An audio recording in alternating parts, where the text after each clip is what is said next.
The Ryder Cup 2023, live from Rome with Mark Chapman.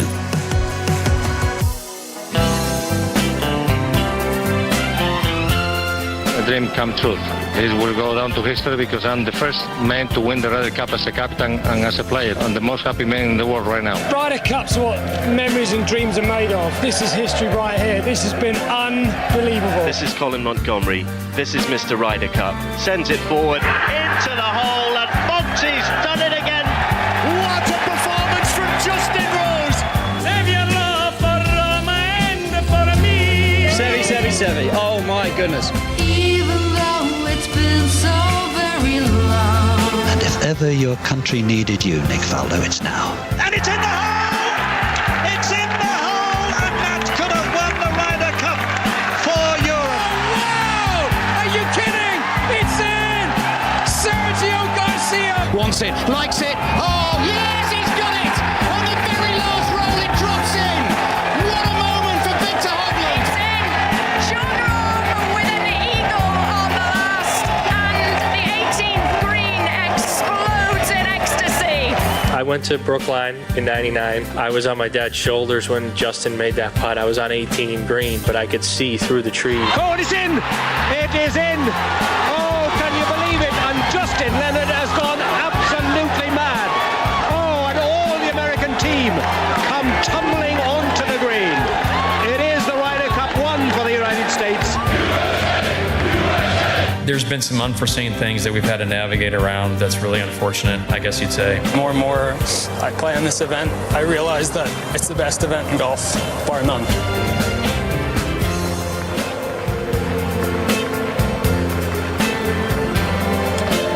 Now, come on, you know you're going to have a good Saturday, don't you, when your day starts with Renee and Renata on 5 Live. Good morning, welcome to Rome.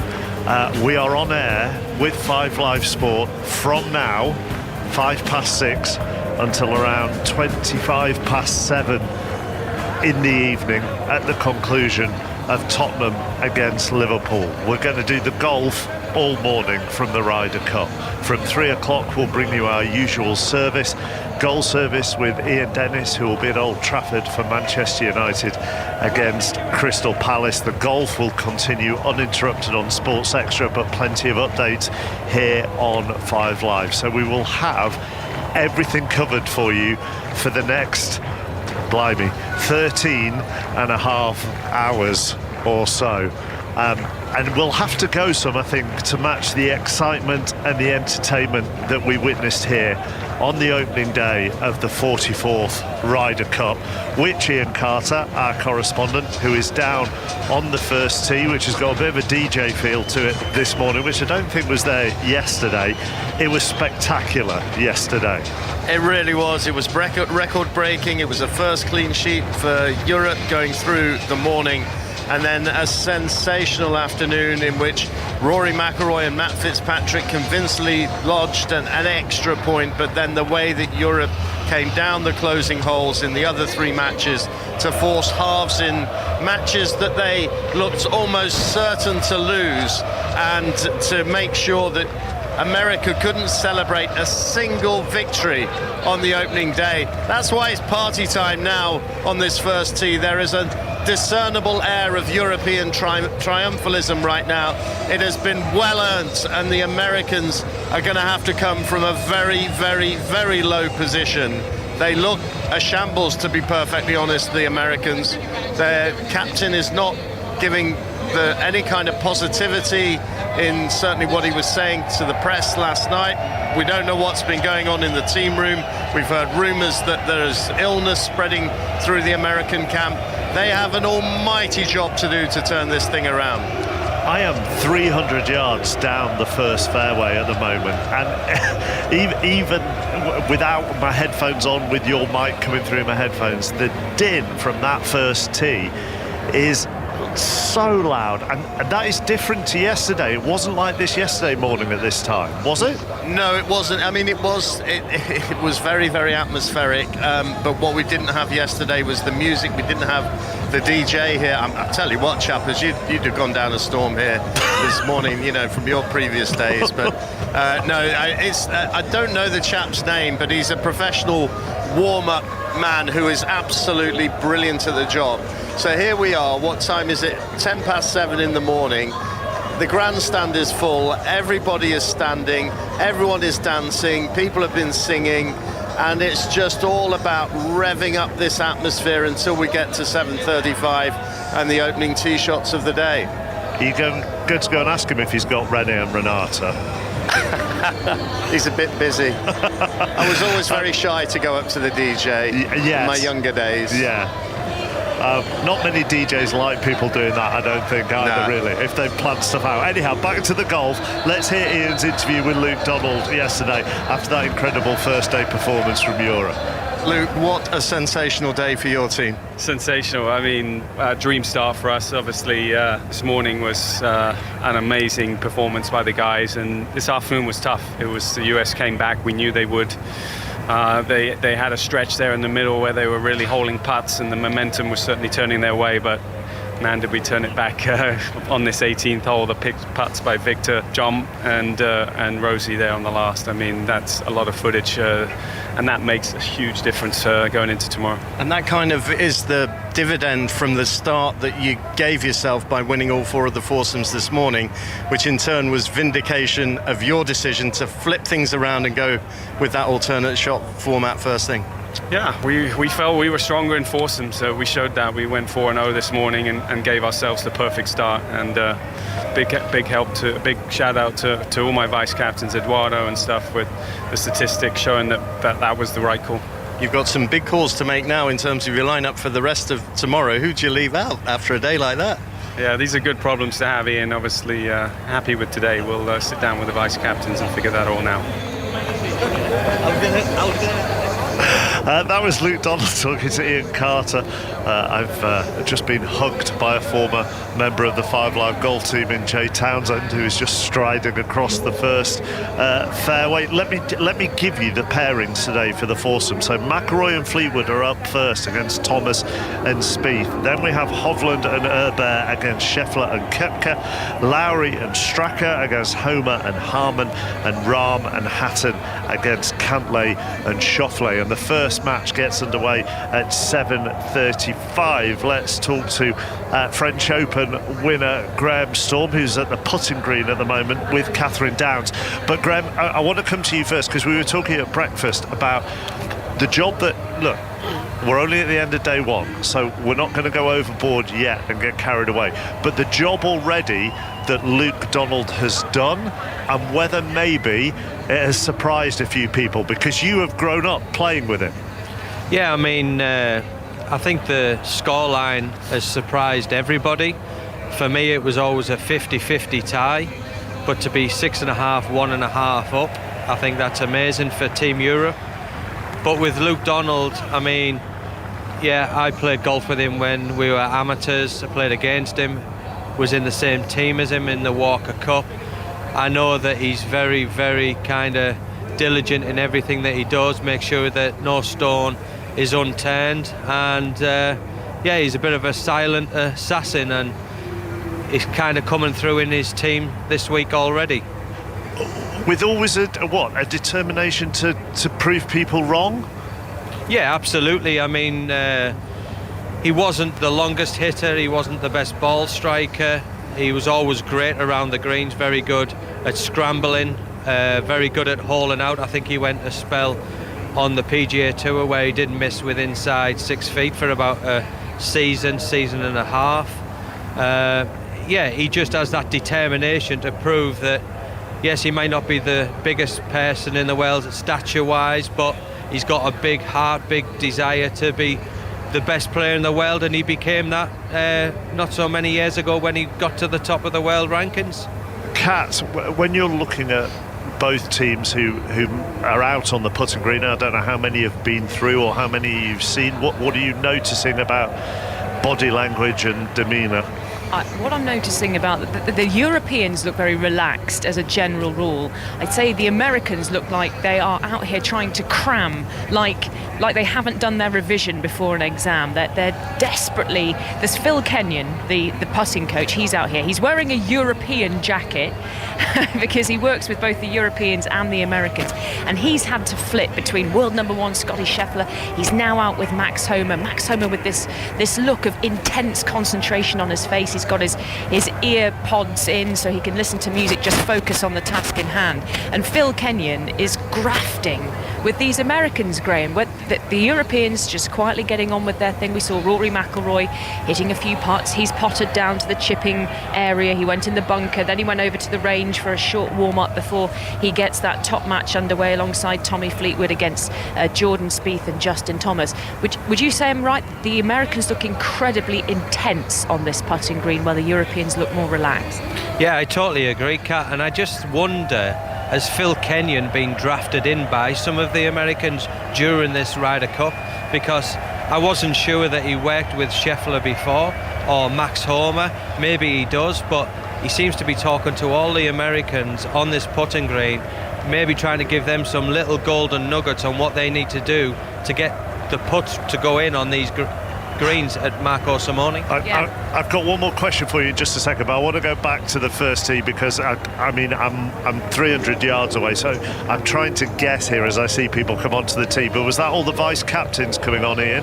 Yes, it was. Thomas Bjorn, Nicholas Kolstadt's there coming on to the tee. Kolstadt's just loves it because he loves to just start orchestrating the crowds, and obviously we've got the warm-up guy as well.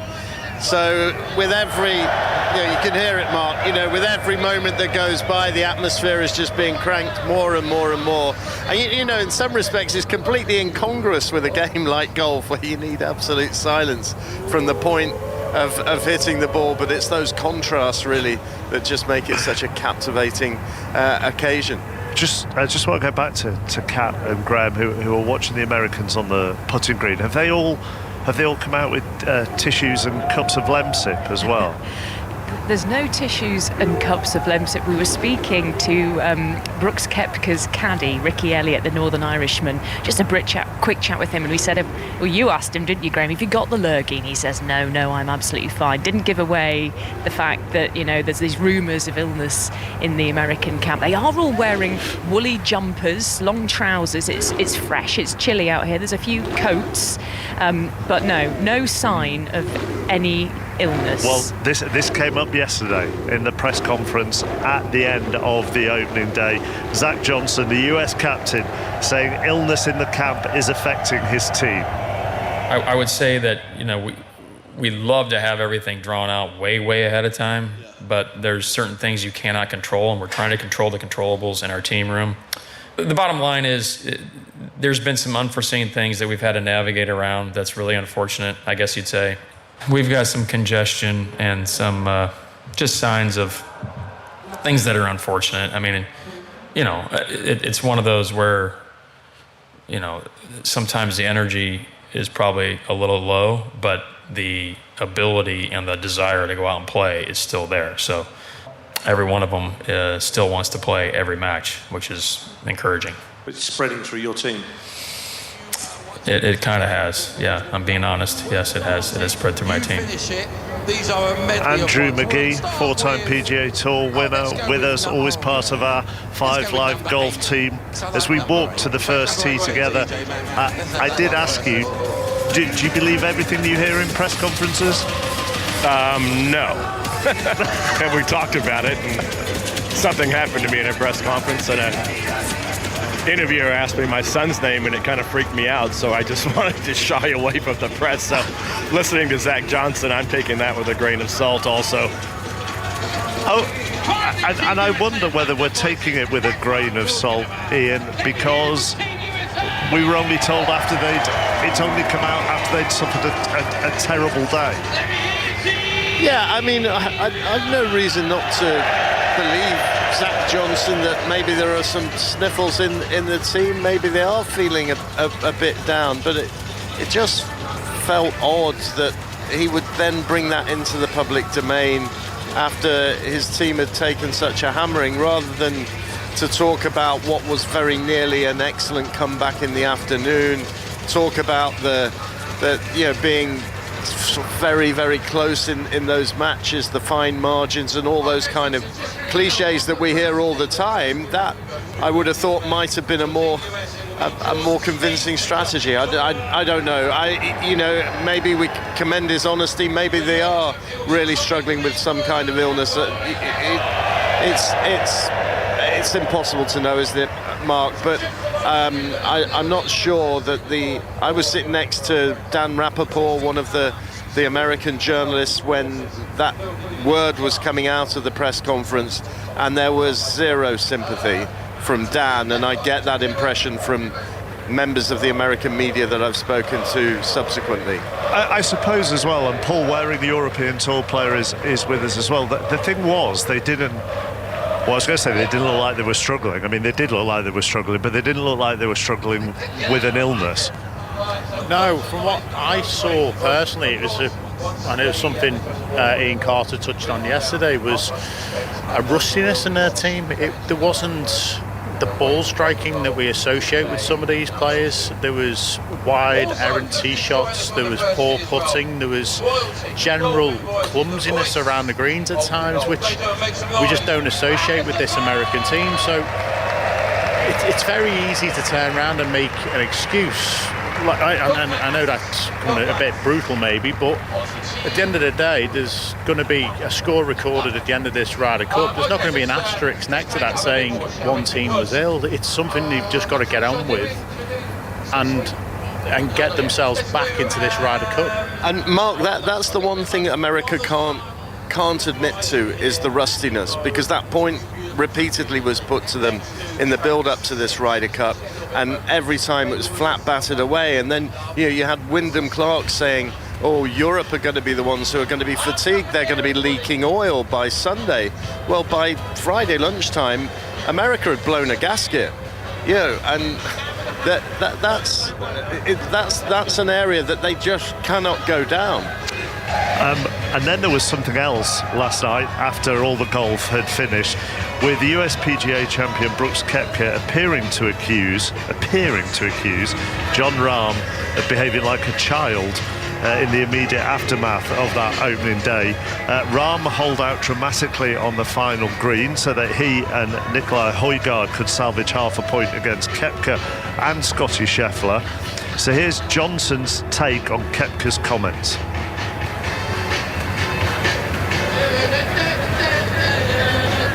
Oh, we actually can't hear Zach Johnson on that. But what Koepka said was, I want to hit a board and pout just like Jon Rahm did, but it is what it is.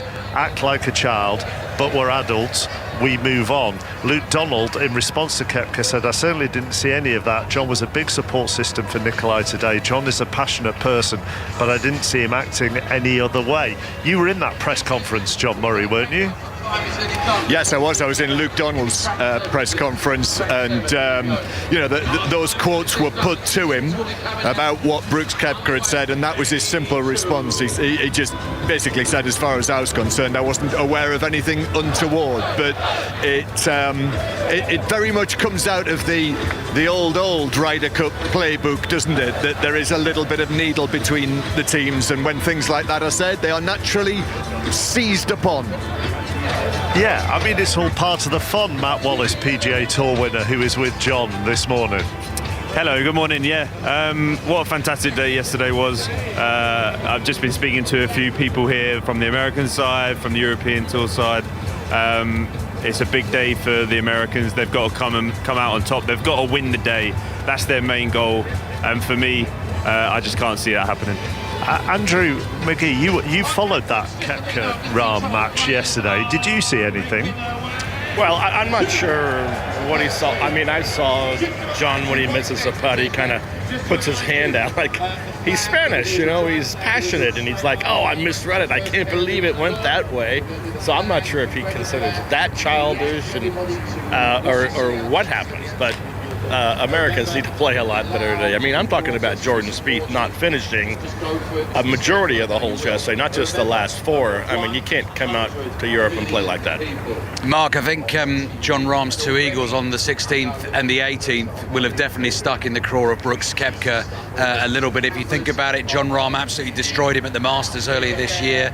At Whistling Straits, he lost both 4 balls matches, I believe, against the partnership of Rahm and Garcia, and then not to beat him yesterday. Maybe that all plays a part in it. Things hadn't been going America's way.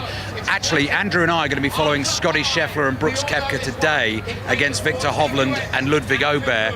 And I've got to say, and I hope not too many European fans are listening in the big grandstand around this first tee, whisper it quietly, I quite fancy, Andrew, I quite fancy something special from Scheffler and Koepka today. Well, Scheffler found his voice yesterday. He found his game. He made, I believe, 5 or 6 birdies coming in. So we were looking for some good putting from Scheffler. He's found it. Now it's Koepka's turn to turn it on. I mean, I understand your point there, Ali, of Koepka and Scheffler, but that is that is such a enigmatic, energy-driven European pair as well. It is, and high on confidence. Aubert on his debut with absolutely nothing to lose. I wonder as well today, Mark, whether we might see Aubert play in both sets of matches. He obviously had a rest in the 4 balls yesterday afternoon, but he started with a win. And they're flying, the Europeans, and they'll fancy taking them down. So I think it's got the makings of another classic, actually. Don't you worry. It never matters whether you're at Edgbaston or the Marco Simone in Rome. You will always get Sweet Caroline at some point. Did you go to the DJ and ask for this, Ian? I just about got the gist of your question. Neil Diamond, this is. Yes, thank you. I have heard it before, strangely enough.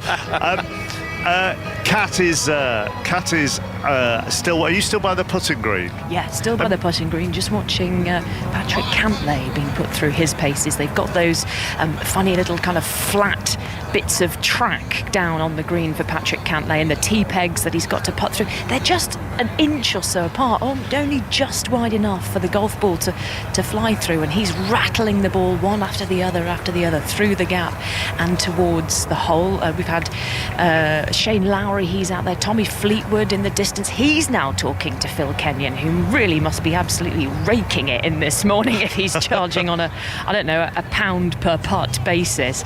But yeah, it's just about clearing out. Down on the chipping area just below the putting green, Jon Rahm has moved down there. He's got 2 baskets of balls and he's just chipping using one hand. I love watching them, the skill and the fact that the club and the ball are kind of just an extension of their bodies. Jon Rahm using just the left hand to try and put the ball close to the pin. This one's going to go in. Oh, that was jolly close indeed. And then Victor Hovland down there as well. He's got the blue cap pushed back on the top of his forehead, and he's just chipping some balls up as well towards those 3 flags on the chipping practice area. So yeah, things are warming up down here, and I can hear the roar of the crowd in the distance, and I can see the back wall of that enormous first tee grandstand. We touched on it a few times yesterday, didn't we? That they've put this blue hoarding around the grandstand, and on the blue hoarding are etched the arches of the Colosseum, so it looks like a big blue Colosseum from the back, and the sound coming out of it sounds like something from ancient Rome. You watched them. You were also watching the Rahm match yesterday. What I actually thought was interesting about the final green of yesterday on the 18th, when Rahm held that eagle to get the half, is that in many ways it was as if he was slightly apologetic at holding that. He was nowhere near as fist pumping as maybe he had been on other greens, or indeed as other Europeans have been when they were sinking putts, or Americans for that matter. That putt, his reaction was very understated. Yeah, he just kind of passed his hand over his eyes, didn't he, in a kind of gesture of disbelief. And I think that's what it was. It was disbelief, it was relief, he was slightly apologetic, I think, after the Americans, won up on the 18th tee, and he had no right in holding that putt. I think the relief came from the fact, Mark, that he absolutely rattled that ball towards the hole. It bashed into the back of the cup, hopped up a couple of inches in the air before disappearing below ground. So I think it was a big puff of the cheeks from him as well. So I thought it was a pretty classy reaction as well. There was none of the fist pumping, none of the in your face. It was a nice moment from Jon Rahm, and he was talking, wasn't he, about the fact that he'd been asking himself, what would Seve do? And it was a classy moment from Jon Rahm, kind of Seve-esque, although I imagine Seve would have been fist pumping and jumping around on that 18th green. Just seen Jordan Spieth walking past. He's on his way to roll in some putts before he heads to the first tee. Yep, there he goes. Rory is walking up now with Harry Diamond on the bag there. They're just walking to the back of the putting green, maybe getting the putter out for just 1 or 2 strokes, and then they'll be going off to the first tee as well. That first match shortly getting underway. McIlroy and Fleetwood against Spieth and Thomas. And I can see, Rory McIlroy's just got the putter out of the bag, and he's just having 1 or 2 final moments of preparation before making the walk over that big blue zigzag bridge towards the blue Colosseum of the first tee. Graham Storm is alongside Cat, and I'm only asking you this question because you are alongside Cat. It's by no means a comment on your own putting. Are putting coaches expensive? Very, yes. I mean, they earn a fortune nowadays with all the clients that they're working with, and Phil Kenyon's no exception to that. I mean, I think he's got pretty much, maybe he might have all 24 guys here this week, I'm not too sure, but he's, like Kat said, he's raking it in for every putt that's going in today. So when you hire a putting coach, I mean, is there a set way of doing it? Do you hire them for 3 months? Do you hire them by the day? Does it depend how many? I mean, they must tell you if they've got 24 golfers, presumably they couldn't fit anybody else in. Yeah, I mean, I think somebody like Phil and some other putting coaches out there probably on the payroll yearly. They probably work on different strategies throughout the year on when they're going to do technical work or pace control or line and speed, and green reading is very, very important, and I know that Phil Kenyon's a big advocate of doing that on the putting green and making sure that the players are dialed into the pace of the greens and the way that they're undulating, and you get that here at Marco Simone, and maybe that is why some of the Americans have drafted him in this morning. Matt Wallace, as an elite PGA golfer, current golfer, how many people do you have on your team?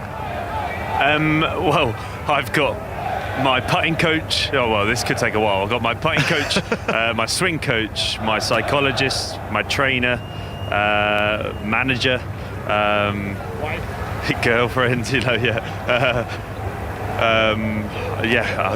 top of the head. I probably left some people out there. Oh, yeah, psychologist, performance coach, statistician. Yeah, maybe that's where I'm going wrong. Who knows? Maybe I should just have 1 or 2. But no, I've got my playing coach is Phil Kenyon's understudy, Mike Kansky. Sorry, Mike Walker's out here with Matt Fitzpatrick. But Mike Kansky's my playing coach, and yeah, I heard the question you asked, Graham, before. For me, I've always had a lot of my coaches on a base salary, right, and then percentages of wins and stuff like that, or performances.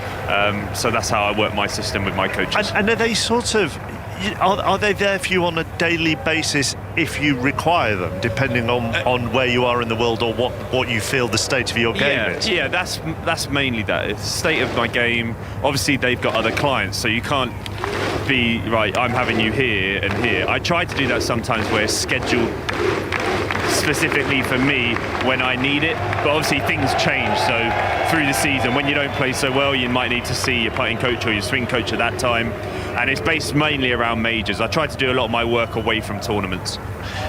It is appropriate that we've put you with John Murray this morning, because he also has a massive entourage to look after him. So, well, I was just wondering how Matt's going to cope with just me. I'm going to need some support. I'm going to need a support team this morning with you, Matt. You have your own support team, John Murray. Let's not forget that. The first tee at the moment look absolutely stunning as you look back down at this first fairway. They are probably 10, 50 deep lining this first fairway.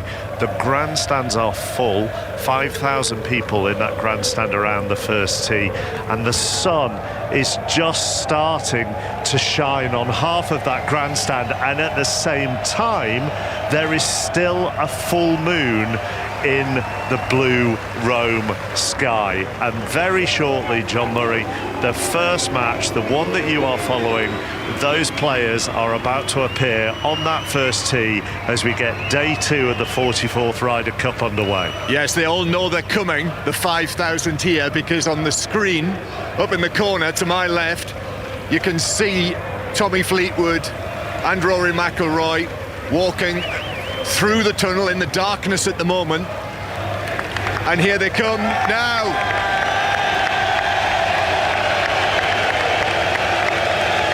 Into the Italian daylight.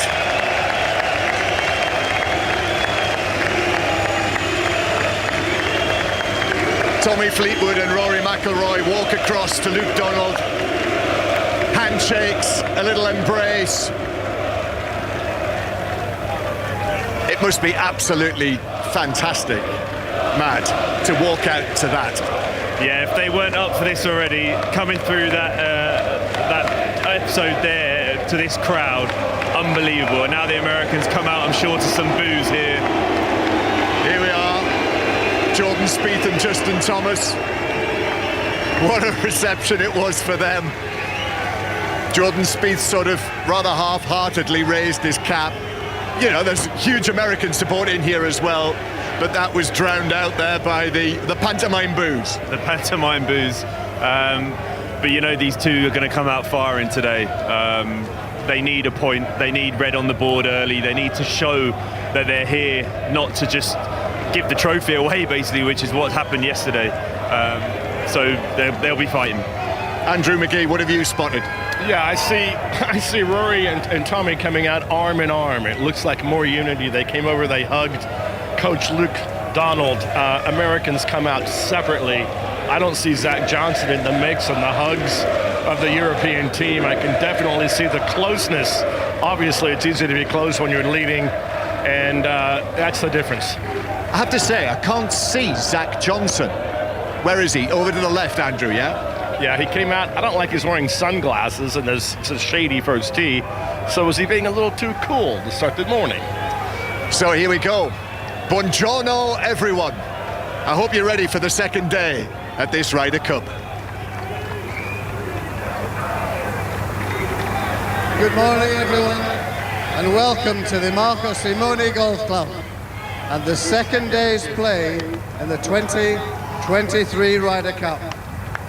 This morning there'll be 4 foursome matches.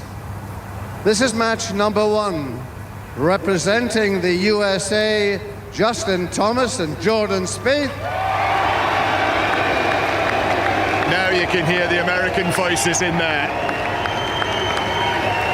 Normally it's not hard to miss them. Representing Europe, Rory McIlroy and Tommy Fleetwood.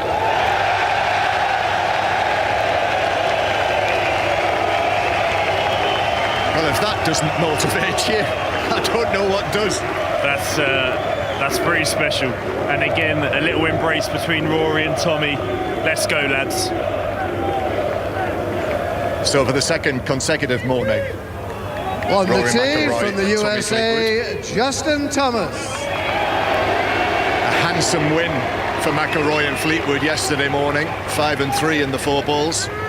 McIlroy 2 points out of 2 yesterday.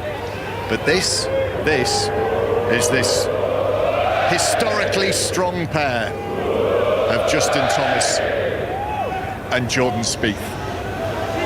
The Americans have gone mainly blue today, but there is red and white in there as well, little touches here and there, but mainly navy blue.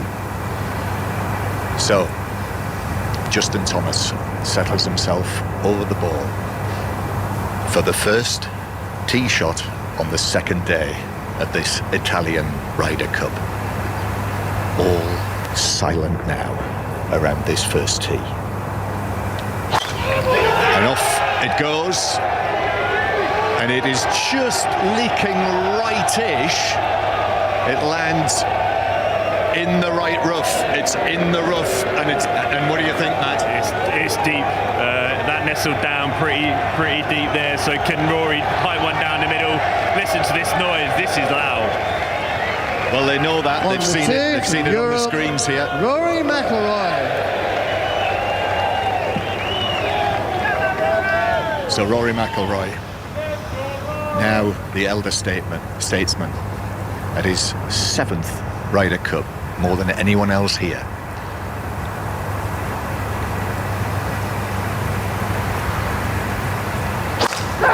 Through the ball goes the driver. That's looking leftish. Let's see. It lands in the rough, in the left rough, but that is the second cut. Yeah, but that's sitting up, and also to that front right pin, that's a great angle. So advantage Europe right here. Very good. That's Matt Wallace, who's with us for the first time this week. Very much looking forward to your company, Matt. PGA Tour winner, played in the Hero Cup under the captaincy of none other than Tommy Fleetwood, who's just over to our left earlier this year. So off we go, and suddenly now we're in the sunshine, and this second day's play is underway. And are you going to be all right, John? Because Matt ran in ragged yesterday. He was always much further ahead. Are you going to be able to keep up? Well, time will tell, won't it? It's a long day. It's a long day. Just a question, Matt, on this American partnership here. They didn't play yesterday's foursomes, and I think a lot of people were surprised that they weren't out yesterday morning. Now, what about the counter-argument to that is actually when they played their four balls yesterday, Jordan Spieth was spraying it here, there and everywhere. So it's gonna be testing in places for them today. Well, yeah, the main reason I believe Justin Thomas is here is because of Jordan Spieth. So the pressure was all on Justin Thomas yesterday, and he was the one who delivered. So he came out yesterday firing. Jordan Spieth was not on. I'm sure Zach Johnson has said, listen, Jordan, this is your day today. Justin's playing great. He's got the backing of his partner, and they come out first. These two are the best team in the USA dressing room. So get him out first. They need some red on the board. It's very important. Just looking back down to the grandstand at the first, and the fans have unfurled a huge Seve flag in blue and yellow that stretches right from the top right down to the bottom, and only now is it being collected in by that front row in that grandstand. That was spectacular, Ali. Absolutely spectacular, Mark. It's like being in those European football stadiums and the Tifo culture, isn't it? And it's that image that the European team room has right at the end of the tunnel as they come out of their little dressing room, the inner sanctum. The last image they see is that image of Seve Ballesteros sort of staring away into the distance with the golf club over his shoulder and the inscription underneath, Per sempre nei nostri cuori, forever in our hearts. Seve, very much an inspiration for this European team, and goodness me, you know he'd be loving this Ryder Cup so far, with Europe leading by 6.5 to 1.5. The other thing that's just caught my eye in the grandstands, Mark, the sun-splashed grandstands around this first tee, is some of the fancy dress again today. We've got some European banana men. Do you remember Eric Banana Man all the way back in the 80s? So they're in the blue and yellow capes and the blue puffed up bodysuits, shades on all of them, sitting in the front row of the grandstand. And there's 5 or 6 fellas in the black muscle vests which spell out the name Rambo. So each of them have got a letter, R-A-H-M-B-O, in the muscle vest, which is working well, I think, in the sunshine this morning. I wouldn't say any of them necessarily have the physique to really pull that off, but fair play to them, they've gone for it. I'm told as well, Ali, that Seve's son is on the first tee, is that right? Is he? Yeah, Javier. I imagine that is right. I haven't actually seen him, but that will be a very emotional moment for him and Seve's family as well. Mark, do you know what I was thinking? I mean, we tell so many stories, don't we, about Seve Ballesteros and his influence at the Ryder Cup. The one I always love is the European team that lost in Florida in 1983 by a single point. And Seve Ballesteros fought tooth and claw to try and get Europe over the line in that event, and they didn't. And he went back into the dressing room afterwards, and the Europeans were all incredibly downbeat, and we got so close and we didn't do it. And he went round to all of them apparently and said, lift yourselves, come on, this is an amazing victory for us to get this close away from home. Next time we'll do it. And next time they did do it. Next on the first tee, it'll be Hovland and Herbert against Scheffler and Koepka, so that will have fireworks, that one. But both pairs here, both foursomes are within 20 yards of myself on the first fairway. On the opposite side of the first fairway, John Murray and Matt Wallace. You have looked at the lies of both here, haven't you? Yeah, Matt's gone across and had a look. Yeah, I had a look at the American lie. That is deep down, and they're on completely the wrong angle towards the pin. So I'm guessing it's going to be a layout. Michael Greller is getting a yardage, really, I think, for a layup here for them. And the European lie is fantastic, and they're on the right side of the fairway, the left-hand side. They're in the semi-rough, but the ball is absolutely perfect.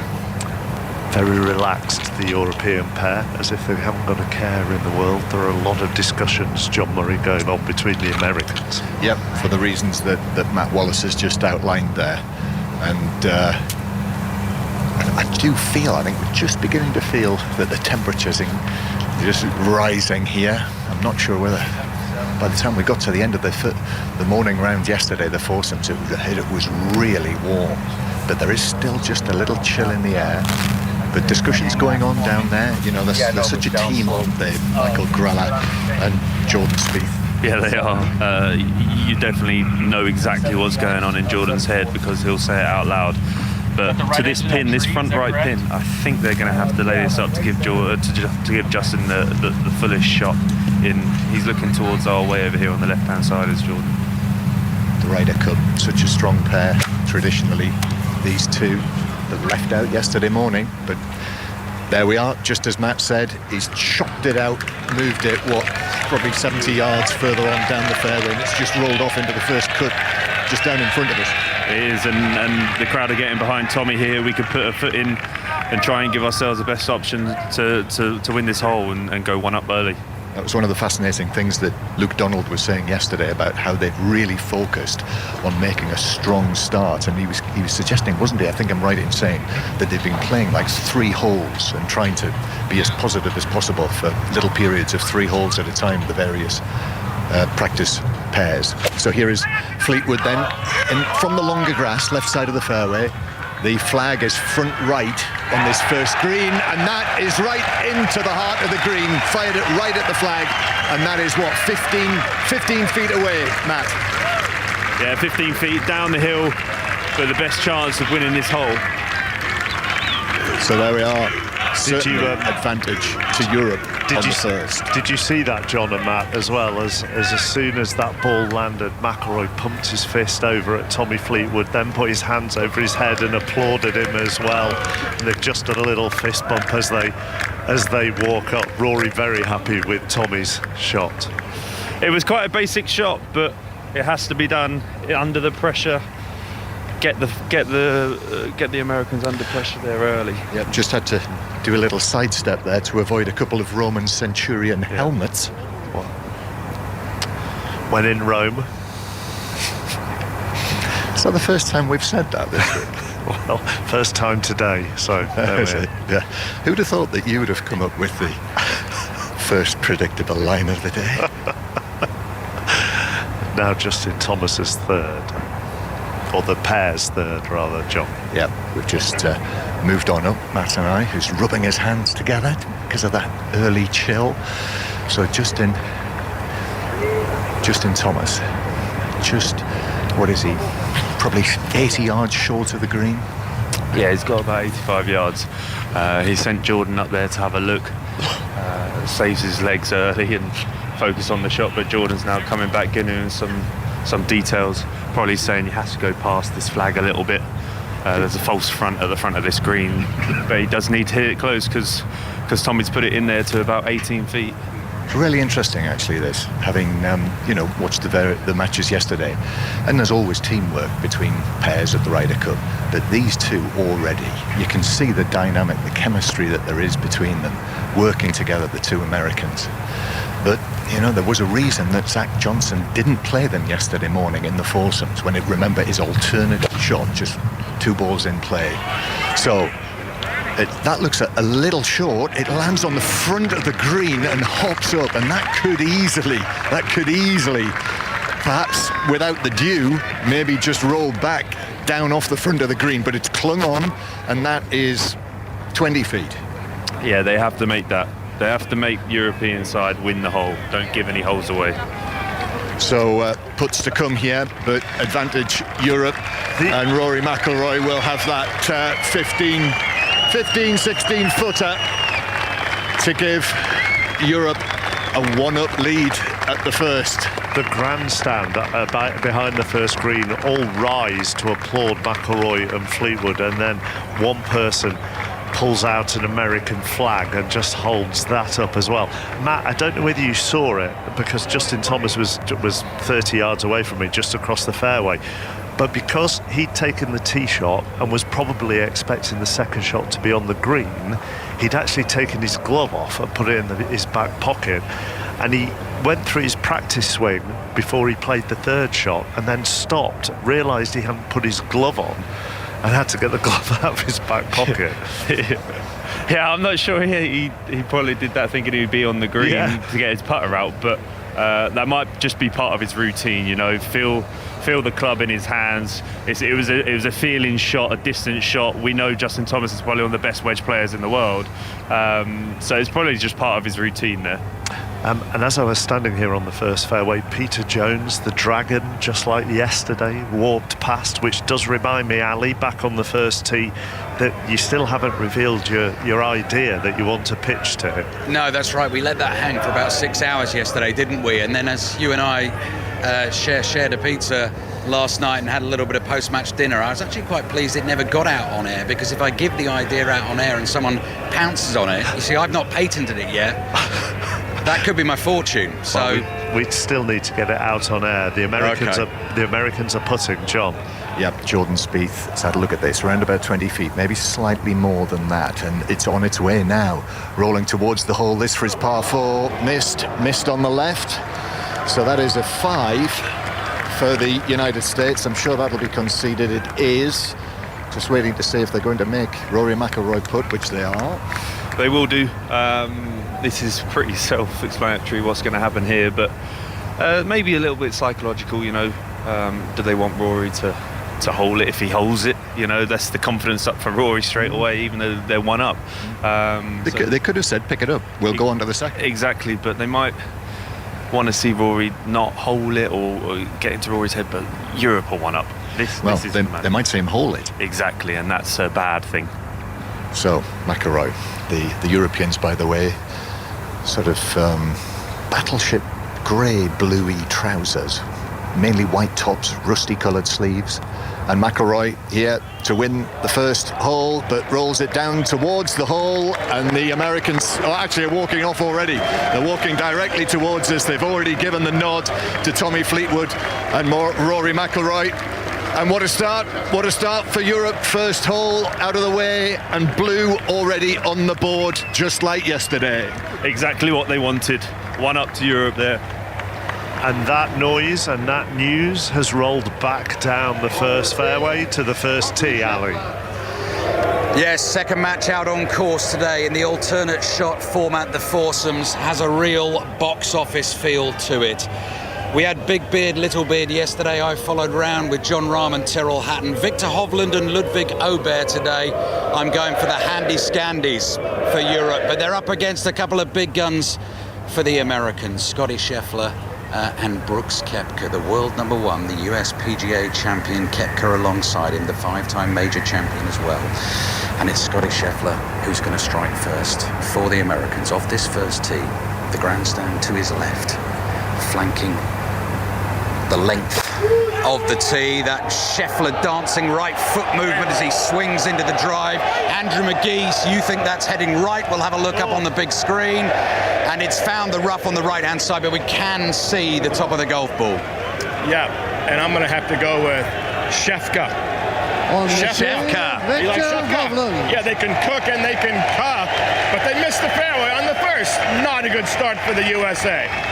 The Handy Scandies against Shefka. It's absolutely crackling down here, the atmosphere. Every match that comes out here, it seems to get louder and louder.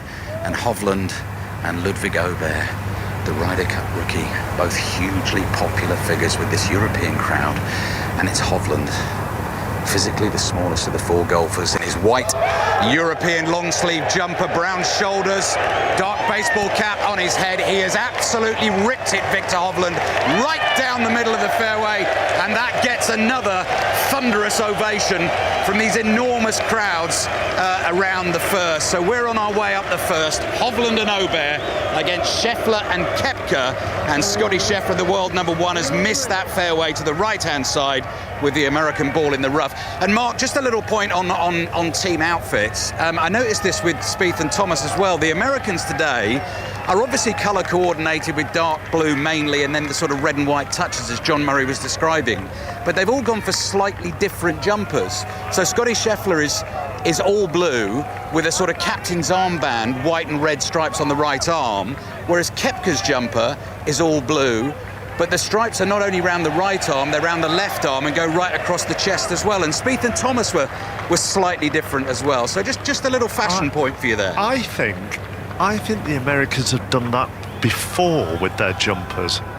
I mean, I'd have to go into my back catalogue of Ryder Cup fashion, but I think they have. I think they've had slightly different jumpers before rather than all uniformed.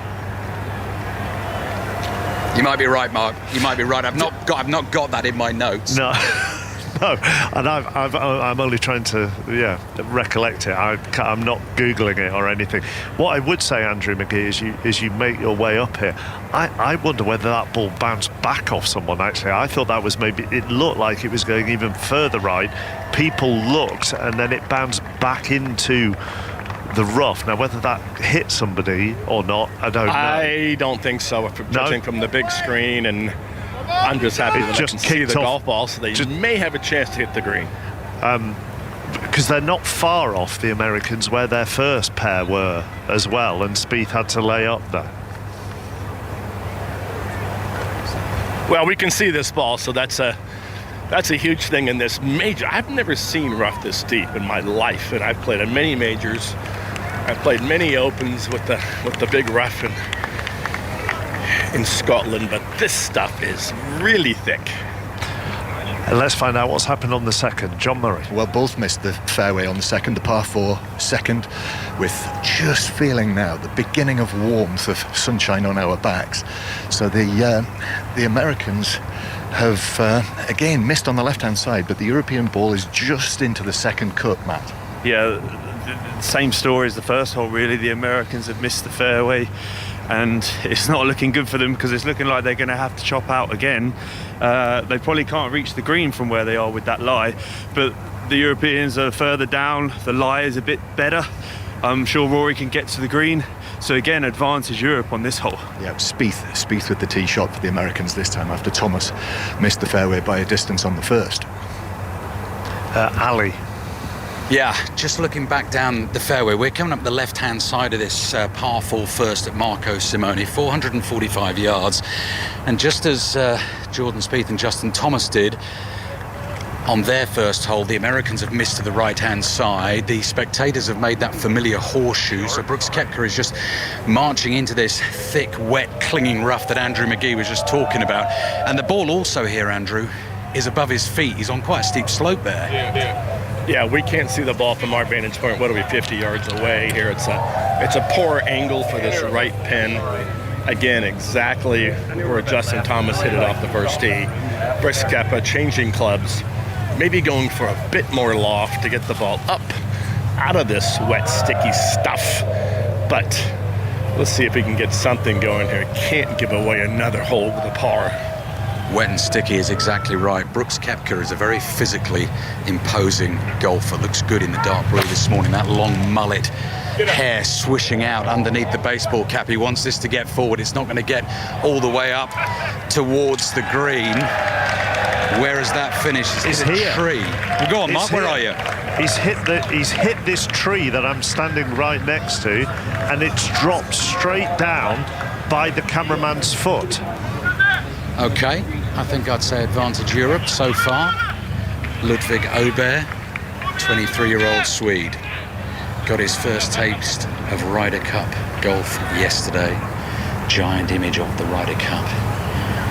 In big bright yellow to his right on the back of the grandstand, which heads its way down the 18th. Åberg's shot in towards this first green. Wait for the reaction from the European fans. It tells you he's found the putting surface, so the European team in this second match out on course are in pole position to take this first hole, because the Americans well short in 2 and in trouble. And Hovland and Åberg, they've done exactly the right thing, Andrew. That's just solid, steady stuff. Find the fairway, find the green. That's all we've been talking about all week. Just straight golf. Americans again with a terrible start here with a hit the tree halfway to the green. Did not carry that tree, that big pine tree. What kind of pine tree is that? You're a tree guy. Yeah, I tell you, Brian Harmon's the tree guy. Oh, he was talking right. all sorts of trees in his press conference. Swamp chestnut is his favorite. His favorite tree is a swamp chestnut. It must be an American thing. Yeah, it's a big oak tree, I think. Yeah. Yes, it is. That's a pine, but I don't think that's one of the umbrella pines. I couldn't tell you exactly which pine tree that is. But we'll have a look in our notes. We've got a lot to do in terms of the American outfits and the trees on this golf course, but the Americans in trouble. So Scotty Scheffler to the right of the first. This is the Ryder Cup. This is the Saturday morning foursomes. Europe already ahead in the first match out on the golf course. McIlroy and Fleetwood winning the first against Spieth and Thomas. And Hovland and Åberg looking good at the moment on this first hole against Scheffler and Koepka, who still have a bit of work to do, just standing short of this pine tree. Scotty Scheffler just pointing forward with the grip of his golf club and chatting to his caddy about what he's actually able to achieve with this shot. Standing in the rough, his feet just buried in the long wet grasses there. Spectators, you can see it again, all with the camera phones up over the heads of the other spectators in front of them, just trying to capture the moment that they got so close to the world number one. And here he is, again, like Koepka, physically tall man, imposing presence, sends this ball forward, scuttling up the left-hand side of the green. It goes further away than the European ball, I think, as we make our way up to the first.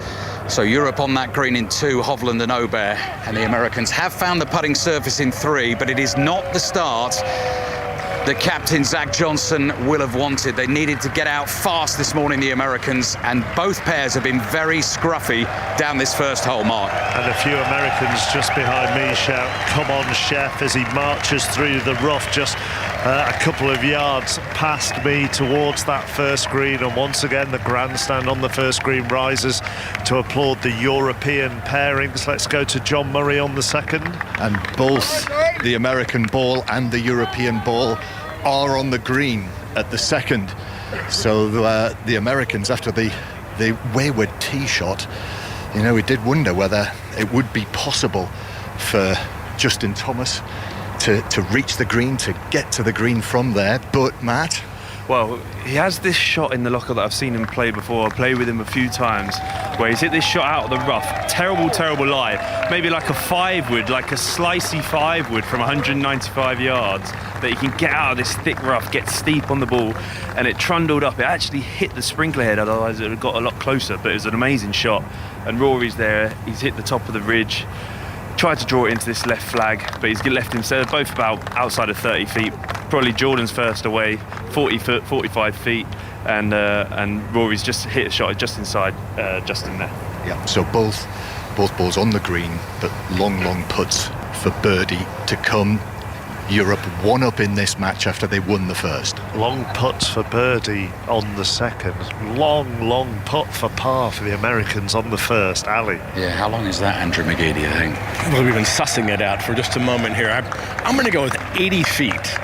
Downhill, left to right, about a 10-foot break for a par. What are the chances out there? Let's put a bet down. I don't think it's very good here for the Americans. Okay, Andrew's not rooting for Brooks Koepka to hole it. He's got the dark blue hoodie on just to continue the fashion chat. I hadn't spotted the hoodie element to the top. Just wipes the moisture off the face of the putter. big feet spread slightly wider and sends this long 80-footer left to right across the first green, out of shade, into sunshine, back into shade. It's on line. It's really well judged as well, and it comes trickling down that slope, and it's into about 4 feet. That's pretty good from Brooks Koepka, no? Yeah, that's pretty good, but it looks like it could be another 5 on the first hole for the Americans. The energy is just not there for the Americans so far. They need to find some type of spark. Right, so Victor Hovland to putt next. 2 putts for Europe will do it on the first. John, what's going on with you? Good, very good length from Jordan Spieth all the way diagonally across the green, and it rolls by. It never threatened the hole, but it is to within 2 or 3 feet. It was a nice lag putt from Jordan there. Couldn't really do too much coming down the side.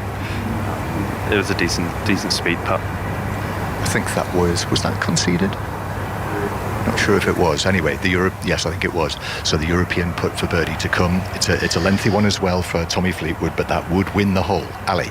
Giant shadow of Victor Hovland cast across the first green. Everything falls silent.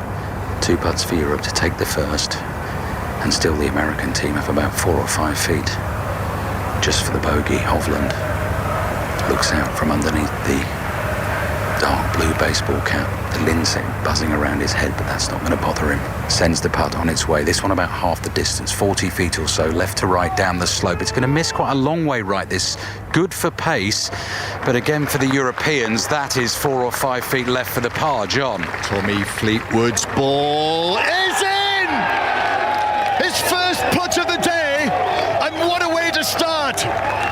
Europe win the second, and Tommy Fleetwood has rolled it in from 25 feet, right in the middle. What a brilliant putt. What a way to start the day for Team Europe. 2 up early, exactly what they wanted. Oh, what a start that is.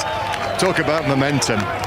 We wondered whether Europe were going to be capable of doing what they did yesterday, but what a start against Thomas and Spieth. The big United States pair, Rory McIlroy and Tommy Fleetwood, 2 up after 2. Ali. Back to the first, and this is interesting actually, Andrew McGee, because the Americans have a 5-footer for a 5. Scotty Scheffler's going to have a go at this. If he makes it, then there's just a little bit of pressure on the Ryder Cup rookie Aubert to make his for the 4. Yeah, let's make him make this putt. I mean, it's what Scheffler's thinking about, but of course he's got to take care of his own business first, right? If he misses this, it's a moot point. These are the ones that have troubled him in recent months. So imperious from tee to green, Scotty Scheffler this season on the PGA Tour, but it's the putting that's been the concern. So this one, the 5-footer for the 5, he's missed it. Europe are going to take the whole double bogey for Scheffler and Koepka. Koepka flicks his hand at the Europeans and says, pick it up. That is a horrendous start by the American team down the first. Europe didn't even need to make the par, and Hovland and Aubert go 1 up on Scheffler and Koepka. Where are we heading? It's me at the moment. What a terrible start for the Americans. The first pair bogeyed the first, the second pair have double bogeyed the first.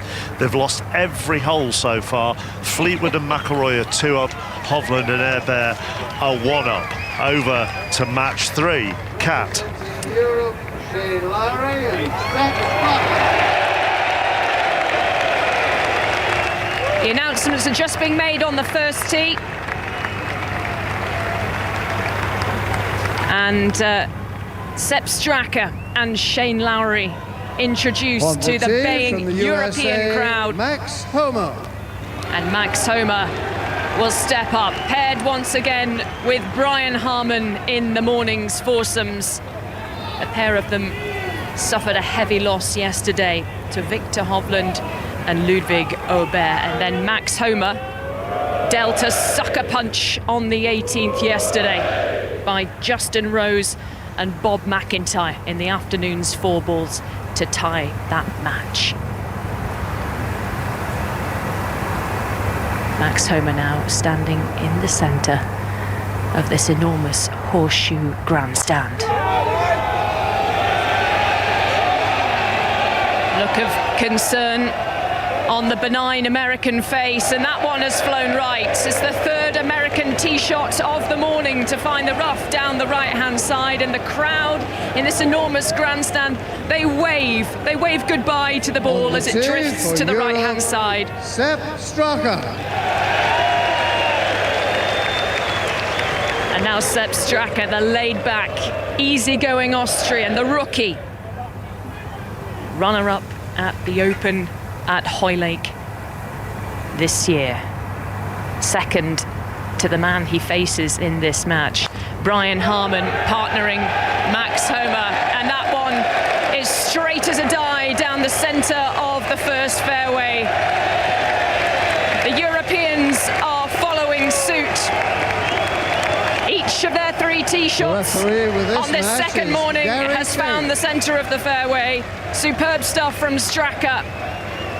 And they've seen and they've heard the roars of the 2 previous matches out on the course, rolling down these fairways. And Straka in the centre of the fairway, the Europeans in prime position, and the Americans in the right rough once again, Graham. Yeah, they are. They've hit another bad tee shot. Can't quite believe what I'm seeing, but amazing atmosphere around this first tee. All the fans getting right into it, and it's just great to see. So there we go then, third match out on the course, Mark, and Graham Storm and I will be following this one. It's Brian Harman and Max Homa against Sepp Straka and Shane Lowry. Just a quick one, Graham, before we go to the news. I mean, I've been standing here for the last, well, since we came on air, so for the last hour or so, but certainly for the last half hour of watching the golf. All 3 American drives have gone in the same place. Yeah, I mean, obviously just the nerves and the fact that they are struggling with all the games, the way that they've been playing this week, and it's so nerve-wracking on that first tee, and it's like a cauldron. It's just really difficult to get your concentration. So it's just a coincidence, you think? It could be, but also it's very hard to square the club face up when you're nervous. Graham Storm and Catherine Downs then following this third match of Lowry and Straka taking on Homa and Harman in the other 2 matches out on the course. Europe are 2 up in the first and 1 up in the second. It's been another strong start for the Europeans, and our golf coverage continues after the latest BBC News with Matthew Bone. Listen on BBC Sounds. This is BBC Radio 5 Live. Thanks, Mark. An international trial has found that some men who undergo treatment for prostate cancer could safely be given far fewer doses of radiotherapy. Nearly 900 men in the UK, Ireland and Canada with a medium risk of developing the disease took part. The Royal Marsden Hospital, which led the study, found the numbers of treatments could be cut by 3/4 if higher doses were given. Alistair Kennedy-Rose from the West Midlands was treated as part of the trial. It was almost as though I'd never had prostate cancer, because I didn't have any symptoms to start with. And the treatment was so easy, ultimately so very effective. Merseyside police have released the name of a 15-year-old girl who was killed in a school bus crash yesterday. Jessica Baker died when the coach overturned on the M53 in the Wirral. The driver, who's been named online as Stephen Shrimpton, was also killed. A 14-year-old boy is in hospital with life-changing injuries. On the eve of their party conference, more than 30 Conservative MPs have said they won't vote for any plans that result in higher overall taxes. The warning comes after a leading economic research group said that taxation levels were at their highest level for 70 years and unlikely to come down. The Chancellor has said he wants to improve public services without taxes spiralling, but a Treasury source said that cutting inflation remained the priority. Around 12,000 train drivers are staging their latest one-day strike in their long-running disputes over pay.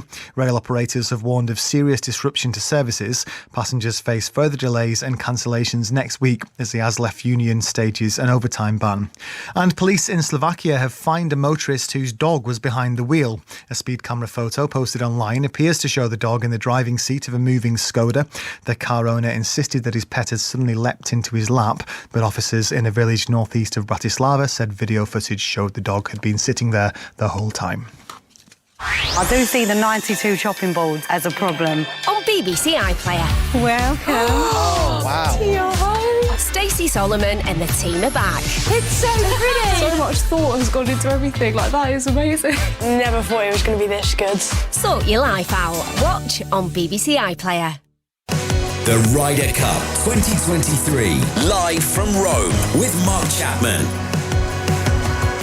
And let's go straight to the first match out this morning, because Fleetwood and McIlroy are continuing to roll. John Murray. They are, or more correctly perhaps, the Americans, Jordan Spieth and Justin Thomas, are continuing to falter. This is the third. This is the par 4 third. Both very nicely on the fairway, but the Americans, Jordan Spieth's approach shot, we're actually standing, Matt Wallace, on the left side of the green. It was coming directly at us, missed us to our right, but then just landed in the long grass and skipped on, and he's down in the tangly stuff again. About 15 yards to our left? Yeah, he was obviously clearly looking to fade it in with the ball on a downhill lie, which should help it fade left to right to this right pin. Can't miss right at this pin because there's a big catchment area to roll off. So he's missed it on the fat side, but he's probably missed his spot by a good 20 yards. So he's left in the deep rough again. Not a great lie. Loads of room to work with, but this is a tough one. But for Europe, Tommy Fleetwood's approach shot was all over the flag. Superb approach shot. It just skipped on.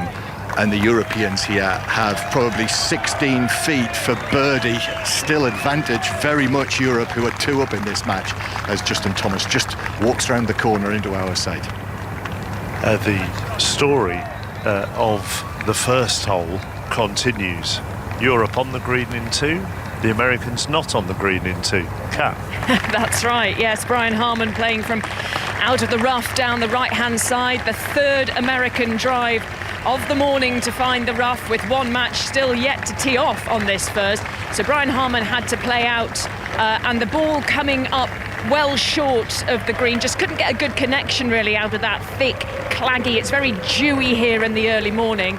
Couldn't get the connection, couldn't get the distance on it, Graham Storm.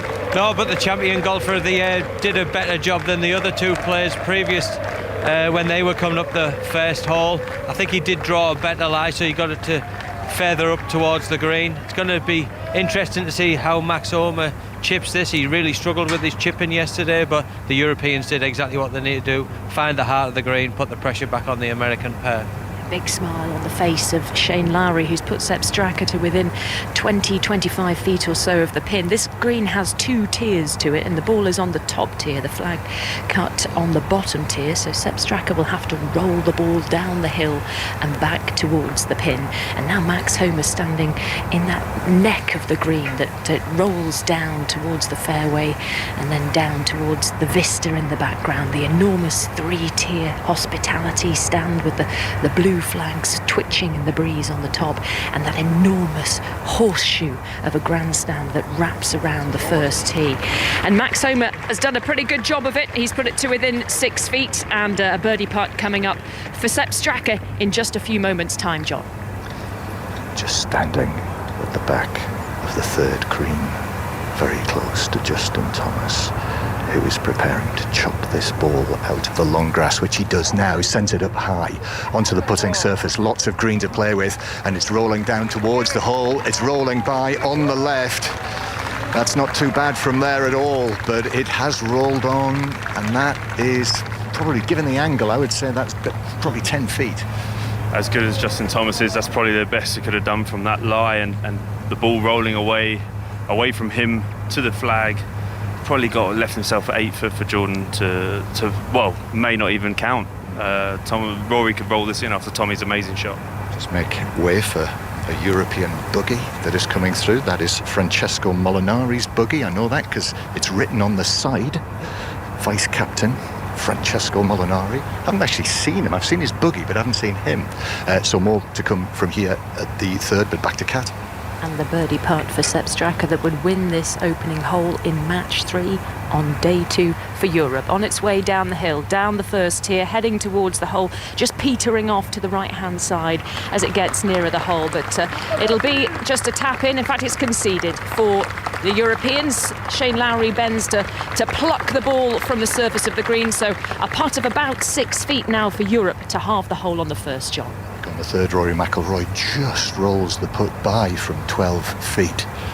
It's almost the first thing that has not gone right for Europe. But even so, the Americans have still got this 8-10 footer to avoid losing the third hole. Very important part. Stop the blood bleeding. But Jordan, we know, is an unbelievable putter. He needs this for his own sake. Momentum for USA, but for his own sake, he needs this one. Jordan Spieth has a look at this from beyond the hole. Now walking back round that perky walk of his. And yes, these two Americans are not wearing the same uniform. Justin Thomas has already taken off his zip neck top, but Jordan Spieth still has his on, so he's very much blue top, white stripe, red bottom half. So this from 8-10 feet for Jordan Spieth. Needs this. USA really need this, and it is missing on the left. It just curled away at the last moment to the left of the hole, and there we are. The Europeans win the third with a par 4, and what a start this is. 3 out of 3. Europe 3 up, Matt. Unbelievable. Something we would never see from Jordan Spieth a lot of the time. It's just not been his week so far. He can't get anything going. But what a start for McIlroy and Fleetwood. Fleetwood Mac, as we were calling them yesterday, very much in tune.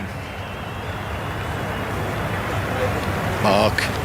Let's just go straight to Ali, because Hovland has a putt to win the hole. Yeah, short range putt, about 4 feet or so. This is Hovland and Oberg, the Ryder Cup rookie from Sweden. Only turned pro in June, hasn't even played in a major championship yet. And here he is at the Ryder Cup, and he's just knocked his chip from the back of the second green. I think he quite fancied holding it, actually. He wasn't quite able to do that, but he's knocked it to about 4 feet. And the Americans have been sloppy again, Andrew McGee. It's a bogey 5 at the second. They went long and left Scheffler's shot over this green. Well, they short-shotted themselves, which means they didn't leave themselves much room on the green to land the ball softly and keep it next to the hole. Whereas Koepka hit it about 8 feet past. With Scottish Scheffler missing putts on 1, now on 2. Is his putting going to Hovland? Yes! Raws tell you everything. Europe flying this morning. Victor Hovland clenches his fist, raises it to the skies, and Europe have won the first 2 holes. So they've won the first 3 holes in the first match out, but Hovland and Oberg have won the first 2 holes to go 2 up after 2 over Scheffler and Koepka, who started double bogey as a foursomes pairing. There have been 6 holes played this morning already, and Europe have won 5 of them, and the only one they haven't won was the first here in that third match, when they managed a half against the Homer and Harmon partnership. But they've won 5 of the 6 holes that have been played today. What a start for Europe. Ian Carter. It's extraordinary, isn't it? And from the American point of view, I mean, surely Zach Johnson will have said to his players the most important thing is to get off to a good start, try and halt the momentum, try and make your own impression on the leaderboard. And that has just been, you know, yes, the Europeans have played these opening holes extremely well, but it's been so ragged from the United States players. Representing the United States of America, Patrick Cantlay and Xander Schauffele. This is the final match this morning. Cantlay and Schauffele losing their unbeaten record yesterday in the Ryder Cup. Representing Europe, John Rahm and Tyrrell Hatton. In foursomes, and they're up against John Rahm, who has won 3 out of 3 in foursomes matches for Europe in his Ryder Cup career, and his partner Tyrrell Hatton on the with tee him. from the USA, Patrick Cantlay. And of course these Europeans, Rahm and Hatton, winning yesterday, as all the foursomes pairings for the home side did. Same pairings sent out today. The order jiggled around, but here in the bottom match it's Rahm and Hatton up against Xander Schauffele and Patrick Cantlay. And it is Cantlay, the world number 5, 31-year-old from California, who has driver in hand now and is ready to get underway. None of the Americans have found the fairway this morning off this first tee, a 445-yard par 4. There's the sound of Cantlay as he launches his tee shot. It's going down the right side of the fairway. and it is going to land in the short stuff. The best drive from the United States of this morning so far here on the first tee. And right now here for Europe is the big man. On the tee from Europe, Jon Rahm. The Spaniard, 28 years of age, the man from the Basque Country, the Masters champion, a former US Open champion, the world number 3, and someone around whom European golf has been built. And here he is now in his 3rd Ryder Cup, teeing off in the final foursomes match of this gloriously sunny morning in Italy. And he fires into that with that short backswing, and that's sailing down the fairway. 2 excellent drives, and the crowds roar in delight as the ball lands in the middle of the fairway. It's shown on the big screen here. They walk into the sunlight, and Europe looking to continue their domination. But we've seen 2 excellent drives there. I'm going to be walking this match with Paul Waring, European Tour winner. It's a great atmosphere. Absolutely fantastic. Great to see 2 great tee shots off this first hole. First American ball in the fairway. Great thing to note as well, Ian, not one of the American pairings have actually hit this first green in regulation yet. It just shows how slow this start is. They just don't look up for it. The body language isn't what it was. It's almost like everyone we've watched, we've had this, like, we've been standing here and watching all, obviously this 4th group now. Not one of the American pairing have actually walked together down this first hole. Yeah, we watched all the matches go by, Mark, and it was so striking. The Europeans, arm in arm, Fleetwood and McIlroy, side by side as far as Hovland and Aubert were concerned. Same thing with Stracker and Lowry. But the Americans, as they walked, one walked behind the other. There was no apparent sign of camaraderie. Of course, they might just want to be careful in case there are germs around, but no, in all seriousness, man. Yeah, the unity in this European side, the way they've got off to a flying start here, it is exceptionally early days on this second day, but even so, brilliant start from Europe. I saw a tweet yesterday that said on the first tee, the Europeans look like they've been dating for 2 weeks, and the Americans look like they've been married for 25 years. That's very good. The other thing, Paul Waring, and as I've said, I've been standing here for over an hour, and most of the golf fans on this side of the fairway have been here in all that time as well.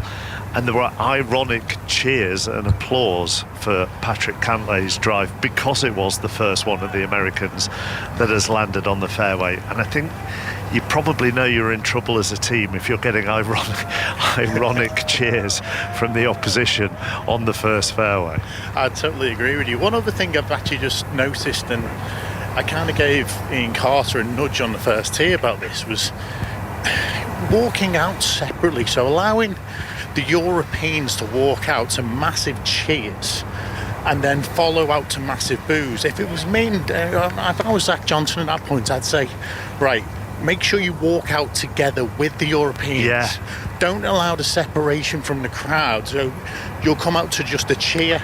Yes. Yeah, you know what I mean? Yeah, absolutely. But you wonder whether he's thinking along those lines, don't you? I'm just going to interrupt because I'm going to go to John Murray, because McIlroy has a chance to win the 4th. It's just rolled by on the left-hand side. So both the Americans and the Europeans had birdie putts 20, 25 feet. So Europe. However, Jordan Spieth is going to be made to putt this, even though it's 3 feet, Matt. Yeah, it was not Justin Thomas's finest moment there. From 20 feet, he's left it 3 foot short. He was not happy with that putt. Something they needed to happen, make something happen. He's left his partner 3 foot to go still for the half. And this is, you would think, this is a formality. Jordan Spieth, little touch, yes, drops in, and cheers from in the stands from the Americans, because for the first time this morning in this match, the Europeans have not won the hole. Tommy Fleetwood just walking past us here through the tunnel which goes under the stand, and we'll wait as well for the Americans, who are actually Jordan Spieth and Justin Thomas. There's smiles on the faces. talking away to one another, side by side, very much side by side, these two. So there we are, 4 holes completed. Europe 3 up, McIlroy and Fleetwood. And for the first time on the first, the Americans are on the green, Ian Carter, in 2. Yes, we have just seen the second shot there from Xander Schauffele. It's just got onto the left side of the green, but a green in regulation for the first time on this opening hole. Next up, it's going to be Tyrrell Hatton with his second shot from smack in the middle of the fairway. Brilliant drive from Jon Rahm, good 20 yards past the one dispatched by Patrick Cantlay, and here comes the approach from Hatton, landing on the green at the front but spinning off the front and coming down the slope. So Europe missed the green here, and that ball is in reverse, heading back down the hill, and has now come to rest some 20 yards short of the green. So a miscue from Tyrrell Hatton with his approach into the first. Paul Waring? Yeah, sometimes obviously first thing in the morning, coming through sort of temperature changes, you can get caught out sometimes. I think with the sun coming up, I don't know whether Tyrrell expected the ball just to travel a little bit better this morning, as obviously the temperatures are just starting to come up as the sun is rising. I think that's just caught him out there a little bit, Mark. Yeah, the weather is glorious again. It had a chill in the air this morning, but the sun is burning off the early morning dew in the rough where I am standing, and we are in for another baking hot day in the Italian capital. Ali. Well, Mark, you know that the name Ballesteros has featured prominently, more than prominently, in Ryder Cup history. We saw that wonderful tribute to Seve Ballesteros with the giant flag of his image and his face rippling over that first grandstand at the first tee this morning. I'm delighted to say, walking down the right-hand side of the third fairway, I bumped into his son, Javier. Javier, I was asked to look out for you, and I was thinking, a lot of people out here, how am I going to recognise him? I've not met Javier before. And then I saw you and I thought, yeah, there's a lot of Seve in there, so you were an easy man to spot. That was a wonderful tribute to your father, wasn't it, this morning? Yeah, it was, as you say, it was wonderful. It was an honor, and in the family we're very grateful to Luke Donald, the DP World Tour, and all the European team. There are so many stories, Javier, and images we see of your dad playing in the Ryder Cup. Do you have a favourite memory of him in Ryder Cup action, or possibly a story that he told you? Well, everything. I think he really lived for the Ryder Cup, and he always wanted to beat Americans, and I'm pretty sure he would be proud of last few Ryder Cups on European team. No, I think the last 10 Ryder Cups, Europe has won 7, and also this one looks very good, so I'm pretty sure he'll be very proud and happy. Yeah, he'd love to be here right now. Javier, it's amazing the impact he's had on this competition. Thank you very much for talking to us this morning. Enjoy the golf. Thank you very much. Thank you, Javier. Thank you. Kat. Birdie putt for Brian Harman, and in it goes on the second, and the US have a bit of red on the board on this second morning at the Ryder Cup in Italy. High fives with the caddies, high fives with Max Homa. The US go one up on the second green. Lowry couldn't drain the 25-foot birdie putt for the Europeans, and it's advantage America as we head to the third, with Brian Harman doing the business with the short stick on the second green. Yeah, as he always does, Brian Harman. If you get him in within that distance of 8 to 10 feet, you can guarantee that he's going to haul a putt. That's what he's done. He's the first person to get the red colour on the board for the Americans, and hopefully Europe can try and stay in contact with these guys, because Sepp Straka and Shane Lowry didn't play great yesterday, and they're up against a tough pair, but you never know, it's going to be a good game, this. Ian, over to you. First green, and Patrick Cantlay surveying his putt to win the opening hole. This after Tyrrell Hatton came up short with his approach, and then a pretty poor chip from Jon Rahm, and the Europeans are still 13-14 feet away from the cup. This is 40 feet across the green for the Americans after the approach from Xander Schauffele, and so a birdie putt to take the United States one up in this, the bottom match, on the opening hole. Cantlay over it now. And then we'll pull the trigger, send the ball on its way into the shadows up towards the hole. I don't think he's given it enough. He's not. And that has come up 4.5 feet shy of the hole. That's a real miscue. It really is, from a hatless Cantlay for the second time this week so far. again, he's putting back into the shadow. Is there a little bit of moisture still there that hasn't burnt off yet? That's just caught him out. I think both sets of partners so far don't look too settled, like they haven't quite got the feel of the golf course yet. And this hole could flip now. If this goes in from Hatton, and it is a good 13, 14 feet, but if it does go in, then suddenly a 4.5 footer for a half feels an awful lot longer than 4.5 feet for a win. I can't come up with a cliche on the very first hole, but this is classic match play.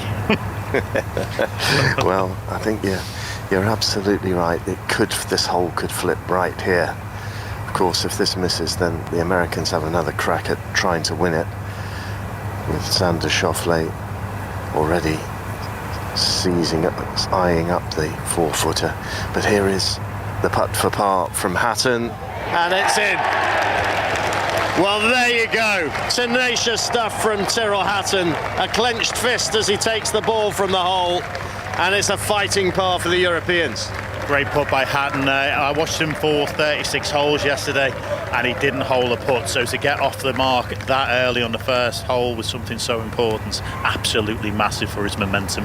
Xander Schauffele must now be thinking, oh my goodness me, what is going on? Because it's almost the same scenario as yesterday in the 4 balls, when an unlikely putt from Matt Fitzpatrick for a par, for a half, then lit the blue touch paper for the Englishman. Has Hatton done the same? We shall find out. But first, Schauffele now has this for a half. On a hole it looked like the Americans were going to win. 4.5 feet to avoid a 3-putt, to avoid going 1 down. Schauffele over it now with that bright red putter of his, sends it forward and into the hole. No messing at all. So a half in 4 at the first, but really encouraging signs for Europe in the way that Tyrrell Hatton holed out there.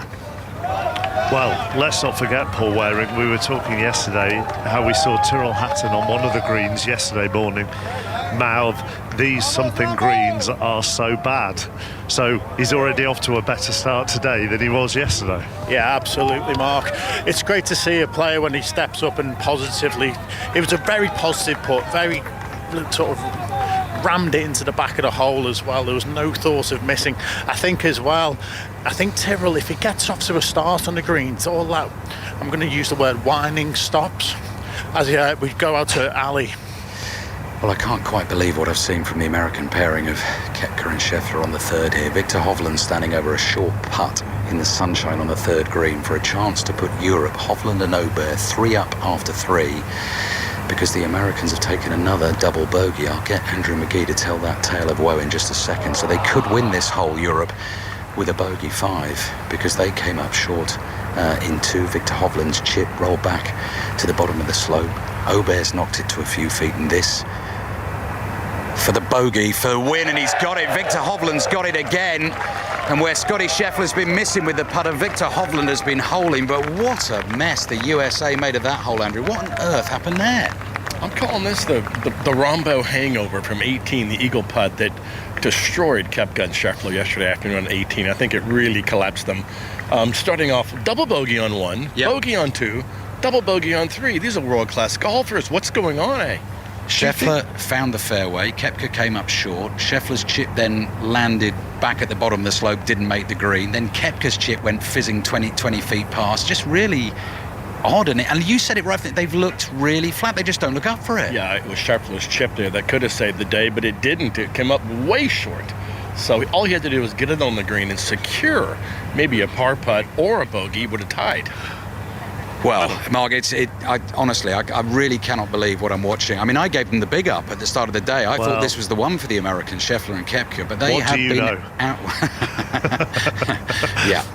No, but do you really, Andrew, think that the events of last night on the 18th have carried over to today for them as a couple? I don't know. I just made that up. I was just thinking, where can this lousy start come from? Where could it? I mean, it could be a hangover from yesterday. Like, oh my gosh, do we even have a chance? He's making eagle putts, chipping in for eagles. I don't know. It's just bizarre. I mean, I'll bring John Murray in on this, because actually you saw Koepka last night, didn't you, in a press conference? No, not Koepka. Who did you? I saw Luke Donald. and Justin Rose. But you said that you saw Koepka somewhere and you thought he was looking sullen. Earlier in the week. Oh, it was earlier in the week. Yeah, when he did his preview press conference. So not last night. Where he was quite downbeat, I think would be an understatement. Okay. And he talked about how, this week is, I consider this week to be another week at work. This is a week of work. Same as any other week at work. Where are those cheers coming from? Well, not here, but we do have Justin Thomas putting, and the Europeans have got the advantage on this hole as well, which is the drivable par 4 fifth. So this is their third shot for the Americans from 25 feet, but he's holed it. And that was just off the green, and that is a big blow. They needed that. Justin Thomas, who was tentative with his putt at the fourth, but not there, Matt Wallace. They needed that. Tommy hit a fantastic pitch shot after Rory skewed his 3-wood out to the right-hand side a little bit, left him on the fairway, and Tommy hit a fantastic pitch shot to 5 feet. Jordan Spieth obviously left Justin Thomas just off the green there and needed that for birdie, and it was a kind of semi-fist pump from Justin, but now Rory's got a putt from 5 feet for the half. Yeah, this could just change the momentum here. McIlroy, it was a lovely chip from Fleetwood, but McIlroy has got to finish it off. This is the teamwork. McIlroy, no, he's walking after it, he misses it. Well, that is a very sudden and quite dramatic twist to the United States there, and now McIlroy and Fleetwood only 2 up after 5. I thought that was going to go 4 up to Europe there, and it's complete role reversal. That's match play all over. All over. There you are, another cliche for Paul. Add that to his list. Get his permanent marker out, put a tick next to the list of cliches. There are just certain things that you can't avoid saying over the course of covering. Because of course they're true. Because That's they're why true. They're cliches, because they're true. Exactly. So, for the second time, when in Rome, John, let's just do cliches. Yeah, well, all roads lead to cliches. So in the top match, Europe are 2 up. In the second match, they are 3 up. In the third match, they are 1 down, and they are all square in the fourth. Ali.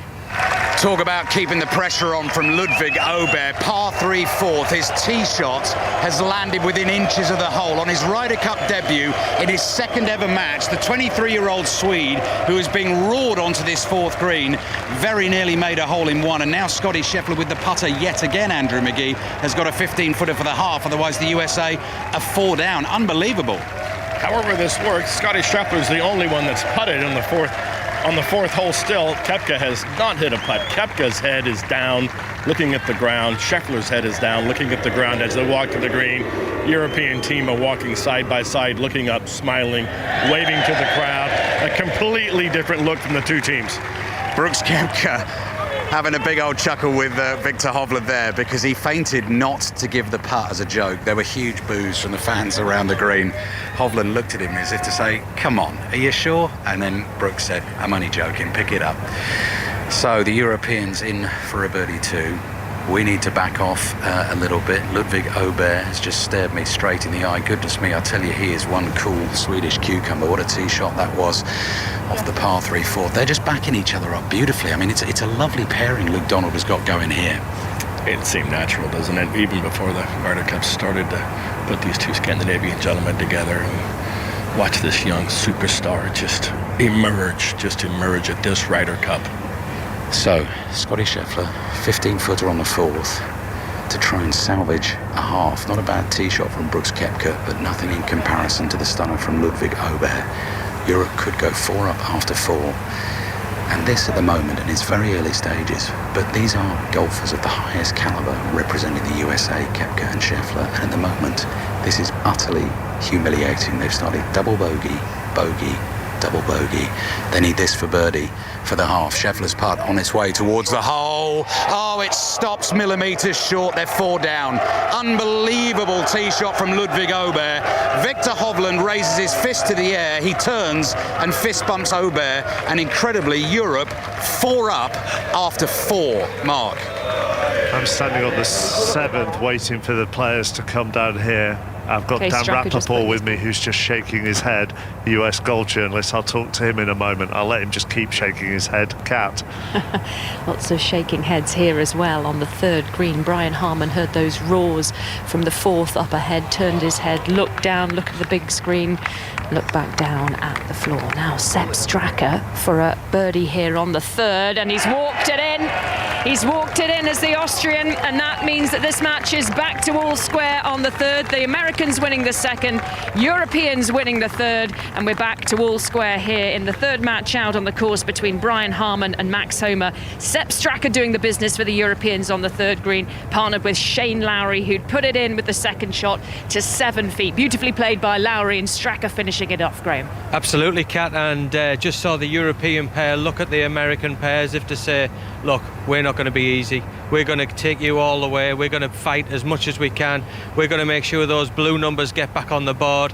Watch the the two up in front. They're obviously way ahead, and these guys want a piece of the action as well, and that's what they're doing. It was a bit of a nip-tuck fight as well, wasn't it, for Straka and Lowry yesterday against Fowler and Morikawa. Do you think they've come out with a little bit more intent? We saw Shane Lowry come out whipping up the crowd on that first tee, even though he's been told captain's orders yesterday to try and keep a lid on it so as not to upset Sepp Straka, who's a little bit more laid back, a little bit calmer. Sepp, though, saying that he really enjoyed playing with Lowry, getting the crowd going and creating that atmosphere. Yeah, I think they're a great pairing. You've got one guy that's a bit more relaxed, one guy that's a bit more intense. Normally Shane looks as though he's dead relaxed, but we know when he plays in a Ryder Cup, he gets up for it, he gets really excited, he pumps the crowd up to go along with them, and he'll want to do that and make sure that they keep on top of the Americans. I mean, they've got them down on the canvas at the moment. It's when are the Americans going to tap out? Right, well, we're heading to the par 3 fourth mark to see where the tee shots land, and after the heroics of Victor Hovland and Ludwig Ober up ahead, Europe looking to land another one here on the fourth. My God, Victor Hovland loves the fifth at this course. Ali. He does. He's just ripped his drive off the tee of the par 4 fifth. Looks absolutely beautiful in the sunshine, which is ever warming this morning. The water that runs about 100 yards short all the way up to the front of the green, and Hovland has played safe away to the right-hand side. Made the hole-in-one here, of course, in practice. Although, Mark, I'm not strictly counting that as a hole-in-one because it was his second attempt at the hole that morning. He put a ball... No, come on, that's not a hole-in-one, is it?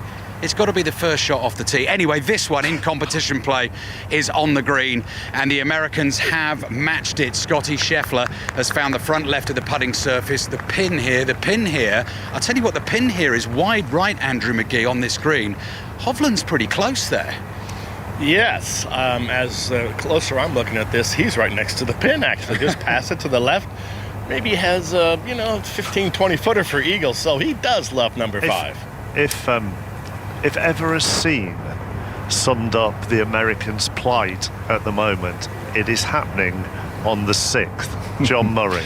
Yep, you've called it there, Mark, because Jordan Spieth's tee shot at the 6th has gone short and left, and he's in the very, very long grass. The rough that we talked about in advance of this Ryder Cup, the long, thick, tangly rough. That's where Jordan Spieth's ball went, and it is.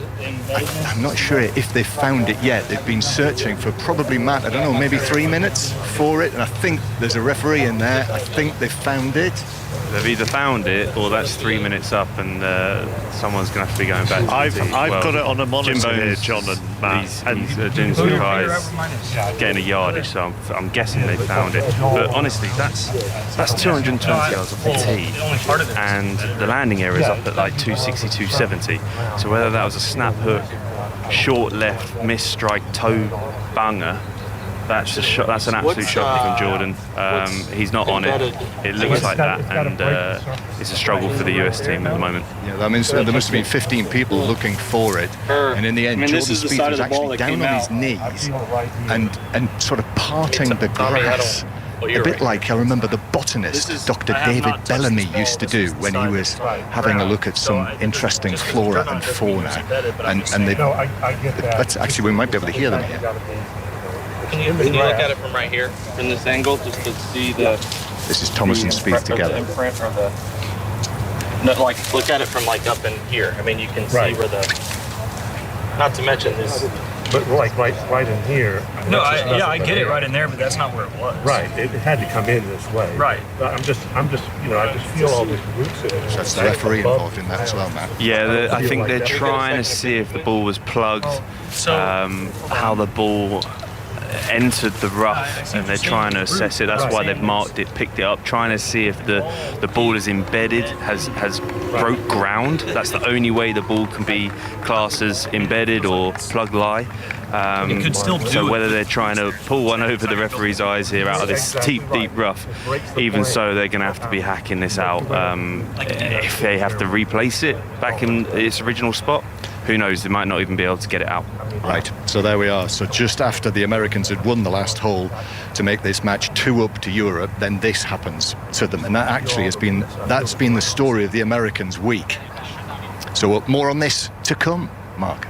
There is a real debate going on in there, and I think I heard them talking about the angle that the ball had gone in to the rough. The crowd here are cheering something that they saw on the big screen, which was what we brought you earlier, which was Lowry and Straka putting white on the board now in match 3, and they've taken the lead away from the Americans, so that is all square through 3. Ian Carter, what about your game, the bottom match? Well, we're on the second, and there's a decent chance here that Europe can go 1-up in the shape of Tyrrell Hatton and John Rahm against Xander Schauffele and this man Patrick Cantlay, because Schauffele had to chip from the rough after the initial tee shot had come and rested against a pine cone, which hampered Cantlay with the second shot. So now this is the 4th shot on the par 4, and it's a putt from the left fringe of the green, and it's a good 40 feet. Cantlay leaving the flag in the hole, this for an unlikely par, and if this misses, then Europe will have 2 putts for the hole from long range. So here comes Cantlay now, sends it up to the top of the slope, then lets gravity do its stuff, the ball trundling down towards the hole and coming to rest. 3 feet to the left of the hole, excellent for pace, a little bit of a wide though. Yeah, a bit shaky start really from Xander Schauffele here. Obviously wide tee shot off the tee, and then a fluff chip as we join Cat Downs. Max Homer with 10 feet to win the hole on the 4th. Oh, just turns away on the right-hand side. So we remain deadlocked here in the 3rd match out on the course as the grandstand behind me rise to their feet. Shane Lowry, Sepp Straka heading to the 4th, all square in this 3rd match. Right at the 5th green in this glorious Italian sunshine Saturday morning, 5 Live and BBC Sounds. The big screen over the opposite side of the water from Andrew McGee and I tells another European tale of joy so far. Quickly to Ian. Tyrrell Hatton putting for the hole on the 2nd up the hill here. This is a birdie putt, the ball tracking towards the hole, looking very, very, very good. Oh, that's brilliant. He had 2 putts for it, and he's earning the applause of his partner, John Rahm, because that is good enough. The ball coming to rest just 2 inches from the cup, and that's conceded a par 4, good enough to give Europe the hole, and they go 1-up after 2. Ludwig Aubert with the eagle putt has just come up short on the 5th, so Victor Hovland walks towards it and marks the ball, and that's not been conceded. So the Americans are down in 3. It's a birdie 3, and the Europeans, from their point of view, Andrew, and I know you don't like to see it from their point of view, don't want to give them a sniff, do they? Make sure you make this, get this short one in, make it a 3, keep yourselves 4 up. I think it's in the 3-foot range, or anything more than a foot. I believe the Americans are going to make you putt everything at this point with the start they have. Finally, Brooks Koepka got a first putt on the 5th green, which is kind of crazy. He hasn't held much this week, this lone live wolf player that comes out. And now Victor Hovland, just to wrap up, a little birdie here, just a little tap, 3 feet in. In from Victor Hovland again. He's been rock solid with the putter so far this morning. So the Americans eventually stop the bleeding. That's the first hole halved for them in this match. Europe have won the first 4. That hole is halved. We're heading up the 6th with Hovland and Aubert 4 up on Scheffler and Koepka. Let's go back to the calamity for the Americans on the 6th, where actually, John Murray, Justin Thomas is lucky he didn't either break his wrist or his ankle in trying to come out of the rough. Yeah, it was really, really, really thick. The grass was right up to his calves, up to his knees. He tried to chop it out, and You know, it was, you could almost see that he was conscious of the fact that that was actually quite a risky shot physically. Took a huge clumps of long grass but left the ball in there, and then Jordan Spieth had to step in there, but he was able to chop it out. So the Americans are on the fairway, but on the fairway in 3, and Rory McIlroy for Europe, right side of the fairway, on the short grass. He's been standing away from it, leaning on his club, just watching it all unfold, and the Europeans obviously with very, very much the advantage on this hole. Rory decided actually to put his club away. Still the Americans to go, playing their 4th shot into this par 4. I mean, that was a pretty poor tee shot, and then his partner couldn't do anything and get the ball out. Yeah, so very much the expectation is that Europe will go back 3 up in this match on this 6th hole at some stage, so more on that to come.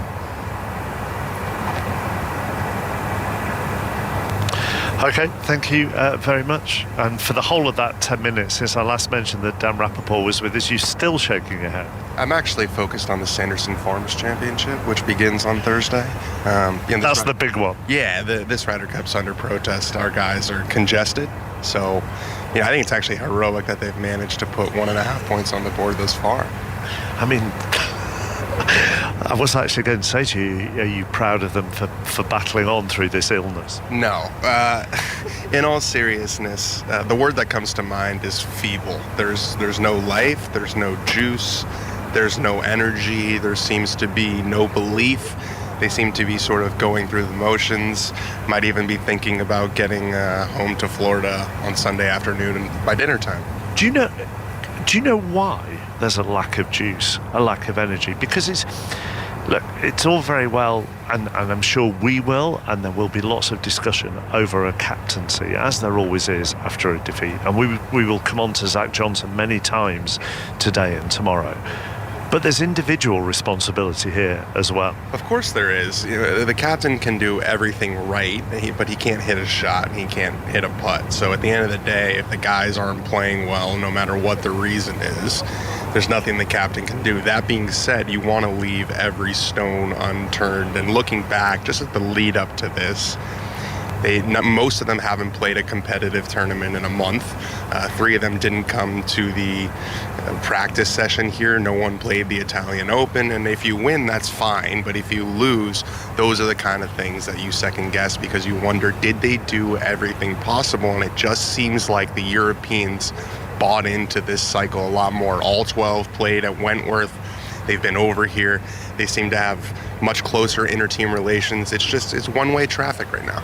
Paul Waring made a point as part of our team not that long ago, saying, I mean, there are all sorts of little things you could do. Like, why, for example, are the Americans waiting to allow the Europeans to go onto the first tee, get all the cheers that they're getting, then following on a minute later, getting the boos that they're getting? Why don't they try and walk on with the Europeans? It negates that. Yeah, there's a million of those little things that they just seem uninterested in trying. I think because these guys have had so much success in their individual careers, and I also think because of the captaincy of Steve Stricker in Wisconsin, he basically let them do whatever they wanted to do, and that was praised at the time. But this is just the nature of Ryder Cups and the nature of team sports in general. When things go well, the coach is the smartest guy in the room, and when things go bad, he's a bumbling idiot. That's just like how it works.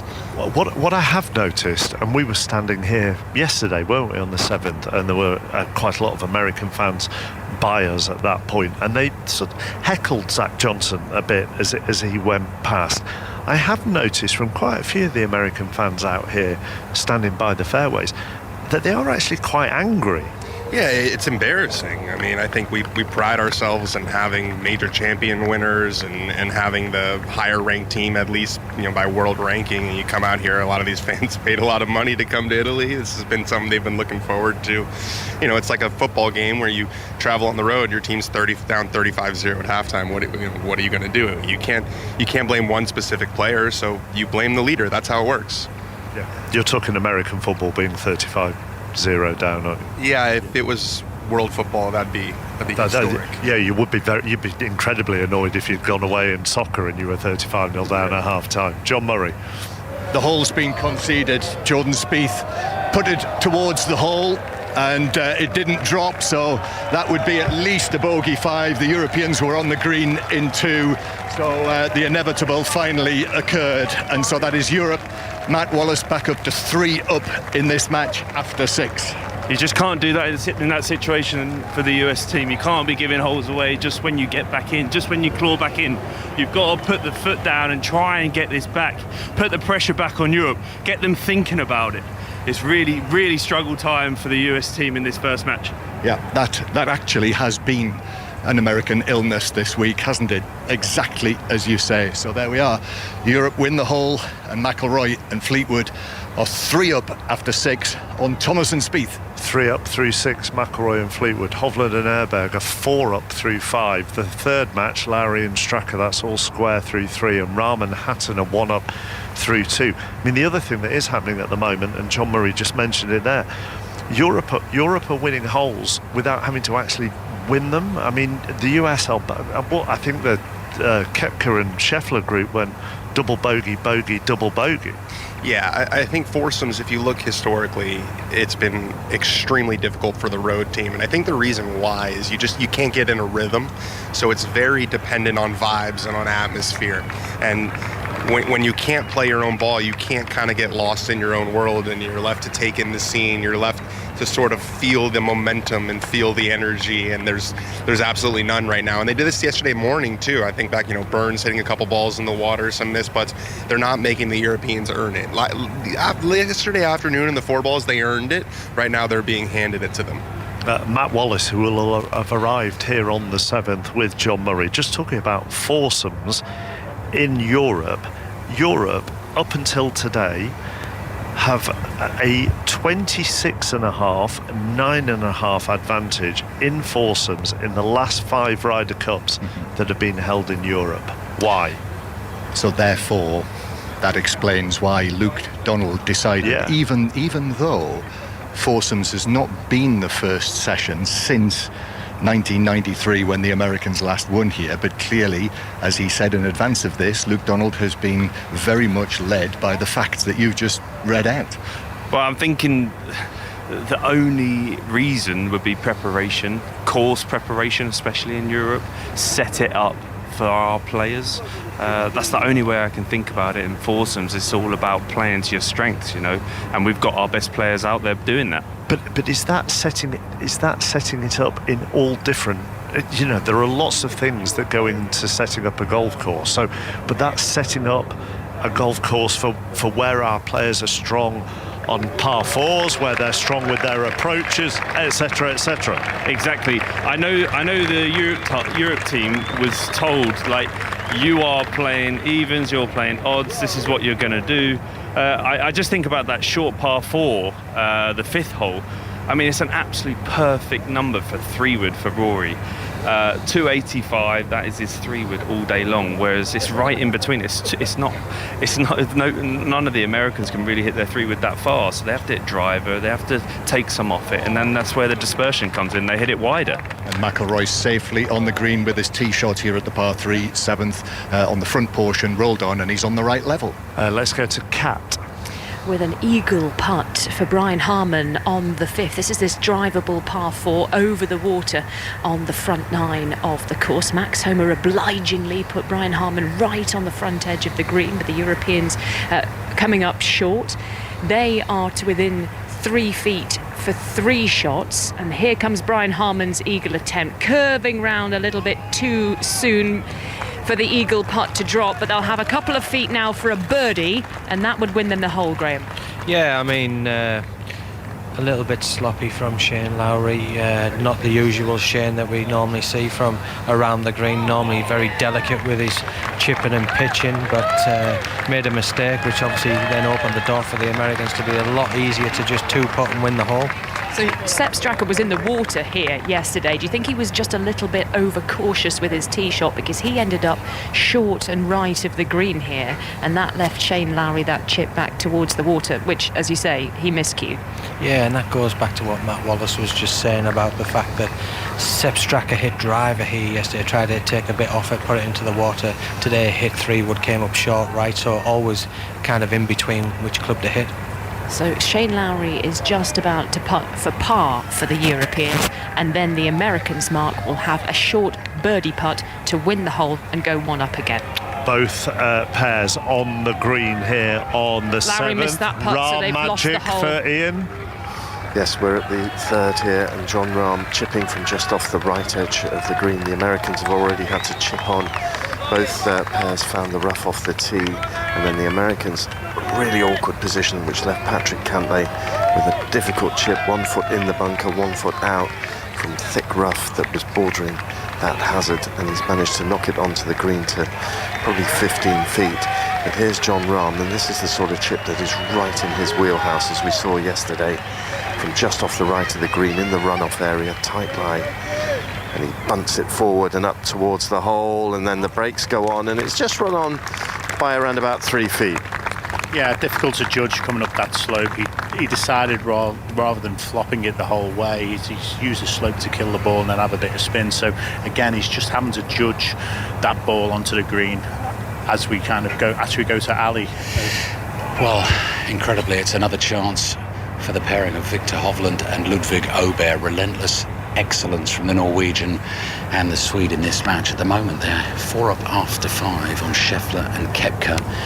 Koepka's just missed a 12-footer for birdie on the 6th. Åberg from 6 feet gets it. He gets it, and the European fans are roaring again. And incredibly, Victor Hovland and Ludvig Åberg are 5 up on the big-name pairing of Scheffler and Koepka after just 6 holes. And at the moment, Andrew McGee, we can't hear ourselves think around the 6th green, but they're just not putting a foot wrong. So Scheffler knocks it into 12 feet, but then Hovland knocks it into 6 feet, and Åberg, in his first Ryder Cup, pops in the putt. I think we're heading back to Ian. Yep, we're on the 3rd, and Ali, even though it is only the 3rd, this just feels like a really crucial putt from the American point of view. It's around about 15 feet, maybe a fraction more than that. It's Xander Schauffele, and it's for a par, and if this misses, then Tyrrell Hatton will have a short putt to win this hole for Europe and put the European pair, Hatton and Rahm, 2 up in this match against Patrick Cantlay and this man, Xander Schauffele, who I watched all day yesterday, and he putted really nicely without holding very much at all. Burnt the edges of the hole so many times, so he desperately needs this in glorious morning sunshine, long morning shadows. He sends the ball forward, and it borrows from left to right, and it gets up to the hole, and it just stops on the very edge. One more revolution and it would have disappeared. Captain Zach Johnson is standing there looking at his notes, a little bit of a resigned look on his face. Yeah, it was the second shot actually that did the damage there. It just clung onto the top of one of these greenside bunkers, meaning Cantlay had to stand 1 foot in, 1 foot out, as we now look at Hatton. Okay, so Hatton is now going to have this putt to put the Europeans 2 up. I do feel sympathy for Schauffele. He missed so many putts by just a fraction of an inch yesterday, and he's done it again here on the 3rd. So this for a par. It's back-to-back bogeys for the American. This is for back-to-back pars and back-to-back holes for Europe. Oh, and he's lipped out, and wow, there's one of those Tyrrell Hattons. I cannot believe that has happened kind of looks. Patrick Cantlay goes forward, just checks that is giveable, decides that it is. So the hole has been halved in bogey 5s. And in this bottom match, John, we now have the situation as it was with Europe, a 1 up as we go to the 4th tee. But in the first match on the course, Jordan Spieth misses a putt from 8 feet. And you can hear that reaction from the European fans on the banks in front of the hospitality chalets. The ball stayed out, and that feels as though that was a big miss for the Americans. Europe remained 3 up. Huge opportunity for the Americans there. Even though Jordan's not on his game, you'd always fancy him from holding these sort of putts to get him going, and it's just not happening for him. And together again, the 2 Americans there, Jordan Spieth, who, you know, understandably is hanging his head a little after that, but Justin Thomas puts his hand on his back, you know, giving him a pat on the back, giving him a pep talk, and trying to keep the juice, as we heard Dan Rappaport call it. Yeah, exactly, and this is a big drive for Jordan on the next hole. After a missed putt and that poor drive on the hole before that, big drive for Jordan to get it away here. Can he get himself going for this tournament? He hasn't started off at all. So 3 up, and I'm going to give you a bit of course management here, Matt. I think rather than go through the jam next to the tee, we will step through the ropes in amongst the public, so watch out. Can Matt answer one question for me while she's doing yes, this? we're now in amongst the public. If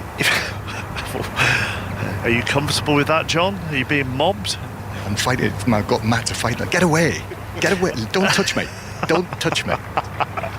Matt, you're playing foursomes. You're walking to the green. You've got an 8-foot putt for birdie. It's your putt. But your partner is also walking with his putter in his hand. Yeah. Well, I was watching Jordan intensely on the last green there. He wanted to get to the green first before anyone else. He kind of wants to get in his own way and just do it feel as though he's playing on his own, you know. He's hit that shot himself, taking his putt, he's going to hold this. That was his mindset. But you're right, if your partner's got his putter out, where are the vibes there? What's the feelings? If it was affecting me, I'd say to Justin, I'd say that put this away, you won't need it, this is going in. You know, try and say something, self-talk, good self-talk to get you going. Just watch out for this tractor, Matt. Yeah, well done. Yeah, we avoided it. That's you made the point as well, John. Actually, I think it might have been on the previous hole that McIlroy didn't even get his putter out on the previous hole. So the Europeans are doing it differently. Yeah, very much so. I mean, they got up onto the green, but it was an inevitability that the likelihood was that they wouldn't have to putt there. That was the case. Right, we're back inside the ropes. Matt looks a lot happier. I was going to leave you to your public as I go to Cat. And just watching the approach shots on the 6th, Sepp Straka to hit the second for the European pairing of Straka and Lowry, and Max Homa and Brian Harman. Well, Brian Harman put the ball in a very similar position to where we saw Justin Thomas and Jordan Spieth a little bit earlier. There was that big discussion, wasn't there? They couldn't find the ball for ages. Big discussion about whether the ball was plugged, and in the end they conceded the hole. But what was the lie like? We sent Graham to have a look at it. He scurried across the golf course. How was it looking? Yeah, we could see the ball, but it's really tangled in the wet long grasses. Sepp Straka hits a beautiful shot into this 6th green, into around about 4 feet. What a wonderful shot, and a dagger in the heart for the Americans. Absolute stunner from Straka. Now it's over to Max Hovland from the thick rough down the left-hand side of this 6th fairway. Huge crowd of spectators right on the crest of the hill. They're all straining their eyes down the fairway to see Max Homa. You can just about pick him out against the knot of spectators who've bunched around him to see whether he can make contact with this ball in the rough. He's knee deep in this thick, dewy, claggy grass, and here comes the ball up now. He's only going to lay up. There's no way he can make it up to the green, so a real advantage here for the Europeans. Sepp Straka with an absolute peach of an approach shot to put it to within 5 feet, and the Americans in 2 are well short of the green. The Americans 1 up after they won the 5th, but it looks like Europe are going to strike straight back here, Graham. Yeah, they are. It looks like it's going to be back to all square after the 6th. I mean, a beautiful shot from Sepp Straka, just what he needed, put it in there nice and close. He didn't know what the lie was like over there. He didn't know whether they could reach the green. He did his job, passed it over to the Americans. They haven't delivered, and now listen to this crowd, listen to them. Fantastic, shouting ole, ole. There's some European fans dressed like Roman centurions off to my right-hand side. They've got blue Roman helmets on with yellow crest of feathers over the top. Rambo across the front on their chest. Rambo Italiano, it says on their T-shirts, and golden stars speckling their blue shorts as Sepp Straka walks up onto the green to the ovation from the European fans. Shane Lowry just doing a little bit of housekeeping to the surface of the green, picks up the ball from that 4-foot position away from the pin and tosses it to his caddy, Thomas Bjorn and Nicholas Kolstad. We've got Nikolai Hygar already on the vice captain's buggy here. Graham just giving him a bit of a tap on the shoulder. Impressed with the Hygar debut yesterday, Graham? Well, I think we've got Rasmus here. Yes, he gives me the little nod. Oh, a bit duped by the twins, the Hygar twins. Yeah, but I'm sure that he's really happy with his brother's performance yesterday. Out to Ali. Koepka, birdie putt on the way on the par 3, 7th, missing quite a long way to the right-hand side, coming down a slope and turning from left to right, and has left Scotty Scheffler one of those horrible Ryder Cup knee knockers. Ludvig Åberg, the Swede, now has a putt from about 25 feet as well, and he's coming right across the slope that cuts through the middle of this green. There's so many undulations and bends and curves in this green, Andrew McGee. I don't think Scotty Scheffler wants any more 4-footers because this is what he's got left. Of course, you just mentioned Ludvig here. He's in the correct valley on the screen with a straight uphill putt. Doesn't break very much. So Ludvig Åberg, and you can't quite believe how many people are actually able to watch this live on the hills and the slopes around this 7th green. Oh, it's a good firm wrap at the hole from Åberg. It's on its way and it's pulling up just short, and the line looked really good, but that's a concession. That's got to be a par. And so now Scheffler's nerve is going to get tested, but that huge slope that runs all the way down the right-hand side of this green, 3-tiered hospitality tent, which has 20 boxes along each row. There's thousands and thousands of people watching the golf here, and it just increases the pressure on Scheffler. Yeah, they don't need any more pressure. They've got plenty on their own. I think the embarrassment factor may be creeping in to say, what are we going to do? How are we going to react? How are we going to look at the other fans? Are we going to sneer? Are we going to be smiley? I mean, this is not what we wanted to see Scheffler having to make short putts, what he's been through this year with missing short putts.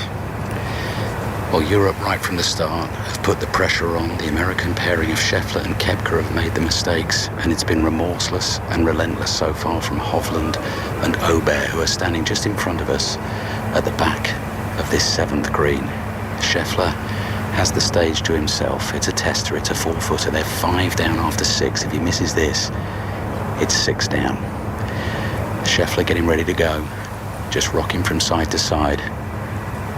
Pauses for a second, pulls the putter head back. Now surely it's got to go. It does go. So it's 5 down after 7. It's another half for the Americans. We'll take you to Ian. On the 4th green, where Europe have a putt to go 2 up here with Jon Rahm 32 feet away as he gets himself ready, putting immediately over his shadow, uphill, a few undulations. There'll be a little bit of right to left on this, and the Americans by no means certain of parring this hole either. They missed the green, and the chip to 7 feet, leaving Schauffele with a tester to come. This one with a big break from right to left, and he's come up well short there, has Jon Rahm. He's come up 4 feet short. Yeah, he's been caught out again. Just not quite got the speed of the greens yet, Jon Rahm. I must say, just on a different note though, Xander Schauffele looks completely out of sorts here, hitting it absolutely everywhere. Terrible, terrible tee shot in here, nearly hitting in the crowds on his par 3 4th hole.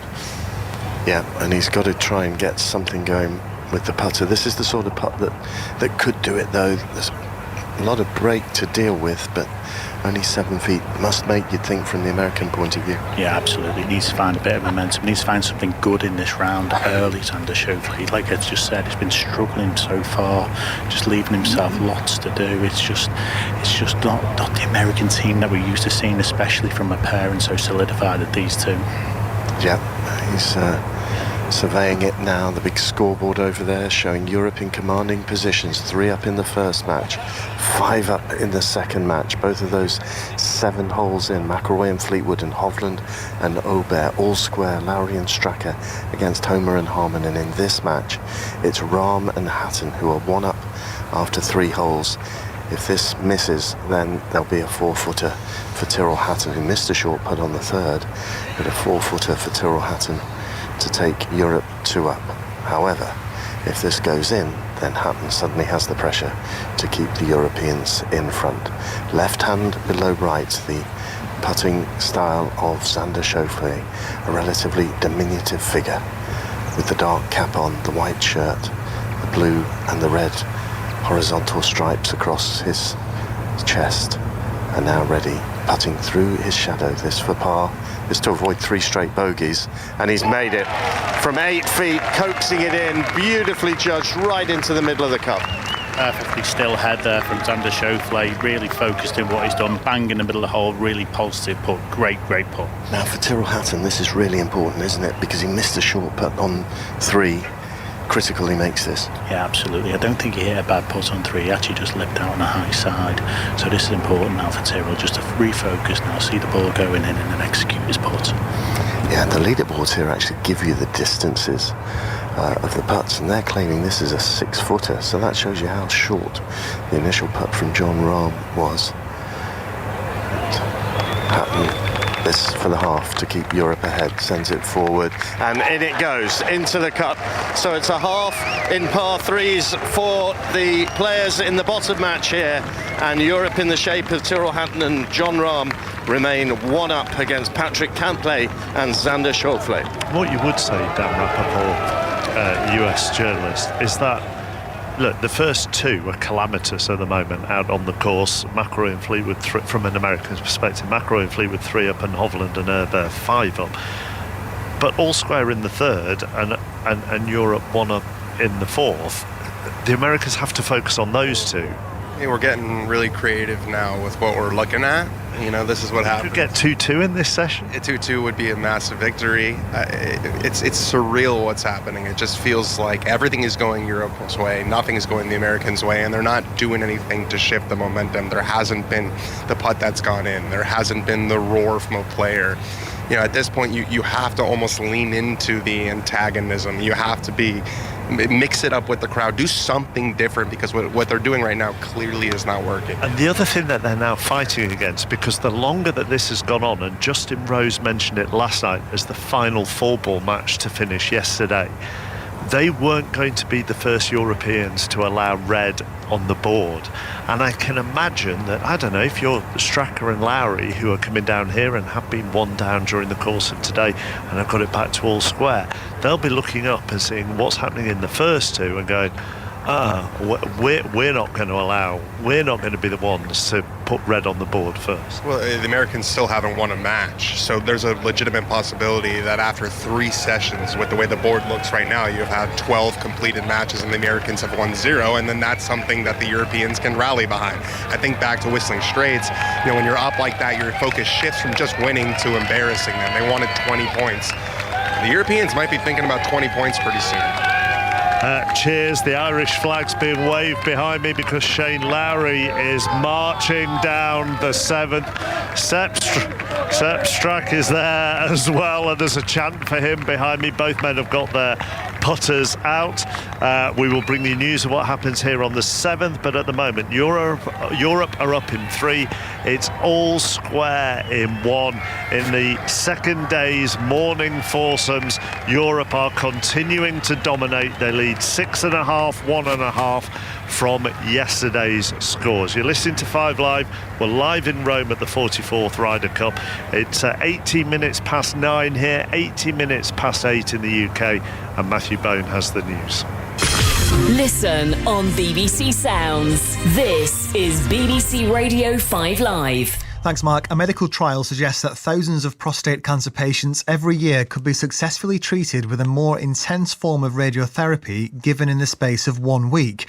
The study found that doses could be cut by 3/4 compared with the standard treatment. The charity Prostate Cancer UK said the findings could save the NHS time and money. Our medical editor Fergus Walsh says the findings are encouraging. They herald quicker, kinder treatment for thousands of men, which will save the NHS money, so a win-win. Now, it's worth stressing, this is for men whose cancer is confined to their prostate, but who are at medium risk of it spreading long-term. Those with more aggressive cancer will be given other options like hormone therapy and prostate removal. Merseyside police have released the name of a 15-year-old girl who was killed in a school bus crash yesterday. Jessica Baker died when the coach overturned on the M53 in the Wirral. The driver, who's been named online as Stephen Shrimpton, was also killed. More than 30 Conservative MPs say they won't vote for any plans that result in higher overall taxes. They've made the warning on the eve of the Tory party conference and the day after a leading economic research group said taxation levels were at their highest for 70 years. Around 12,000 train drivers are staging their latest one-day strike in their long-running dispute over pay. Rail operators have warned of serious disruption to services. A former gang leader has been charged with the murder of the American rapper Tupac Shakur 27 years after he was fatally shot in Las Vegas. Police say that 60-year-old Dwayne Davis orchestrated the shooting as revenge for an assault on his nephew. Tupac Shakur, who was 25 years old when he died, had sold more than 75 million records around the world. The Clark County District Attorney Steve Wolfson told a news conference that police had never given up on the case. This community and worldwide have been wanting justice for Tupac. Today we are taking that first step. This is the indictment we've been waiting almost 3 decades for. And the entire archive of the satirical television show Spitting Image has been donated to the Cambridge University Library. Puppets including Margaret Thatcher, Diana Princess of Wales and the Queen Mother are among the items on display there from today. The 44th Ryder Cup at Marco Simone with Mark Chapman on 5 Live and BBC Sounds. Let's get straight back out onto the course to the top match where maybe there is hope for the Americans. John Murray. Yeah, they've just won the 8th with a par 4 as well, incidentally. Both the Europeans and the Americans missed the fairway off the tee. Americans right, Europeans left. But in the end, Justin Thomas had a 7-footer, and at the moment he's the man that you'd want over the important shots, and he rolled it in a couple of big strides, plucked the ball out. So that means it's back to 2 up McIlroy and Fleetwood's lead, and the Americans have won 2 of the last 4 holes, and actually I think you can argue, Matt Wallace, that they could have won 3 of the last 4. However, more on that in a moment, because news from Kat. And that was a putt to win the hole here on the par 3-7 for Shane Lowry. Twice the Americans have hit the front in this match. Twice the Europeans have struck back to snuff out that lead. This match back to all square, and a really good chance for Shane Lowry there to hit the front for the first time for Europe in this match. But Max Homa now has to sink this par putt to keep the match at all square as we head to the 8th. Yes, Matt, we were saying the Americans, this has got the stirrings of a comeback. Well, that was the biggest fist pump I've seen from Justin Thomas there, and they're 2 down, so that's what it means, winning a hole at this moment. But like we were just speaking about, they can't give a hole away now. They've got to put a stretch of holes together where they're playing solid golf, try and make the Europeans win some holes and try and claw back this deficit that they've been down in all day. Just looking away towards the 9th tee mark, which is where they'll be striking their shots in a moment. The baked brown Italian hillside behind it, and right on the horizon a camper van. So maybe somebody's just sort of opening their eyes up there and thinking, might just wander down to the Marco Simone. Yeah, we keep saying we're in Rome, but we are a good 20 kilometres outside of Rome, and there are lots of little towns and villages here, and you do wonder what they may be thinking as their peace and quiet is interrupted by all of us lot plundering onto this course. The European putt here on 7 Cat wasn't conceded.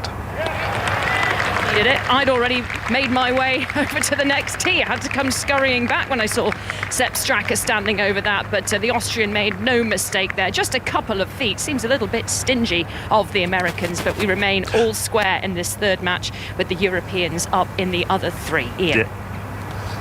Yes, we're on the 5th, where there's a huge pond actually, and there are a load of really massive fish there, and the same thought as Mark was having about what the villagers must be thinking. I just wonder if the fish could process all the hullabaloo that must ordinarily be a very, very peaceful place to come to the surface and open their mouths.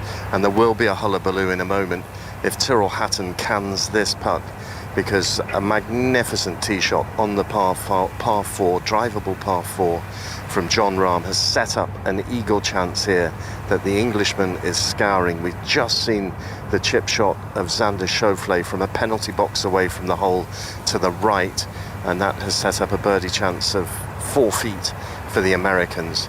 But this to take the Europeans 2 up for Tyrrell Hatton, with a shadow cast at his back.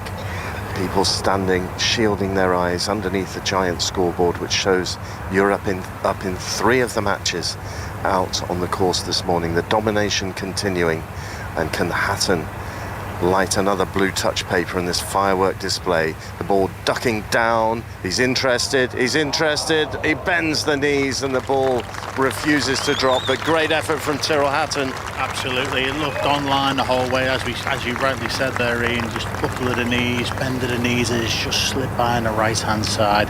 That was all set up though by a fantastic tee shot from Jon Rahm. And from the American perspective, every putt just is laden with pressure now. It really is. They're not putting any pressure onto the Europeans. It's a case that they're having to be reactive. They're the ones having to hold these 3 and 4 footers consistently just for the half. They're just not in the game at the moment. No cap once again for Patrick Cantlay, so that very distinctive pale white forehead evident to us as we look across to the green as he settles over this 4-footer. This for birdie for the Americans on the 5th. 1 down in this bottom match. Sends it forward and into the hole very calmly. And I think the Europeans have been conceded their birdie. They have. So we're going to head off to the 6th tee here. No, it hasn't been conceded. I do apologise. John Rahm is over there. I was watching Tyrrell Hatton, who'd got another European-clad chappie next to him, and I thought for a moment that was the two of them just walking off. So just a little tester here for Rahm. Yeah, a little one. Just got to make sure he concentrates. It looks relatively straight part of the green here. It should be relatively flat. It should be pretty routine this for John Rahm. I don't know whether this is a little bit of tactics just to upset him, to try and upset him and put him out of his stride. Yeah, just a tiddler there as we go back to the fish in the pond analogies, and in it goes for John Rahm, Mark, and so the European pair in the bottom match remain 1 up. And just in terms of your discussion with Dan Rappaport, surely the objective for America today is to get to 6 points. They need to get to 6 points. Otherwise, if they don't, they'll have to do something that no one's ever done before on the final day to win a Ryder Cup. Absolutely. I'm still standing on the 7th in the glorious sunshine here. I've watched 3 matches come down this hole already, and the American who's walked with the most purpose down the 7th so far that I've seen is Andrew McGee, who is alongside Alistair Bruce-Ball. Yeah, I'm trying to keep him smiling. It's difficult with this match. This is Hovland and Aubert, who are 5 up after 7 on Scheffler and Koepka, who are having a very sorry Saturday at this Ryder Cup. And almost to tell the story in microcosm, the way the 8th hole has gone for them has told the entire story of the round as well. Ludwig Aubert, first up off the tee for the Europeans, absolutely stripes it down the middle to where the fairway bottlenecks about 200 yards from the green. Koepka hooks it into the horrible thick stuff. In that thick stuff, Andrew, you say they found 2 balls, so they actually had to pick one of the balls up to identify it was the Americans' ball. They then couldn't hit it anywhere from there, had to lay up with the 3rd. Scotty Scheffler's hit a wonderful shot with the 4th, but it's conceded, isn't it? Because Hovland's hit such an incredible shot to 9 feet with his 2nd. Scheffler effectively had to try and hold from 140 yards for the half. It just tells you what's going on. Yeah, how's that sound? You have to hold from 140 yards or you lose the hole. Well, that's not going to happen very often, and it's just a debacle from the American side. Missing fairways, missing putts, but this Scandinavian twosome are hitting sublime, beautiful shots. This hole was a microcosm of exactly how they're playing. Yeah, no, absolutely, Mark. That is the story. Aubert's drive was pinpoint. You couldn't have placed it any better. And then with the Americans struggling, Hovland could have taken it a bit easy, bailed it out to the right or the left, gone a bit safe. He didn't. He went straight for the flag. He knocked it into 9 feet, and they haven't needed to putt again. So they win that hole with a concession. They are 6 up after 8. They are the handy Scandies. And we're talking, Andrew, when we were talking last night, and not trying to get ahead of everything, as I keep saying, but Luke Donald will want to have the opportunity to rest people this afternoon. Some of his big names who've played in all the matches so far, all 3 sessions, and that's McIlroy and Hatton and Rahm and Hovland. So when you have Aubert there, he is likely, isn't he, to go out this afternoon? He didn't go out yesterday afternoon, but would you put him out this afternoon? Well, the handy Scandies are going to have the afternoon off here in a few holes, so they're going to have an extra rest, because this match looks like it's going to be wrapped up shortly. So, I mean, there's going to be a big rest. Yeah, what a great position to be in for Luke Donald with those options, the American side. Who do you put out? Who do you put out first? Who do you put out your best players? I don't know who the best players are. How do you balance, Andrew, not wanting to see the Americans getting thrashed with the opportunity for an early lunch and putting your own feet up for a bit? Well, I want to see a match. Come on, I want to see some good stuff. All these people paid good money for this beer and this sunshine and walking this lovely Marco Simone. Come on, make it a match, lads. Let's go to James Gregg. I mentioned earlier that when passing American fans and hearing some American fans, that there is an element of anger about what they have been watching, not only this morning but yesterday as well. James Gregg, you are with some of them. Are you sensing there is a bit of anger? Not off the three gentlemen that are stood right in front of me. They're wearing some rather dashing jackets. The question that I've just been asked in my earphones, gentlemen, is are you feeling a little angry at the team that you've come to support, all the way from Indiana, I should add, as well? More anxious than angry right now. Optimistic. Okay, so you're more frustrated, would you say? Yeah, I wouldn't say frustrated. I'm honestly happy to be here. It's been an incredible experience so far, and hopefully we can maybe go 2-2 this morning, maybe 3-1 if we get lucky, but it's not looking good. The Europeans are just on fire right now. What do you think needs to change from a US team perspective? Would you say it's more mentality, or is it just that the golf games just simply aren't up to scratch? A lot of them haven't played in 5 or 6 weeks since the Tour Championship at Eastlake. I would say Victor Hovland needs to maybe go back to Rome and not come back and not play anymore. And Jon Rahm, if he could maybe just take it easy on us, but I don't know. That's a tough question. I think they're up against the huge crowd. This crowd is incredible, and they just need a little momentum. Just a little momentum to turn things. One putt. Yes. One putt to fall. That's all it takes. Apparently, Mark. Anyway. Thank you, James. Back to John Murray.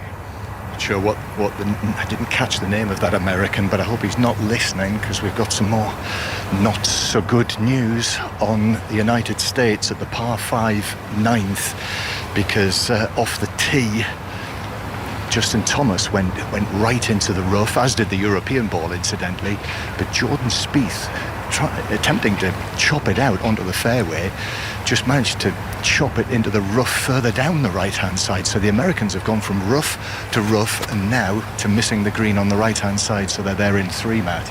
Yeah, I mean, Jordan's not happy with himself, berating himself all the way up the fairway. What an amazing shot by Rory. Fantastic wedge shot there. Brilliant wedge shot for Europe, and looking like Jordan's going to have to do some Jordan things to come out of this with a half.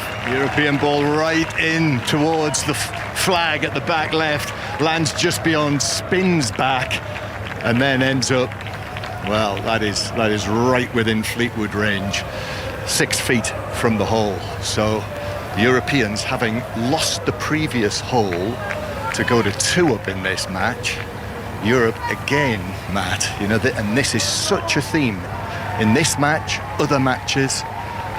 As soon as they manage to exert some pressure, yet again, they're letting the Europeans off the hook. Yeah, I love what you're saying about getting the ball in play, giving Justin a chance to put one in tight, put the pressure back on Europe. No pressure at all.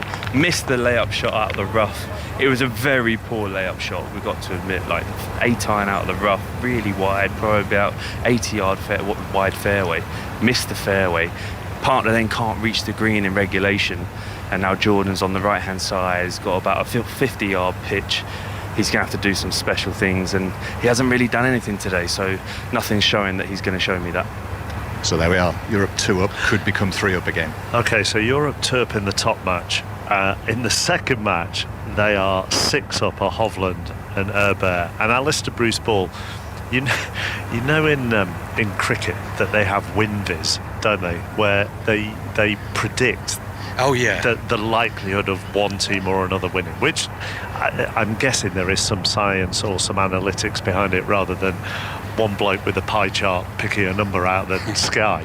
But they're doing the same here on the big screen. I've seen it, They have a win predictor for these games, and at the moment Hovland and Herbert are 80% win prediction. Yeah, I mean, even Scheffler without the and Koepka numbers with and the 3%. data and the analytics, 6 up after 8 tells me that they've got to be big favourites. So I think I'm going with that. Statman Dave won't be happy. If you're suggesting you don't need analytics, he won't be happy. No, we suggest that every week on the Fantasy 606 podcast, but he doesn't listen. Good. Well done for Crowbar and plug of your own podcast into the coverage. Ian Carter, do you want to do chipping forecast? We try to steer very clear of statistics wherever possible. I don't find them. We discuss them quite often, but we dismiss them even more frequently. Let's go to John Murray. Yes, on the 9th with McIlroy and Fleetwood 2 up on Thomas and Spieth, and that shot that Matt Wallace was describing that Jordan Spieth played from off the right of the green, I mean, he's got that within no more than 18 feet, so they've got this for their par 5, and the Americans and the Europeans have got their 6-footer to come for birdie. And what did I say on the tee, John? Can the Americans string together a couple holes, solid holes, put some pressure, apply some pressure?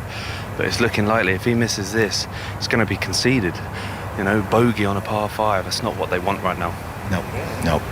So we're watching from up on the bridge in the shadows of the big trees, the huge stands of the first tee behind us, and down on the green, actually in the shadows of the trees, Justin Thomas from 18 feet. And to put any sort of pressure on Europe, this has got to drop, and it doesn't. It misses on the left-hand side, and Justin Thomas turns and says to Rory McIlroy, you're good, you don't need to putt. And the Americans, and you can see that in Justin Thomas's body language. I mean, he's usually Mr. I can't hear you, but the shoulders are drooping, and Europe are back 3 up in this match. McIlroy and Fleetwood 3 up after 9. Kat. Just watched Shane Lowry miss the par putt for the European pairing of Lowry and Straka on the par 4-8. They had to lay up out of the thick rough down the right-hand side after the drive, and Shane Lowry put them within 20-25 feet. Needed to be closer. Lowry's short game hasn't been everything we expect of the 2019 Open champion, has it, Graham, so far this morning? No, it's been a bit unusual to see Shane not knock it in close. Obviously a little bit under pressure. The Americans put the pressure on this 8th hole. They did everything that you need to do. You've got to find the fairway. If you miss the fairway, you can't get on the green in 2. And now the birdie putt from Brian Harman to win the hole. Doesn't need to drop. They've got 2 to win the hole, and the par is conceded. So the Americans win this one with a par 4 against the Europeans' bogey 5. And the Americans of Max Homa and Brian Harman hit the front once again. This is the 3rd time this match that they've gone 1 up. Every other time, the previous twice, the Europeans have pegged them back on the very next hole. So all eyes now turn to the par 4 9th, and we'll see if Lowry and Straka can hit back. But we're talking so much, Mark, about the dominance of Europe, not only yesterday but also today. This match has been nip and tuck. This match has been a real ding-dong. Very tight indeed, and the best opportunity at the moment, I'd say, for the Americans to clinch a point today. Certainly is, because in the first 2 they're 3 up and 6 up of the Europeans, and there may be a chance for them to go 2 up in the final match. Ian? Yeah, 24 feet is what Tyrrell Hatton is looking at here, Paul Waring, for this birdie putt that would win them the hole. Yeah, it's just down the hill a little bit, slightly out the right. We have noticed, though, even off the tee, Xander Schauffele actually found his first fairway today, although laying it back 30 yards back from what Tyrrell hit. It just shows that they're just not trying to put any pressure on the Europeans at the moment. This green, half in sunshine, half in shadow, and all the action is in the shaded area, as Hatton no doubt feels the relieving cool of that area. He's ready with this putt, just under 25 feet. The ball is on its way. It's heading towards the hole. And in! And a clenched fist in celebration from Tyrrell Hatton. And another hammer blow struck by Europe on the 6th here. In the bottom match, they go 2 up. It looked like it might slide by, but the hole just nipped up, grabbed the ball, and it disappeared. And Hatton and Rahm go 2 up in this match against Schauffele and Cantlay. And the crowd here on 7 have just seen that Tyrrell Hatton putt on the big screen. So 2 up, Europe go in the bottom match. And I mean, honestly, you wonder whether the Americans might as well just concede the second match the way things are going. What on earth has Brooks Koepka done now, Ali? He's hiked his second shot on the par 5 9th from the middle of the fairway into the pond on the left-hand side of the green. I didn't actually see it go in there, but the telltale sign is you can see one ball just short of the green in the perfect position on the right-hand side, with the 2 Europeans in their white shirts and the brown epaulets striding in the sunshine towards it. And then the Americans in the red, white and blue, heads down. Scheffler and Koepka shaking their heads in the water in 2, 6 down after 8 holes. And I actually feel guilty, Andrew McGee, about having to turn to you and ask you hole after hole. I think you used the word debacle. In terms of the performance we've seen from Scheffler and Koepka, it takes me back actually to 2004 when Woods and Mickelson, 2 big guns, were put together, and that was an absolute disaster. I mean, Koepka's prone to just kind of lose it and show disinterest, and it seems like he's looking at the board and he's saying like, oh, we don't have a chance anyway, but he has snap hooked his 3-wood here on number 9, chance to get on the green. Maybe he was trying that high draw to get into this back left pin placement, which was probably foolish from about 285 yards out. But again, 7 down after 9. Is that a record? What is the record for 9? Well, we'll get looking at that. There's going to be a bit of a delay here, Mark, because they've got to have a word with the rules officials about where the ball crossed the red line, where they're going to drop it, where they're going to play the 4th shot from. And meanwhile, it's been merciless from the Europeans. The golf they've been playing, they are just sailing serenely along, and they're going to wait. Ball parked just on the right-hand side of the green, chipping for birdie. Victor Hovland, actually, I can see, has the putter out in his hand at the moment, lining it up. So I wonder whether he's actually going to go ahead and play here to keep things moving. He is, but he's going to take a little while to line up the putt. So 6 up after 8. We were just looking back at the scores on the doors throughout the round, Andrew, and we were trying to work out how many holes the Europeans have made birdies to win when they've really had to produce some golf to win. And I think we make it 2 holes out of the 6 that they've won. The other 4 just given away. Yeah, it's just not the way to play a match play event, much less a world-class Ryder Cup style event. This is, I think, the best line I've heard so far on this hole alone is that you're asking the American fan how frustrated he was coming from Indiana. And what did he say? Oh, they've got beer. That's a good American response. That's about the only response that makes sense to me at this point. Yeah, well, I think Scheffler and Koepka at the end of this day are going to need a cold one, definitely, because this is going badly wrong. And again, the image we've got in front of us tells you everything, because both players, hands on hips, just standing in the long, wet grass away to the left of the 9th fairway. Rules official involved again. Koepka's having a word with him. Scheffler's gone about 20 yards back from the water to try and give himself the shot that he wants. And in fact, the shot that he's now got to this pin, which is cut just the other side at the front of the green, of that bunker at the front of the green, with a bit of green behind it to work with. But I mean, to get this close, Andrew's nigh on impossible as well. Yeah, he's gone back to about under those trees where the grass is not so high, because if you're looking at the official and Koepka, you can't see their feet, about knee deep in the high stuff. So Scheffler's gone back to get himself at least a cleaner lie with a chance to put some spin on this very difficult left pin, but it doesn't look promising. In all seriousness, Andrew, I do ask this seriously, and you always take this in good heart, because obviously at Whistling Straits, you know, USA ran away with it and you enjoyed that. Does this performance make you angry from the Americans? Yes, I expected this team was going to be very strong. You know, I think the 4 weeks off with the Rusty is a great point. It just doesn't make much sense to me. Do we not take it serious enough? I think we do, but maybe we don't. It's super disappointing for me to see this effort. Right, Mark, we're still waiting here. There's been a bit of shoulder shrugging and harumphing and what's going on. I think eventually Scheffler is about to play. On this pair, Andrew, on Scheffler and Koepka, when you look at foursomes and all sorts of stuff comes into it, dynamics between the two, ball manufacturers, whose ball they play with, you know, if both players use the same manufacturer, then that is a big help. I have no idea. Are they normally with the same ball manufacturer? I didn't catch the end of that, but Koepka, long way away. Hovland here to putt for eagle. Sorry, Koepka and Scheffler. Hang on, Mark. All right. Just going to jump in, because the place is going to go nuts. If Hovland puts the nail in the coffin on the 9th here by holding an 80-footer across the green, it's not going to be a million miles away, you know. That is unbelievable pace judgment from Hovland across the green to a foot or so. That is in for a 4. That will be conceded, I think, for a 4. And Scheffler is now about to play his 4th. So it's exactly what happened on the last hole as well. Scheffler's effectively having to hole from the rough, 80 yards out, pretty impossible shot for a half. Yeah, this is getting quite ridiculous. I'm sure the European players and fans are just loving this, but no way to play golf. You're having to try to hole shots from the fairways in the deep rough. And I mean, Scheffler I think he's getting sucked into the vacuum of Koepka and his attitude a little bit here. I don't see Scheffler being a sour type of guy. There his ball is, coming down, pin high, rolling past. That'll be conceded. Birdie, 7 up for Europe after 9 holes. Wow, 7 up after that. I mean, it's humiliation, Mike. You have to say, we're talking about major champions. Brooks Koepka has really got back some form this year in terms of his individual career, obviously on the LIV Tour, but winning the US PGA at Oak Hill, a 5-time major champion. Scotty Scheffler has played some incredible golf this year. A couple of tournaments won earlier in the year. World #1. He's a former Masters champion. They are getting absolutely torn apart here, and they're playing some pretty miserable golf. They're 7 down after 9. But Andrew, they're not doing anything. The thing I was asking, firstly, they're not doing anything to try and rouse each other or bounce off each other. They don't look to be doing that. And secondly, do they have the same ball manufacturer, or is one of them having to play with the other one's manufacturer? Chappers, I don't really know the answer to that.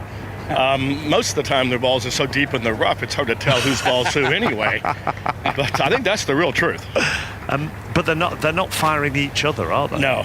I just think they're so resigned to the fact that this is a done deal here, being 7 down after 9 now. But even when it was 4 down or 3 down, you could still see their faces. We're not there. And here on 7, where Ian Carter and Paul Waring are, like every other pair that has come down, the Europeans seem to be coming down together and the Americans are coming down individually. Yeah, and also in the context of this match, everything is being edged by the Europeans and putting pressure on every shot that the Americans play. Here is Xander Schauffele chipping from off the green. He's played a beautiful shot and he's knocked it to a couple of feet. That'll be conceded, I think, for a par there. But Paul Waring, you've been making the point all the way round to me. Everything is playing catch-up for the Americans, and the initiative is being driven by the Europeans in this match. Yeah, the Americans just aren't playing well enough, so they're trying to guarantee fairways, but then in that regard, they're not being aggressive off the tee, so they're laying it so far back that then their next shot, like the last hole was a case in point. They hit it to 40 foot on the green on the last for the second shot, was actually a good shot, but it was so far back, so they're never putting any pressure, never taking the initiative. And we saw again here on the 7th. Jon Rahm's hit it to 20 foot, lovely golf shot, but then they miss the green. There's just no pressure on the Europeans. And the tee shot into the right portion of the green itself, affording an uphill putt. This is just over 20 feet or so. It's a more straightforward putt, isn't it, than the one he's just holed on the 7th to take these to 2 up. Yeah, as we look at him now over it, he'll be fancying this, he really will. He can hit this at a little bit of pace out of this left-hand side. As we look now, he turns his head back for the last time, sends it on its way. On its way, heading towards the hole, it doesn't drop. Captain Luke Donald watching on at the back of the green. He walks on, that surely is conceded, is it? Yes, it has been. Yeah, Jon Rahm does just tap it in, but the 2 Americans, I have to say, they trudge, Mark, to your point, a good 10 yards apart from each other, and we could easily read an awful lot into that would be completely inaccurate. Because especially in this case, Cantlay and Schauffele are best mates. They do everything together, and they wouldn't feel uncomfortable if they're having a solitary trudge while they're partners. But the message that it sends, that's quite another thing, isn't it? And that's the point. I think if you'd just seen these two, or if I'd just seen these two do it, it doesn't strike you as anything. But if you actually have seen, I think probably 3 of the 4 pairs come down, American-wise, not talking, or as we pointed out earlier, both of them with putters when there's an 8-foot birdie for Jordan Spieth, but Justin Thomas is still holding his putt. Because everything is going so badly wrong for them, we're reading everything into it. Exactly, and you have to, because this is such an awful performance from the United States. Inevitably, you have to inquire and speculate and wonder why they are so bad. And we, in the build-up to it, we talked about the fact that they hadn't played much, and and another way of just viewing that is to say that imagine if the 10 of the Americans had played a tournament in the same week as the Europeans did at the BMW, and 2 hadn't, and they hadn't played for 4 or 5 weeks. What would we be saying about those 2 players? How much scrutiny would they be coming under? And the fact of the matter is that it's 9 of the 12 who haven't played any competitive golf since the Tour Championship, which was way back, finished on August the 27th. Looking... over a month ago. Looking at those largest foursome wins, it has happened for the USA 3 times, 7 and 6, including Tom Kite and Hale Irwin beating Ken Brown and Des Smith in 1979, and actually Luke Donald being on the end of one of those when he and Lee Westwood were beaten 7 and 6 in 2012 by Keegan Bradley and Phil Mickelson. 7 and 5 is Europe's largest foursome win, which has happened a couple of times, including in 1993 by Ian Woosnam and Bernard Langer, who beat Paul Azinger and Payne Stewart. John Murray. Well, there's every chance that match number 1 here will go from 3 up Europe to 2 up, because Tommy Fleetwood splashed out of a greenside bunker and left it in the long grass on the top lip, and now Rory McIlroy has had to chop it out of there, you know, in the thick grass just off the green, and he's only been able to get within probably 18-20 feet, and the Americans have got a birdie chance here. So again, we might see this match, it's sort of swung one way and the other over the course of the last, well, the Americans won the 5th, Europe won the 6th, the next was halved, the Americans won the 8th, the Europeans won the 9th, and it looks as though the Americans are going to win this one, Matt. Yeah, ding-dong battle. Surprise from Tommy there, someone who I know is a fantastic bunker player, as his short game coach and swing coach Graham Walker walks past. Someone I emulate in my bunker play, Tommy Fleetwood. I was surprised with that bunker shot, he wasn't happy with that. And we got Jordan Spieth rolling it down there. He's rolled that. He's almost got it, yeah, big right to left there. You can pick that up, say the Europeans, and there we are. Europe are walking off the green. The Americans have won this hole. It's back to 2 up.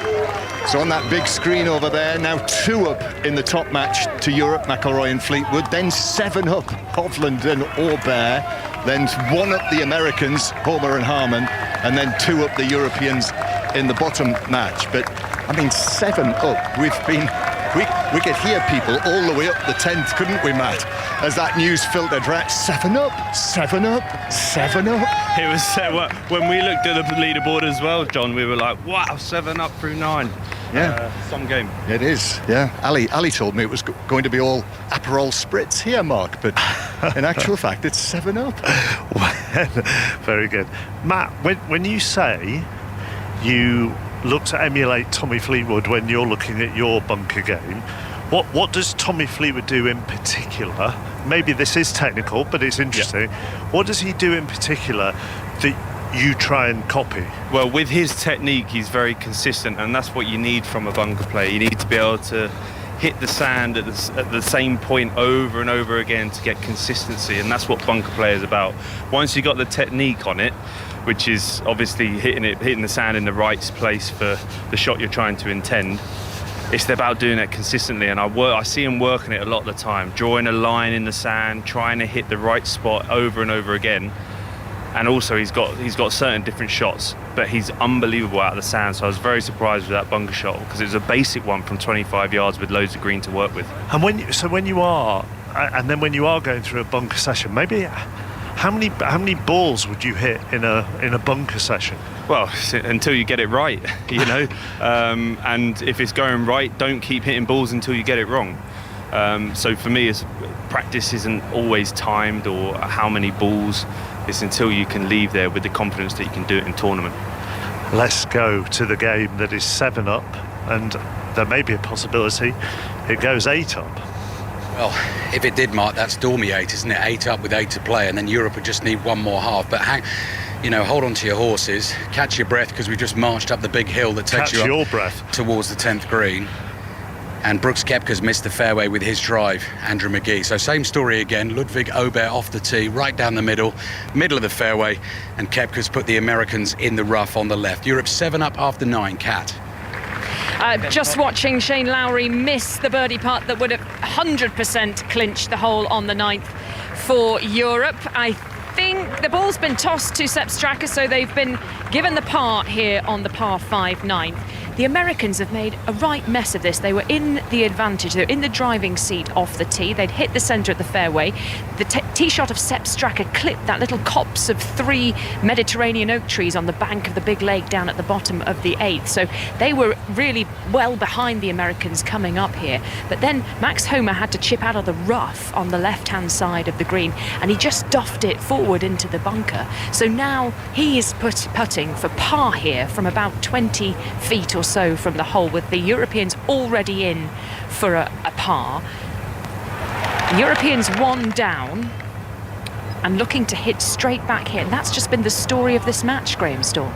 Yeah, it just seems to be a calamity of errors from the American team as a whole. I mean, they get themselves into a prime position. The Europeans are in a little bit of trouble, but then they put themselves into trouble by missing the green in the rough, then duffing it in the bunker.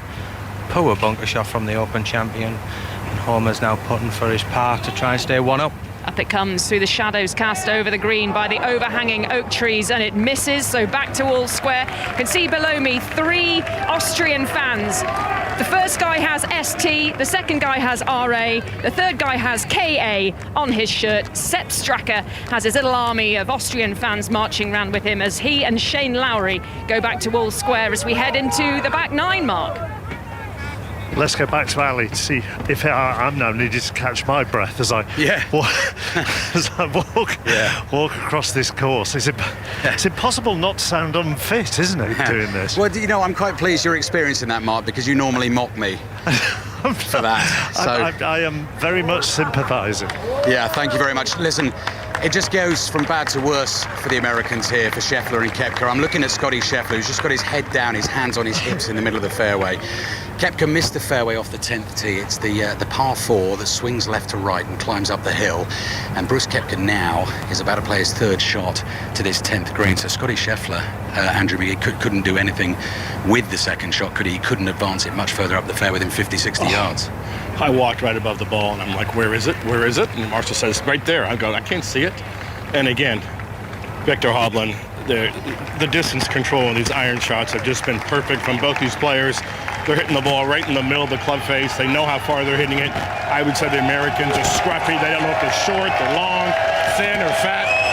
Oh my gosh, this is going to be 8 up in a moment. Must be an incredible atmosphere to play in this at the moment, particularly for Ludwig Aubert, playing in his first Ryder Cup alongside Victor Hovland. He's not missed a shot today. Hovland's knocked it into 9 feet. The Americans will putt first on this 10th green. They're about 15 feet away. And if the Europeans win the hole, they're there in 3, by the way. Europe are there in 2. Dormy 8. So 8 up with 8 to play. Hovland just marching to the green, gets a tee peg out and just repairs the pitch mark where his ball thudded down on the putting surface. Scotty Scheffler's arriving with that languid stroll of his up onto the green. He comes. They really are in party mood, these European fans around this green. I bet they can't believe it. I mean, just as the other guys were saying, look at those big screens around the course. 7 up. 7. European fans dancing, coming up with any fun chant. Just incredible stuff. The Americans head down with a really bad look. Just keep your mouth shut, mates, and don't say something silly in the press. They're looking bedraggled and beaten at the moment. John, I hear Rory McIlroy's hit a bit of a corker. I think I'm going to call this one of the shots of the day on this 2nd day at the Ryder Cup. At the par 4 11th, the drivable par 4, Rory McIlroy's tee shot got a massive cheer on the green, and he's put it to within 10 feet. The Americans have missed the green. Listen to this. Again, this match, this hole swung back Europe's way. They're 2 up. Thank you, John. Back at the 10th. Scheffler to putt, 15 feet or so. Europeans about 8-9 feet away behind the hole. And Scotty Scheffler here is putting for a 4. So this has to go in for par. Europe have 2 putts for the 4. But I think Ludwig Aubert will only have eyes for the birdie as well. The Americans in desperate trouble here, sinking fast. 7 down at the turn. This is the 10th green. Scotty Scheffler is a proud man. He's the world number 1. And he's got his eyes on holding this putt. Stands and settles himself with his shadow stretching out behind him. Putter head drawn back. on its way towards the hole. Speeds by 3 feet or so maybe. Big sigh from Scotty Scheffler, so that is scooped up. That's a 5, and that's another concession. That is a concession. Ludwig Aubert again has the putter in his hand and doesn't need to putt. Dormy 8. Europe 8 up with 8 holes to play. Ian. Xander Schauffele chipping from the back of the 8th from a thick collar of rough, and he's played it beautifully. He's put it to just a couple of feet, but a moment or two ago we saw what we consider to be one of the shots of the day. He was miles out John Rahm, and he came up with a long iron that must be only 10 feet, something like that, from the hole, if not less. So a birdie chance coming now for Tyrrell Hatton to take the Europeans 3 up in the bottom match. Yeah, fantastic tee shot there from John Rahm. Again, the Americans missing the fairway, having to scramble around this 8th green, just not putting any sort of pressure on them at all as we go back out to John Murray. With that putt for your mate Paul, Tommy Fleetwood, this for an eagle 2 at the 11th. 10 feet or thereabouts after McIlroy's magnificent tee shot. Fleetwood for eagle! Punch of the air! And the Europeans go back 3 up in this match, and that was all about McIlroy's magnificence from the tee. Europe 3 up on Thomas and Spieth. Ian. And here on the 8th is to go 3 up for Hatton and Rahm, and it's Tyrrell Hatton, the Englishman, 31 years of age, over this putt after the brilliant approach from Rahm. Can he capitalise? Sends it forward, and yes, he can! It's another birdie for the Europeans. That's 3 birdies in the last 4 holes. They're pressing the accelerator. Low 5 with his partner John Rahm. That is magnificent on this 525-yard par 4. A brilliant approach from John Rahm, ruthlessly converted by Tyrrell Hatton. Paul Waring. Oh, Big Beard and Little Beard now really turning the screw. They've really come alive in these last 3 holes, playing some absolutely fantastic golf, really putting it to the American side. My goodness me, they go to the 9th tee, 3 up, Hatton and Rahm against Xander Schauffele and Patrick Cantlay. Depending on your team here, this is either a dream or a nightmare. Europe 3 up in the first, 8 up in the second, 3 up in the 4th match out on the course, all tied in the 3rd, all square in that one. Although Europe are in trouble off the tee, Shane Lowry looked like he might have gone in some water on the 10th, but we'll get news of that very shortly. This is 5 Live. We're at the Ryder Cup, the 44th Ryder Cup in Rome, the Marco Simone course. Overnight, Europe leading 6.5, 1.5 against USA. We're in the morning foursomes here on Saturday morning. Foursomes working whereby you play alternate shots here. So one player will always drive off the odd holes, the other will drive off the evens, and then you play alternate shots, and that's how that works. And then this afternoon, when we have the 4 balls, every player plays their own ball. I'm sitting on the 13th at one of my favourite holes on this course. I think it's beautifully stunning. The sun is shining, and I don't actually think I'm going to see at least one of the matches coming down here. Ali. We are, Mark, and we're speeding around up by the 11th green. So this is the drivable par 4, uphill to the top of the hill, to the highest point on the golf course. We saw the Americans drive. Now that was struck by Scotty Scheffler. He's hitting on the odd holes, and he has found the bunker to the right-hand side, probably about 20-30 yards short of the green, a really steep, shiny slope in front of that green. And the European ball away to the left, Hovland's tee shot, has come up short, and it is in that second cut of rough. So not the sort of knee-high, jungly, horrible stuff, but it is thick, it is spongy, it is still a bit wet, and you're never quite sure, Andrew McGee, when you play from there, about what sort of release and contact you're going to make. Yeah, but he has left himself in the correct position to use most of the green to run it across. The USA is one of those long bunker shots that we don't practice very much, and is very difficult. So that's where we are on the 11th. This match, Mark, obviously could finish right here because Europe adore me 8. They've won 8 of the 10 holes played so far today. The Americans have only managed to halve the 5th and the 7th. So heading towards a record win for the Europeans. But in terms of the match score, which is what Luke Donald is bothered about, it's another point on the board when it comes to 7.5, 1.5, if it does indeed happen on this hole. So players arriving. Second shots will be on the way in a little bit, and I think Europeans sensing the chance to celebrate another victory. You can see hordes of them steaming up the hill here to try and gather round and get the best view they can of this green. Okay, we'll be back with you for those second shots. Let's just find out whether Lowry did go into well, it looks like a sort of little stream on the 10th. Kat? Yeah, it's this lovely kind of refreshing looking brook that tumbles and bounces all the way down from the top of the course down to one of those big lakes towards the 18th green. And he did this yesterday, didn't he, Graham? He found the water down the right-hand side yesterday, hit an almost identical shot off the tee today, and they're still, I think, searching for it. There was a moment where they found a ball, and then Shane Lowry has got up to the ball, and it looks like he's saying, well, I don't think that's mine. But it's either way, definitely advantage America here with Brian Harman finding the centre of the fairway off the tee. What was Lowry thinking on the 10th? Yeah, I mean, that's very unlike Shane to make the same mistake twice. I mean, we know that his short game hasn't been as up to scratch as it normally would be, but his driving's been pretty good, and he's hit it down the right-hand side. They were searching for the ball just to see if they were able to play it, but they haven't found it. Must be in the water, but they've got their crossing point.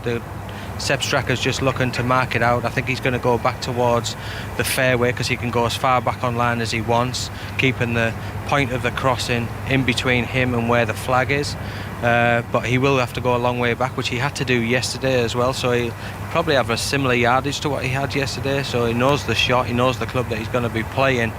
But advantage America on this hole. And we've been talking, haven't we, about European dominance, but they must be feeling the pressure in this third group out on the course, because back to all square, and Shane Lowry and Sepp Straka won't be wanting to be the only team this morning who allow an American win. Yeah, they'll be looking at the board, see now the board is blue, very much blue, 3 up in those games, and out to Ali. Brooks Koepka in the bunker just short of the 11th. Goodness me, he's caught that clean. That is sailing the green. He's airmailing the green, and it's right into the spectators, and it hits someone. It bounces down into the rough on that slope just behind the 11th green. That was not the contact he wanted. I tell you what, Andrew McGee, this match could be over very soon. They can win with a par. This Scottish Scheffler's got nothing for a third. It's downhill lie in the deep stuff. He cannot get this close. And can Koepka make a par putt from 20? I don't feel that either. So yes, this one could be all over. They only need a half, the Europeans, to win the match. If they win the hole, it is going to be 9-7. Just to repeat that, 9-7. In foursomes golf, I mean, in four balls golf, that would be remarkable. But even in foursomes golf at this level, that is an incredible margin of victory. Ludwig Ober concentrates, punches one forward from the rough. It bounces twice on the green. There's no stop on that, but he's going to use the backslope at the back of the green. And he just wanted that to roll down back onto the putting surface, and it hasn't quite done that. He's in the shadow of the TV tower at the back of the green. Probably left the Europeans about 15 feet. Not ideal, but a lot more ideal than what Scotty Scheffler's got to deal with. Yeah, you could tell that was a really, really difficult lie there for Oberg, and this little defensive putt from Hovland is going to have to be just a tickler to try to lag it down to make this par putt if it doesn't go in for 3. But Scotty Scheffler, ball way below his feet, sitting down. This is a good chance of squirting out to the right when the ball's below your feet. What happened with the Koepka bunker shot there? Just such a difficult shot. One of those long 60, 70-yard splashes you might want to try with a pitching wedge or a 9-iron, and easy to hit it fat, easy to hit it thin over the green. Just one you don't practice much. Well, it is easy to say now that this match has played out, but I have to say Andrew McGee did call it right from the start, that the body language just didn't look good from the Americans. The intent was never quite there. And all throughout the round, heads have dropped, shoulders have slumped, and it could be ending very shortly. Ludwig Ober in conversation with his caddy as Scotty Scheffler bends the knees and widens the stance at the back of this 11th green. Big, long backswing, throws it forward well beyond the flag. That's not going to stop. That's the third shot. It's coming off the green. European fans are cheering there on the green in 2. Brooks Koepka's thinking, he's looking at Scotty Scheffler. What are we going to do? Are we going to concede? Do we keep playing? Do we throw in the towel? Have Europe won another point? Koepka looks at the ball. He looks at Scheffler. caddies involved as well. They're not going to give up just yet. That would send an awful message, actually, Andrew, if they didn't play the shot. You've got to give it one more whack for par. Come on. You've got to give this one more shot. This may be the miracle that turns the whole thing around for the Americans. This hole out from Brooks Koepka right here in a 3-putt. From above the hole from the Euros. Don't ever give up. Don't do it. Okay, well, if Koepka doesn't make this, the best the Americans do is a 5, and Europe have 2 putts for a 4. So if this doesn't go in, and I can see Scheffler's baseball cap is already off his head, I think that could be that. The Koepka chip is on the way. Now that's rolling a long way by as well. Across the green it comes. It's all over. It is all over. That is a record win for Europe in the foursomes in the history of the Ryder Cup. Scotty Scheffler and Brooks Koepka shake hands. That is a Ryder Cup rout. That is a magnificent win for Europe, a convincing win and a statement win. It is another point on the board in these Saturday foursomes for Europe. 7.5, 1.5 they lead. And that is quite remarkable stuff from Victor Hovland and Ludwig Åberg. 2 points out of 2 for the young Swede on his Ryder Cup debut. The Americans made the mistakes, Andrew McGee, early on, but the Europeans never, ever let up. No, they kept on putting the pressure up with those fairway tee shots. The USA off in the rough on the first hole, and it never got better for them, and they got worse, and they got worse, and they just didn't even make it even close to a match today. Stunning win for the Europeans, quite rightly being celebrated on the green in the sunshine. Utter humiliation for Brooks Koepka, Scotty Scheffler and the American team. Beaten, bedraggled, befuddled, confused. And they're standing on the edge of the green, hands on hips, as the Europeans continue to enjoy the celebrations. Ludwig Åberg again ramping the crowds up behind the green. Here is your margin of victory in this foursomes as the thunderclap begins around the 11th green. Europe win the match. Hovland and Åberg win the match 9-7 against Scheffler and Koepka. Yes, 9-7 against Scheffler and Koepka. And Mark, I've just had a little look up as what a brutal thrashing is in Italian. Una batosta clamorosa for the Americans. That's what that was. It definitely was one of those. We need to reflect on this just a couple of minutes because it is a remarkable score, and then we'll go to Kat, who's just seen the Americans go 1-up on the 10th in the third match. So that's Homer and Harmon against Lowry and Straka. Andrew McGee, you mentioned it there, right from the very first hole. Scheffler's drive in the rough, Brooks Koepka hit the tree, and from that moment on, it feels like they haven't recovered. They played the whole 9 holes like that. You know, the second shots from the heavy lies in the rough, I mean, went nowhere. They had to pitch out almost every time. And of course, they hit a few trees. I mean, I didn't know the trees were even in play, actually. But it just, what a disaster. It just started bad, it finished bad. Americans are in bad shape. They had, and I guarantee every amateur golfer listening to this who's played foursomes at their club will have had that look on their face to their partner of, what the heck do you expect me to do with that? And Koepka had that on his face, Scheffler had that on his face on the first after Koepka hit the tree. I've just seen Koepka have it on his face after Scheffler chipped out there, and they wondered whether they were going to concede before Koepka had decided to go for par. But actually on most holes it looks like they've both had those looks on their face of, well, now what am I meant to do? Yeah, I was hopeful for Koepka. I thought he may come in and with some real firepower and without his buddy Dustin Johnson at his side to make him too laconic and too cool for school here, that he might show up and be a teammate. But obviously he's made 2 birdies yesterday in the afternoon, 4 balls, and that's the only high spot I've seen Koepka in any form whatsoever, mostly in the rough, driving in the rough, hitting out of the rough. No place. This is maybe the most difficult rough I've ever seen in any major event. And 9-7, if this was an experienced European pair, it would be wow. This is all right. Victor Hovland, who's got plenty of experience while still being young, but also, you know, people might not listen to our golf coverage very often, or they might have tuned into Paddy Kilty, who isn't here today. But Ludwig Åberg has never played a major. He turned professional back in June, and he is here in the Ryder Cup, and he's gone 9-7. Could have fooled me. I'm looking at him right now. His face He's just so calm. He's not changed whatsoever as in my third match. What a future for Team Europe with Hogard and now Oberg. And my gosh, it doesn't look great for the future of the US. We need a few superstars like that on our side. Go and have an early lunch, Ali and Andrew. They'll be back for the 4 balls. Yes, no Patrick Kilty today because we are bringing you full coverage of the 44th Ryder Cup. Another point on the board for Europe. 7.5, 1.5 they lead. And I think in the first match, who were about to come down 13, they shared eagles on the 12th. John Murray. You couldn't have ignored the cheers, could you, sitting there as I see you sitting up there in your little spot under the umbrella pine? What a hole that was. There won't be too many more spectacular holes at this Ryder Cup than the one we've just witnessed. Tommy Fleetwood, first of all, rolled in from 18 feet for eagle, so that is 2 eagle putts on consecutive greens for Tommy Fleetwood. But then Jordan Spieth said, right, come on, we need to do something, and he rolled in from a similar distance. So 2 eagles on the same green, hole halved in 3s. And the Europeans remain 3 up in this match as we come to your doorstep. Welcome to my 13th hole. You've got a lovely hole. Nice. Cat. I don't quite know how to follow that.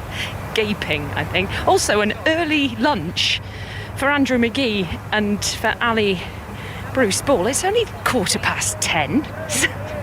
I reckon a cup of tea and a biscuit. So, the crowd here on the 11th have just witnessed absolute heroics from Victor Hovland and Ludwig Aubert. They've had that record margin of victory to cheer for Europe in a foursomes match. But they're going to give their best support, and they're going to need it. Shane Lowry and Sepp Straka coming up this hill now. I can see them both trudging along side by side. The tall Austrian and the burly Irishman coming up the centre of the fairway. The drives have both found the edges of playability at the moment, I'd say. The first one in the rough for the Europeans on the right-hand side, and the Americans have found a sprinkler head, which of course they'll be able to get a free drop from. But the Europeans are now 1 down in this match because they made a bit of a hash, didn't they, of the 10th, Graham Storm? Yeah, they did, and it seems to be the story of this game. It kind of, we'll give you one, you give one back, and it just keeps bouncing and flipping back and forth between the pairings. Obviously America 1 up, coming up this the 11th, and they're in the driving seat here on 11. They've got a lot of an easier shot from the fairway. The shot in front of Shane Lowry is going to take every bit of magic, and it's been lacking today so far, but let's hope he can do it. How important do you think it is that the Europeans in this match, Straka and Lowry, have never hit the front? Yeah, I mean, they haven't hit the front, but they'll be trying to get that red off the board and hopefully get a point. Well, Lowry needs a touch of magic here from just below the green on the 11th mark, and we'll bring you news of where he ends up in just a few moments' time. OK, let's go down to the bottom match. This is Rahm and Hatton against Schauffele and Cantlay. Ian Carter. And the first moment really of concern in this match for the European pair. They lead 3 up, but a very short birdie putt has just been missed by Tyrrell Hatton, who's walked off the back of the green, and that was off the back of one of the most sumptuous pitch shots you'll ever see from Jon Rahm. He's now over the par putt. The Europeans haven't lost their turn, and they've got 2.5 feet, 3 feet there. That goes in, and now a very short birdie putt here for Xander Schauffele for the first whole win for the Americans in this match. Yeah, I think this is almost in my eyes, this should be conceded anyway. But again, the Europeans just making them work to win the hole, which is, in match play, it's a good thing to see as we watch Luke Donald and Jose Maria Althaba looking on. Well, here is Xander Schauffele. Oh, I think they made him go through all the preparation, and then all of a sudden the Europeans walked off and said, actually, we know you're not going to miss that. So it's a birdie for the Americans, it's a hole for the Americans, and it means that Cantlay and Schauffele have won a hole for the first time in this match, and it's back to 2 down from an American perspective. Hatton and Rahm just making a hash with their short game there on the 9th after that brilliant pitch from the Spaniard, and as a result the Europeans lose that hole. And here on 13, the Americans, as the fans cheer the Europeans onto the green, but the Americans have given themselves a chance here, John Murray and Matt Wallace. They are slightly closer. Europeans, 30, 35 feet away. The Americans round about 25 feet away. Yeah, exactly. I've got to say, I'm really liking this team, obviously, but Tommy has been fantastic. Obviously, he's holed a couple of the last putts. We've got another opportunity here to get the ball in the hole before the Americans apply the pressure again. But this team is unflappable. They are so good. The crowd are behind them. It's fantastic out here. The group behind's won 9 and 7. Saw Rory looking at the leaderboard and laughing about it. They're in good spirits. This is a great team.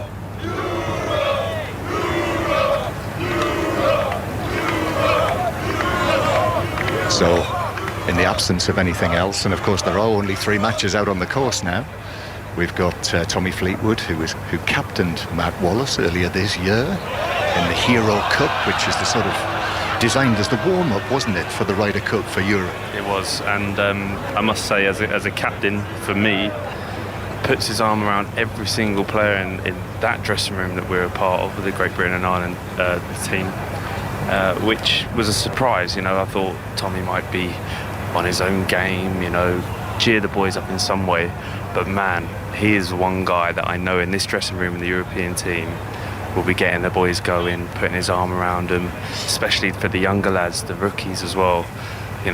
He'll be there for them. He's that good, and he's playing great this week. So Tommy Fleetwood just walking around behind the line of his ball, and we'll be back for the putts here after. Kat, where are you? Just on the 11th now, and watching Sepp Straka putt for a birdie for the Europeans, and they really need this one to drop the shot out of the rough. The little chip from Shane Lowry catching the slope and spinning back towards the crest of the green, and almost threatened to tiptoe way down off the putting surface. Sepp Straka's putt, a really good effort from the Austrian, but it just glides by on the right-hand side. And now Max Homa has this, 4-footer or so, you'd say, Graham Storm, to win the hole and go 2 up. Yeah, he does. Beautiful approach off from Brian Harman. Really put the pressure on the Europeans. Sepp Straka was on the green very quickly to mark Shane Lowry's ball. It was trickling as if it was going to run down the slope, but he managed to get the marker on it when it stopped. But yes, the Americans really are in the driving seat here on the 11th. Already 1 up after winning the 10th. This for 2 holes back to back. Max Homa wipes the blade of the putter on the palm of his hand. 4 foot down the slope through his shadow, which is cast over the hole, and on it goes down the slope, and it disappears in below the level of the green. And now the Americans have a 2-hole advantage in this 3rd match out on the course. They are 2 up against Sepp Straka and Shane Lowry. Max Homa and Brian Harman doing the business at the moment and holding the Americans, flying the flag for Zach Johnson, Mark. Straight to John. Spieth, this from 25 feet for Spieth to win the hole for the United States, and that rolls right into the middle of the hole. And Spieth, who holds superbly with that eagle putt at the previous hole, does almost exactly the same thing here again. Now that was a sure touch. That was the Jordan Spieth that we know so well from his great times, the great years that he's had, man. That's the first time we've seen Jordan Spieth do Jordan Spieth things today. He looked composed over the putt. The speed was perfect. He rolled it in, little fist pump, the back. So that means the European lead is now cut back to 2 up again. So 2 up after 13. And a nice touch from Zach Johnson, the American captain, who's just arrived on the scene here with this match. He saw you, Matt. A little thumbs up from the US captain. Yeah, very nice. Played with Zach a little bit this year. Spoke to him a lot about not his tactics, but how things were going and everything. And he was one of the nicest guys to play with on the golf course. Tried to pick his brains as much as I can. It was nice in that sort of moment, under all this pressure that he's under, and it was nice just for him to give us a little thumbs up. That was nice. Yeah, people might be seeing him as a man who is under the pump, under pressure here, with the way that this has gone for the Americans so far. But as Matt says there, a thoroughly good guy.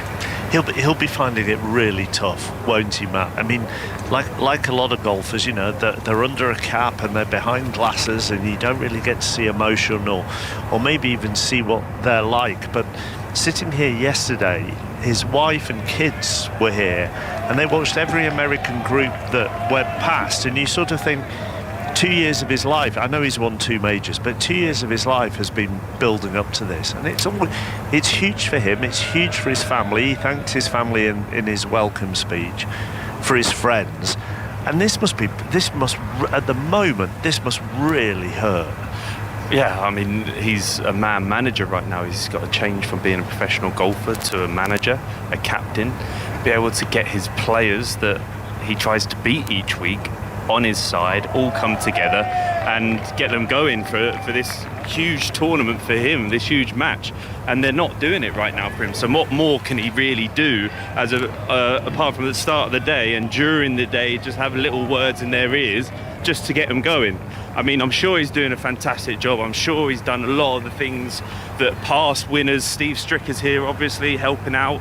It's big for him. He wants it to go well, but there's not much he can do right now. Steve Stricker, who we saw being prevented from going into a toilet about half an hour ago because he wasn't a player. Don't think he was that happy about that. Did he win the argument in the end? No. The lad said, no, young Italian chap. Now, who do you think you are? You're not a player, you're not coming in here. So Europe are 2 up in this top match. I think they might be in a bit of trouble on the hole that John and Matt are watching them on now. I think Tommy Fleetwood's drive may have gone in the bunker, John. Is that right? Down the left. We're just looking. The markers have got there. And in actual fact, it looks like there might be a ball in between the 2 bunkers. Is that how you would read that? I think that's Jordan Spieth. The ball landed in the bunker and then managed to jump out. We can see it from here, but the stance won't be great for Justin. So 2 up in that one. The second match, Europe won 9 and 7. That's a record margin of victory in the foursomes. They are 2 up though, the Americans, in the third match that's being watched by Kat and Graham. So that's Harman and Homer, who are 2 up on Straka and Lowry. And Rahm and Hatton are 2 up in the final match, who are round the turn against Schauffele and Cantlay. Let's get the thoughts of some more American fans. James Gregg? Yes, I am with 4 American supporters who are actually making themselves a bit scarce from the golf course and heading towards the tented village. I think perhaps just going to refresh, reload and hope for something a little better this afternoon. I'm risking everything here, Mark, because I'm going to ask them for a one-word just one word of how they're feeling right now. Okay, I'm going to start with you, sir. One word how you're feeling right now in respect to Team USA. Heartbroken. Okay, that's a good start. No swearing just yet. Yourself, sir? Yeah, depressed. Depressed? That's strong. Defeated. Drunk. I know which one out of the 4 I would rather be feeling like. Thank you very much indeed, gentlemen. Does seem to be a bit of a mass exodus from Team USA supporters, and they're quite easy to spot usually because they're wearing the red, white and blue, but most of them, I've got to say, Mark, are heading towards the food and beverage tents. Okay, James, thank you very much. So we've got the leading group, they're going down the 14th. The third match is on the 12th.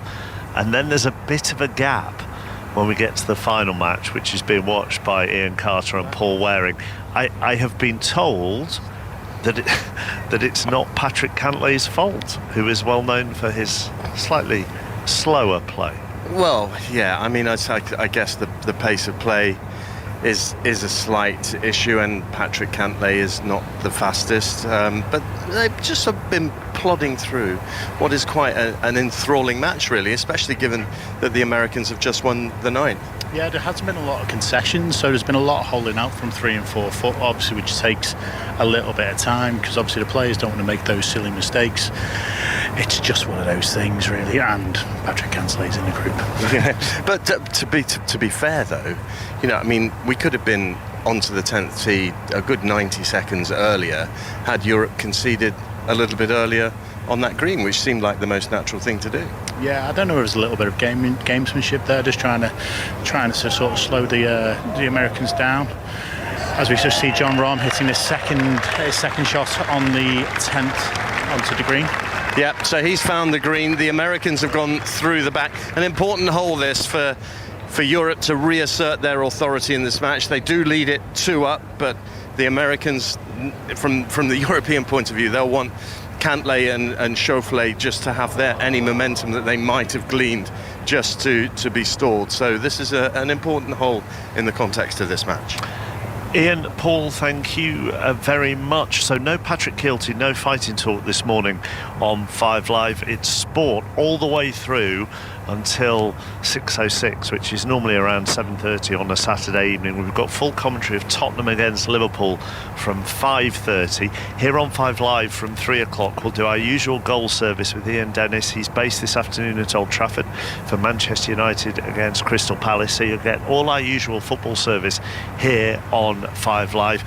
We'll keep you up to date with all the golf though as well. If you want the uninterrupted golf, it switches to Sports Extra just before 3 o'clock. So golf all the way through until around 3 o'clock, mixed in with the football and the Rugby Union World Cup and everything else that is going on. Our usual Saturday sports service for you. Then Manchester United, Crystal Palace, and all the goals as they go in from 3 o'clock.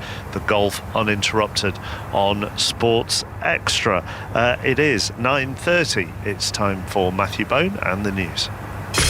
Listen on BBC Sounds. This is BBC Radio 5 Live. Thanks, Mark. An international trial has found that men being treated for prostate cancer could be safely given far less radiotherapy.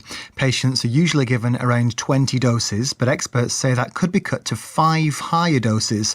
The study was led by the Royal Marsden Hospital in London, which said the results were outstanding. Dr Alison Tree is an oncologist involved in the research. The UK community, the radiotherapy community, has worked hard to make this practical to roll out across the UK on different sorts of radiotherapy machines, and we know that we can deliver it safely. Over 30 centres across the UK have already delivered these treatments, so it's ready to go. Merseyside police have released the name of a 15-year-old girl who was killed in a school bus crash yesterday. Jessica Baker died when the coach overturned on the M53 in the Wirral. The driver, who's been named online as Stephen Shrimpton, was also killed. The Transport Secretary, Mark Harper, has refused to say whether or not the HS2 rail link from Birmingham to Manchester will still go ahead. He said the government was getting on with building the first leg, but when asked about the stretch north of Birmingham, he said he didn't want to comment on media speculation. We're making a range of investments across the piece. We invest a huge amount of money in our road network, in our conventional rail network, and we're getting on with doing all of that as well as delivering on HS2. But anything else is about speculation that's been in the media, and I'm not going to comment on that. Police in Las Vegas have defended the delay of more than 25 years in bringing charges over the killing of Tupac Shakur. A former gang leader, Dwayne Davis, has now been charged with the hip-hop star's 1996 murder. Detectives said they'd lacked the necessary evidence until the suspect published a book. They say they uncovered more evidence during a search of his home in July. And rail passengers are facing fresh disruption today as train drivers go on strike once again in a long-running dispute about pay and conditions. Fewer than half of train services in England will be operating, with some knock-on disruption in Scotland and Wales too. Members of the ASLEF union have rejected proposals which included pay rises of 4% for 2 years in a row in exchange for new working practices. I do see the 92 chopping boards as a problem. On BBC iPlayer. Welcome. Oh, wow. To your home. Stacey Solomon and the team are back. It's so pretty. So much thought has gone into everything. Like, that is amazing. Never thought it was going to be this good. Sort your life out. Watch on BBC iPlayer. The 44th Ryder Cup at Marco Simone with Mark Chapman on 5 Live and BBC Sounds. And we do realise that there are going to be people listening to us who are wanting the Americans to win this, so let's bring you some good news. Kat. An eagle for Max Homer and Brian Harman on the par 5 12th. Absolute peach of an approach shot from right the way up at the top of the hill from Max Homer, and it was conceded because when we got up to the green, just 6 inches away from the hole. And now Shane Lowry must hole this slippery one down the hill. Otherwise, the Americans have gone 3 up, and that, as you can tell by the reaction from the crowd, as Brian Harman and Max Homer bounce off the green and walk up the hill past me, is what has just happened. 3 holes on the bounce now go the way of the USA. They are 3 up against Sepp Straka and Shane Lowry in. Well, here on the 10th, maybe 2 holes in a row might go the way of the Americans, because Xander Schauffele, well, he got lucky, didn't he? Because he ran through the green and the ball nestled down but next to a grate, and as a result, a free drop, which has enabled him to drop the ball in the fringe from where he's putting. And we've just seen fantastic effort from Tyrrell Hatton from over 30 feet with a huge right to left break on it, and all the way it looked like it was going to drop, and it just slipped out. So this is for birdie, and this to cut the arrears to just a single hole for the Americans. It's Xander Schauffele putting off the back edge of the green, sends the ball delicately down the slope, trundling towards the hole, still rolling towards the hole, still rolling towards the hole, and the ball rests on the hole side. John Rahm puts his thumbs up to say, yeah, that's good. What an effort again from Schauffele there. But a quick word, Paul Waring, about that putt from Tyrrell Hatton. For all the world, it looked like it was going to drop for a birdie. I cannot believe that missed. Real slow high side lip out. You know, when it comes in on the high side like that, you just expect that last revolution just to take the ball into the hole. It didn't happen. We saw a little bit of frustration from Tyrrell, especially after missing the short putt at the 9th previously. Yeah, absolutely. So we're making our way up the 11th now. The Americans gamely hanging on here, but that was an important half for Europe. It keeps them 2 up. Yeah, you never know. You never know with some of these. So 2 up through 10 for the last game, 2 up through 13 for Fleetwood and McIlroy. But John Murray? On the 14th, this could go back to 1-up Europe. The Americans have a big advantage. Both balls are on the green, long putts, but for the Americans, this is for birdie. And Jordan Spieth is rolling it up towards the hole. Oh, that's close. Oh no. Well, he can't believe that hasn't dropped. In fact, he's turned away, he's dropped his putter, he's clasped his hands behind his neck, he's looked down the course towards us.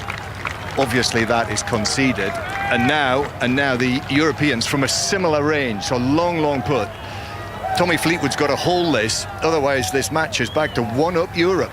This has changed over the course of the last few holes, where we thought Rory, after hitting that amazing drive on the 11th, it was all in hand, and the Americans have decided probably just decided to go for it, and they're having fun, they're laughing with each other. It's completely different to what we saw on that front nine, and now the Europeans, Rory has a putt to half from about 40 feet.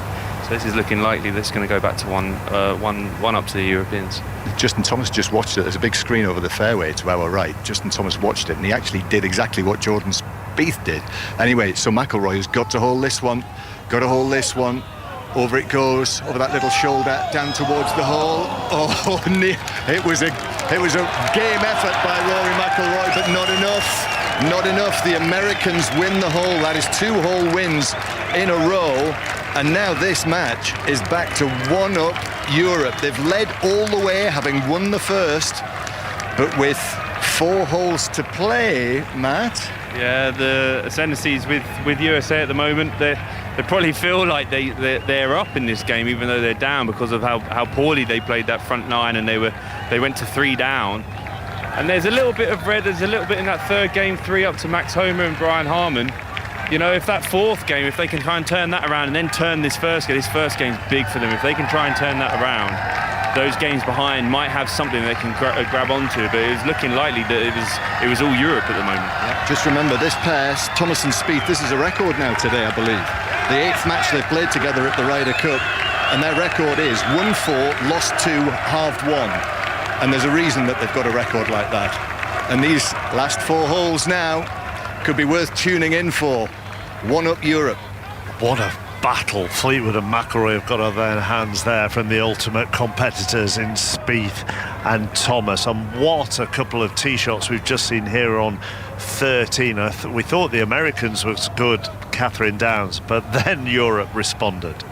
Absolute stunner from Sepp Straka under pressure. The Americans and Max Homa putting the ball to within 6 feet of the pin, but then up steps the burly Austrian and he puts it to within a foot. Absolutely perfect pinpoint accuracy and stone cold nerve as well, Graham Storm. Yeah, beautiful iron shot from Sepp Straka. Actually, when it landed, it looked like it was going to screw back into the hole. Beautiful shot, and You know, when you're following such a great shot like Max Homa's, that just shows you that he's up for the fight still, even though they're 3 down. But obviously he knows how good Brian Harman is with the putter.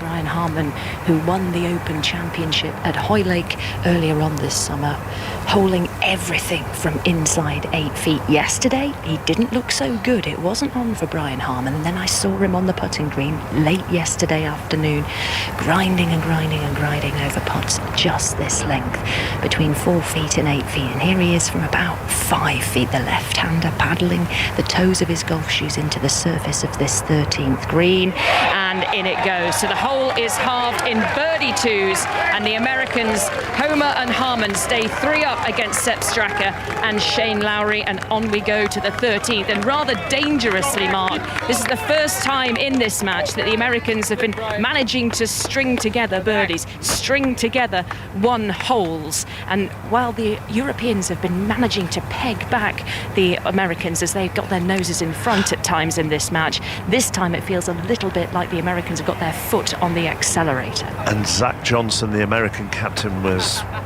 10 foot in front of me in the sunshine here on 13, and that's the first time I think I've seen him do a fist pump at this 44th Ryder Cup. Only a little one.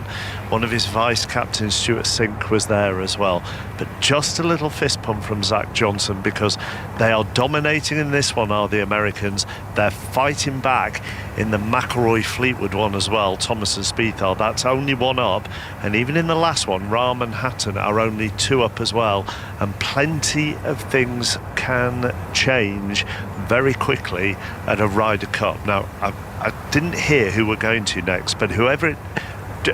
John, John? Yes, hello. Am I coming to you to talk about the golf or about Scotty Scheffler? Oh, we've just been told Thomas LeVay, former Ryder Cup player, is out here for American television, and he's just told us, so this is not verified, we'll have to get BBC Verify onto this, but that Scotty Scheffler has been seen in tears in the arms of his wife after their 9 and 7 defeat. That has been seen on a screen as well around the course, so he has been seen in that. Is even though I don't work for BBC Verify, I can verify that. I think I'm allowed to. I can verify the Americans have missed the fairway on the right-hand side, by the way, because they've just walked past their ball, so I've seen it. Okay, let's not keep going with the verify thing for the whole afternoon. It could get a bit wearing. Ian. Yeah, 2 tremendous cheers there for a simply sensational pitch shot from Tyrrell Hatton. We walked past his ball. It was downhill lie. It was tight. It was difficult. There was a back right pin. There was a big slope to negotiate as well, and he played it majestically. I did actually walk past it and go, ooh, I don't fancy that one myself, but absolutely fantastic spin control there from Tyrrell Hatton to get this into 5 feet. Remember, Hatton and Rahm 2 up in this match. This is the second shot on the par 4 now of Xander Schauffele. Almost drivable par 4, this one, 329 yards, and a little fly just settles on the ball of Xander Schauffele, so he wafts it away with his white gloved left hand, and then he settles himself with a couple more practice swings, and everyone stands to attention to watch this with the great views of Rome in the background. He goes with a shorter trajectory, and then the ball grips, and that was not good at all from Xander Schauffele, and he's left 20 feet for par.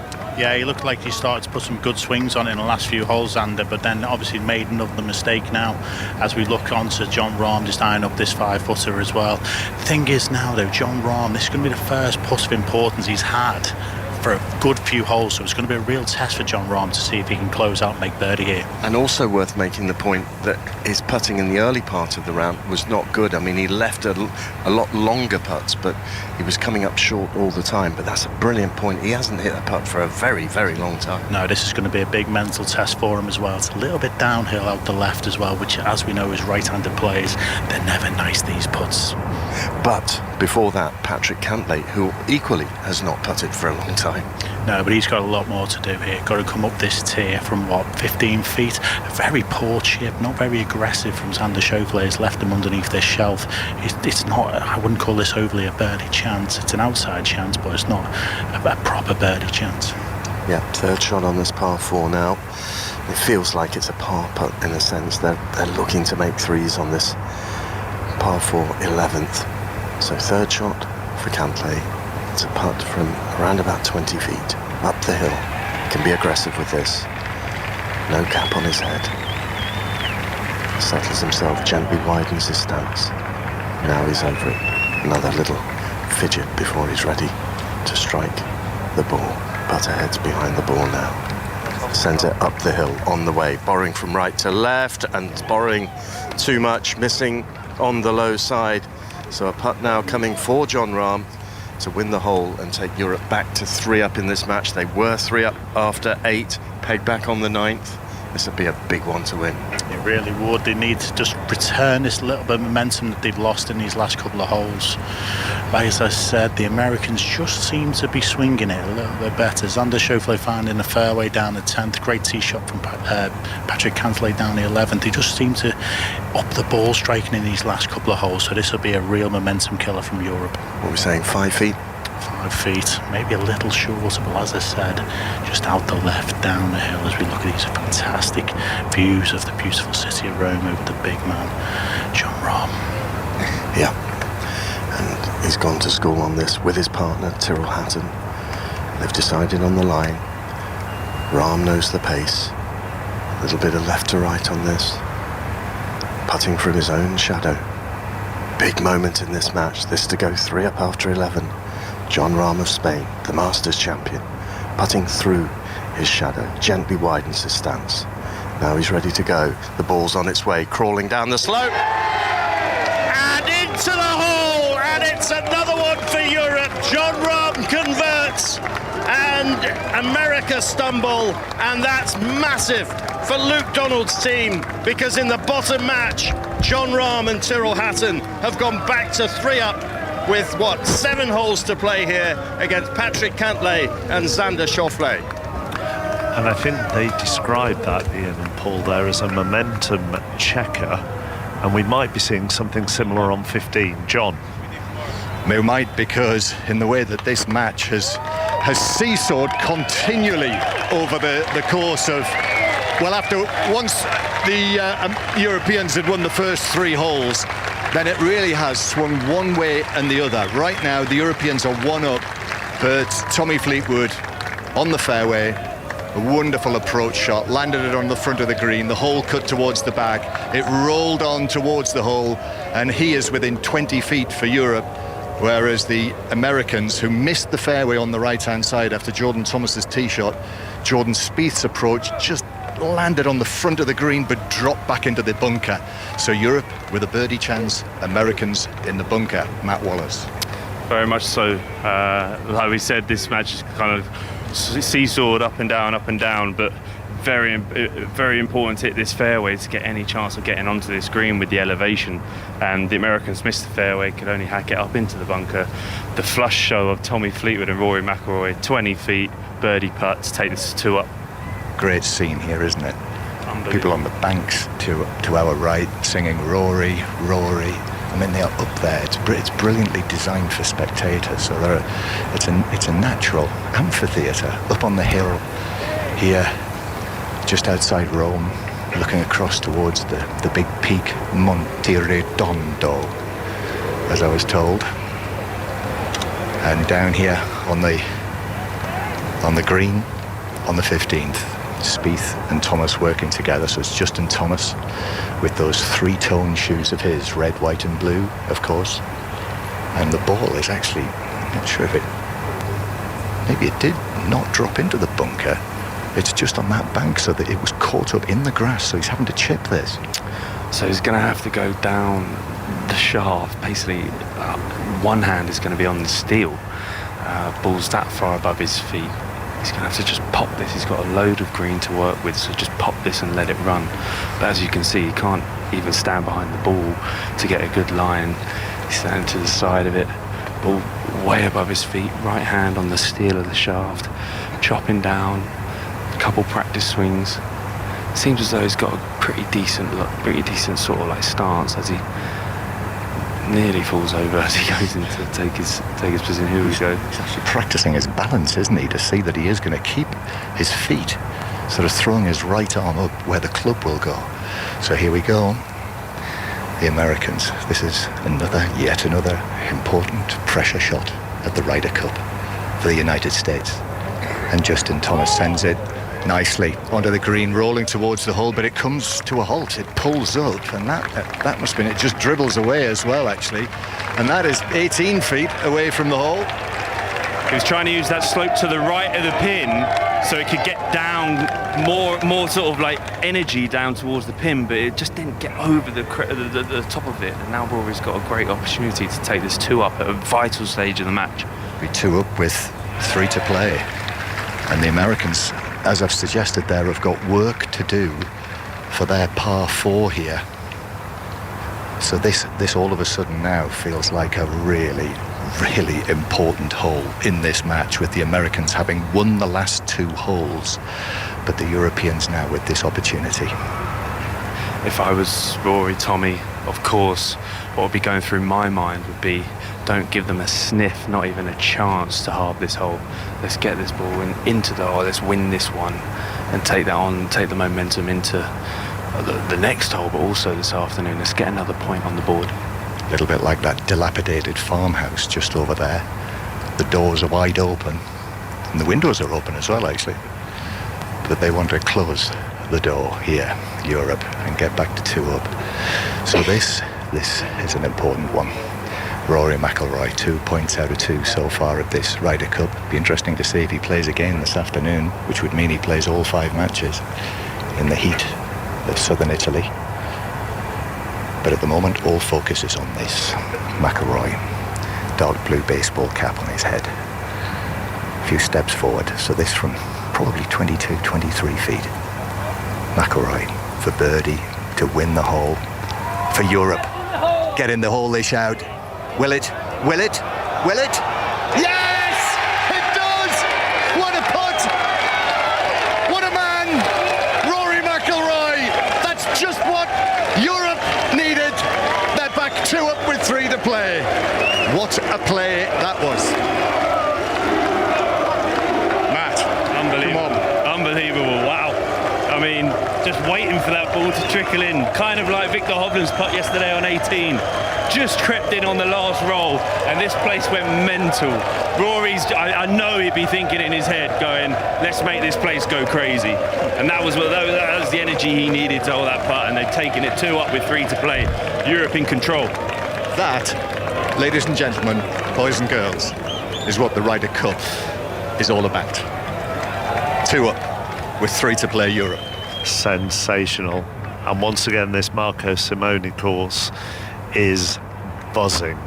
However, there is one match where the USA are dominating. Kat.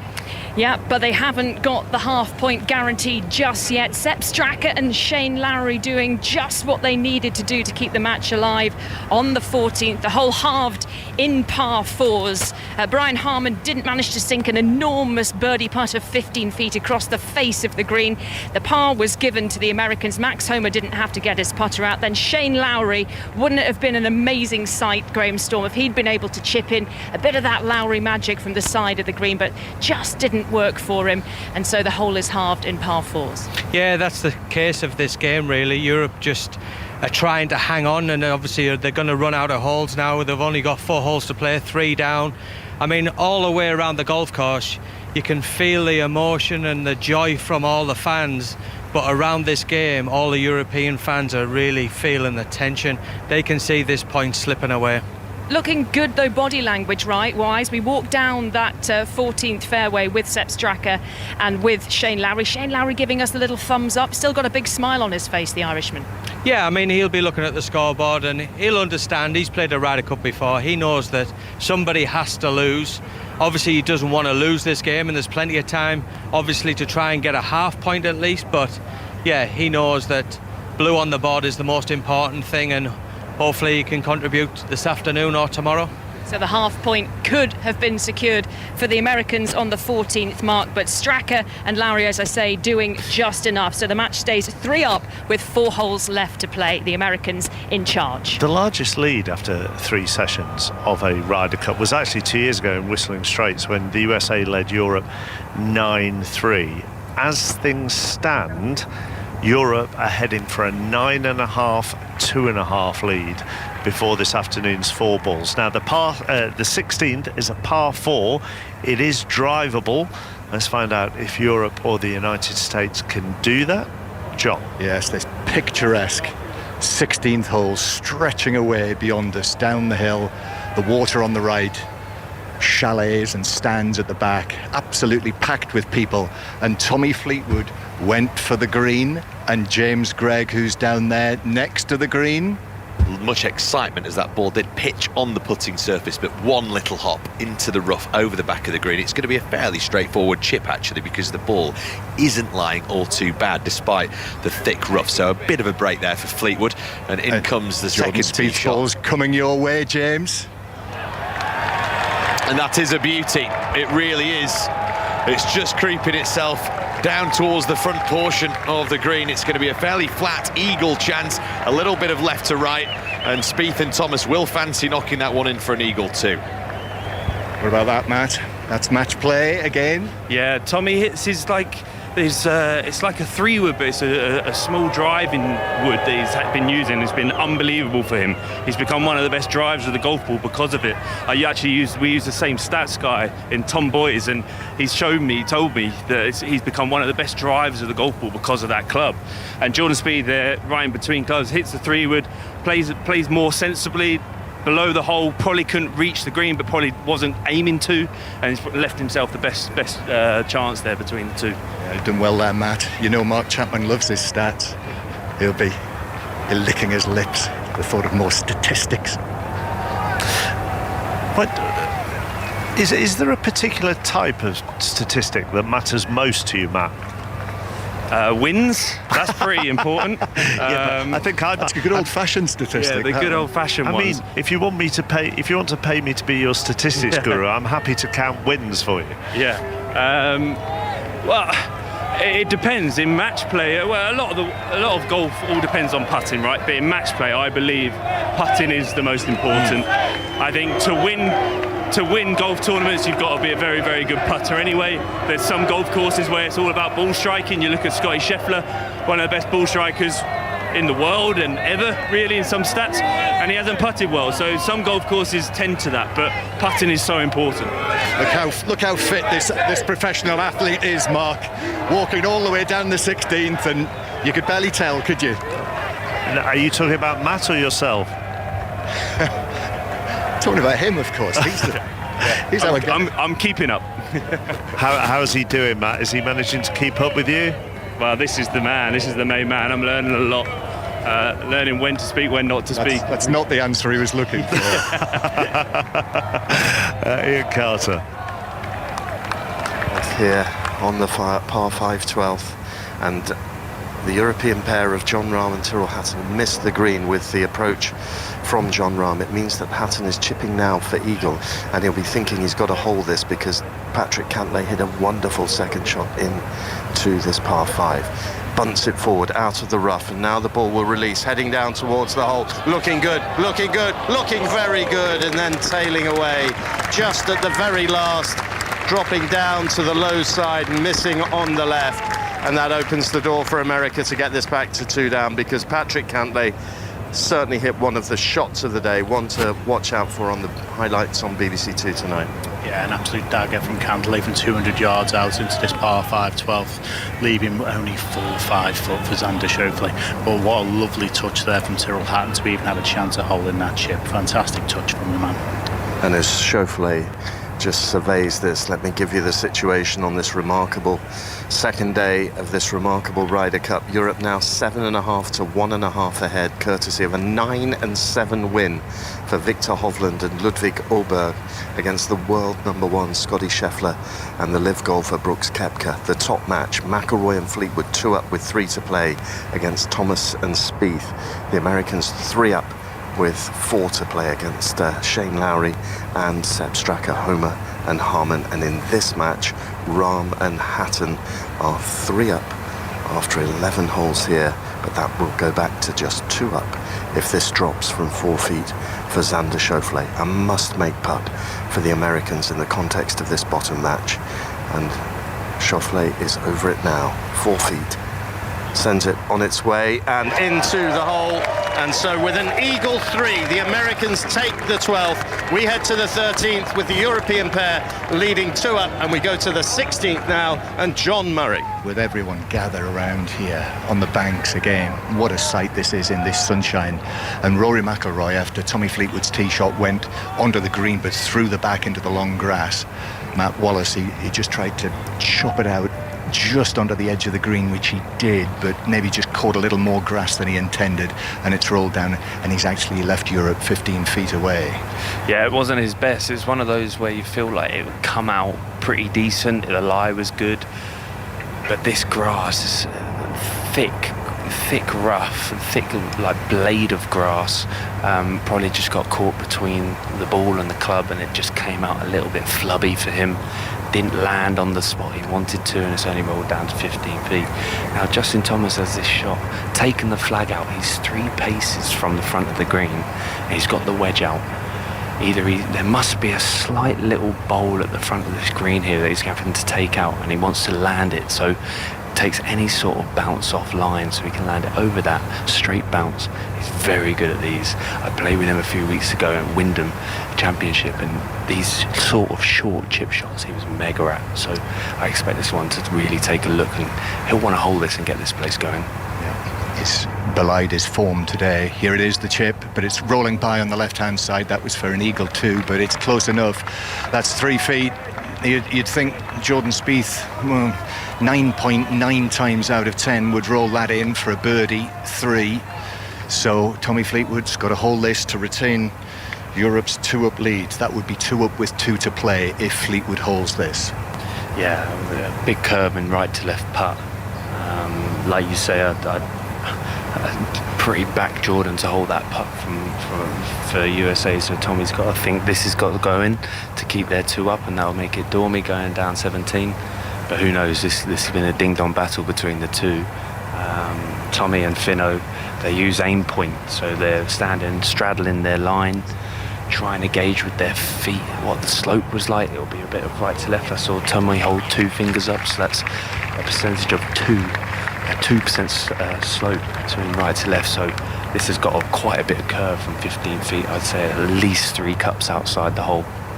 That's the voice of Matt Wallace, who won on the PGA Tour this season, with us here this week for the very first time on BBC Radio 5 Live at the Ryder Cup. Getting towards the end of the Saturday morning foursomes. Tommy Fleetwood needs this to drop. He's given it a go, but it races past on the right-hand side. He had to give it a go. He looks across at Ian, his caddy, and there's a shrug of the shoulders. And Rory McIlroy will mark that, but it looks as though the USA are going to win a hole back, and it's going to be 1 up Europe with 2 to play. At the moment, looking at the big screen over there, Europe are on course to win this session with the matches as they are. We've had, if you've just switched on, a record-breaking win this morning. Ryder Cup record-breaking win for Hovland and Aubert against Scheffler and Koepka, the world number 1 and the current major champion. That is an extraordinary story. McIlroy and Fleetwood 2 up here. Homer and Harmon 3 up for the United States. Rahm and Hatton 2 up for Europe, currently out on the course. But McIlroy it is to play first. He has to get this to put any pressure on, which he does from 3.5 feet. So Spieth has to finish off from a similar sort of range, and already everyone's gathering together their bits and pieces and their things around us and preparing to get onto their feet to head up the hill towards the par 3 17th, because no one is thinking that Jordan Spieth will miss this. But what's happened here? There's something he's spotted which is down on the grass, almost right underneath the ball, and he's trying to remove it. And he's saying to Justin Thomas, he's actually asking Rory McIlroy if it's okay for him to just replace the ball. Yeah, I think he was just tapping down a spike mark that was left of the ball, which he couldn't really get to. So he just remarked it and tapped it down with his putter. Yeah, McIlroy said, yeah, that's fine. Leaning on his putter, watching, thinking, there's at least one more hole to go. So Jordan Spieth to win the hole for the United States. Yes, of course, it's in. And the Americans strike back again. But the Europeans retain their lead, but only one up with 2 to play now. And it's to the 17th. Ben Crenshaw just to our left here. Just make sure that he's on his feet okay. He is, which is good. So everyone now on their way. John, Matt, we will let you go to 17, awaiting the putts here on 13 in the final match where Rahm and Hatton are 2 up on Cantlay and Schauffele. Let's just quickly go to Kat, who's watching the third match. Yeah, and the groans and the moans around the green here on the 15th indicate that Sepp Straka has just pushed that birdie putt slightly wide, slightly past the hole. And this, Graham Storm, you feel is a must-win hole for the Europeans. They're on the green in 2. That was a birdie putt and a par putt coming up for the Americans because they had to lay up out of the rough. Yeah, that's right, Kat. I mean, this is a must-win hole if they want any chance of getting anything from this game. But as we know, Brian Harman is deadly with the putter. He's over this putt to make 4. He'll be wanting to stick it into the Europeans and get that American first win. Yeah, so Brian Harman putting for par here, the Open champion. They're 3 up with 4 holes to play. This for a par for the Americans, with a par putt coming for the Europeans. This to go Dormy 3 with a half-point guaranteed for the Americans. The Open champion. In it goes, and up into the air go the fists of the US supporters around the green here on the 15th. So the hole is halved in par 4s. The half point is guaranteed for America. They will move to 2 points when all is done and dusted at the end of this match. But it's now or never for Sepp Straka and Shane Lowry if they're going to work their way back into this match and claim a half point. Ian. On the 13th, where Tyrrell Hatton has just missed a birdie chance.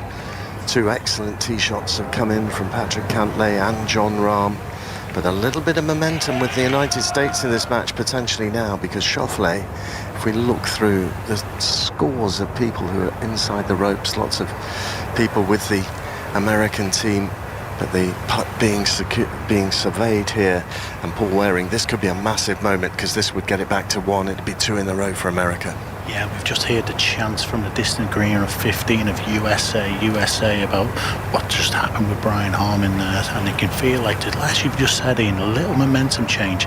Ever since the 9th hole, the American pairing of Xander Schauffele and Patrick Cantlay have just started to improve their ball striking. Someone's hit some really nice golf shots, starting to gather a bit of momentum and make some birdies. So this a very important moment in this match. And what would you say, 15 feet? I'd say inside, I'd say 12 foot. It's relatively up the hill, a hair out the right-hand side. He can be nice and positive with this. So it's a real chance. He went to address the ball and then thought, no, I'm going to have another look. So he went into reverse. Now he has addressed the ball with that scarlet putter head in the V shape behind the flat blade. And that flat blade is behind the ball now, the sun beating down on the putting surface. The ball is on its way, heading into the hole, and that's 2 in the row for Schauffele and for Patrick Cantlay. They're right back in this match. The Europeans were firmly in charge when they went 3 up after 11, but what a response. An eagle at 12, a birdie at 13, and we have just the 1 hole in it now as we head to the 14th. Europe 1 up. And you sense we could be in for another dramatic finish here, like we were in the 4 balls last night when 3 of those matches went down 18. The top match, McIlroy and Fleetwood and Spieth and Thomas, just going down 17. It's a par 3. John Murray. Rory just playing now. Rory McIlroy just playing now for Europe, staring down this narrow 17th green, and it's on the green. It is on the green. I'm getting thumbs up there. Then the Americans Justin Thomas has already played, and he missed the green by a distance up on the right, and Justin Thomas's ball is in the long grass up on the bank in front of all of those spectators. But it's Rory they're singing because McIlroy's on the putting surface, Matt. This is spicy for Jordan Spieth. That is not nice. The thick stuff, short-sided balls. As soon as it lands on the green, it's going to run away from him. He hasn't got much there. Not the best shot from Justin Thomas to give his partner a chance. So if we go up towards the green, I think McIlroy's ball is just off the back right, in actual fact, just off the back right, McIlroy, but the American's in some trouble, we think, Mark. Yeah, I think he's just on the fringe, McIlroy. Chris Wood with us, as ever, European Ryder Cup player in 2016. Foursomes are a battle, aren't they? And I suppose if you've got to come from 3 down, which is what we've seen with Spieth and Thomas, to keep that going is tough, mentally and physically. Yeah, I think early on this morning they were the only two out on the course from an American perspective that were showing the fight. I think a lot of why Zach would have picked Justin Thomas was for exactly that. Maybe not coming into the Ryder Cup with the best of form, but he's showing the spirit and the determination and the grit that the captain would want to see. I mean, when we were coming in this morning, I was looking at the draw, and you look at Spieth and Thomas in the top match in foursomes, given Spieth had his ball in his pocket a lot towards the end of yesterday in 4 balls. It was an unusual sort of pairing to go out top, but both of them are class acts, and they're obviously giving it their all for the US team. Is it though, if you've got a big lead to claw back and you're playing alternate shots, how difficult is that?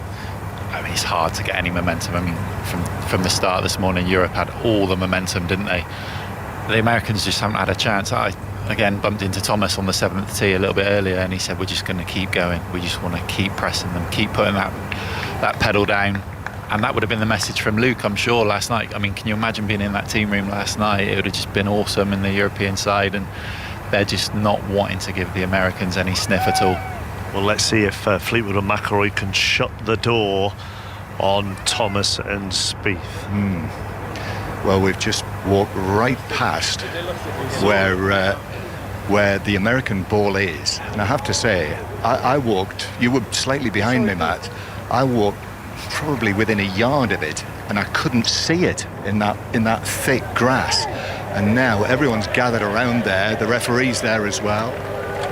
Again, I think they're calling upon the referee to think if they as Luke Donald walks past and taps me on the shoulder, they think maybe someone stepped on it, because I did see it, and the lie was the grass was with them, so they shouldn't have been able to lose it between there and then. But as you say, I would not like to play this shot heading towards the water, the green sloping away. Now they're having a discussion again. They probably think someone's maybe stepped on it or something like that. So you've got Tommy Fleetwood, Rory McIlroy, Zach Johnson's now stepping in, Jim Furyk's over there, the caddies, the referee. He's got a lot to deal with. Steve Stricker's coming up. They're all getting in on the act. They want to see what's happened. They'd probably believe someone may have stepped on it or they're not really sure, so they want to try and find out. It's a strange place for someone to step on it, because it's not near the spectators. And Kevin Garside from the Eye, sports writer, you've just walked past the same thing? I was sitting by the spot where the ball landed. I almost was able to head it back onto the green. No one stepped on that ball as far as I could see. No one. Thanks, Kevin. Well, there we are. Matt. But there's an issue, Mark. Matt, is the official on his phone? He might be on his phone, maybe calling in another official. He'll be calling the chief referee, won't referee. Because it doesn't, without going a little bit football on this, it doesn't necessarily help him that he is surrounded by everyone. 8-9 people. Both captains are there. All 4 players, some caddies, some vice captains. I mean, it's like Andy D'Urso at Old Trafford. So how this normally works between our profession is you talk with your playing partner, or you talk with the opponent in this matter, and they've come to a conclusion that probably someone did step on it. Jordan Spieth picked the ball up and has placed it back where they thought it would be. So, I mean, they could have come and spoke to us because we knew what the lie was like, but obviously someone stepped on it, and who knows, this lie might be slightly better than what it was initially. Right, so a compromise has been reached, but it is still in that very, very thick grass. Kat. What?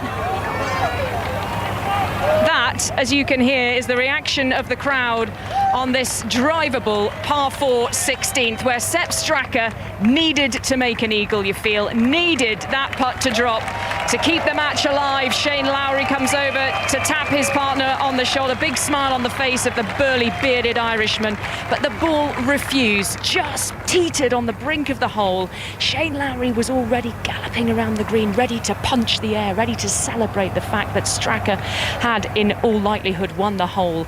And now Max Homa is going to be chipping from the rough just to the back edge of the green, and they have a couple of shots now, don't they, Graham Storm, to win the match here on the 16th. Yeah, absolutely, Kat. And okay, we'll go back to John first. You can answer the question. Jordan, go on. We'll give it to John. So Jordan Spieth has played that shot. He's chopped it out. I mean, it was right in the thick, long grass. He's been able to work it out down onto the green, but it rolled right across the putting surface, didn't threaten the hole. And now the ball came to rest against the collar of thick rough on the other side, off the green. Yeah, like we said, it was a kind of an impossible shot. And here we go from Kat. Kat, yours. Hold it from the rough, John Rahm style. It was the Spaniard who had the heroics yesterday for the eagle on 16, but it's Homa with the eagle from the rough, and it's pretty much the same spot as John Rahm managed to pick it out of the long stuff and stick it in the hole, and Max Homa has done just that for the Americans. 11 matches in this 44th Ryder Cup have taken to the course, and finally, the USA have a win on the board, and this is the foundation on which the Americans must strive to build the most colossal of comebacks. A point on the board, it's 2.5 to the USA, 7.5 to Europe. John.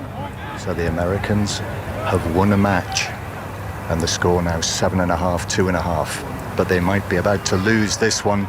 Justin Thomas chipping from off the side of the green here, sent it up, and the Americans have now played 3 shots, and that's still 4 feet away. Whereas the Europeans, just off the edge of the green, Tommy Fleetwood will have a chance to play from there, just put it down from that first cut down towards the hole. Well, I think he was assessing whether to chip this and get some sort of purchase, some sort of spin for such a short shot. Putter, I think it is. Putter now, but I think he was just trying to assess it from both angles. And then it's straight downhill towards the pin. Actually, Rory got quite unlucky that it stuck up in that that first cut. But all Tommy has to do here is literally get out of this first cut and it will get to the hole. It might not even stay short, but all he needs is a 2-putt here and they win. Yep, par 3 here. A par 3 wins the hole and wins the match. But it is quite steeply downhill, this. Quite a significant slope, just a little touch from Fleetwood, and it's racing, it's past the hole, and it's still rolling. And it's still rolling. And that is all of 18 feet. Couldn't do anything else? Yeah, he could have. He's not happy with that. I just had a sense he was having to aim quite a long way right, and when you do that you tend to hit it a bit harder to get it out of the rough.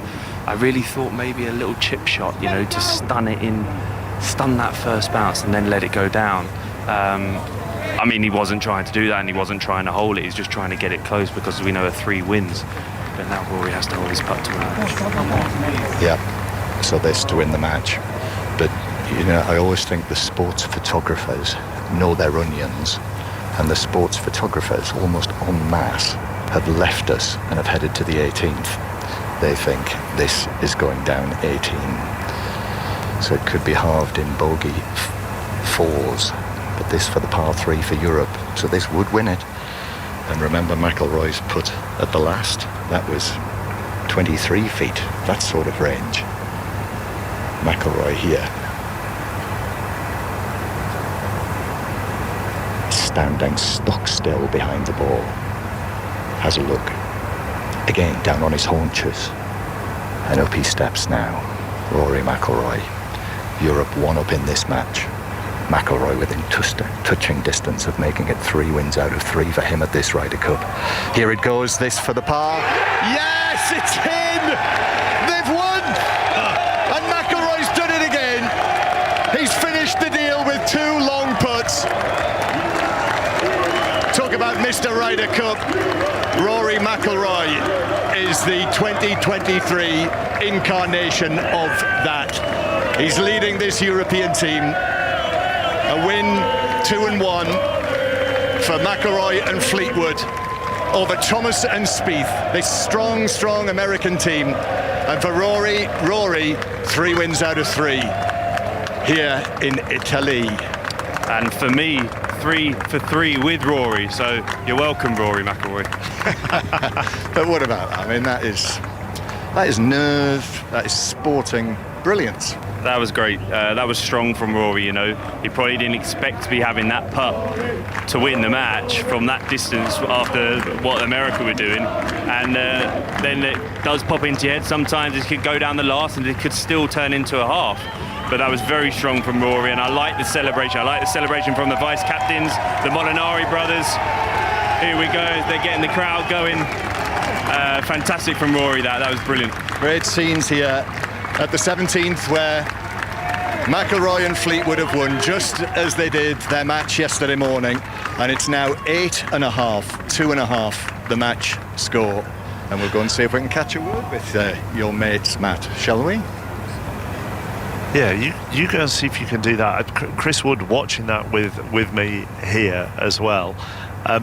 Yesterday, when they won, McIlroy jumped into Fleetwood's arms.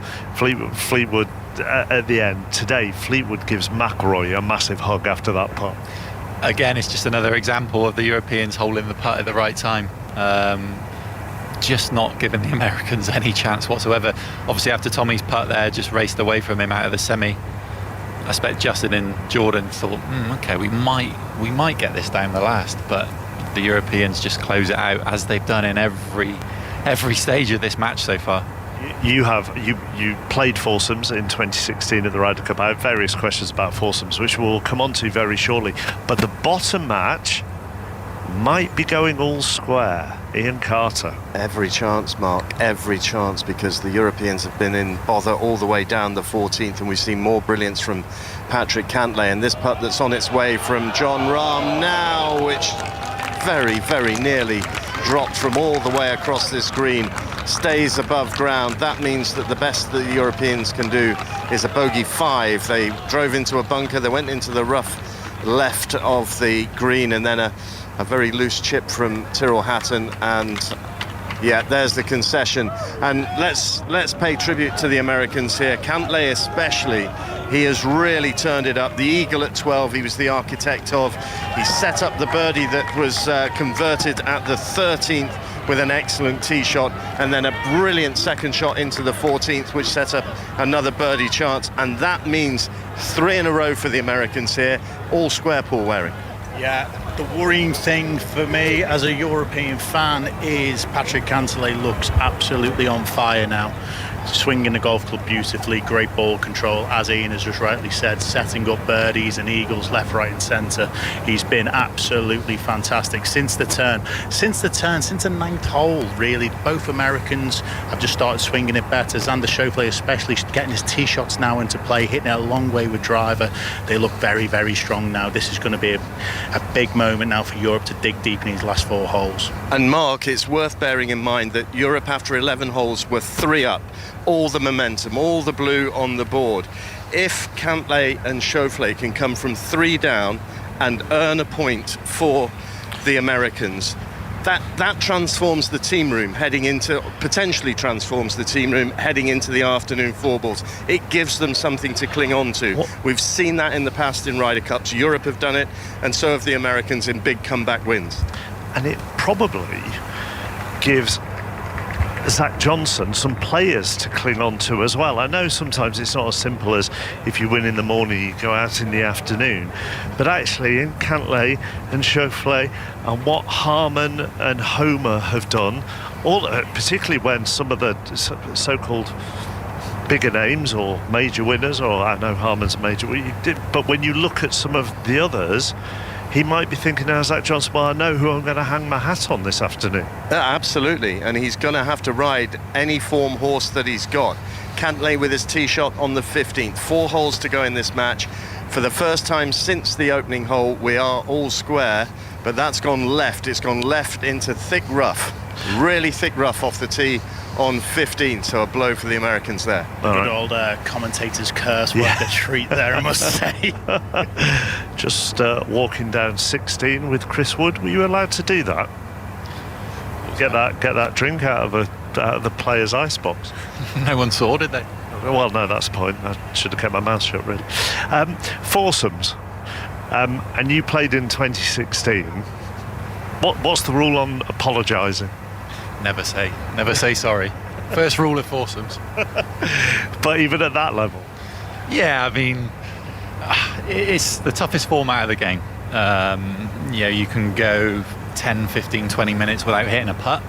And especially early on this morning when the dew's on the ground, getting your pace putting early on in foursomes is so key. 3 putts are just giving away holes. So it can be tricky to just keep on top of your feels and but never say sorry. Never say sorry. Let's go live to the 17th green. John Murray. Well, we were about to talk to Tommy Fleetwood and Rory McIlroy, but Luke Donald's just taken them away and is just having a word with the two of them, I think, before they come back to us. So do you think he's saying...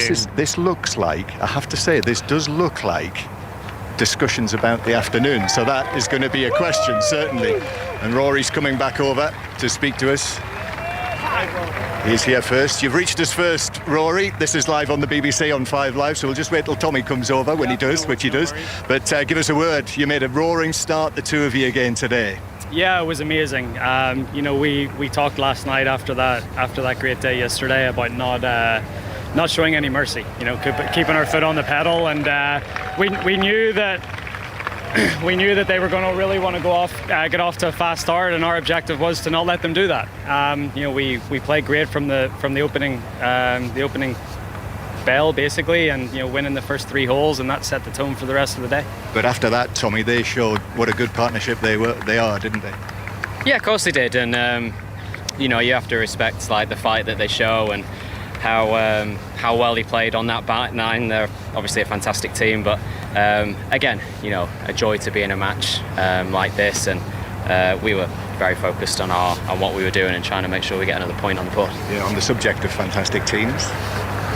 Yeah, no, it's been we knew that this was a possibility for quite a long time. And I think we were both, I can only speak for myself, but I was very excited about the partnership, and we both get on very well. Our caddies, Harry and Finno, get on great, and it's such a comfortable pairing for both of us, and I think we showed that with the golf that we played over the last couple of days. And finally, was that a discussion with Luke Donald about this afternoon? Question being, do you want to play? No, it's no. He tells us what where his what's he told you? You may see both of us this afternoon. There you go. There we are, from the horse's mouths. What did he say at the end? He wants us to go this afternoon. Right, that's together. Right.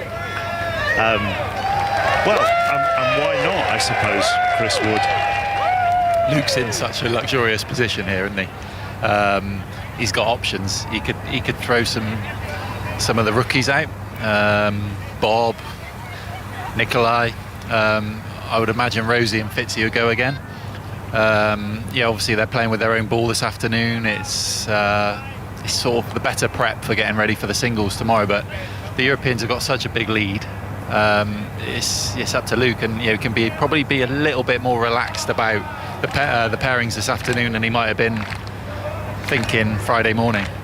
But also,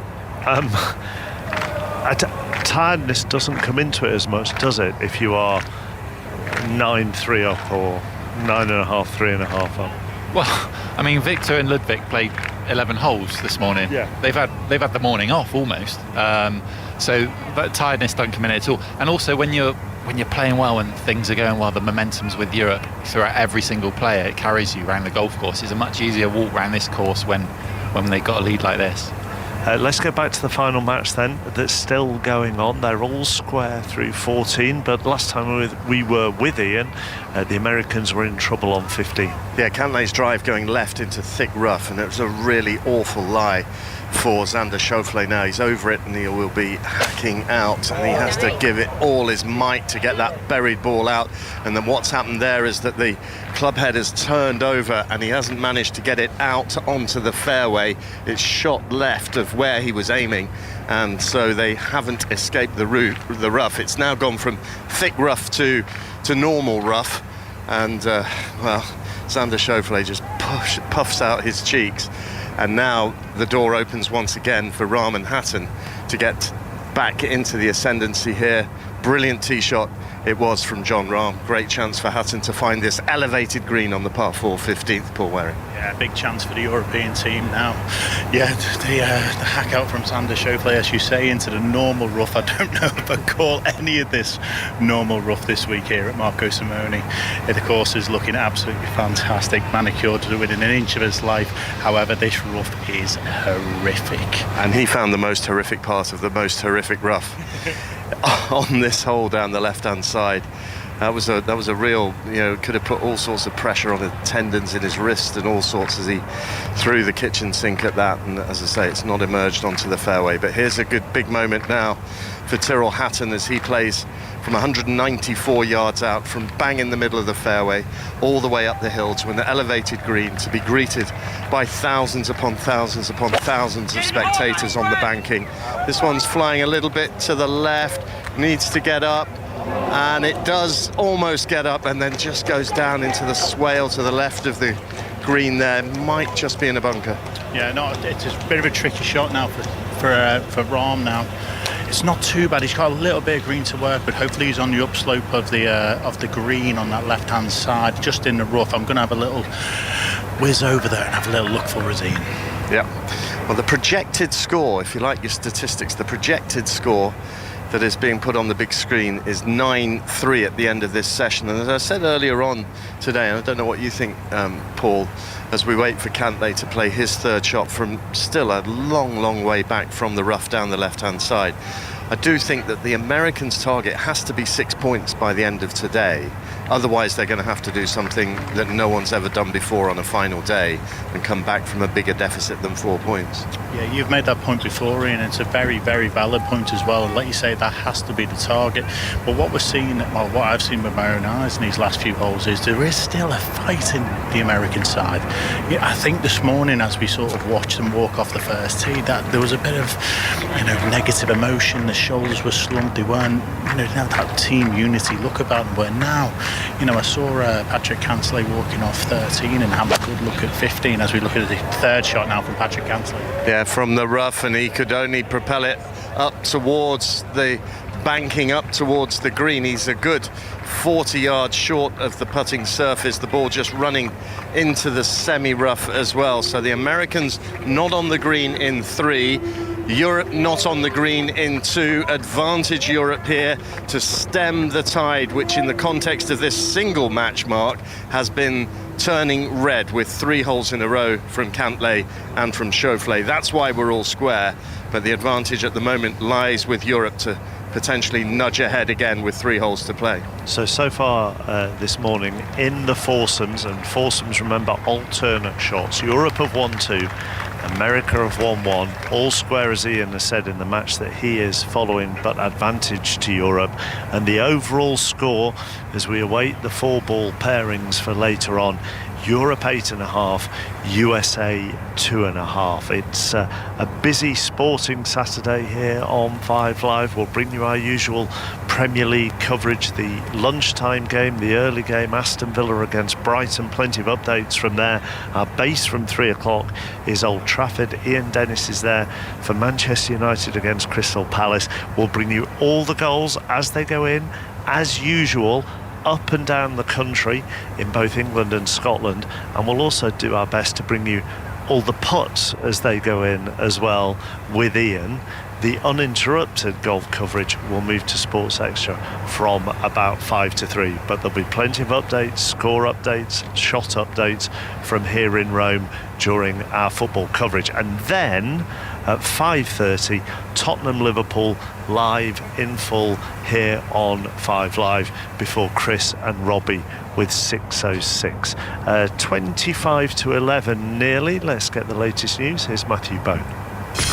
Listen on BBC Sounds. This is BBC Radio 5 Live. An international medical trial has found that men being treated for prostate cancer could be given far less radiotherapy without any increased risk. According to the study led by the Royal Marsden Hospital in London, the frequency of doses could be cut by 3/4.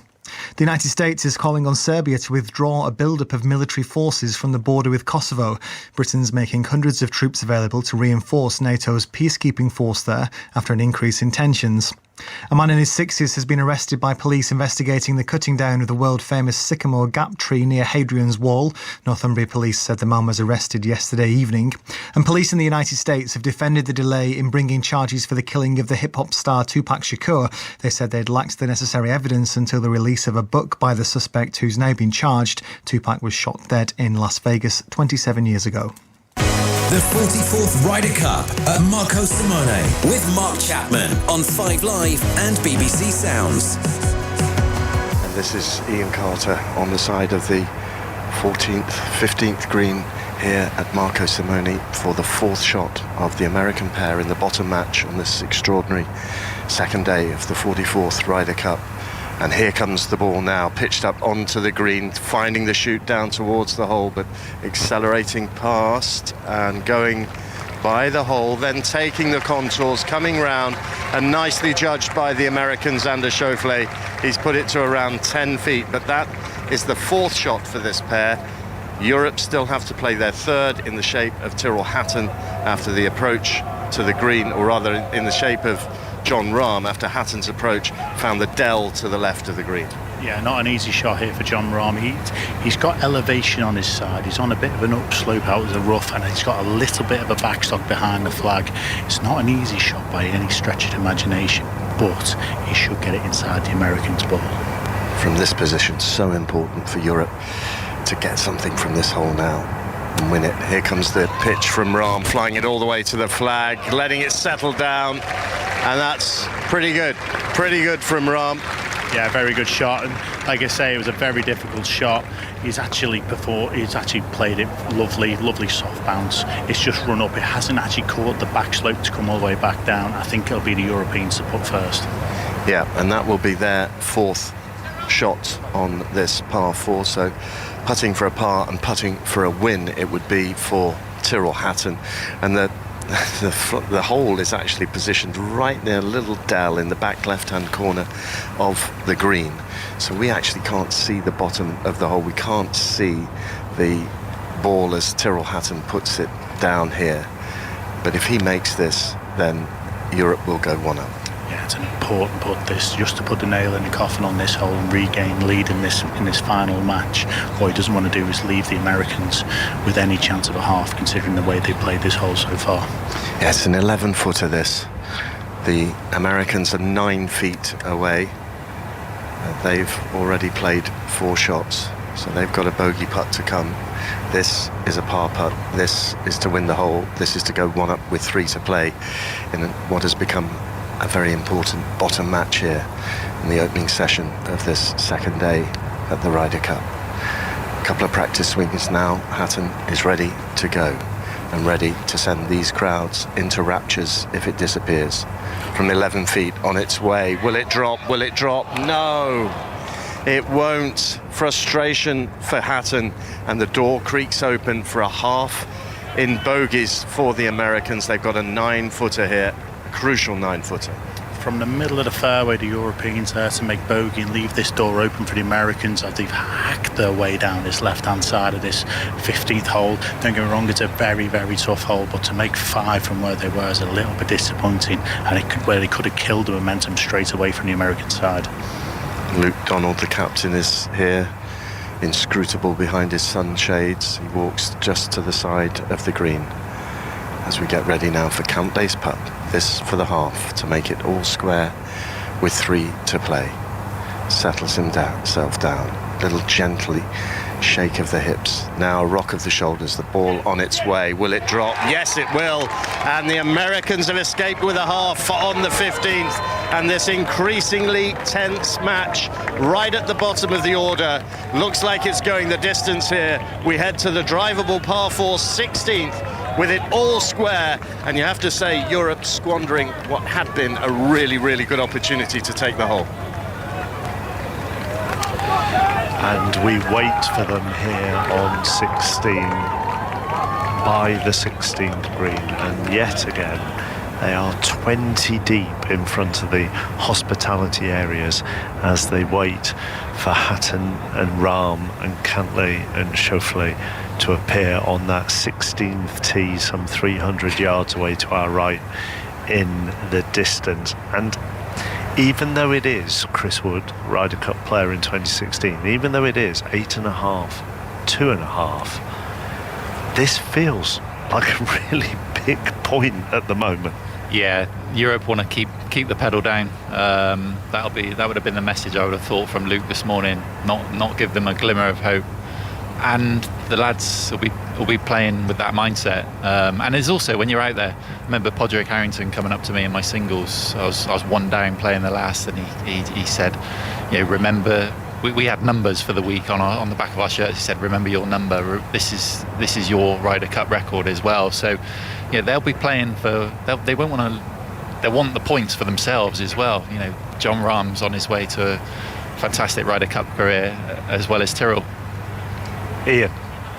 So here we are on the par 4 16, 303 yards down the hill, water striping down the right side of the green, bunkers to the left of the green, and then one short right between the water and the putting surface. It's America with the honour.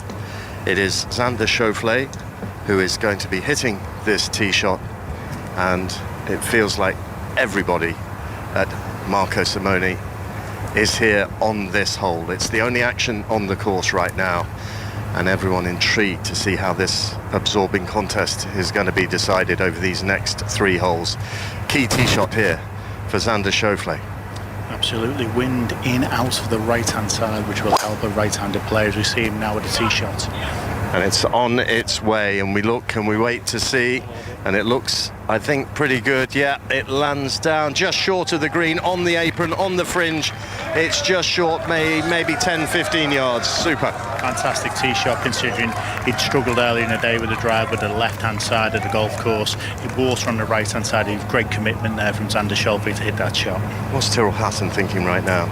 He's got to hit a good golf shot.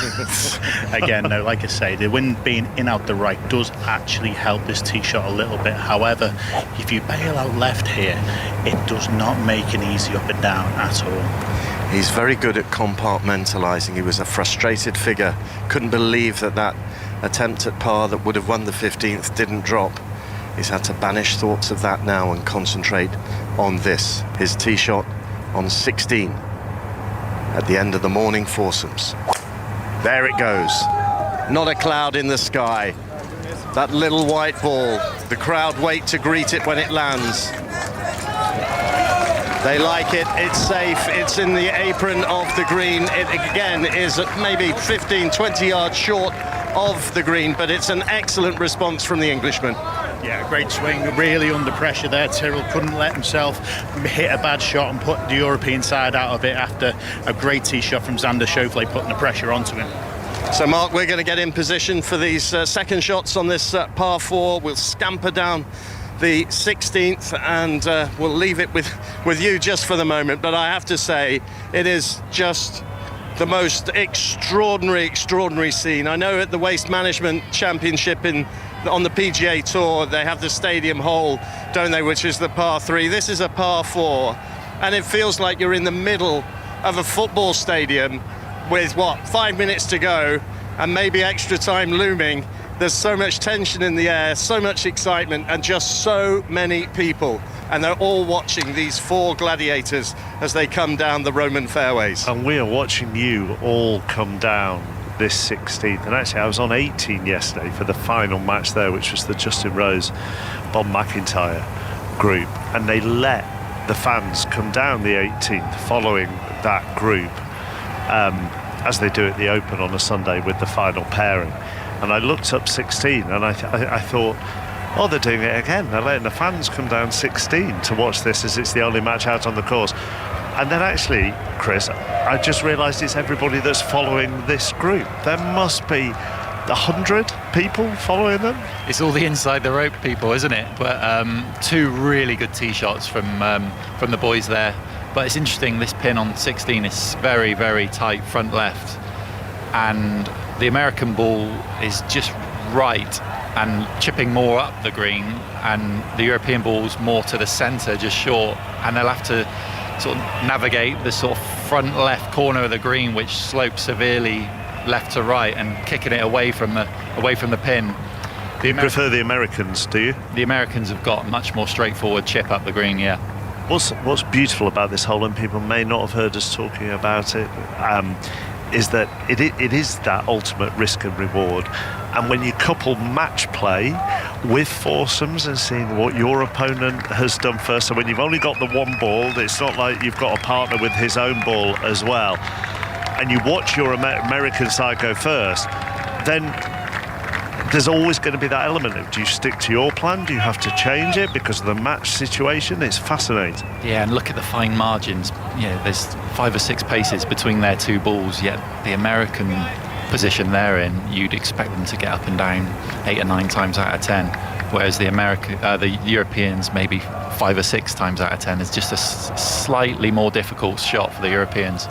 One of the things in the Europeans' favour, though, is that on this hole yesterday afternoon, John Rahm chipped in from, 30 yards, was he away? Something like that. So, yeah, it was spectacular, wasn't it? He knows what he's doing on this hole. He does know what he's doing, and he will be the one chipping after that fine tee shot from Tyrrell Hatton, as Chris Wood says, marginally the more difficult shot for the European pair. And actually, look at Cantlay, who just exudes such calm, assured confidence now, doesn't he? He's really grown into this match, and he looks very much like the world number 5 player who has that reputation of being such an assassin in these matches. Yeah, and I think that's emphasised as well when you look at a contrast to someone like Tyrrell Hatton as well. We haven't seen a change of expression from Patrick Cantlay all day, as he looks steely-eyed over this chip now. Yep, it's the Americans to go first. Patrick Cantlay chipping from just off the front of the 16th. Second shot on this par 4. Settles himself, narrow stance, animated little glances at the flag which hangs limp, bumps it forward onto the green, grabs, and just scoots by around about 4.5 feet. For line, it was almost perfect. It shaved the left edge of the hole. That just gives Jon Rahm just a little bit more breathing space. As Chris Wood has rightfully described, this is the much more difficult chip. He's going to have to pick his landing spot perfectly out of this left-hand side. So here he goes now. Jon Rahm just goes into reverse, and now he'll walk up to the ball.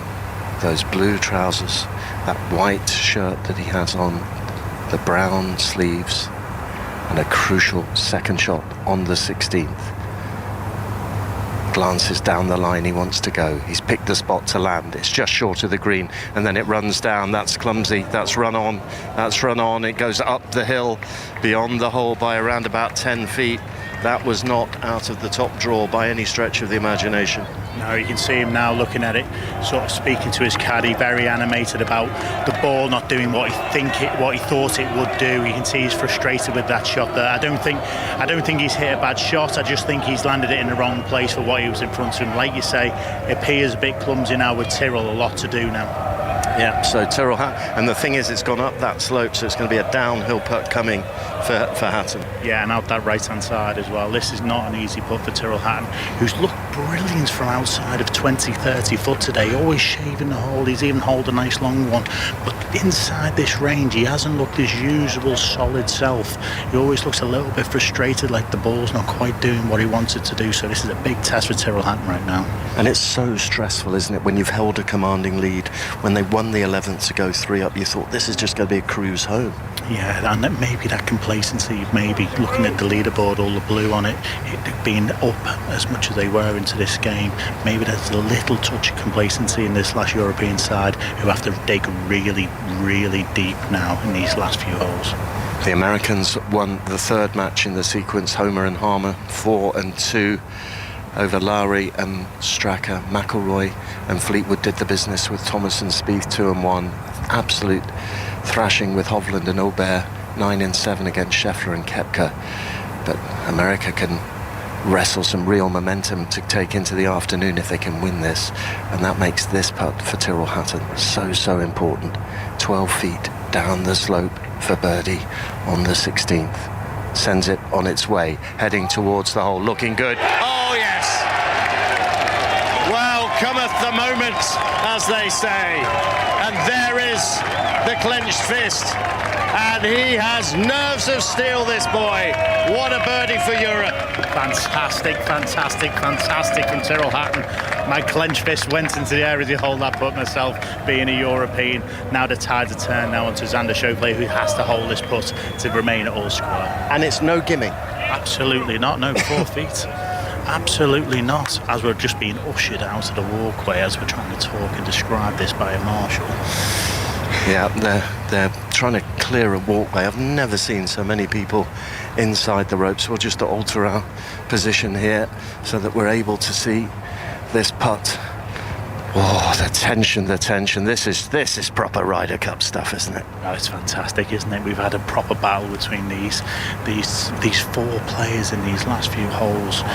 Each team, you know, they've been let off the actual hook in the last hole, America. But prior to that, some amazing golf being played. They will not want to go 1 down and walking on to 17. This is a big moment now for the United States. European captain Luke Donald is here. He's put a cap on now, right in the middle of the midday sun, which is beating down. The pond as calm as the proverbial to the right of the green. The reflections of the spectators vivid in it. And on the green, a vital putt to keep this match level now for Xander Schauffele from 5 feet. On its way, heading towards the hole and missing. And Europe flip it, and they manage to get themselves a crucial hole with just 2 to go. And Jon Rahm and Patrick Cantlay, Jon Rahm and Tyrrell Hatton have gone 1 up on Patrick Cantlay and Xander Schauffele. They were the ones unable to get up and down. What a putt from Hatton, and 1 up with 2 to play for Europe in the bottom match. Chris Wood, what a putt from Tyrrell Hatton. Yeah, it just highlighted the tough shot John faced from Tyrrell's tee shot, but what a great putt to hole, and then all of a sudden it shifts back onto the Americans to try and keep a half point and keep some momentum going. But again, the Europeans hold the key putt. Face like thunder, I would say, Xander Schauffele, as he walked past here, and how quickly that has changed after all they've done to fight their way back into it. The Americans, they now go to 17, 1 down, and remember, if Europe win this, if they take the point, they go into this afternoon's 4 balls leading 9.5, 2.5, and that will be a record lead at this stage of the Ryder Cup. The current record is what happened 2 years ago in Whistling Straits, which was 9-3. The Americans led Europe going into that afternoon 4 balls. Speaking of the afternoon 4 balls, they have been released, and they will start with Victor Hovland and Ludwig Erberg, so they're kept together after today's 9-7 win in the foursomes, and they will take on Sam Burns and Colin Morikawa. Then, second out for Europe, Tommy Fleetwood, who is paired with Nicolai Højgaard against Max Homer and Brian Harman. Then, third out, just as they were yesterday in the 4 balls, Justin Rose and Bob McIntyre, and they will be up against Justin Thomas and Jordan Spieth. And then finally, the final 4 ball, Matt Fitzpatrick and Rory McIlroy will take on Patrick Cantlay and Wyndham Clark. So Tyrrell Hatton and John Rahm rested for the afternoon. McIlroy and Hovland will play in all 5. So for Rahm and Hatton, they have, well, hopefully for them, 1 hole left, maybe 2. Ian. And here we have John Rahm with his final tee shot of this match here at the 17th, 220 odd yards, par 3, 17th. The pin all the way at the back of the green, and he sends this away. The spectators all wait for it on the banks to land. Oh, it's all over the flag. It's sensational. Oh my word, it's so close to a hole-in-one. What a shot! Oh, the fist pumps are on the tee, and everyone around here rises to, and John Rahm, spectacular with his tee shot on 17. Simply brilliant from the Spaniard. I have nothing more to add than that. That was perfect. What a golf shot. As we literally look to the left-hand side, we can see the massive 30-foot screen displaying the ball, just rolling towards the hole as the galleries around us erupt. And when I say galleries, as you've rightly said, there's hundreds of thousands of people around his 17th. Fantastic from John Rahm. Oh, that is just incredible. I'm just looking at a replay on the screen. That was so close to a hole-in-one. That will be conceded. It's a birdie in the bank, and unless Cantlay holes in 1 here, Europe can't lose this match now. We can confidently say that. And it's Cantlay. What do you do now, Mr. America? He's played so many great long iron shots in the course of this match. He sends this one away, and it's heading on a slightly lower trajectory, but it's online. It looks good. It lands close. Oh, it's running up right next to Rahm's ball. Well, it's come up a fraction short of Rahm's ball. What, maybe 3 feet, 4 feet? What just simply spellbinding golf we're witnessing. What a fantastic spectacle we've just seen here on 17, the Ryder Cup. They always say the big moments, the big players step up, and that was absolutely true of that then. 2 fantastic golf shots, 2 of the best we've seen today. Yeah, I'm convinced that the European one is going to be conceded. I'm sure the Europeans will want to see the putt from Schauffele, but you'd back him to make it, and that would mean we'd be going down the 18th with the Europeans 1 up. Yeah, big momentum shift. I think this all comes from the last hole 16, where obviously the Europeans are on a bit of the back foot from the middle of the back 9, where they've just managed to change that momentum over. And John Rahm throwing that absolute perfect, what would that be, 4-5 iron into this 220-yard par 3. Yeah, extraordinary stuff. Really, really extraordinary stuff. Mark, I'm guessing from your position on 16, that would have been on the big screen. Oh, yeah. The atmosphere must have been amazing. There was, well, a lot of people, and I'm now doing the same, are going to try and get to 18, I think, before they saw the John Rahm tee shot, because at that point you're then thinking, well, maybe we don't need to go to 18. And then Patrick Cantlay did what Patrick Cantlay did, and we probably do need to go to 18. And Chris Wood, who's gone back to do his corporate hospitality, just his final words to me as Patrick Cantlay's tee shot rolled towards the pin, just went, fair play. And that's it, isn't it, as far as Cantlay is concerned there, Paul Waring, because that was some tee shot under the pressure of what John Rahm had done. Absolutely, he was under the most pressure. He knew he had to at least birdie the hole to take this down 18. What we've seen from Cantlay though in the recent holes is stupendous iron play. Honestly, he's found his golf swing into this back 9. I know he missed a tee shot down the 15th, but his iron play has been absolutely exemplary. It's fantastic golf to watch. Listen to the cheers on 17, I'm assuming, in as the players reach the green or reach their balls. Yeah, they have reached their balls, and already that birdie has been conceded to the Europeans. So here is the key moment, and it's going to be Xander Schauffele who will be looking to make the birdie that will take this to the 18th. Just saw a lovely moment there. 2006 European captain, former Masters winner and world #1 Ian Woosnam just had a hug and a chat with Zach Johnson. Zach Johnson tapped him on the back so heavily that Ian Woosnam almost fell into the bunker as they made his way up here. But everyone is just, you get that feeling. Sometimes you're at an occasion where everybody who is present knows they're witnessing something really, really special. And if this hole is halved in birdies, well, fair play. To be fair, I think they deserve to hold this in 2 and go down 18 after those 2 goal shots. Absolutely fantastic response from Patrick Cantley. However, Xander Schauffele's just missed a relatively short one on 16, which we have to remember, so that'll be in his head here a little bit as we look at this putt just out from the right-hand side. And if this is missed, then Europe win this session by 3 points to 1, and they would move 9.5, 2.5 ahead in the match heading into the afternoon 4 balls. It's 4 feet tops, maybe a fraction less.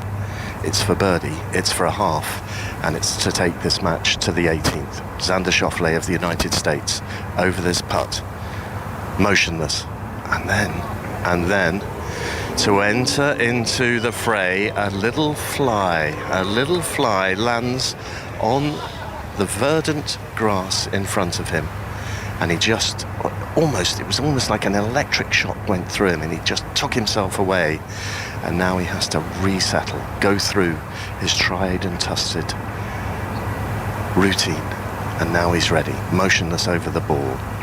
Then the rock of the shoulders comes now, sends it forward, coaxing it towards the hole. It's lipped out. You can only feel the utmost sympathy for Xander Schauffele over the last 2 greens, but you have to salute Tyrrell Hatton on 16 and Jon Rahm on 17 to cap another simply sensational session for Europe. They've taken it by 3 points to 1. They lead the Ryder Cup after 3 sessions extraordinarily by 9.5 points to 2.5. The olays go up. The hugs continue on the green. Luke Donald, the captain, is all smiles. Everyone patting each other on the back. And my goodness me, what a session for Europe once again, and what a match we watched, Paul Waring. Absolutely, what a fantastic round of golf this was between the 4 players. That moment at the end is what we saw yesterday. We gave the Americans a sniff, if you like. There was a glimmer of hope, and it's just been snatched away again by some absolutely brilliant golf from Jon Rahm. Okay, Mark, we're going to throw it back to you and get into the scrum to look for some interviews for you. Well, whilst you go to does that mean you're leaving Paul Waring? No, I can't, because, I mean, I need to take my microphone with me. I just want to keep talking to Paul, that's all. That's what... So are you taking Paul with you? That's what I'm saying. I am, yes. Yeah, fine. So I can keep talking to Paul. Yeah. We mentioned to Chris, didn't we? All square, even though it was 8.5, 2.5 at the time, it still felt like a massive game, did this? Yeah, we had that same impression as we were watching it. It was the ebb and flow, and again, that word momentum keeps cropping up. I'm going to let Ian Carter just get into the scrum here as he... No, you crack on, don't worry. Sure. We've got a bit of time. Okay. No, that word momentum keeps cropping up, and it's cliched as we talk about match play, as we talk about Ryder Cup, but it's so true. The flow of the game, how the ebbs and flow of the match, you could just see the importance and the ever-growing crowd around them of vice captains, of wives, of girlfriends. You could just get a real sense of the occasion. I know it's Ryder Cup, of course, there's an occasion, but you could just get a real sense of the trepidation that was in front of the players. After the tee shots on 16, Paul, you'd have probably put money on, well, maybe not a lot, but on the USA putting red on the board, actually. Well, yeah, on 16, especially after the chip shots, you would have betted on the Americans taking that point at least walking out with a half. But this is what happens in match play, where Tyrrell's hold, a 13, 12 footer and put the pressure right back on the Americans. And these are things that are happening. Again, cliches. We talk about this in golf all the time, but if you can put pressure on your opponent, and this is what the Americans didn't do from the start throughout the whole games, if you can put pressure on them, you can keep them under pressure. What you don't want to do is start giving away holes, making it easy for your opponents, and that's what America didn't do in those first instances, which is what the Europeans and all the preparation that we talk about from Luke Donald, the 3-hole matches we keep referring to, is all about keeping the pressure on your opponents. And that's what Tyrrell did. Even though he had an outside chance, he holed the putt before before Xander Schauffele to put the pressure on him, as did John Rahm then with the following tee shot on 17. Zach Johnson's buggy has just gone past. He's in the front. Mrs. Johnson sitting on the back, followed by a buggy with Xander Schauffele on. He's sitting on the back. I think that might be his partner sitting next to him. Xander Schauffele looks absolutely crestfallen as he is ferried back towards the clubhouse. Complete contrast to some of the European teams coming down on their buggies now. Patrick Cantlay just looks stony-faced.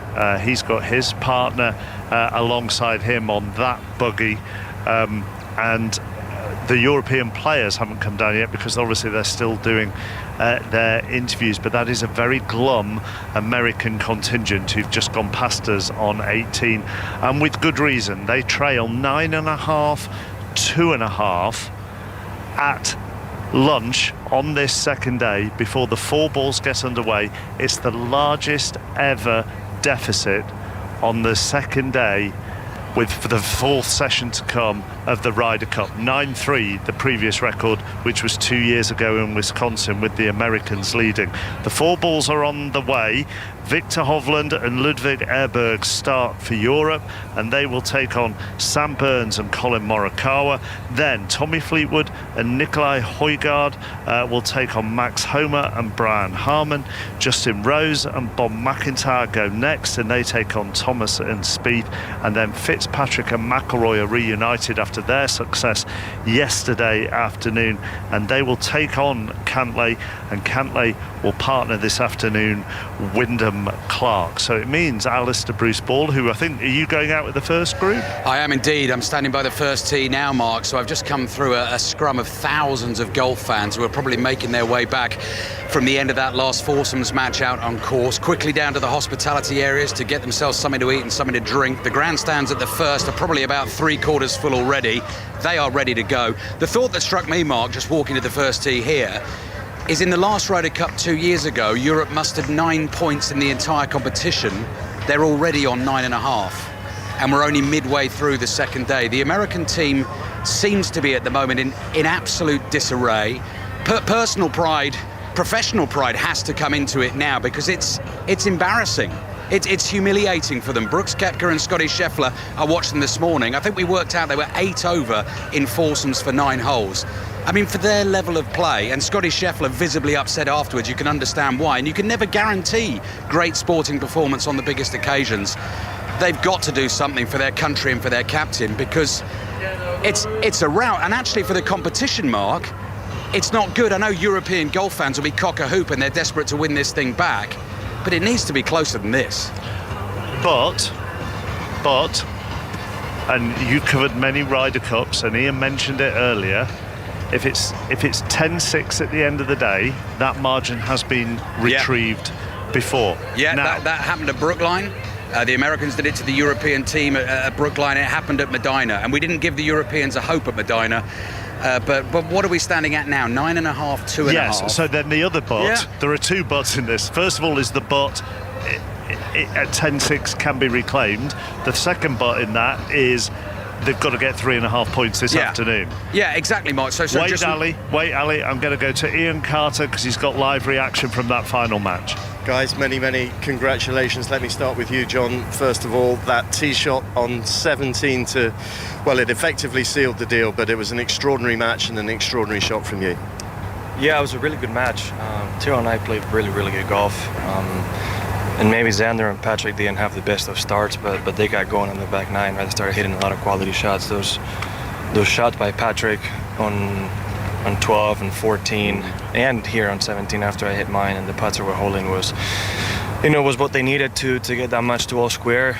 It was, we needed to dig deep after losing a couple holes, and Tyrrell's putt on 16 was absolutely fantastic. He hit a good tee shot. I thought I hit a better chip shot than that, just didn't get the bounce I wanted, but momentum is a great thing on match play, and making that putt made Xander's a little bit more difficult, and then to step up on this tee and hit a 6-iron to kick in without a doubt of making it 2 and basically securing the half a point was huge. Props to Patrick for hitting that great 5-iron afterwards, or 6, I don't know what he hit, to give him a chance, but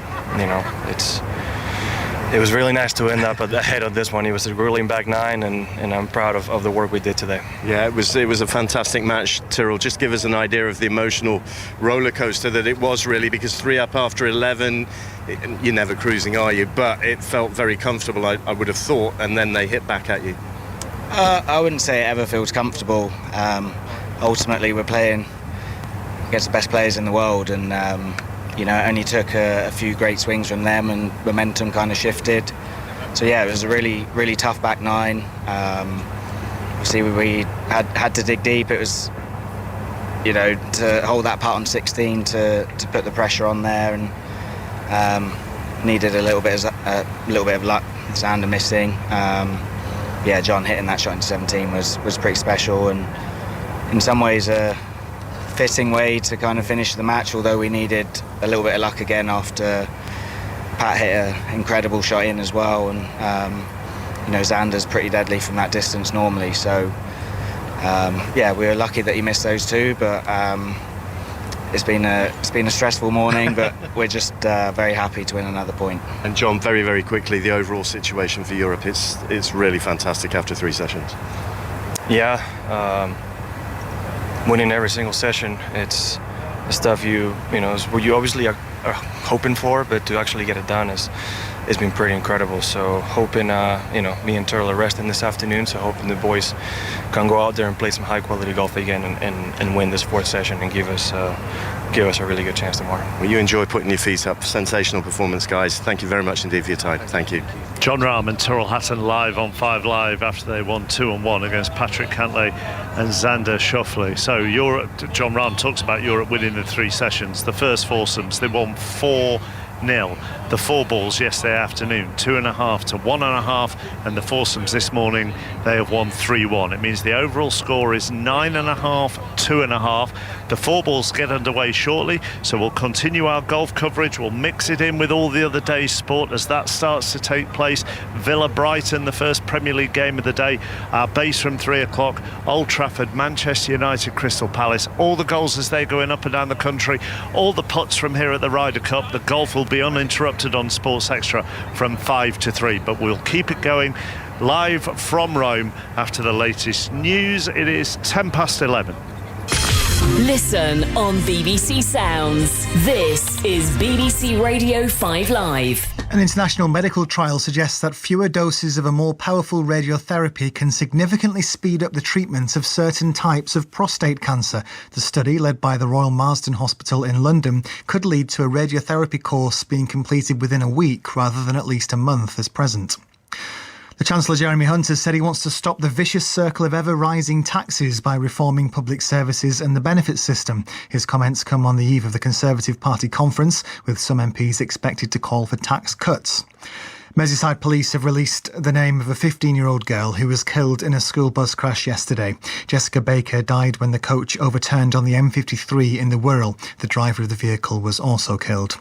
And a man in his 60s has been arrested by police investigating the cutting down of the world-famous Sycamore Gap tree near Hadrian's Wall. A 16-year-old boy was also arrested last week and has since been released on bail. Rugby World Cup 2023 on 5 Live, Radio 5 Sports Extra and the BBC Sport website. And Ireland have pulled off a famous win. They've beaten South Africa. It's going to be a huge score here for England. Fantastic clears away, and Scotland have the final try. Might be it, that is it. Wales have won. They have blown Australia away. Rugby World Cup 2023. The William Webb Ellis Trophy. Get the Rugby Union Daily. Download and subscribe now. Listen on BBC Sounds. The 44th Ryder Cup at Marco Simone with Mark Chapman on 5 Live and BBC Sounds. Capital, well, we're just 20-30 kilometres outside the Italian capital here at the Marco Simone Golf Club, and it is hot in the midday sun. A little bit of peace and quiet out on the course, a little bit of respite as we wait for the 4 balls to get underway after the conclusion of the morning foursomes, where we had a record-breaking performance. Victor Hovland and Ludwig Erberg winning by 9 and 7 against Scotty Scheffler and Brooks Koepka. That is a record win. It's a record win, full stop, whatever the format in the Ryder Cup. We can hear from both of them now, starting with Hovland. We were hard to beat today. I told Ludwig, fairways and greens is going to be really tough to beat today. The ball goes a little bit shorter this morning, and the rough is juicy, so it's, if we can just give ourselves birdie looks on every single hole, we're going to be hard to beat. And we got off to a nice start, and we just kept riding the momentum, and here we are. I mean, both of you have been incredible, but Ludwig, it's hard to put in context how quickly your rise has been to be in this environment and to be so comfortable in it. This is obviously something that I've dreamt about for a very long time, and for me to be here is really cool. But we're here to win points, and luckily today me and Victor did that. That's all we can do, and try to play our own games and play as good as we can, and came on top today. Victor, the Americans made some early mistakes in that match. It seemed to me as if you two felt just keep the pressure on, and showed absolutely no mercy. Yeah, in foursomes, especially at a relatively hard golf course off the tee, this one is fairways and greens is going to go a long way. So if you can just keep putting pressure on them on every single hole, they're going to, sometimes make a mistake, and that's when we capitalized, and yeah, it was great. And Ludwig, just finally, you never knew how you were going to react to your first Ryder Cup experience. It seems as though the atmosphere, the crowds, has inspired you. Yeah, absolutely. I feel like the support we've had this week so far has been unbelievable, and you can really feel it walking up to the tee boxes, walking up to the greens, where you feel the energy, and we used it as fuel today. So looking forward to doing it a lot more, and it was cool. Yeah. Well played today. Congratulations on a record win. And they go out first in the four balls. Alistair Bruce Ball and Andrew McGee will be watching them. Just one on Herbert himself, actually, Andrew. The first thing you said to me when I got here to Italy, and I caught up with you, was I've seen a swing today that is the most beautiful swing I think I've ever seen. And you asked me to guess, and I did guess Herbert. So what impresses you most about his swing? Well, it's not just it's aesthetically gorgeous, but it's effective. So he's got both sides. Lots of people have beautiful golf swings. Let's just say Tom Pertzer's got a pretty swing, but he's not so effective as Ober really looks like he's got command of all these shots. This is not too big a moment. He's shown us he's up for this as a 23-year-old. This is pretty heady stuff to be ready about to watch him again after a 9-7 drubbing, Ali. How are we going to play this one? Well, I think he's going to play extremely well. And actually, Mark, I think Luke Donald has played it perfectly. We were speculating this morning, weren't we, that we thought Aubert might get 2 matches today. So sort of bring him into it gently. Well, I say gently. You're chucked into the foursomes on Friday morning. That is a challenge in the single ball format. But I also think, Mark, if you come into a team as a rookie and with all the hype around you, he's come into a team playing on home soil that's in good form and have got themselves ahead early. And that's got to be a much easier thing to do than, say, someone like Sam Burns, who we're going to watch this afternoon, who's not come in the best of form. He's out of practice like a lot of the Americans. It's his first Ryder Cup. Their team's on the back foot. The home fans are against you. It makes your job so much more difficult, I think. He's also come into a team, Andrew, hasn't he, that is much younger than it used to be. This has been the changing face of the European Ryder Cup team at this Ryder Cup. So whilst Hovland's got much more major experience, Hovland's, you could put them in the same age bracket. Exactly. 23 to 25, that's really nothing. What a great mentor to have, Hovland, with you in the golf course, talking to you. They're hugging, they're high-fiving, they're smiling, they're waving to the crowd. It's a completely different look than we've seen from the American lads on the other side with their heads down. But Ober, what an exciting week for him, something he'll never forget. He'll have a big picture on the wall, I'm sure, of the house and showing him raising this Ryder Cup trophy somewhere. So Andrew McGee and Alistair Bruce-Ball will be out with that first 4-ball excuse me, shortly here at the Ryder Cup. Let's just switch our attentions to another big tournament that's going on, which is the Men's Rugby Union World Cup, and that's taking place in France at the moment. Of course, Sarah Orchard covering it all for us in between all the commentaries that we have across 5 Live, Sports Extra and BBC Sounds. Let's start with a big win for the All Blacks last night, Sarah. Yeah, morning to you, Mark. Good to hear that you're doing very nicely out there in the warm in Italy. But yeah, huge result last night for New Zealand. I mean, what a statement. Everyone's sort of saying that New Zealand were out of the tournament. No one's really rating them to go deep in it. To put 14 tries against, I know a lot of people don't like the term a tier 1 nation in Italy, was a real statement win for them. That's their second biggest win over Italy. They did actually put 101 on them to just 3 points against Italy back in the 99 World Cup. But to see the likes of Ardi Surveyor, their captain at the moment, back in his real pomp, the depth they've now got in the squad. We saw Aaron Smith, their scrum half, really putting in a shift. And, that's an answer to there's a lot of young All Blacks coming through, the likes of a Cam Roygaard, who also came off the bench to continue to snap at, Smith's heels. It showed you that New Zealand are not in France just to make up the numbers. They're there. They would like another World Cup to add to the 3 they've already got. So how are we judging them then? I mean, you mentioned tier 1 nation and Italy and whatever. Are we putting? Well, it's not like South Africa thrashing Romania or whatever. But how do you judge it?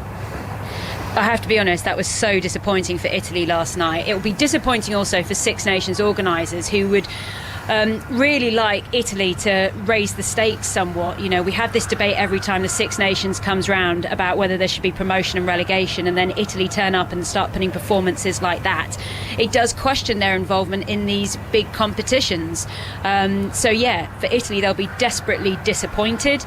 It puts into question their position in these major tournaments. Was it a bad day for them? Yes. Was it a good day for the All Blacks? Yes. I don't think that's necessarily a one-off result. You've got to remember that Italy have still got to play France next week. And if that's another huge result, that's going to be huge pressure on the whole of the Italian setup that they would really rather do without. Speaking of the French, and this is hard to get your head around for those of us who are normal human beings. But so how does Antoine Dupont manage to get declared able to return to action after the injury he received, and what is he going to have to wear?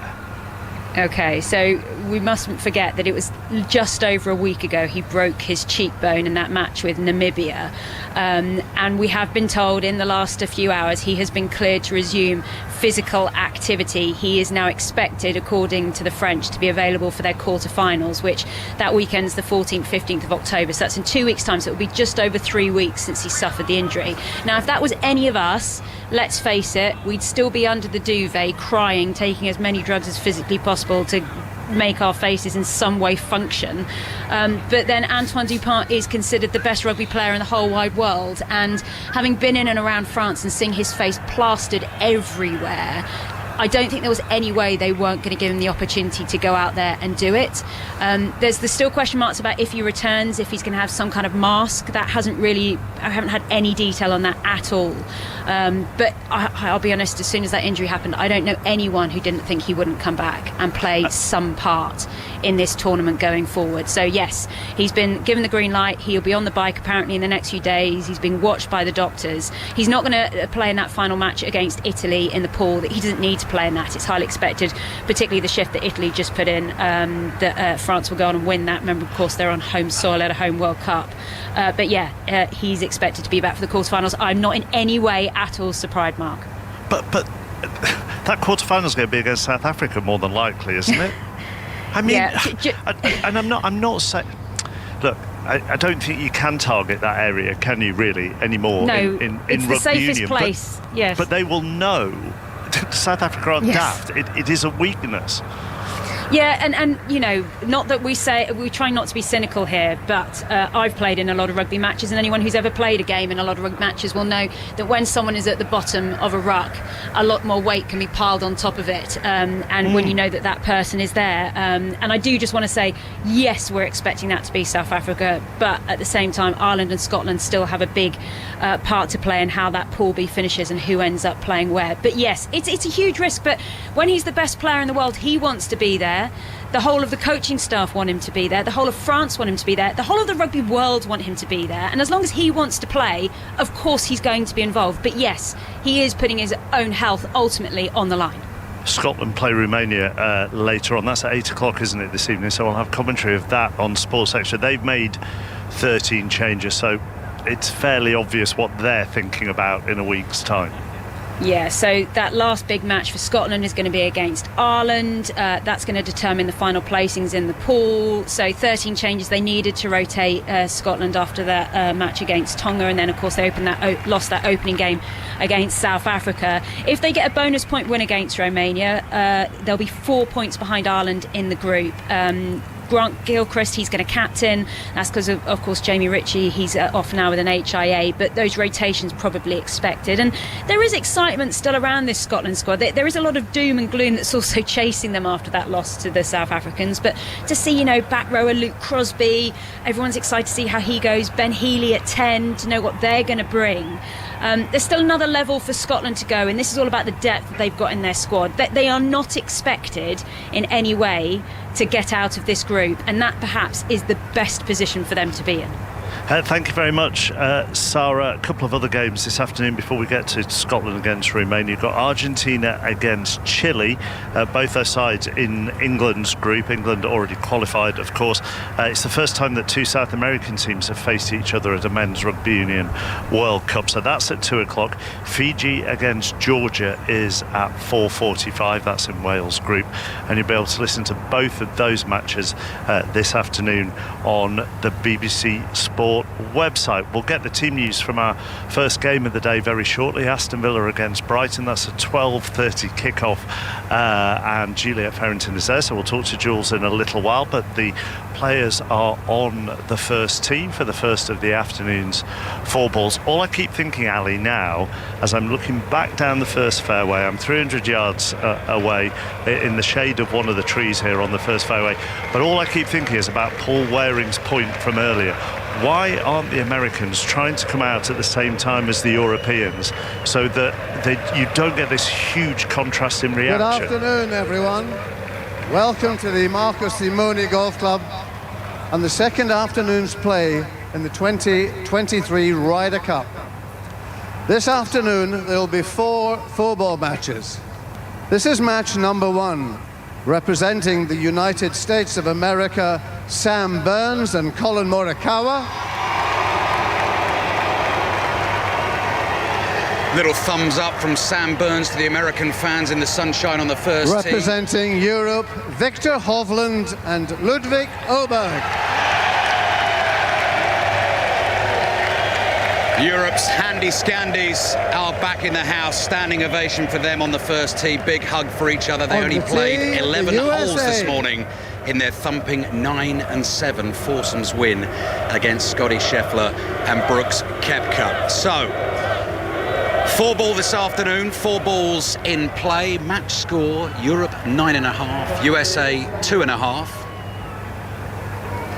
Sam Burns will be first to hit for the USA, and in terms of the overall target for the European team, they are 5 points away from winning the Ryder Cup back from the USA. They have 16 matches remaining to try and get those 5 points. 4 balls this afternoon, 12 singles tomorrow. Luke Donald, I know, will have been stressing that the job is nowhere near done as yet.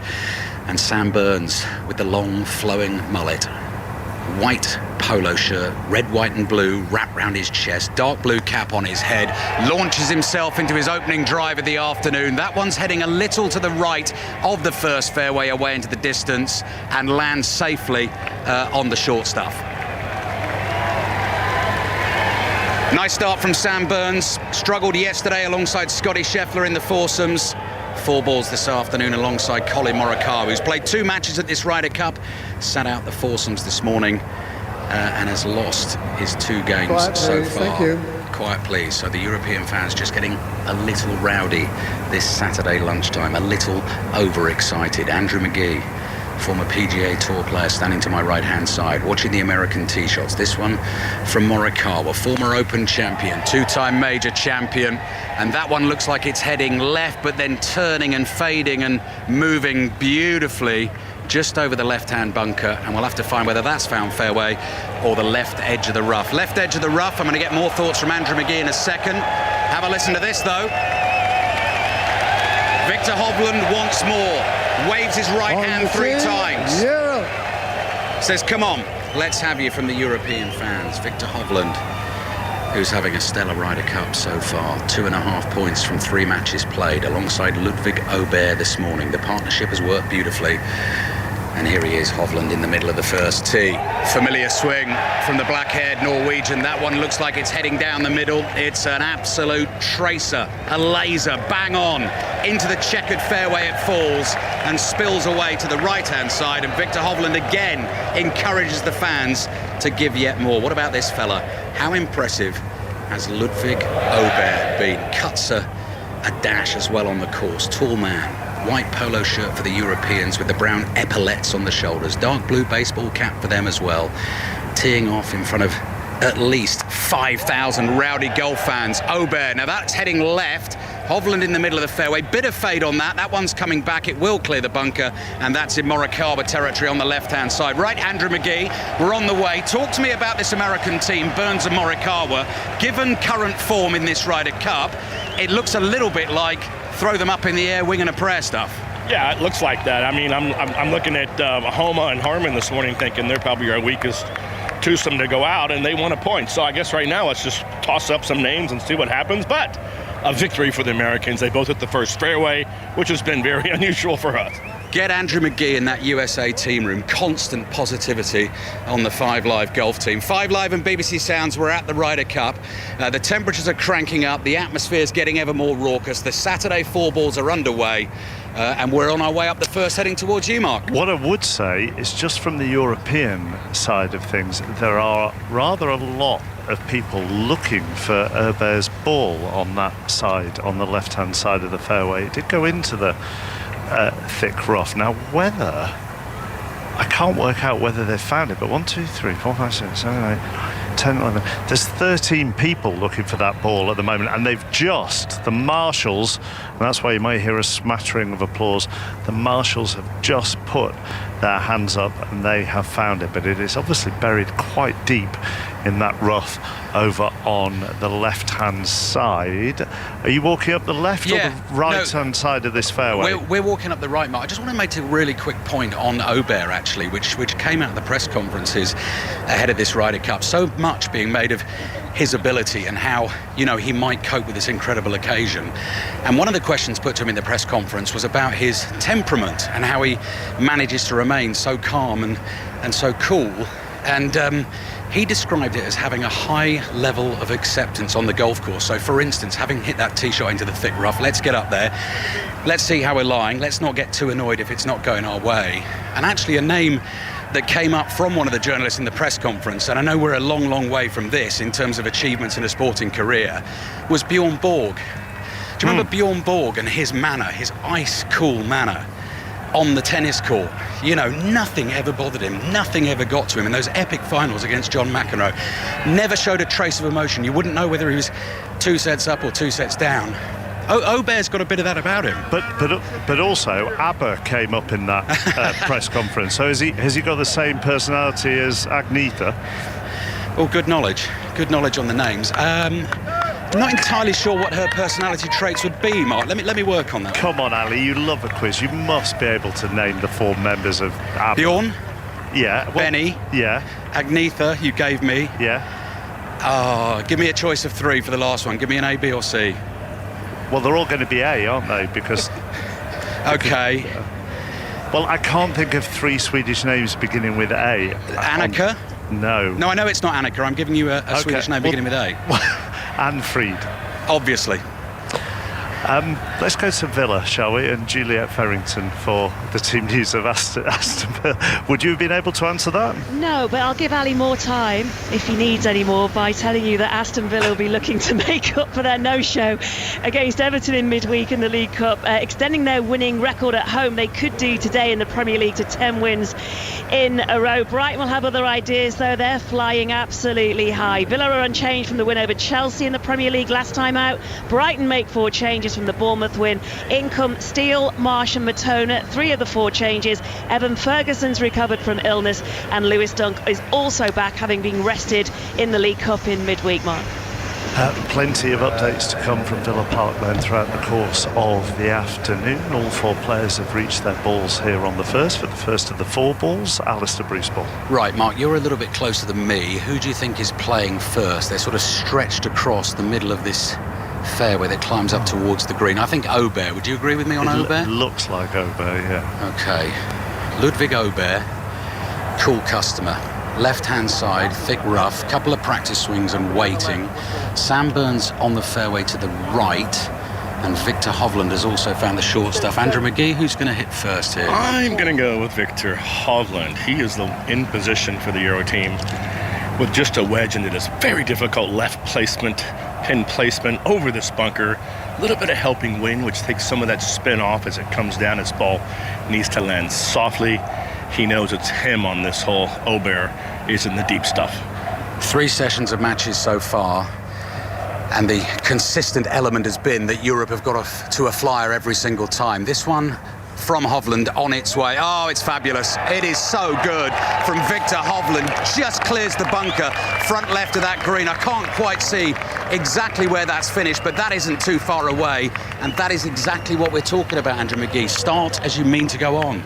It just seems like the Euro team is doing what they have to do when one person is out of the hole, the other one picks them up, and we've seen it time and time again from Team Scandi. Is that right? Scandi? Handy Scandies. Handy Scandies. Yeah, Handy Scandies.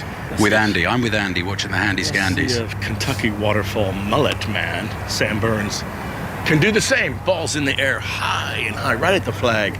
Oh, it looks lovely. It's good. It's good. Let's get up there and see where these have landed. Sam Burns, good response from the American team. So 2 played, 2 on the green. Hovland just beyond the flag, as Andrew was describing.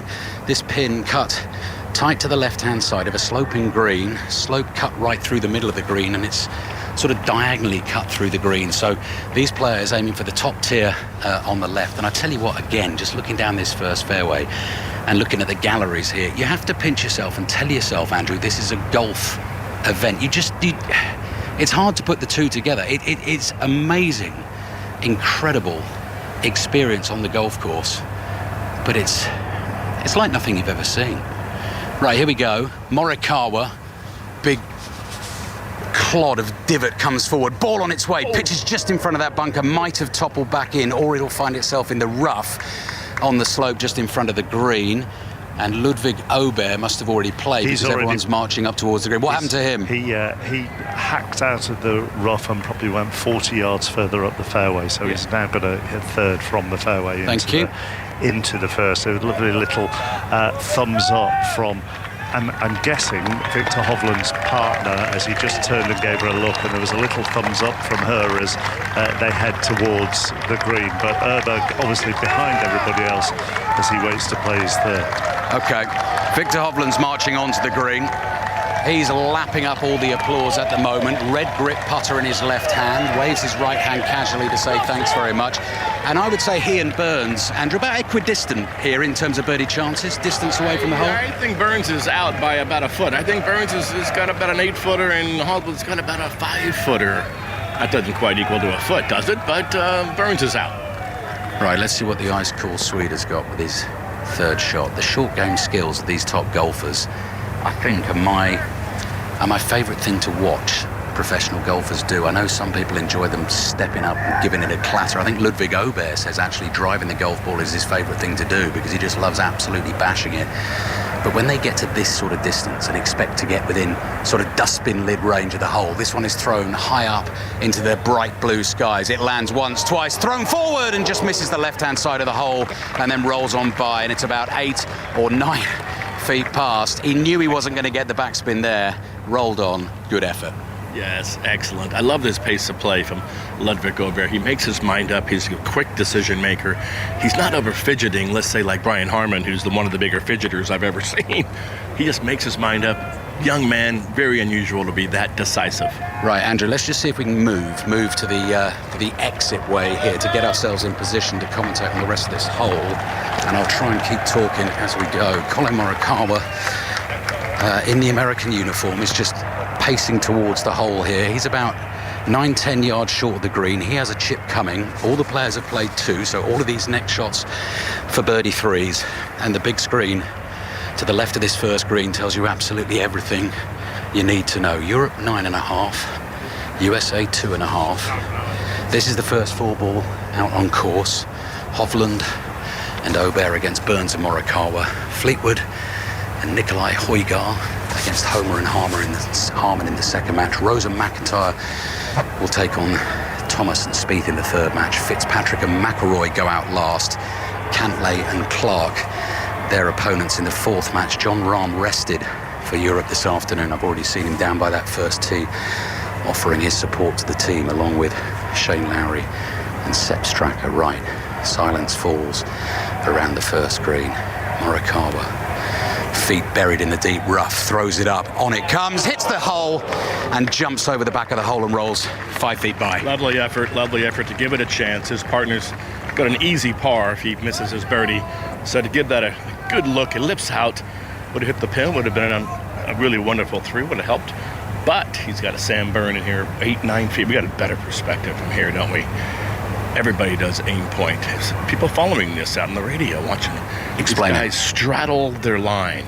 He straddled it once, he straddled it twice, widens his stance to about 2 feet and tries to feel what foot feels lower than the other. So I think, judging by the hill going to his right down to the first tee, I'm saying this is going to be left to right. The Americans need a momentum moment, a momentum maker. That Morikawa chip could have been it. This could be it, potentially, from Sam Burns. He knows it. The American team knows it. Stuart Sink, vice captain, with a drink in his hands. Watches on, he can hear me. I'll drop my voice. Sam Burns, 8 feet for birdie, on the way. Will it go? Yes! Fabulous putt from Sam Burns. What a start. Stuart Sink turns and applauds and is very impressed with the courage shown by Sam Burns on the first green. I won't say the gesture precisely that he gave to me, but he basically said that boy has got nerves, Andrew. Well, I mean, it's too bad it wasn't to win the hole, because this putt from Hovland is from shorter distance to tie the hole, which almost feels like a victory if you're the Scandinavian lads. But he does have, 6-7 feet now that he's put his ball down for us. Good start for Sam Byrne, obviously. Fairway, greens, 1 putt, bingo. Yeah, world match play champion Sam Burns earlier this year, and won that convincingly against Cam Young in the final. Point to prove, having been well beaten yesterday. Great start, he's made the birdie. Can Victor Hovland match him? As Andrew says, probably about 7 feet on the first green. Hovland, this for the half, stands over the ball like a statue. On its way, here we go. Will it drop? No. Now this one misses on the right, and that is a change. That is a change from what we've seen in this Ryder Cup so far, because this time it's the American. This time it's Sam Burns who makes the big putt. He makes the birdie. He wins the hole, and USA are 1 up. Beg your pardon, not Scheffler. Morikawa and Burns 1 up on Hovland and Aubert. Who did the gesture to you, very quickly? Well, as I was commentating there, Stuart Sink heard me mention his name. Yeah. I don't think I said anything disparaging about him or the American team, other than that the Americans needed to make some momentum.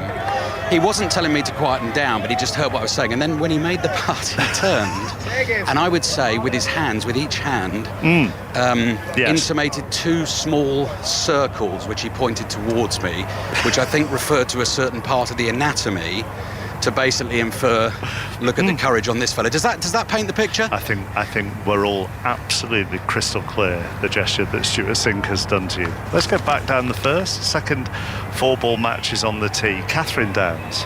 And the Open champion Brian Harman getting this one underway with a straight down the middle drive. It's found that little promontory of rough that protrudes out into the fairway as it doglegs round to the right-hand side.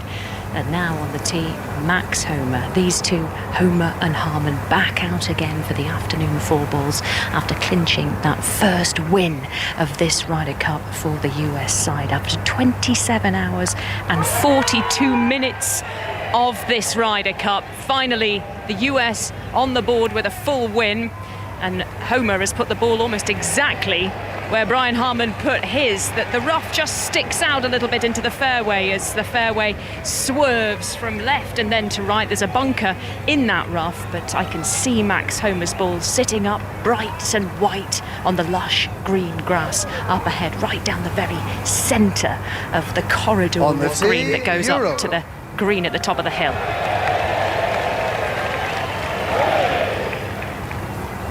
And now on the tee for Europe, it's the Dane, Nicolai Højgaard. He and Rahm clinched a half point on the last yesterday. Højgaard hot over the front 9, Rahm taking over to dovetail nicely on the back 9, and he glares up into the bright Italian sunshine after this ball. That one bouncing down the checkerboard mown fairway to the right-hand side. There's bunkers there, but it's going to come up slightly short of the white sand. Beautiful tee shot from Nicolai Højgaard.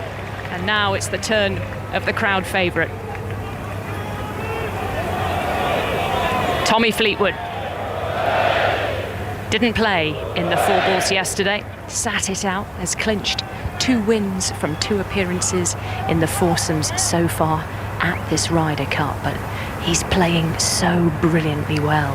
Luke Donald could not resist the temptation to send him out again, this time alongside the Dane, and it's another beauty from Fleetwood. He's picking up where he left off in this morning's foursomes, and that one bisects the fairway, slightly leaking off to the right side of the short stuff, but right in the middle of this stunning carpet of green that weaves its way up to the grandstand on the hill at the top and the first green there. The crowd here have not had the news yet that the Americans in the top match have gone 1 up. The birdie putt for Sam Burns is just being shown, Mark, on the big screen. Let me just listen to the reaction. Hardly anything from the 5,000 or so fans in the stands. I was expecting something a little bigger than that. Do you know, Kat, every time we try and do that, and I genuinely think it doesn't matter whether we try and do it here or when we do it at the Open or sometimes at the Masters, listen to the crowd as they react to this, and I would suggest 9 times out of 10, nothing. Well, I've learned my lesson there. No. They have been a lot louder, I think, the USA fans this afternoon. I think maybe getting that 1 win on the board and then the other 1.5 points that's up there for them has given them something of a boost, something to cling on to. That they were very, very vocal, really matching as much as they can. They are outnumbered, of course, the European fans on the first tee, but there are huge swathes of them, and they were really, really going for it when the Americans came out. But again, a huge difference in body language, different approaches. The 2 teams were coming through the tunnel. Fleetwood and Højgaard came through with their arms around each other, like a band of brothers. And just for Homa and Harman, who, let's face it, they delivered the goods for the US earlier on this morning, just the lightest bump of fists. Maybe that's just the way they do things, but it certainly looked like the European team were the better bonded coming through that tunnel onto the first tee. Graham Storm with Kat for the afternoon. But that's been the case for, we talked earlier, it's been the case for every single pairing that's come onto the first tee. Yeah, absolutely, and that's the spirit of the European team. Year in, year out, when the Ryder Cup comes around, they gather together. They're like a band of brothers. They get on really well. They make sure that that camaraderie is always there in Team Europe. The other thing I was going to say to you as well, because you're about to walk past Højgaard's ball here, and I was standing in exactly this same place yesterday when maybe it was just the adrenaline of his first ever tee shot in the Ryder Cup, Graham, that meant it rolled into the bunker that extra 5 or 10 yards, whereas today it just came up to the bunker, stopped, and then just trickled back. Yeah, maybe he changed his tactic, hit a 3-wood off the tee, maybe he hit driver, I'm not too sure, but 2 fantastic tee shots from the European pair. We are waiting for the third 4-ball on the tee back down there, which is Justin Rose and Bob McIntyre, and they'll be taking on the Americans of Thomas and Spieth. And then the final 4-ball, McIlroy and Fitzpatrick and Cantlay and Clark. Let's just find out how the second match is doing. Remember, the Americans for the first time at this Ryder Cup going 1 up after the first hole. Ali. Yeah, walking down the par 4 second mark, 506 yards. The players here drive from an elevated tee to a fairway that narrows at the landing point. Bunkers stretch down the left-hand side of the fairway. In fact, as we just passed the players' golf balls here, Andrew McGee, all 4 have found the fairway. So good effort from all 4 players in this second group. Burns and Morikawa 1 up after the birdie on the first. And you just said to me, didn't you, goodness me, these boys hit it a long way. They really smash it. And to follow up with what we were talking about earlier, I wonder if those New York fans at Bethpage are taking a bit of a score on this. Ooh, that could be tasty, couldn't it? New York, New York. Mark. I've got to keep my voice down. Okay. As I am very, very close to Tommy Fleetwood. So, Kat, you're further up. You take it away. Yep, just seen the swing of the club, Mark, and see the ball coming up towards me, coming up towards the pin. It's gone right at the flag. Now it needs to spin back, but it hasn't. It skipped disobediently through the green and into the rough through the back. Just a little lack of control from Fleetwood there, coming up onto the green from way down below, Graham. Yeah, just didn't quite get the spin control required to hold the putting surface, but very attacking, tried to get it in there nice and tight to help his playing partner then be aggressive. So here is Nikolai Højgaard, ready to be aggressive, just going through the pre-shot routine, but looking over to the right-hand side. Brian Harman, the Open champion, the left-hander, is now ready to hit his second shot in. And that twitchy pre-shot routine, it gives you the jitters, doesn't it, to watch him. 3, 4, 5 little bobs up and down, waggles of the club. Ball heading in now. Oh, and he's left it well short. But he was in the rough, Graham, and it's so thick and so lush around Marco Simone that it's sometimes very hard to get the connection on the golf ball coming out of that. Yeah, that's where you've got to drive the ball into the fairway. You know, both Europeans have managed to do that. The American pair haven't, although Homer is only in the semi-rough. But yes, you've got to find the fairways as the rough is brutal. So 1 European played, 1 American played. Now it's over to Nikolai Højgaard, who's standing. I could just see the top half of his torso, so steep is the hill down the slope towards the first tee. And this one's coming up short as well. Bounces on the front edge of the green and spins back. And will it stick or will it tumble down into the sand? Almost, very nearly perfect there, Graham Storm. Yeah, there was a kind of a little round of applause as if it stayed on the fringe, so it might be puttable, not too sure. As we watch Homer step over his ball, he'll be looking to try and get this one in nice and tight. The Californian teamed up with the Georgian once again for this afternoon's 4 balls. Europe with a 9.5, 2.5 lead going into this 3rd session of the Ryder Cup, 4th session I should say of the Ryder Cup, and that was an absolute beauty from Max Homer. It's advantage to the Americans on this one. He's put it to within, what's that, 2-3 feet, Graham? Absolutely stunning. As we crest the hill now, we can see better where the ball has ended up, and he should just have a tap in for a birdie, Max Homer. Yeah, absolutely. I mean, another fantastic shot. We watched him this morning. He was the one that was hitting all the great iron shots in the pairing of him and Harman, but yeah, another great start from Max Homer. He looks the real deal when he's playing. He looks as though he's a bag of energy, he's full of confidence, and he's great to watch. Just to emphasise, how important do you think it is? How important must it be for America to get some red on the board in the early stages of these 4 balls and try and come back, turn around this enormous deficit they have? Absolutely massive of importance. They've got to do it. They've got to get on the front foot. They've got to get out the blocks really quick. They've got to get red on the board. That's what they have to do. They've got to take away all that blue, get as much red on the board for Team America. But obviously with this partisan crowd of Europeans all around us, that's going to be very difficult.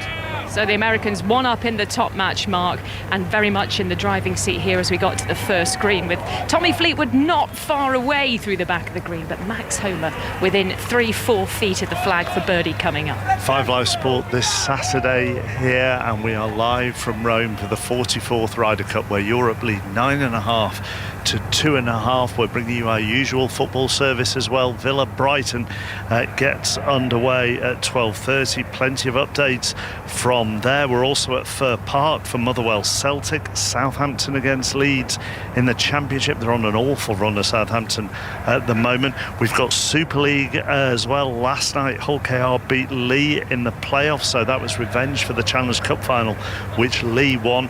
It's St Helens against Warrington at 12:30. That will be on Sports Extra. We'll have updates here on 5 Live as well. Our base from 3 o'clock is Old Trafford for Manchester United against Crystal Palace, but Ian Dennis will bring you all the goals as they go in, up and down the country in England and Scotland, and we'll be keeping you updated on the golf as well. The golf will be uninterrupted on Sports Extra from 3, and then at 5:30 full commentary of Tottenham against Liverpool in the Premier League. Kat. Tommy Fleetwood now, just watching him taking every care over sizing up this little chip from the right-hand side. The left-hand side, I'm looking at it from the right-hand side, but he's hit it to the left-hand side as he was coming up the hill. Tiny little chip from out of the first cut, really, of the long stuff of rough, trying to roll this up to the hole, and it has done pretty well, come up about 3 foot short of the hole, but Max Homa, Graham, is within 4 feet, and if he can put this in, that's the first hole to the Americans. Yeah, it looks that way. I mean, unless Nikolai Højgaard can chip in from out of this really smelly rough, it's really difficult to judge how it's going to come out, as he's just trying to judge how the club's going to go through the grass, making sure he's got plenty of loft to work with. Yeah, you can see that the club is bouncing as it hits that springy rough. Oh my goodness me, that was a really good effort from the Dane, just shaving past the left-hand edge of the cup. And now Max Homa will have just 4 or 5 feet for birdie to clinch the hole for the US. I think he's going to be made to putt it. I think they're going to make him do it. He's just pacing to the far side of the green, getting down on his haunches, Homa. What is it, Graham, that's been so impressive about Homa over the last, all the way through this morning, really, Max Homa? He was really on it, wasn't he? The most dialed in of the Americans out there. Yeah, he's the one that everybody talks about with his golf swings. They almost say it's like the perfect golf swing, pure as it comes, and you know, he was very much dialed in today, and he's got that partner next to him in Brian Harman, who is very steely, very competitive, quite reliable, you know. Speaking of quiet reliability, that was Brian Harman putting for par on this par 4 first hole. It's drifted by a good couple of feet or so Brian Harman will take his ball out of the game and leave Max Homa centre stage to try and clinch this opening hole for the Americans. They are up 1 in the top match out there. Burns and Morikawa winning the first hole against Hovland and against Aber. And then this second match out on the course, Max Homa and Brian Harman, the Open champion, looking to get off to a good start against Tommy Fleetwood and Nikolai Højgaard. Next match out on the course, Justin Rose, Bob McIntyre being introduced to the crowd down the hill on the first tee. Meanwhile, up here on the first green, it's all silence. A picture of concentration from the few hundred people who have created a thick ring around this green. Max Homa sends the ball on its way, and it's in the hole, and the Americans have 2 stripes of red on the board now.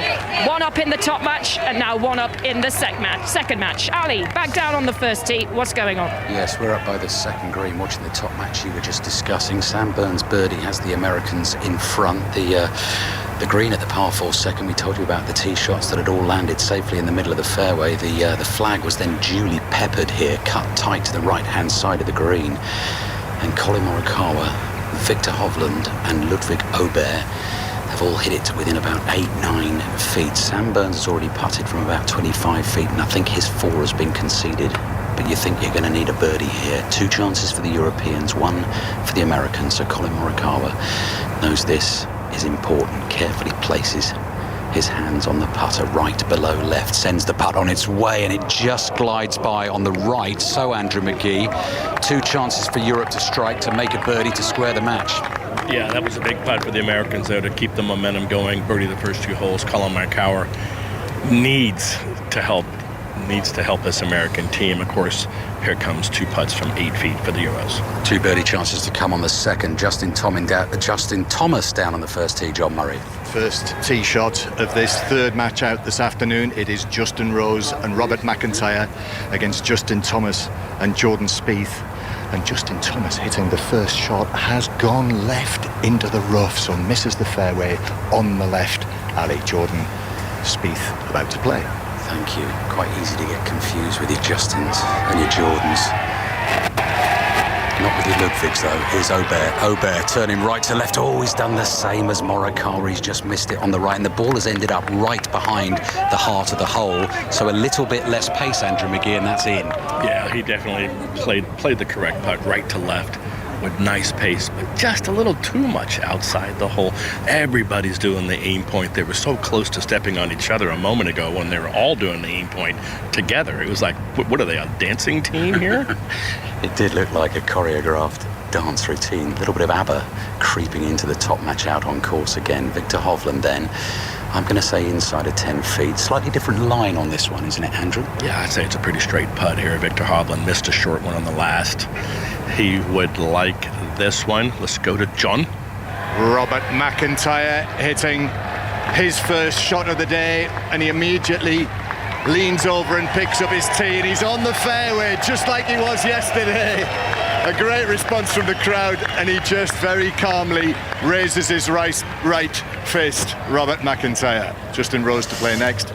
Jordan Spieth is on the fairway, Ali. Victor Hovland, putt on the way. No, he's missed as well. He's missed it to the left. Aubert missed it to the right. Hovland missed it to the left. 2 good chances for Europe there, and they couldn't take either of them. So in the top match out on the golf course in these afternoon 4 balls, the Sam Burns birdie down the first is the difference between the 2 teams. And again, Andrew McGee, that is something we've not seen so far in this Ryder Cup. So far in all the matches we've seen, Europe would have made one of those putts. Well, they're coming off a 9-7 drubbing of a team that didn't put any pressure on them whatsoever. So it looks like they're down by one point, which is unusual.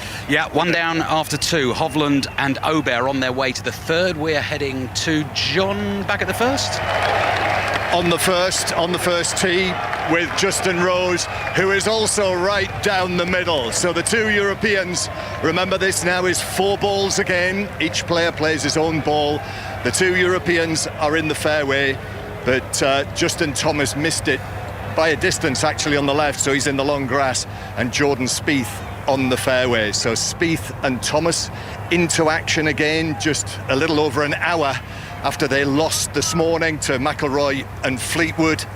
And Rose and McIntyre, of course, back into action in the 4 balls as they were yesterday afternoon, when they really squeezed a half point out of their match against Homer and Clark. Matt Wallace is going to be walking it with me again. You've got a nice glow about you, Matt, after lunch. Thanks very much.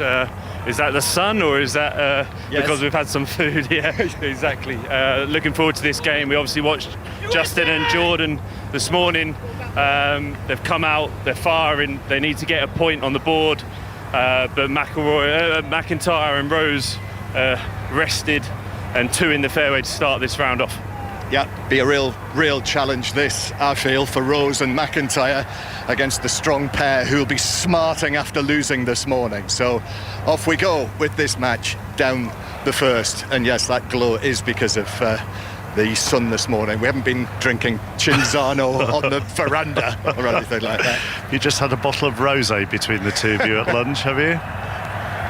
No, we haven't. No, we should make that very clear. No, absolutely. What did you have for lunch? What was on offer?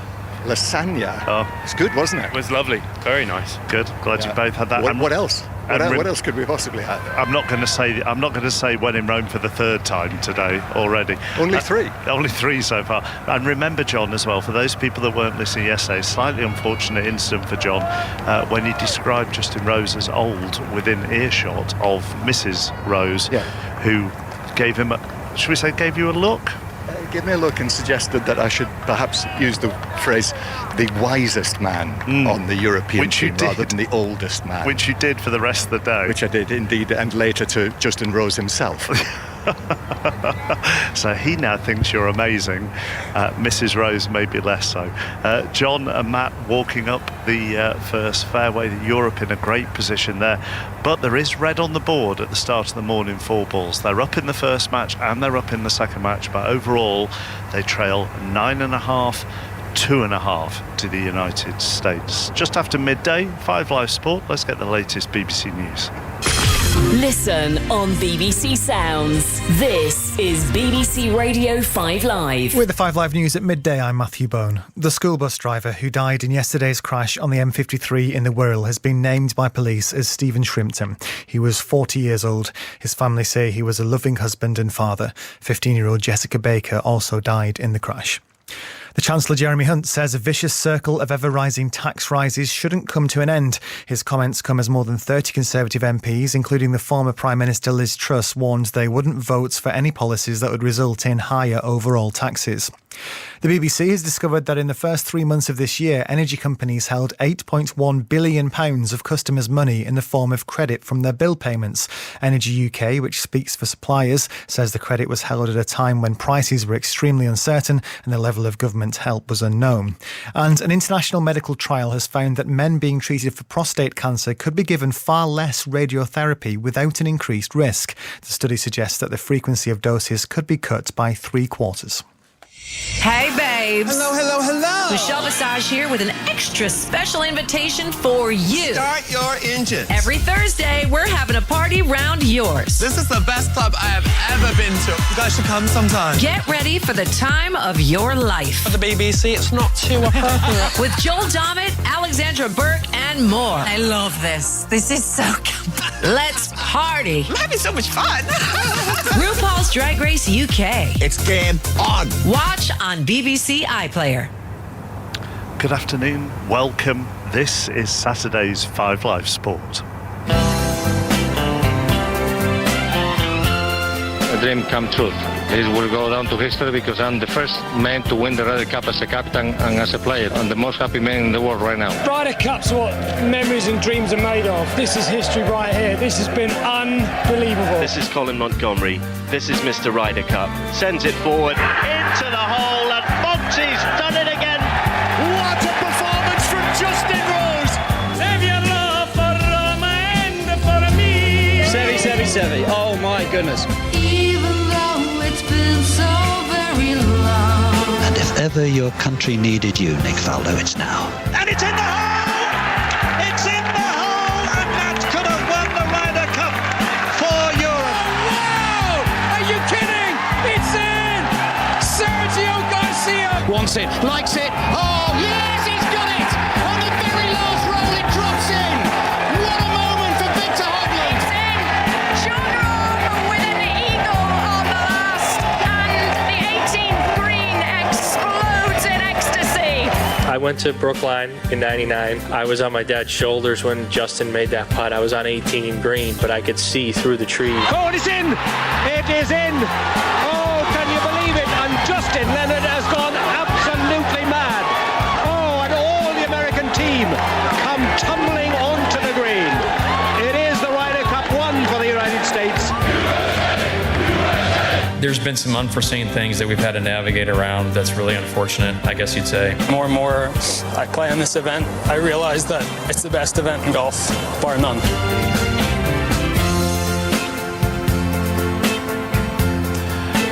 Just for 1 week only, we ditched the usual theme tune to use Rene and Renata from 1982 in the Italian sunshine. That won't be the standard theme going forward, I can guarantee it. Here in the Italian sunshine, where at the Ryder Cup it is 9.5, 2.5 overall to Europe against the United States. The 4 balls are out on the course, and the USA are up in the first 2. We'll go to Villa Park shortly because the lunchtime game is Aston Villa against Brighton. But we'll head out onto the course first of all. We'll catch up with all the matches that are going on. We'll start with Alistair Bruce Ball. Victor Hovland and Ludwig Aubert up against Sam Burns and Colin Morikawa. With 2 holes played, the Americans won up thanks to a Sam Burns birdie on the first. Hovland and Aubert both missed from inside of 10 feet for birdies on the second that could have levelled things up. And now on the third, Sam Burns, Andrew McGee's hit an absolutely corking drive down this right to left, left to right dog-legging par 4. He's barely missed the fairway. I mean, he's come off the fairway by a couple of yards. They're struggling to find his ball. Yeah, welcome to Marco Simone for the 2023 Ryder Cup folks out there. Listen, this rough is real difficult, and would take 8 people to try to find his ball in the first cut, not even the haze, the big stuff. But now Colin Morikawa out in the fairway. He's that familiar figure with that really slow backswing. And then he doesn't like that. Did you see the way he let the club go? Yeah, let the club go with his right hand. We're looking for the ball to arrive up by the third green. Sam Burns still looking for his ball.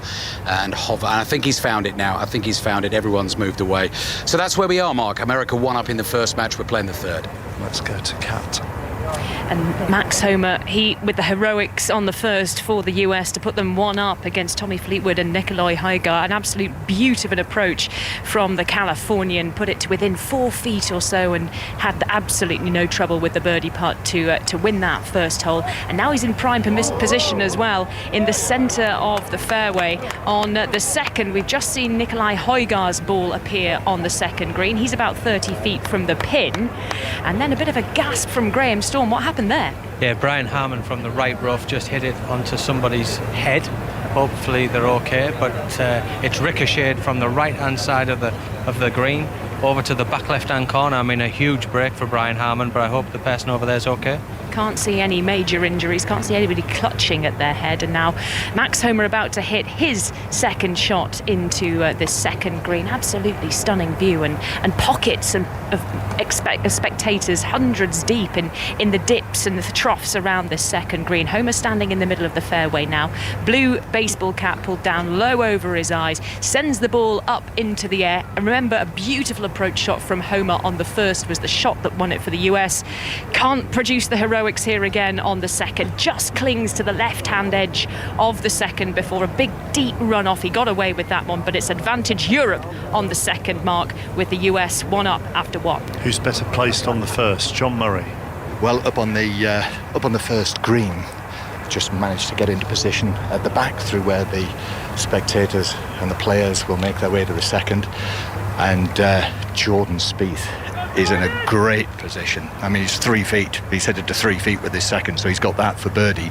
But both Europeans, both McIntyre and Rose, have also got birdie opportunities from round about 14, 15 feet sort of range. So they know that in all likelihood, we watched him all morning, Jordan Spieth, he's going to get that. Yeah, he'll probably get that one, but the most important thing for Europe today is having 2 balls in play. McIntyre yesterday not played his best, left it up to Justin Rose. Rosie came good, helped Bobby Mack get that half point. So Bobby Mack today, he's got the bit between his teeth. 2 balls in play today for Europe, and they've done that on the first hole here. Yep, one of the golden rules of match play. So puts to come. Let's go down to the first tee, where the final 4 balls are about to be announced. On the tee, the USA. Oh, they already have been announced. They're about to take their tee shots. Ian Carter. Yes, looking forward to this one. Wyndham Clark is going to tee off first for the Americans. He's partnering Patrick Cantlay up against Rory McIlroy and Matt Fitzpatrick, who were such convincing winners in the bottom match of the 4 balls yesterday afternoon. Wyndham Clark, the US Open champion, going to be watching this with Paul Waring and with James Gregg as well. And James is way down the first fairway. And as this tee shot sets off on its journey from Wyndham Clark, let's bring James in to find out where it lands. A long way left, it looks like, Ian. There was shouts for cover over on the left-hand side of this first fairway. John Murray, what's happening up at the first green? Robert McIntyre holed his birdie putt from 13, 14 feet. Great start to the round for him. Right, please, thank you. And that now means that Jordan Spieth has to hold this 3-footer to make sure of a half. Which he does, rolls right in the middle. No worry about that whatsoever. And what a blazing start we've made here. Hole halved in birdies, all square after the first. Ian. And now it's Patrick Cantlay with his tee shot. His partner is in the fairway. So Cantlay going with the driver, and well, he sent that miles up there, James. That is a long way up there, almost level with this furthest bunker. That is going to be nothing more than, well, half a sandwich perhaps up the hill. That's a great tee shot. And to tee off first for Europe is Matt Fitzpatrick. So we've got the two most recent US Open champions in this match. Told you about Wyndham Clark. I'll never forget Matt Fitzpatrick's victory at Brook Lane last year. Arguably the highlight of the golfing year in 2022. Got his first point in his third Ryder Cup with victory yesterday. Couldn't miss a putt on the front nine, and here he goes with his tee shot going up the left side. Does it clear the rough? Not quite, Ian. It's going to nestle in one of those gristly little eyes, grubby, just in front of the spectators. Slight bit of pressure on Rory McIlroy. Well, Rory McIlroy was such a tearful figure, wasn't he, after the hammering that Urim took 2 years ago at Whistling Straits. He has been the on-course leader. 3 matches played, 3 victories so far. What will he do in this? His 4th outings. He's going to be playing all 5 matches in this Ryder Cup. That's his tee shot. It's on its way. Lovely high trajectories flying out towards the right. Did you see that land, James? I think it's in this first bunker over on the right-hand side, fairway bunker. With this match and yes, as long as it's got to the bottom of that trap, you should be able to reach the green in 2. We'll find out. Thanks, James. So we're underway. Paul Waring's going to be watching this match with me. We watched an absolute humdinger this morning. This one could be a belter as well. Yeah, some proper golfers in this. I know I'm stating the obvious at Ryder Cup, but we've got obviously Rory McIlroy. We've got the absolute on-fire Matt Fitzpatrick as well, playing for Europe. Patrick Cantlay towards the end of the round was hitting some fantastic golf shots as well, and the current US Open champion in Wyndham Clark. And Mark, a bit of a talking point emerging around Patrick Cantlay. I'm sure you've been discussing, but you know, there's now talk of fractures in the American locker room, and Cantlay not going to the dinner with Sanders Schauffele earlier in the week and all that kind of thing. All this sort of stuff comes out in the wash, doesn't it? And it has centred around him over the last couple of hours, that, you know, he's not happy. And yet, as Paul Waring, as you just said, he was one of America's better players this morning. Yeah, especially into that back nine, Mark. Early on, both players, him and Sanders Schauffele, just struggled a little bit, stuttered the way around that front nine, but some of the golf shots, honestly, the ball striking, the level of ball control into some of these flags in that middle stretch of the back nine, to especially set up so many chances for Sanders Schauffele, it was an absolute exhibition. It was very, very impressive. Oh, we'll talk more about Patrick Cantlay and these stories that are swirling around, I'm sure, throughout the course of the afternoon. Just one other thing, Paul. Well, I'll tell you what, before I bring you in on this point, Europe could win a hole here. Kat? They could. It's a big ask, though, for the rookie, the Dane, Nikolai Højgaard, has got about 30 feet across the green here on the second. The US, Max Homa and Brian Harman having won the first, they're 1 up. And now here we are on the green at the second, baking in the afternoon sunshine here in Italy. And Nikolai Højgaard just walking back along the line of this long putt, tapping down any imperfections he can see on the surface of the green. He's got that really still, steady, focused look on his face. One of those typical Scandinavian calm. And he's standing over it now, widening his stance. Blue trousers, white t-shirt, pale blue baseball cap. On it goes towards the hole. It's got to come down the hill, getting better, getting closer, just putting on the brakes a little bit early. So he's going to have a couple of feet for his par, and I think the Americans are going to halve this one. They'll probably stay 1 up, Mark. Paul, I was just going to say, I watched this hole this morning in the foursomes. All 4 of the American pairings, they're only playing 1 ball in the foursomes. They all went right and all found themselves in difficulty. This afternoon, coming out, this hole has felt very ragged from all the Europeans, actually. Yeah, it's ebbs and flows, isn't it? And especially when you're playing your own golf ball. I think, I'll be honest, the Americans, from what I was seeing, especially this morning, started to actually finally play their way into this Ryder Cup, I think. There's been a lot better quality of golf. Also, if we touch back on that point of rustiness of them not playing for 4 or 5 weeks or whatever it was, now they've got a couple of rounds under the belt. Now they're starting to remember who they are on the world stage. So I think you're going to start to see some much better golf over the next couple of days now from the American side. Just going to go to Ali once James Gregg tells us about Rory's ball here on the first. Yes, certainly. I mean, it's a very unlucky break from Rory McIlroy. It definitely should have rolled back into the bottom part of the bunker and left him with a shot from 140 yards up the hill. As it turns out, it climbed onto the very last bit of rough on the top lip, so the ball level with his midriff, and he's just going to be having to chip this out, Rory McIlroy. So over to you, Matt Fitzpatrick. Let's go to Ali. Sam Burns has done the business again for the USA on the par 4 third. He's rolled in a 10-footer for a par. And actually, again, Andrew McGee, this is different from what we've seen all week from the Europeans, because Victor Hovland and Ludwig Aubert, neither of them could make par. We're playing 4-ball golf, so each golfer playing their own ball. Neither of them could do better than a 5. We'll get thoughts from Andrew in a second. We're going to take you to Kat. Yeah, just watch Brian Harman having to tap in from about 3 feet away for his par after his playing partner Max Homer missed his par putt. So it was over to Brian Harman to get the job done for the USA to maintain their lead after a couple of holes played. They are 1 up as we head to the 3rd tee, Ali.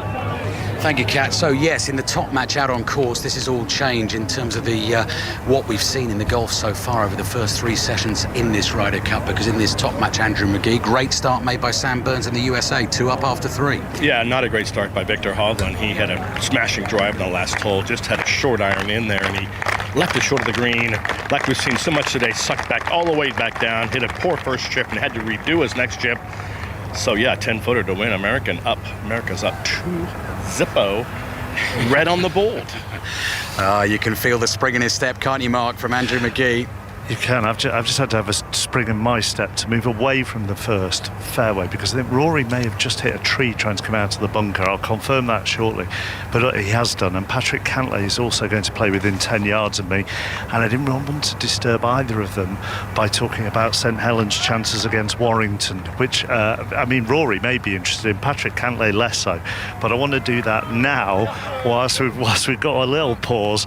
Matt Newsom commentating on this one for Sports Extra at 12:30. Of course, Hull KR knocked Lee out last night, which was revenge for the Challenge Cup final, so they're through to the semi-finals of the playoffs. But as far as this game is concerned today, I mean, who knows what you get from Warrington this season, but St Helens are favourites. Yeah, absolutely, and they've got that emotional kicker. Today is James Roby, one of the great statesmen of this sport, one of these great statesmen of British sport, will play his final home game, his 550th club game for Saints. He's departing at the end of the season. Louis McCarthy-Scarsbrook also, 2 veterans who have been a big part of what Saints have done over the last 4 years, 4 straight titles and beyond that, of course, as well, and they have that, as I say, that emotional kicker looking to try and make it 5. Warrington, as you say, are a complete roulette wheel. You don't know whether you're going to spin on success or they're going to completely flounder. So it'll be a really interesting game, this one. Kicks off at 1. Coverage starts from 12:30 over on Sports Extra.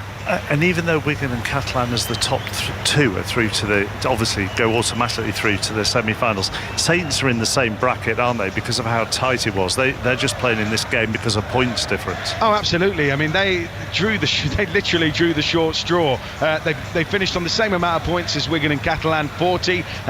All that on the back of the kind of emotional drainage of winning the World Club Challenge down in Australia at the beginning of the season. So this is a side that have bounced back. They've almost been written off, which is ridiculous for a team that has that muscle memory of winning the title. And as you say, they got the short straw, but they have come here. They've at least got 1 home game in the playoffs. They're going to have to go the long way round if they're going to repeat their previous success, but you wouldn't bet against them.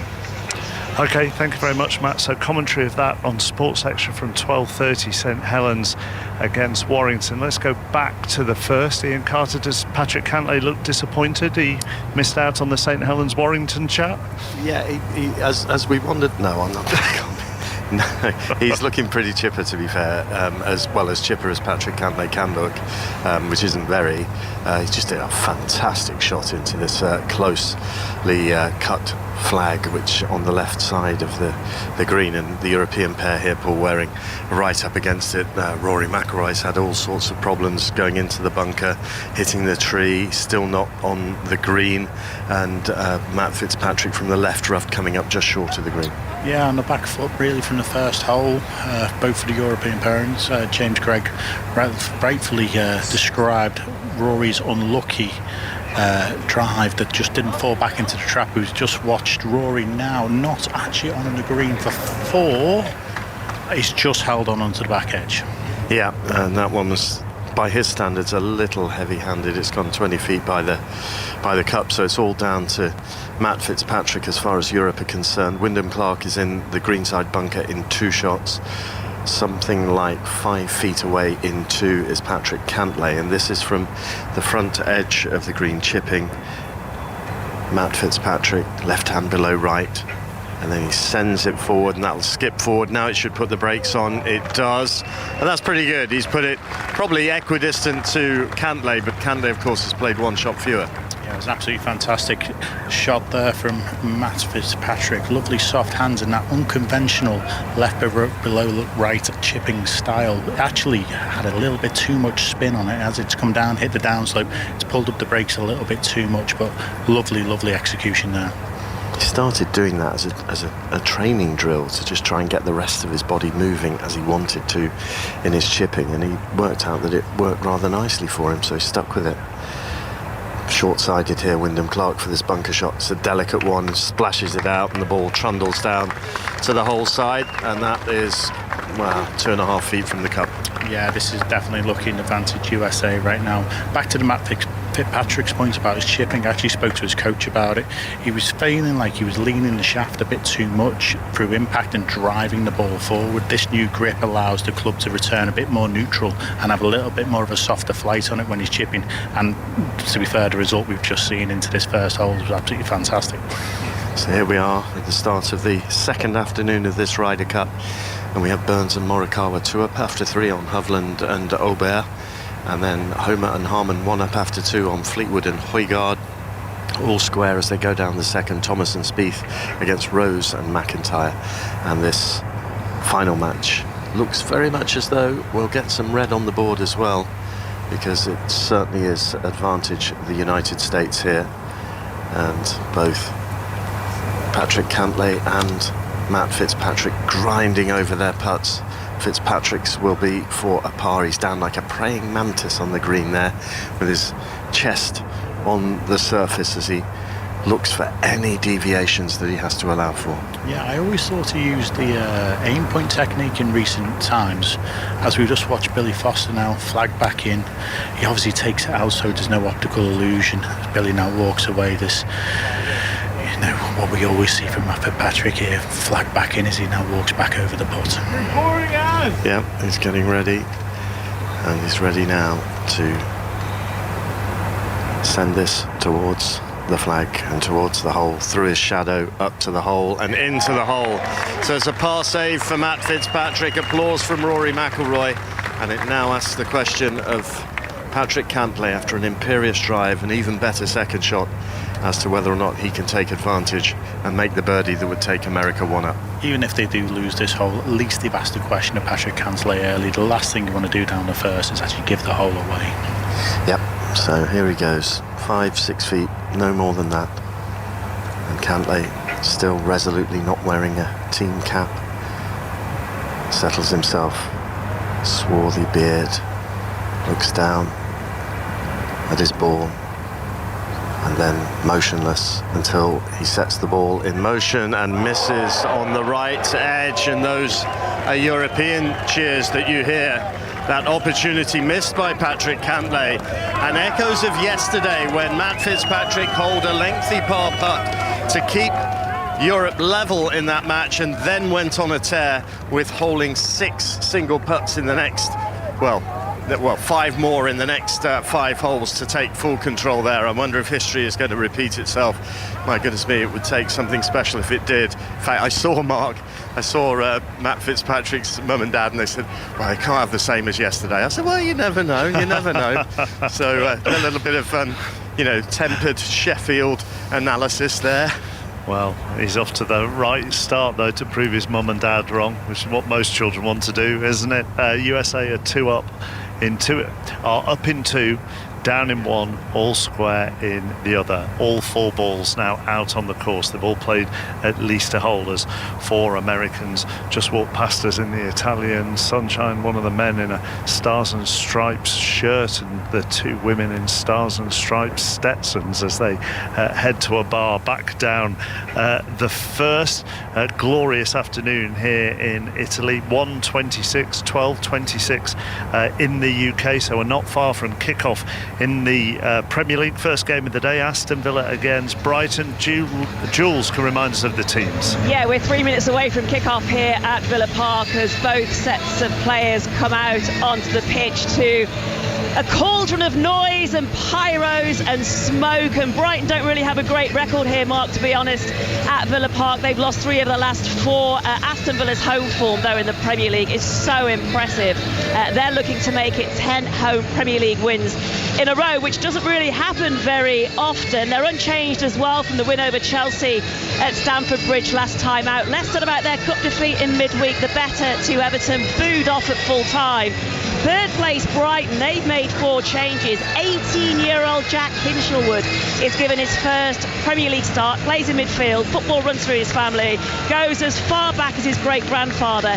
His dad, Adam, made more than 100 Brighton appearances as well, so he's one of 4 changes. Evan Ferguson is also well enough to start, having recovered from illness, and Karen Bardsley is alongside me, former Manchester City and England goalkeeper. And Karen, this is a huge opportunity, Mark. I'll break off there. That's Karen. I'll bring her in after news of a Victor Hovland putt. Ali.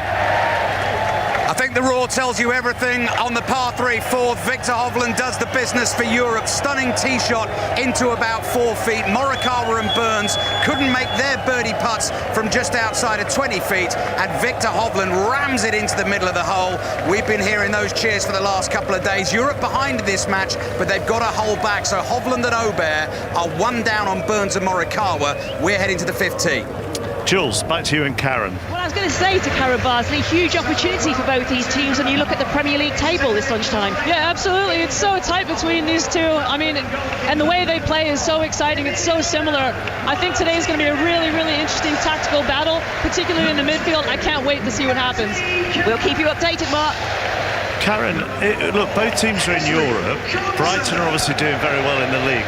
That does feel a missed opportunity for Villa in the League Cup. I know Brighton went out of the League Cup as well, but for Villa, that does feel a missed opportunity, doesn't it? It sure does. I mean, let's have it right as well. The performance probably wasn't what everyone expected to see from Villa. Like, defensively, it was a bit sloppy from what is typically a very disciplined side. So, and listen, chappers, you know just as well as I do, everyone loves a trophy, and to give everyone here at Villa Park something to kind of cheer for and kind of carry that momentum on, it does feel like a missed opportunity. I totally agree with you. So Jules and Karen are in position at Villa Park. Plenty of updates throughout the course of the afternoon. Ian Dennis is at Old Trafford. We'll talk to him later. Manchester United against Crystal Palace is at base from 3 o'clock, with all the goals as they go in, as usual, in England and Scotland, and all the putts as they go in, as we've been saying this morning, and John Murray might have one of those. Justin Rose had a chance from 15 feet. It was downhill and it just rolled by on the left-hand side, so wasn't able to win the hole there. Matt Wallace. There's a chance still. The Americans, Jordan Spieth, misses tee shot to the right, had to lay up, and he's got about a 12-footer for the half. Justin Thomas hit the green in 2 in regulation, but he's left his lag putt woefully short, about 8 feet, so there's still a chance for Europe here. So the Americans have to hold one of these 2 putts to halve the hole. Do you want to stay for this? Or no, do you want somewhere else to go? No, I've got... Right. And they'll go to Southampton, who have lost their last 4 in the Championship, and they're taking on Leeds this lunchtime, who are in good form under Daniel Farke. They're unbeaten in their last 6. Aaron Paul. Yeah, it's been a miserable few weeks here on the South Coast with Russell Martin's philosophy and style still trying to win over large sections of the home support. He needs a result today, but his side take on a Leeds whose recovery under Daniel Farke has been impressive. The effervescent Germans' way of playing is really starting to show. Joel Peru has added a clinical edge in attack. He begins on field as Leeds aim to go unbeaten in the month of September. They are unchanged. Carlos Alcaraz, meanwhile, comes into the Southampton attack as part of 4 changes to the side, beaten at Middlesbrough. From Southampton to Fir Park, Motherwell against Celtic, Gavin Wallace. Just about to kick off here, not quite the same heat as Rome Chappers. They've got the jacket off for now though. Stuart Kettlewell keeps the same team from the narrow defeat to Rangers last week. His first on the road as well, boss. No wonder they're flying high at the moment. Brendan Rodgers makes 2 changes. Scott Bain is in for the suspended Joe Hart change. Forrest makes way for Haiyun Yang. Neither side involved in the League Cup midweek, so both well and refreshed. Motherwell haven't beat Celtic at home since April 2013. No humdingers here, so hopefully I've teed it up nicely for you. It's 0-0 after 20 seconds. Thank you very much. Gavin. Right, John Murray. And Jordan Spieth did indeed hold that 12-footer very nicely again. So all square after 2 in this match. That's Thomas and Spieth against Rose and McIntyre, who incidentally was out of that last hole. It was just up to Justin Rose because he got into trouble off the tee, McIntyre. Yeah, he left 2 shots in the fairway bunker. To be fair to him, I went and had a look at the lie, and the rake job wasn't that great. There's me blaming another rake job. But there's something about Jordan Spieth, and there's a little pep in his step. Birdie the first, obviously, and then a nice par putt there. He means business. He wants to get a point for his team. Yeah. So all square this match after 2, and I must give a mention to an old friend of mine, Mark, Billy Robson, who's standing just over from me. I used to play cricket with him when I was in my teens, and he's a hole marshal on this match. Incredible. Please, can we get him on? Please, I would love to know. I don't know, because I think we've got too much going on. I think to get Billy on. No. He's looking distinctly reticent. Look, it's about all sports this afternoon, and if that includes your cricketing youth, I think that's a vital part of the Saturday sporting afternoon. Or maybe not. Sorry, what was that? I said your cricketing youth is a vital part of our sporting afternoon. It'd be lovely to find out what kind of cricketer you were like. Well, he's right here. I mean, it's now or never. Whether you were Billy, describe what sort of a cricketer I was. You like to bat. It was one day he was batting with me and he decided to run me out. I wasn't expecting that. Cat. Birdie putt to win the hole for Nicolai Højgaard on the 3rd. Brian Harman failed to see his dribble down into the hole, and Højgaard's missed as well. Must be a really difficult lie from there. It was down the hill, bit of a slippy one, Graham Storm, but you'd expect Højgaard to put that in, wouldn't you? Yeah, really disappointing for Nicolai. I thought he'd have held that putt, especially after getting a good read off Brian Harman, but unfortunately he missed it on the low side, and Europe is still 1 down. Europe still 1 down. Good chance for Nicolai Højgaard. I've just been chatting to his mum, Tina, down the side of this 3rd hole. She was saying that Nicolai is absolutely loving the occasion. He's to the manner born at this Ryder Cup event, loving the pressure, loving the crowds. She was saying she and her husband have been finding it very overwhelming, very emotional. And actually, it's been nice just to be able to walk with him a few holes, look him in the eye, see that he's enjoying himself. But she said they're struggling with the heat, they're overwhelmed by the crowds. Didn't get the impression that they were particularly enjoying their Ryder Cup experience, because they're very, very stressed watching their son. And she made me feel a little bit better about getting Nicolai and Rasmus mixed up a little bit earlier on when I came across Rasmus on the buggy out with the foursomes. She said, you know what, sometimes I have to look at them very carefully to work out which one's which. USA are up in 2, all square in the other 2. Europe lead 9.5, 2.5 at this 44th Ryder Cup on the Saturday afternoon 4 balls. There's already been an early goal at St Mary's. Has it gone to under pressure Southampton? Aaron Paul. It has. Southampton 1, Leeds United 0. Adam Armstrong with the deftest, most gorgeous of chips over Ilan Melia. He was played in behind the defence. He had time, Mark, to look around and check whether he was onside or not. Advanced in on Melia from the acute angle and just dinked it over the goalkeeper. Gorgeous goal. Southampton 1, Leeds 0. Still goalless between Villa and Brighton and Motherwell and Celtic. The 3 o'clock Premier League games, well, Manchester United Crystal Palace, which is our base, then Bournemouth against Arsenal, Everton versus Luton, Newcastle are at home to Burnley, West Ham play Sheffield United, it's Wolves Manchester City, and then we've got commentary at 5:30 of Tottenham against Liverpool. Sean Zack, US golf journalist, is with us. Just before we go on to the golf, when we spoke at the Open, I discovered that you were a big Everton fan. So are you nervous ahead of Luton at home? Nervous in the sense that it feels like a must 3-point result, and I don't feel comfortable saying that as an Everton fan because nothing is a must given with any of these games that they have coming up. But the way Luton's played this year, it feels like it, right? And do you feel, though, that you come into it with a little bit more confidence thanks to the win at Brentford? Yeah, and the win midweek in the other cup. Like, I don't know if in my time as an Everton fan they have strung 3 wins in a row together. So this would be a new thing for me, and I will gladly welcome it. How long have you been supporting them? 4 years, so it's still very new, but it's only been pretty bad most of that time. Because, if I remember rightly, you were a Jordan Pickford fan. Absolutely, yeah. I wanted to talk to him badly at Hoylake, and he looked at me and said, no thank you for the interview request. So me and Jordan have a lot to grow from. Let's talk about the golf then, away from what's going on the scoreboard. So in the last 2 or 3 hours, it feels like loads of rumours have started around a fractured USA team. Oh, a couple of them are sitting separately to everybody else, all centring around Patrick Cantlay. Oh, he wants to be paid for playing in the Ryder Cup. That was a suggestion. He isn't wearing a cap for that reason. He didn't go to the gala dinner. He has actually, or people around him have issued quite a vociferous denial of a lot of that. Yeah, at least in terms of like every single aspect of it lining up. I mean, one of the aspects that was suggested is that he didn't want to wear a hat at the President's Cup. Well, you don't get paid at the President's Cup either. Now, Patrick has always kind of swam in his own lane, so to say. Not everyone on the PGA Tour loves him, is very close to him, and I think he's okay with that. Is that what is stewing about in the American team room this week?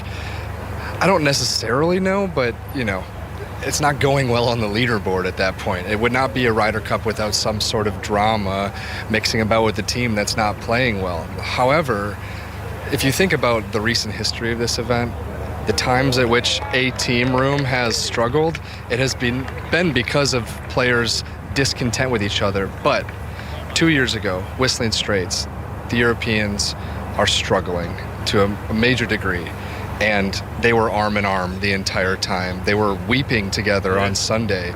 That was a team that was together. Right now, it's hard to see that exact same result from the Americans. I may be wrong here because I don't know all the personalities of the American golfers, but it would strike me as there being maybe more divisive characters within the US team than Patrick Cantlay, aren't there? More divisive?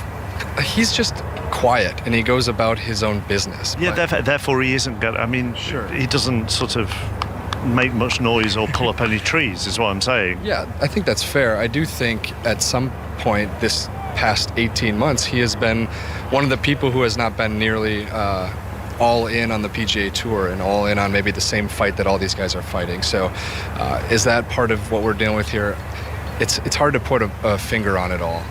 He played very well this morning amid all of this happening, and you know, we'll see how he plays here in the afternoon. He's been one of the Americans' best performers, but there's a pretty short list of good performers for the Americans at this point. You mentioned body language of Europe, even when they were getting walloped at Whistling Straits.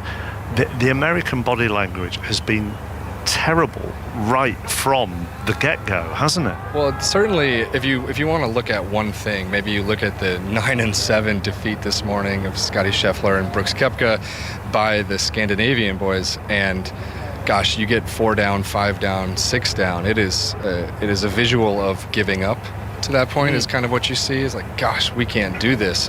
And nothing's going right. And I guess that's one of the things that these guys are dealing with that is rare, is they usually don't have someone to lean on. And so when the other team is ham and egging it, so to say, doing everything well together, and you can't quite do it, there's a lot of dejection going on out there. I mean, if you look at the 18th green yesterday evening, when they had those 3 putts come in, Victor Hovland, Jon Rahm, and Justin Rose, every time that those putts went in, I looked to the American team, and they were acting maybe as you'd respect. Total dejection, blank stares, kind of spacey faces, and it's like, gosh, we haven't played well, and nothing is going right for us. What do we do now? Talking about Patrick Cantlay there, I think he may have a putt to win the bottom match on the second hole. Yes, to win the second hole on there, but first it's his partner Wyndham Clark who's got that opportunity, and he's looking good until the last moment. Long-range effort from Wyndham Clark, and the ball trundling down the slope, swinging from left to right across the face of the hole. He picks that up. He's got the half in the bank there. Just seen an exquisite chip from Rory McIlroy, and Patrick Cantlay about to address the ball to win the hole here on the second. Quickly to Ali. Yeah, Victor Hovland bunker shot for eagle to try and win the hole on the driver, par 4 fifth. Out it comes, misses on the left. Ian. Cantlay then down the slope, this from 23 feet, putting just through the forehead of his shadow. Long lingering look down the line, then sends it forward down the slope, heading towards the hole, moving towards the hole, and then moving left to right across the face of the hole. And it's a second successive half. We're going to the third, all square. Sean Zak is with us, a US golf writer, with the USA up in 2, all square in 2, 9.5, 2.5. So all of this discussion, US spirit, mentality, we can look at the individuals, and actually Scottie Scheffler was in tears, actually, wasn't he, after that defeat? With the cameras caught him in tears on his way. Oh yeah, he was sitting next to Meredith, and definitely had both of his hands atop his hat, head down, the kind of thing that probably happens when you lose 9 and 7. Don't blame him for reaching that, but shows emotion in that he cares. I think that might be something that American fans look for. You certainly have no shortage of on the European side. It's like, okay, it's not going well, but are you there? Are you in it? Do you care? Is your sacrifice being shown on your face? You certainly saw it with Scotty there. So what does all this say about Zach Johnson's captaincy? It's tricky because I certainly thought early on that Zach made a couple decisions that he was going to have to hang his hat on. Which were? I think sitting Jordan and Justin in the first session, 2 guys that we have seen play very well in the foursomes format. So that was a decision that Zach Johnson made. He was going to have to hang his hat on, and it didn't go well in the 4th session. And you start looking around, okay, how many of these decisions are Zach's decisions and how many are decisions that these players would want to lean on? Scottie Scheffler wants to play with Sam Burns. They did not look good together. And it is the ultimate dilemma of hindsight and second guessing, where it's like, hey, Zach Johnson, how much do you allow your players to dictate what they want, and how much do you tell them what they need to do? That is the ultimate captain's dilemma, and he hasn't perfected it, but it's also been bad golf. And that comes down to communication, doesn't it? I can imagine Luke Donald will listen to players, but we've talked a lot over our coverage about the use of analytics and Eduardo Molinari's expertise in that area. And I would imagine if there's a partnership that they believe is going to work because of the golf games are complementary of the 2 players, then they would sit down and talk to the players about that and not be dictated to. So it's all about the communication skills of the American captain and his vice captains. I think there are fewer surprises every time Europe comes to a Ryder Cup than there are for the Americans. I think Rory McIlroy and Tommy Fleetwood knew they'd be playing together for months. I think they heard it earlier this summer, and they were prepared to play together. As far as Justin and Jordan go, we didn't know Justin was going to be on this team until a few weeks ago. There are always seemingly more surprises with the Americans, and I think that matters when it all happens in the chaos of this, golf coliseum. The groans you've just heard is because we've just seen something on the big screen that Kat has seen. Yeah, it was on the fourth, an absolutely exquisite tee shot from Nikolai Højgaard. He was closer than his three playing partners out here. Tommy Fleetwood about 15 feet from the hole, but then Max Homa rolled in a 40-footer. He had absolutely no right to drain in for a birdie then for Max Homa, and Højgaard against the odds missed the 7-footer. So the Europeans now 2 down against Max Homa and Brian Harman as we head to the 5th. Ali. Great response from Sam Burns again. Had a difficult day, as Mark has just been discussing with Sean, with Scotty Scheffler in the foursomes yesterday, but he's knocked in a 3-footer on the drivable par 4 fifth, and sloppy play from the Europeans really to lose that hole to the birdie. Victor Hovland with his drive found the bunker back left, squirted the bunker shot out to about 12 feet and couldn't make the putt. That was a good effort that just grazed the hole. And Ludwig Aubert very nearly put it in the water, going for the green with the drive. He got extremely lucky. The ball embedded in the bank to the left-hand side of the green. Managed to get a drop from there. I'm not entirely sure why. Flicked it up to 5 feet, but crucially, Andrew McGee wasn't able to make the putt. And this is going to start to test Aubert a little bit, because it's not going Europe's way at the moment. They're 2 down now. Well, I know they're both young men, but they've played a lot of golf in this heat. You know, they've had some great success this morning. Just an amazing morning. This may just be kind of lingering a little bit. It was so easy, now it's not.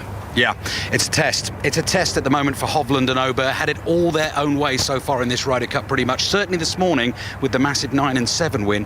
2 down after 5. We're heading to the 6th. We're 90 minutes into the 4 balls and there is no blue on the board, and that hasn't happened in any of the previous 3 sessions.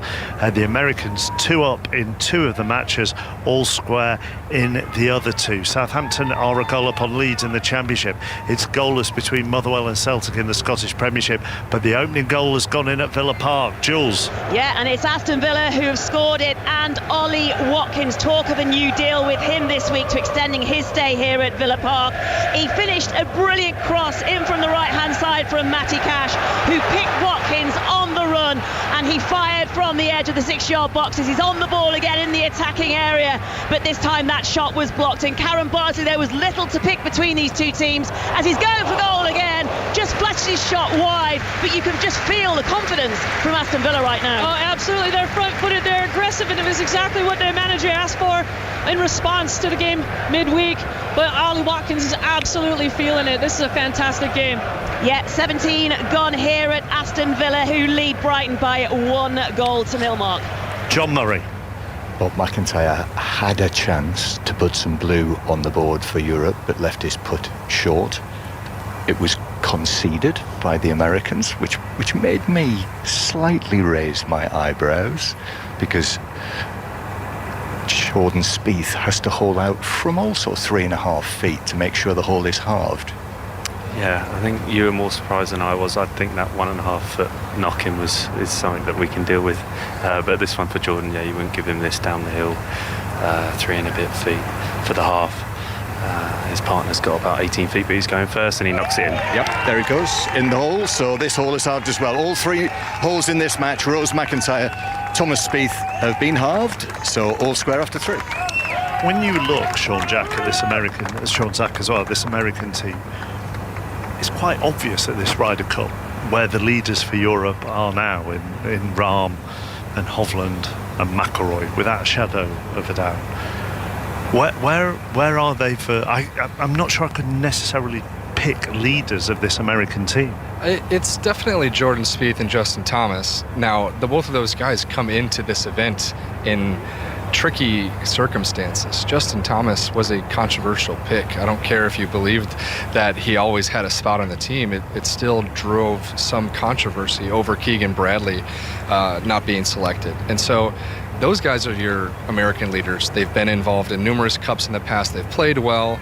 And you know what? They're on the Ryder Cup committee team for the PGA of America. Like, Zach Johnson isn't even on that committee, but those 2 guys are the player representation on that committee. So they are involved in various decision-making.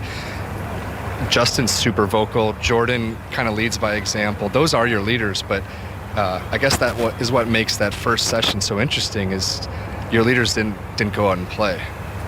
What when you've seen Zach Johnson around this week and when he's been out on the course, how would you it's very difficult to tell his demeanour, partly because of his natural character, partly because obviously out on the course he's under a baseball cap and sunglasses as well. But how do you think he is doing? He's trying to stay confident, right? His press conference last night, he was talking about they still feel okay. He's proud of how his team played. They got 1.5 points in the first day, didn't win a single match. It's hard to be proud of that, but he was apparently proud of it himself. He said this is the closest team he's ever been involved with. That was his answer in response of the dissension rumors and reports that are I guess, being kicked around. So that's hard to believe, isn't it? It is hard to believe, but he's close with a lot of these guys. He's close in age with a number of them. He continues to play on the PGA Tour in much the same way Luke Donald is close with his team. So he's trying to stare down a very tall mountain at this point. And, I think what's tricky about that is you get put in a position where your legacy can be dented in a way if you are just not a winning Ryder Cup captain, not one that faces, I guess, against an opponent and puts up a fight. If you think about Padraig Harrington's Ryder Cup legacy, it includes that loss last year, 10-point loss at Whistling Straits. So Zach is trying to avoid that right now. Straight back to Juliet Farrington, another goal. Villa got their second. It is the Ollie Watkins show here at Villa Park this Saturday lunchtime. This time he showed great composure, great control, and buried the ball, slipped it into the bottom corner. Villa Park, Aaron Bardsley, is absolutely bouncing. It was, and it was some sloppy build-out play from Brighton, but it was picked up beautifully by Diaby, and he slipped in a great ball to Ollie Watkins, and what a composed finish. Going back across the goalkeeper, just creeping into that near post, just past the outstretched steal in the Brighton goal. Yeah, Roberto De Zerbi absolutely celebrating that one, because Roberto De Zerbi, he's Brighton, he's not celebrating at all. It's Unai Emery who's celebrating. 2-0 now. They lead Brighton, but this goal is being checked, Mark, just very quickly for a possible offside. As it stands, Aston Villa leading Brighton 2-0. This goal could be chalked off, though, we'll let you know. Have they got caught out there, Brighton, just by playing the way they always play? Because they aren't going to change, Karen, are they? No, they're certainly not, and they shouldn't need to. It's just unusually sloppy. It was just, I think it was a set pass into the midfield and then just a turnover. I can't remember if it was Danny Welbeck. It all just happened so quickly. But yeah, obviously the way Villa are playing, they're so front-footed, so aggressive. They love a direct transition, and they absolutely capitalize it. And the goal stands. The goal stands. Andy Madley is about to restart this match. No offside, so Aston Villa lead 2-0. Villa 2, Brighton 0, Motherwell 0, Celtic 0, and in the Championship, early goal for Southampton, and they lead Leeds by a 1-0. Let's head out to John Murray, and John is watching Justin Rose and Bob McIntyre against Justin Thomas and Jordan Spieth. Yeah, the first of the par threes, which is the fourth hole. The Americans have played their tee shots. Justin Thomas went first, and we watched them this morning, Matt Wallace and I, and we know the reason that they didn't win this morning was because they were wayward. But each playing their own ball. Justin Thomas missed the green, actually went into the crowd, bounced down, so he's off the green. But a lovely shot from Jordan Spieth, which is right up there, pin high to the left of the hole with a birdie chance. Yeah, exactly that. If that was foursomes, Jordan would be chipping from way left, but he hit a lovely shot in there and he's got a chance for birdie. Now the Europeans with Bobby Mack on the tee to respond. Well, he's walking away from that. I don't think he likes it. And right. Short right. Not terrible, but not what he'd want with Jordan in there. He'd be trying to be aggressive. Bobby Mack is a very aggressive golfer.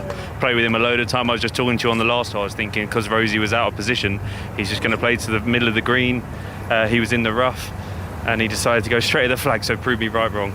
That's the voice of Matt Wallace, who's working with us on BBC Radio this week, live on the course for the first time, a winner on the PGA Tour this season for the first time in the Dominican Republic. It must have been as hot there as it is here. I think it's hotter here. Hotter than the Dominican Republic. Right, and on the tee now is Justin Rose, the last of the four to tee off. Off it goes. Stares after it. Well, he's watching it. I think he likes it. Yeah, to the left of the hole, and it rolls on. He's a little further away than Jordan Spieth, but it is a good birdie chance there for Justin Rose too. Very good, lovely swing, good control. He's been working really hard with his coach Mark Blackburn this week. I know he's got a new driver in the bag this week, a Titleist. But it's very unusual for Justin not to put a new club in each week. He's a big tinkerer. He loves to play around with it. I speak to him a lot about it, and he's okay with it. He gets on with it. He always feels like whichever club he's using best, whatever it may be, whether it's new or old, he'll put that in play, like we've seen him use old 3-woods, old drivers. But he hit a great shot there, and he's just got to try and roll that one in and put Jordan under pressure. Okay, so off to the green we go, all square. I can tell, Mark, that Matt likes his tech, his equipment, because he turned up for his first gig with us with one of those pens that if you flick it down at the top, you can do different colours. He's got that in his back pocket. Well, I had one as well on Thursday, but I've now lost it. I know Kat's got one, so maybe she stole it. Well, somebody's nicked my pen, obviously. Where's the best experience for playing golf that you've had in your career? Talk about winning in the Dominican Republic. I heard you talking yesterday about playing with Matsuyama in Japan, which must have been unbelievable. Well, that was special, and obviously getting the win was great, but you can't pass up Augusta. The Players is probably the best tournament I've ever played in for the fans, for the golf course, for everything really. The Players is probably one of the best. But the Dominican Republic has always got a place in my heart now after that win.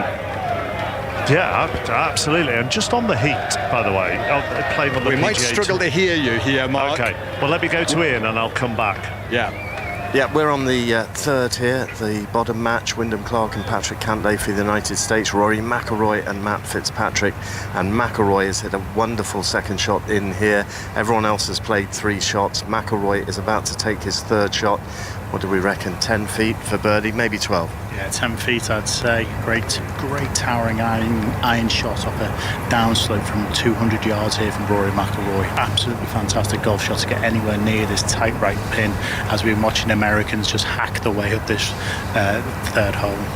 He had a sensational chip at the last, which really got him going.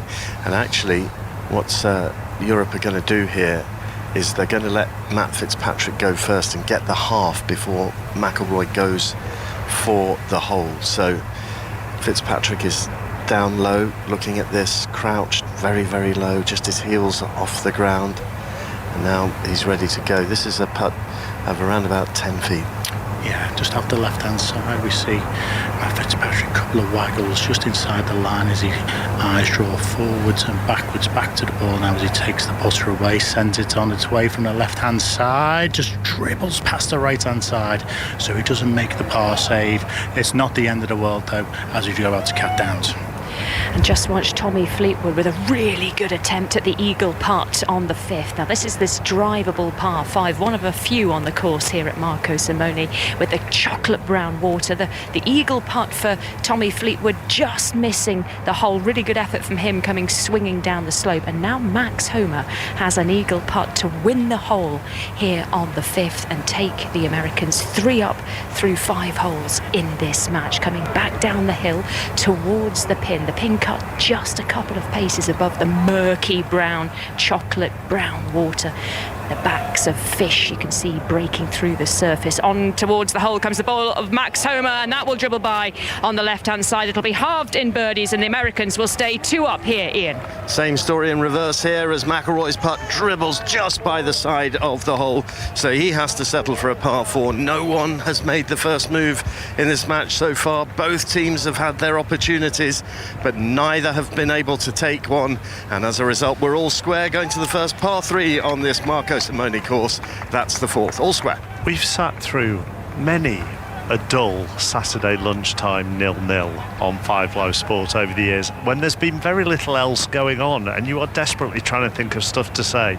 But today, with all the golf going on and action here, there and everywhere, we've suddenly got a thriller at Villa. Another one, Juliet. We've got a third goal for Aston Villa, don't you worry. Karen and I can keep you talking about how this place is absolutely rocking. There were beach balls being bounced around in the away end before kick-off. Those beach balls from the Brighton fans have been deflated because they are 3-0 down at Aston Villa. 27 minutes it took for Villa to rack up these 3 goals. Their third scored by Diaby. Well, I say it was scored by Diaby. He was celebrating the shot. He wheeled away. His first shot was saved by Jason Steele. He got it on the rebound. It took a huge deflection, didn't it, Karen Bardley? VAR checked it, but it didn't take that long for VAR to decide it was a goal, and Villa are 3-0 up. Yeah, it's been a really good display from Aston Villa. I think Watkins and Diaby are obviously combining really, really well, but yeah, the shot from Diaby deflected off his Stupinian and wrong-footed Jason Steele in the Brighton goal. But it's been fantastic here at Villa. They've really narrowed up Brighton quickly, and it was given as a no-goal, yeah. It was given as a no-goal, yeah. But yeah, they're narrowing up Brighton. They're making it really, really difficult, and Villa are exploiting the space, and they're just constantly getting the fullbacks 1v1. It's fantastic to watch. Complete contrast, Mark, from that cup defeat in midweek to Everton when they were booed off at full time. They are singing their hearts out here at Villa Park because they lead Brighton by 3-0. Goodness me, not many people will have seen that coming. Southampton still lead Leeds by 1-0, goalless in the Scottish Premiership between Motherwell and Celtic. Ali. Talking about an atmosphere like the atmosphere you got at Villa Park, well, around the 6th green here at Marco Simone, exactly the same. The Americans absolutely flying in the top match out on course, and Sam Burns is the man to do it again. Stiffed an iron shot, his second shot into the par 4 to 1.5 feet. The putt wasn't conceded. Now, I don't think he had a particular problem with the Europeans about that, the European players certainly. Neither Aubert or Hovland could match him for the birdie, and then having made the putt, there was something that had gone on before or after that putt as he celebrated that he didn't like, and immediately it was his hand to his ear, cupping it and saying, come on, what have you got? He's really pumped up. He's got the fans going behind that 6th green as well. But Burns and Morikawa are flying. 3 up after 6. Sean, Zach, just before we let you go, it is a win or bust afternoon for the United States. It feels like, doesn't it? And they've started that way. Yeah, they have. 2 up in 1, I think tied in both the others. Sam Burns is very different than the Sam Burns we saw this yesterday morning. This is what's so funny about this event. You can play horrible in one session, go to the range, get set, come back out and be stones in the next session. It's kind of beautiful that way. And he knows his match play. Oh, yeah, he needs it. And, I mean, at this point, the back is against the wall. If you don't win this session, I mean, this thing is over. Sean, thank you very much for being with us. Hope Everton go well for you this afternoon. They're at home to Luton. John. And this to put red on the board in the 3rd match. Jordan Spieth.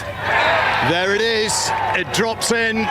Jordan Spieth, the surest of touches from 8 feet. Jim Furyk turns, he's applauding. Steve Stricker's applauding, the vice-captains. Fred Couples is there as well. And there are low fives, there are American cheers.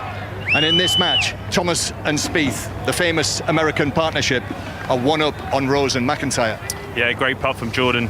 You can see just Jordan, when he came out today, he had something different in his step for this afternoon. It was like his body language. He put his shoulders back. He was bouncing. The old Jordan Spieth bounce that everyone knows about. Great birdie there. So Europe behind in this match as well. 1 up America after 4.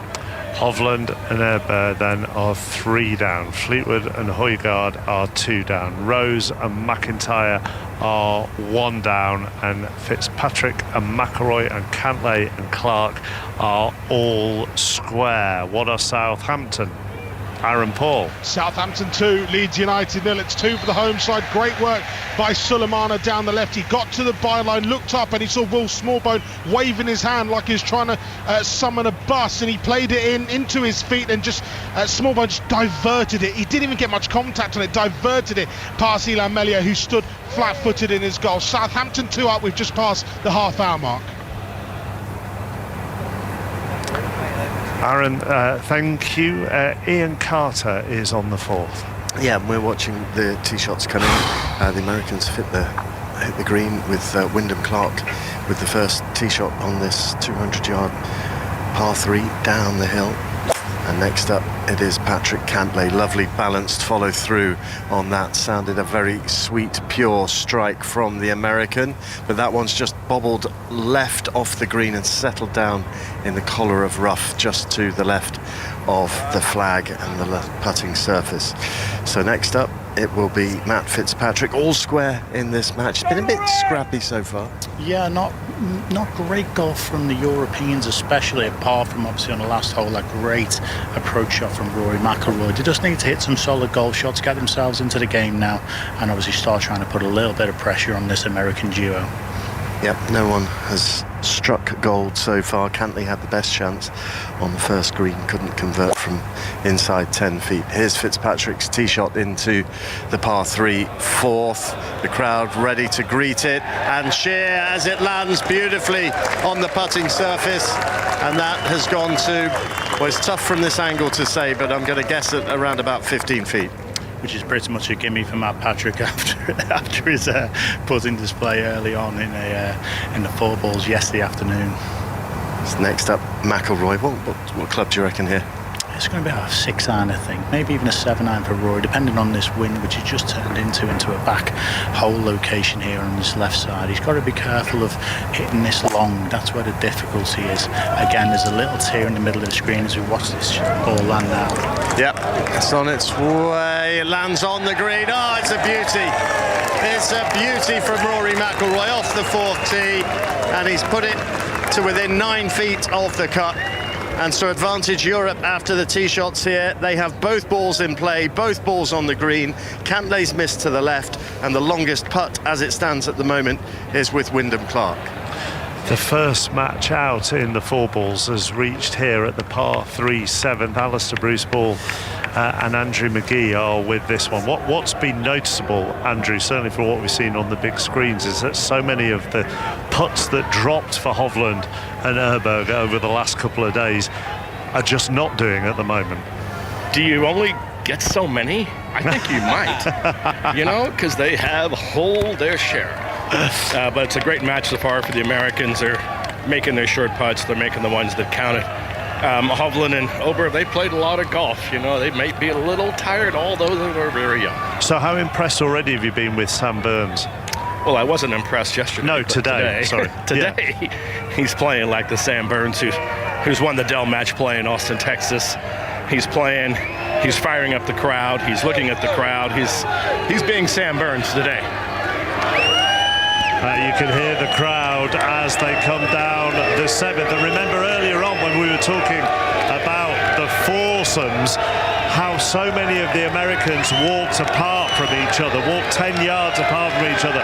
Well, Burns and Morikawa are walking together down this fairway, followed maybe 30 yards behind by Eber and Victor Hovland as well. And at the moment, it is very difficult to hear yourself think on this course. They are 6-7 deep, maybe more when you actually get to the green. They're 15-20 deep around the 7th green, and there are plenty of fans from both the USA and Europe, and that is where the noise is coming. Andy Dunn from the Mirror, chief sports writer. It's a special atmosphere at the moment. Yeah, it's brilliant, and in a way, you know, Mark, that's why it would be good if tomorrow was competitive. You know, you'd have this atmosphere doubled. It's absolutely a sensational viewing course, atmosphere. You know what, I've just bumped into Richard Scudamore, the old Premier League chief exec.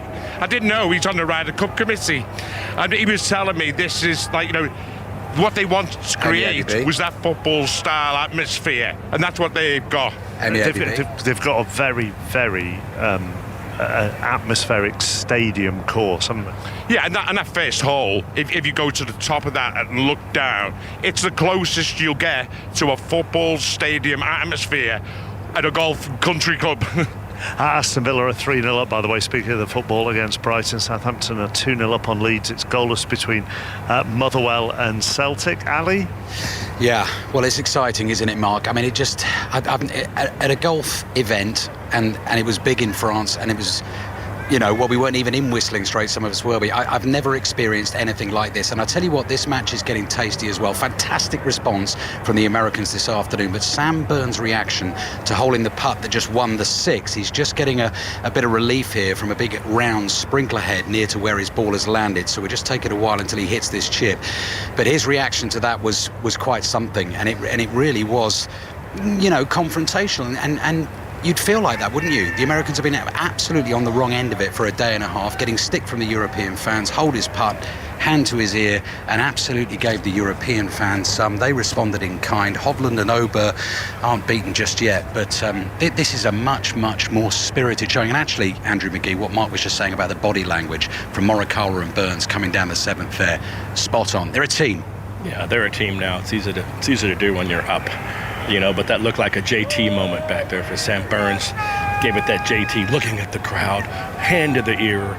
He's the first to chip on this hole on 7. Missing the green right is where 3 of them have found their ball. And the left side is Ober has hit it left of this pin. Big, striped, tightly mown slope in front of Sam Burns, which is probably 4 feet high.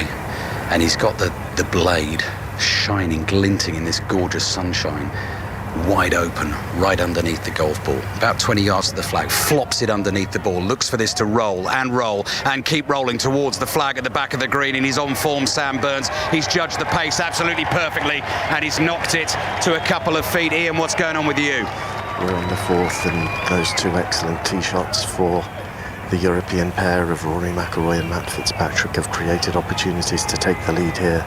The first one lies with Matt Fitzpatrick from the back left of the green, downhill, sends the putt on its way, looking for a birdie, heading towards the hole, shaves the hole on the left side. And Ali, we go back to you. McIlroy's got a chance still to win this hole. Yeah, back to you shortly. Ian, Sam Burns 3 conceded. Victor Hovland chipping for the 2 from a very similar range. Here we go. He looks to have judged this well in terms of pace, but I say that it's pulled up to the left of the flag. I think there's 3 feet left, and that won't be conceded. Ian. So McIlroy is now going through his routine. It's only 5 or 6 feet, isn't it? It is. It was another fantastic iron shot back-to-back here for Rory McIlroy to set up this birdie chance. He just landed it on the top of the tier as he stands behind it now, having a little look at his spot. Yeah, as he always does. He just has a couple of wafting practice swings, standing at right angles well behind the ball, and then he walks a couple of paces up, addresses the ball, 2 glances at the hole, a rock of the shoulders, sends it forward, and the ball disappears on the left edge, and it disappears for a birdie. It disappears to win the hole for Europe, and Europe go ahead in the bottom match. It's Rory McIlroy who's done the trick with a birdie at the 4th. We're heading to the drivable 5th with Europe 1 up. Colin Morikawa's putt on the 7th comes up just short for the Americans. Burns and Morikawa 3 up here on Hovland and Ober, and they have been conceded their 3 already. Sam Burns chipped close enough. Victor Hovland has a 3-footer to come. Ludwig Ober might fancy a chip in, Andrew McGee? Yeah, he's in the correct side of the hole. He's got an uphill chip. Looks like he's got a pretty good fly this ball just on the green. Let it release up to the hole. There will be no more gimmies given. As we've seen this one, they're going to put them all out after the last hole, 18 inches. I think that's what Sam Burns was sneering at the crowd a little bit. We thought it might have been a gimme, and he didn't think so. He looked back at Hovland, and Hovland didn't look at him, which means putt it. Well, we sensed it could have been one of those Ryder Cup moments for Ludwig Ober, but this match is not going Europe's way, and Ober's little flop chip from the back left of this green has rolled 4 feet, 5 feet by. Hovland's 3 feet away. The Americans certainly aren't giving this, and the Americans are fighting back hard in these afternoon 4 balls, up in the first couple of matches out on course. Overall match score, 5 Live and BBC Sounds at the Ryder Cup for you all weekend. 9.5. 2.5 to Europe. Don't forget, Europe needing 14.5 points from this Ryder Cup to regain the trophy they lost at Whistling Straits a couple of years ago. This is a big putt for Ludwig Ober, playing in his first Ryder Cup. So far, everything's been a breeze. This is trickier. Burns and Morikawa have come extremely hard at the Norwegian and the Swede. It's the tall Swede now, Ludwig Ober, 5-footer, I'll say, on the 7th. Here we go, into the hole, no problem. He's handled it well, handled the pressure well, and that's an important putt hold. Victor Hovland gets a break from holding the putts, but 7 holes played in the top match out on course, and America well in control. Burns and Morikawa 3 up on Hovland and Obed. Let's go to Southampton, where there's been another goal. Aaron Paul. Southampton 3, Leeds year. This is absolutely stunning from the home side, who are playing with a real swagger. They switched play in the final third from left to right. Suleimana to Adam Armstrong. He took touches, shaped it perfectly, then chopped back and drilled the ball into the back of the net. It may have taken deflection. I don't think they mind round here. They've been waiting for something like this for a long time, the Southampton fans. It is Southampton 3, Leeds 0. Andy Dunchu, sport writer at The Mirror, is with us. As you were saying, if people want a contest tomorrow, Ian Carr, 10-6 is the biggest deficit that someone's come back from in the Ryder Cup. So 3.5 points, which actually until Rory McIlroy's putt, they were on for the United States. Yeah, and of course, at Medina, it was 10-4 at one stage, then went 10-6, but it'd still be a big collapse. You know, we want it competitive, but we would still be looking at this as I wouldn't quite say Devon Lock, but not far off. Yeah, I know Europe, you would still say are, strong odds on favourites, but this is promising from the States. As the lads were saying then, better body language, better camaraderie, and it helps if you hole and putts. And everything has come together from the European team. I mean, Luke Donald's captaincy, the factors we talked about in the previous show, Liv kind of made the decision for him in removing some very decorated Ryder Cup golfers who, are in their mid-40s now. So he had to refresh the team. He had to rejuvenate the team. It had to be a brave new era. It had to be a brave new era. After Whistling Straits, the talk out there was American domination for 2 decades ahead, because they had a young team, world-class team, and we had players who were coming to the end of their stellar years. Westwood, Poulter, Garcia. And that decision was made for him. So he had no choice but to have a clean slate, and it's worked so far. The Americans, who were flying this morning, are flying again. Kat. Yep, another birdie goes in for Max Homa. He was on scintillating form this morning, and he started just where he left off for this afternoon's 4 balls. Another birdie drops for him on the 6th, and that moves the Americans of Brian Harman and Max Homa 3 up against Tommy Fleetwood and Nikolai Højgaard on the 6th green. Heading to the par 3 7th now, and Fleetwood and Højgaard really need to get things going. 3 red stripes on the board now for the US, with Rory McIlroy and Matt Fitzpatrick up in the bottom match out on the course. What's going on here, Graham Storm? Yeah, basically just fantastic match play from the American pair. They're just playing so much better than the Europeans at this moment in time. Both Europeans? Yeah, I would say so. I think that it's been a little bit scrappy from both Europeans in this afternoon session. It's not for the want of trying, it's just not quite happening for them. They've been a very, very good partnership, haven't they, Homa and Harman, which I don't know if they've stumbled across that, the States. Let's go! Yeah, I think they might have done. I think Homa was meant to play with Wyndham Clark, wasn't he? And it didn't pan out how they wanted it to yesterday afternoon, but these two were working really well together. They obviously get on. They let each other get on with it. That's the most important thing. They stay out of each other's way. They trust each other, that they've both got the capabilities to bring out everything that they need to win the hole. Let's go to Justin Rose and Bob McIntyre and John Murray. This could go 2 up United States, this 3rd match. We're here at the 5th, over the other side of that muddy brown water, and Justin Rose has got one of the kind of putts that he had yesterday and regularly hold. This one's 8 feet. Yeah, he's up against it. Bobby Mack played a pretty decent shot to get it down the hill, but left it on top of the hill before it got down there and trickled down towards the flag. And then Rosie was in the bunker and managed to get it to this point, which is that 8 to 10 foot range, which he was holding, like you say, John, yesterday. Big moment in this game. Can they keep it at 1 down? This is up against Thomas and Spieth. So this is the American pair that has played together more than any other American pair in the history of the Ryder Cup. This is their 9th match together. So this is what Rose and McIntyre are up against. And to go 2 down after 5, which is what it would be, That's a lot to hold back even at this stage. That's why Europe needs this to go in for Justin Rose. And that's why he's hold it. And we see the first clench of a fist from Justin Rose today, because he knows everything that I just said. Exactly that. And I'm just looking at the Americans of Justin Thomas and Jordan Spieth. They're not giving that any attention. They're not saying well done. They're not saying good shot. They're walking on. They're not giving it any attention. This Rosie is up for this fight. You can see that. So USA remain 1 up in this match as we turn to the 6th. Matt, can you hear me now? And I'll ask the same question I was going to ask you minutes ago. Yes. So, for me, this is absolutely boiling. I saw a man walk past 20 minutes ago carrying a tray of 4 beers, and I was just overcome with jealousy. But they were nice actually, Mark. So you and John have had 4 beers to go with the bottle of rosé at lunch. We're pretty flying right now. I think he's leading you astray, Matt, to be honest with you. For the players that play on the PGA Tour, and remember lots of the Europeans are on that PGA Tour as well, is this a standard temperature, or will some of them be finding this tough? Well, I'm sure Bobby Mack, being the Scot that he is finding this pretty difficult. Yes. But no, this is pretty standard. Rosie, I know he played in Memphis the other week. That's probably the hottest place on earth to play golf. It's so muggy. The dew, in the morning comes off the grass and it's right in your face. It's so sticky. But this is, I believe this is the nicest way to play golf.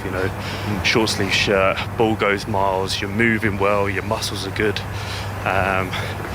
Well, the less we talk about illnesses, the better. But you shouldn't get many illness in this. But yeah, no, I love playing in this weather, and who wouldn't love to play this in this weather in Italy and playing the Ryder Cup? Well, I would also argue it's the nicest way to play golf. I would say it's with most of the 5 Live team covering the Open at Hoylake, this is definitely the nicest way to cover golf, as we're all in waterproofs there. Kat's watching the tee shots here on 7. Yeah, both Americans, it looks like, on the green. The second ball just flying down, actually, that is the ball of Max Homa that's just spun off the green to the right-hand side. The deep swales, almost grassy bunkers to the right-hand side of this thin, narrow 7th green. And Max Homa's ball has just drifted down into one of those.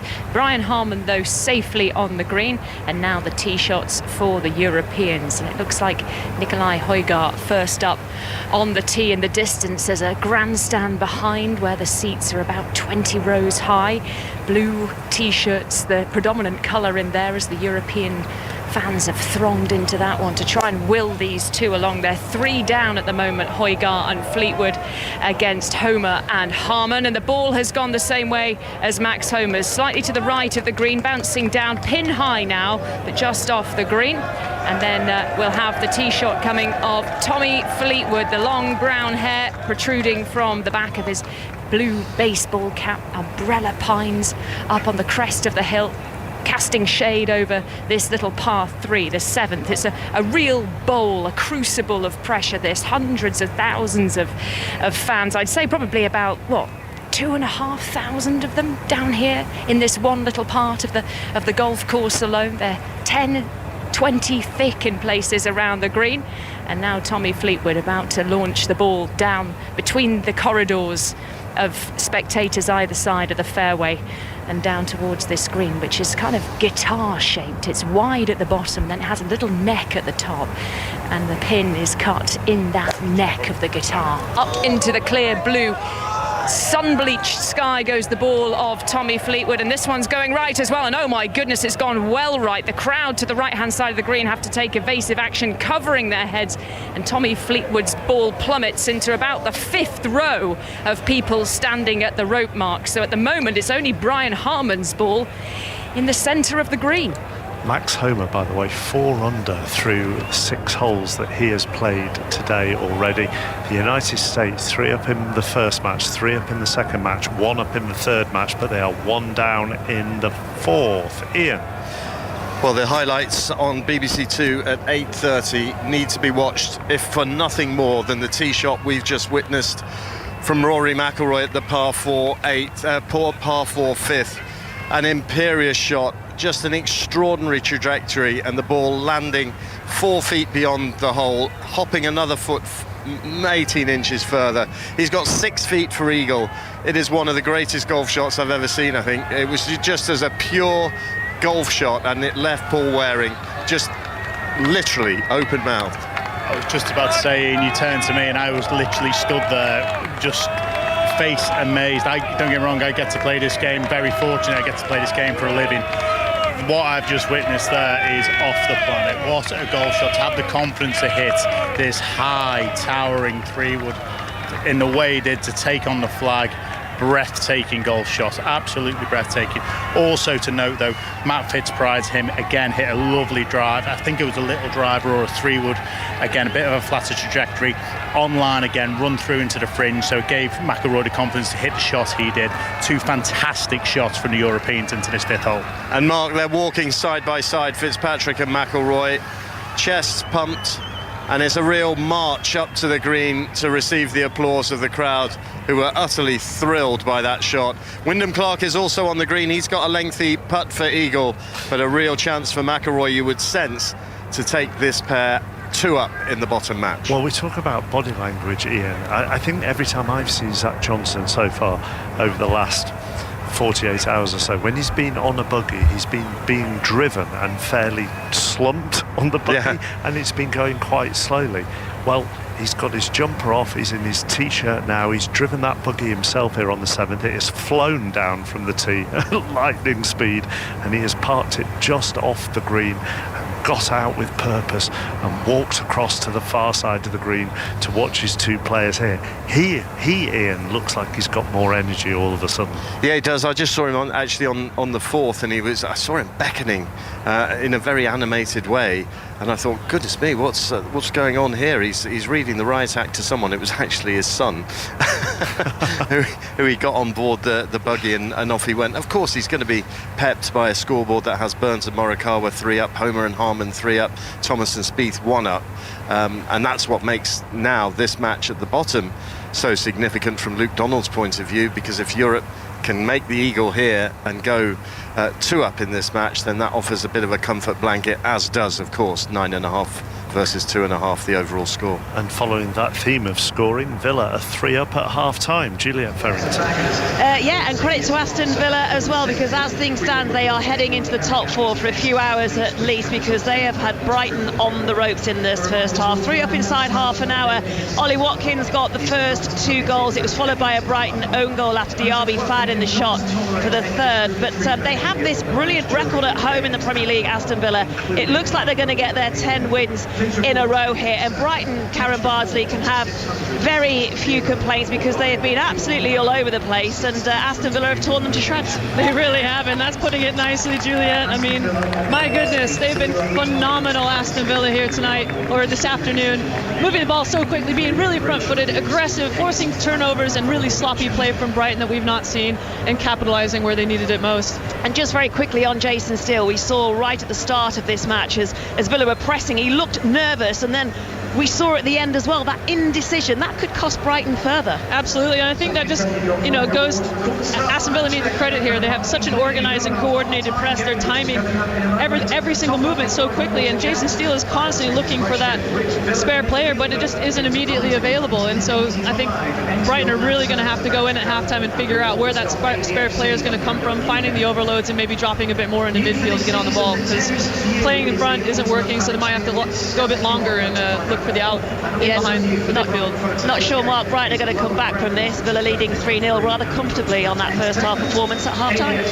Half-time at Southampton as well. Aaron Paul. Southampton 3 leads now. I don't think many would have seen this first 45 coming, but the hosts have been excellent, and they were ahead inside 2 minutes. Adam Armstrong played in beautifully by Kyle Walker-Peters, dinking the ball over Elan Meslier. Will Smallbone made it 2 just after the half-hour mark. Sulemana with the ball from the byline. Smallbone applied the finish from around the penalty spot, with the ball kissing the inside of the post as it trickled in. The 3rd was pure quality. Sulemana this time switching play and picking out Adam Armstrong at the far post. He sat the Leeds defender down and fired in towards goal to make it Southampton 3, Leeds 0 at the break.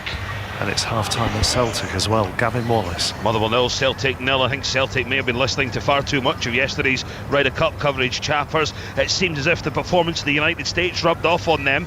They've been way off it. Motherwell have been really good. Chances at a premium though. The best of the hosts came on 35. A quick free kick released Harry Payton down the right. His drive into the box was saved well by Scott Vane. And Celtic's was on 20. Dyson Maeda's cross was met with the head of Liam Scales, but it was high and wide over the bar. Half-time, Motherwell 0, Celtic 0. Ian has McIlroy news. Yes, he's just waiting as this eagle putt from Wyndham Clark makes its way across the 5th green, and that was a very, very tentative effort from the American, and he's left it maybe 5 feet shy of the hole. So let's pop on to Ali Bruce Ball. Just looking to see if Sam Burns can do it again for the Americans at the 8th. 35-foot birdie putt across the 8th green, comes up short. We're right the other side of the water, so can't see if that's been conceded. It's not yet. Hovland about 6 feet away. He's got a par putt to come, and Sam Burns with a par putt to come too. The Americans 3 up in this match. Ian. Players down on their haunches, and it looks like Fitzpatrick is going to putt first for his birdie. He had a little bit of a loose chip from the back of this 5th green, but if he can get this in, it gives the safety net then to McIlroy to be able to go for the eagle. Yeah, it just gives Rory an absolute free run at his putt. If there's any break in it, it means he can hit it a little bit firmer, take that break out without the risk of running it by. The flag goes back into the cup just as Matt Fitzpatrick likes it. Remember, the Americans up in the first 3 matches out on the golf course. This one here on the 5th, Fitzpatrick and McIlroy 1 up on Cantlay and Clark. And here he goes now, Matt Fitzpatrick. This for birdie, this to ensure that the Europeans can't be beaten on this hole, which is highly unlikely anyway, but he sends it forward and makes the putt very calmly. Nice birdie for Matt Fitzpatrick. That then opens the door for Rory McIlroy. Paul Waring, what's the read on this eagle putt? I think it's it's downhill and a little bit out the left-hand side as it leaves his putter face, then straightening at the end. But obviously, with it being downhill, he's going to have to take a little bit more, what you'd call borrow into account, allow the slope to move the ball a little bit more from left to right. But as his partner has absolutely backed him up, he's actually left himself. He can actually be a little bit firmer now down this hill and be a little bit more positive than possibly he needed to be. I'm going to say it's 9 feet, 10 feet tops for eagle for Rory McIlroy. The ramshackle shops and stalls in the background with the feel of a pop festival. The fans all trained on the golf. And Rory McIlroy sending this eagle putt forward. This to go 2 up. No, he doesn't like it. He's up and the ball dribbles by. So a sense of anticlimax there. That should be enough for a half. But the Americans still have a bit of work to do here, and Wyndham Clark has to finish off. There's also a putt for Patrick Cantlay for his birdie, but neither has been conceded so far. Fitzpatrick and McIlroy 1 up, as I say, after 4, and Wyndham Clark comes up now. That was a bit of a tame effort from McIlroy, wasn't it, after the imperious shot? Yeah, it really was. Sadly, as I called it, just out that left-hand side, just broke a bit more than what he thought. I thought he might have been a little bit more positive down that slope as we now look at Wyndham Clark moving into this 4-5 footer. One last look as he stands over it now, back and forth, straight through, 3. Yeah, into the cup, so it is a birdie 3 there, and it is a hole halved in birdie 3s, and the European pair remain 1 up, Mark. Here on the 7th, Ricky Fowler and Scotty Scheffler, neither of whom are playing this afternoon, are both walking back up the 7th towards the tee. Scheffler with his head down as he goes up this fairway bathed in sunshine. Radio 2's Vernon Kay has stopped by. How are you? I'm very good, Mark. What a beautiful day. When did you arrive?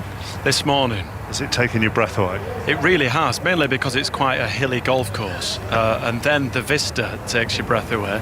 And there's a TikTok meme going around about people, how often do you think about the Roman Empire? Even today, it's not about the Roman Empire. It's about Europe really putting the metal down on the United States. Now you've moved to Radio 2, do you need to be on TikTok? I'm not. Someone told me about it. I was going to... who are you following them? We're kind of just following everyone, because obviously when you're following live golf, logistically it's quite difficult. So we're stopping, watching, carrying on to maybe skip 2 or 3 holes, sit, watch again, go on to the next bunch of holes. And you are an amateur golfer? I am. I play off 11. Right. But so 11's good for an amateur golfer, but even when you come and watch this lot,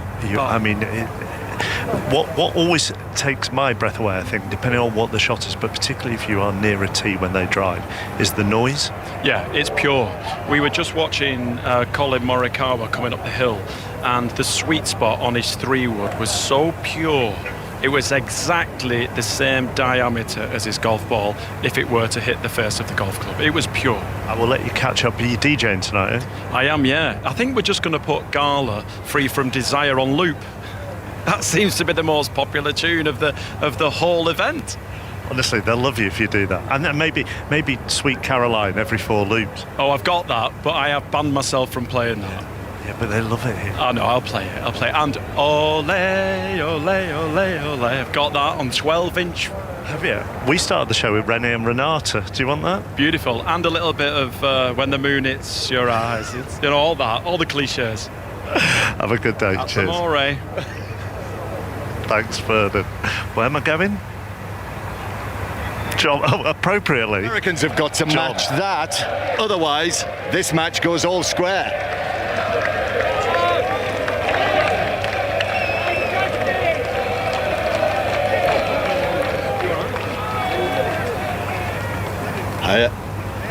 At the 6th, another magnificent Justin Rose moment.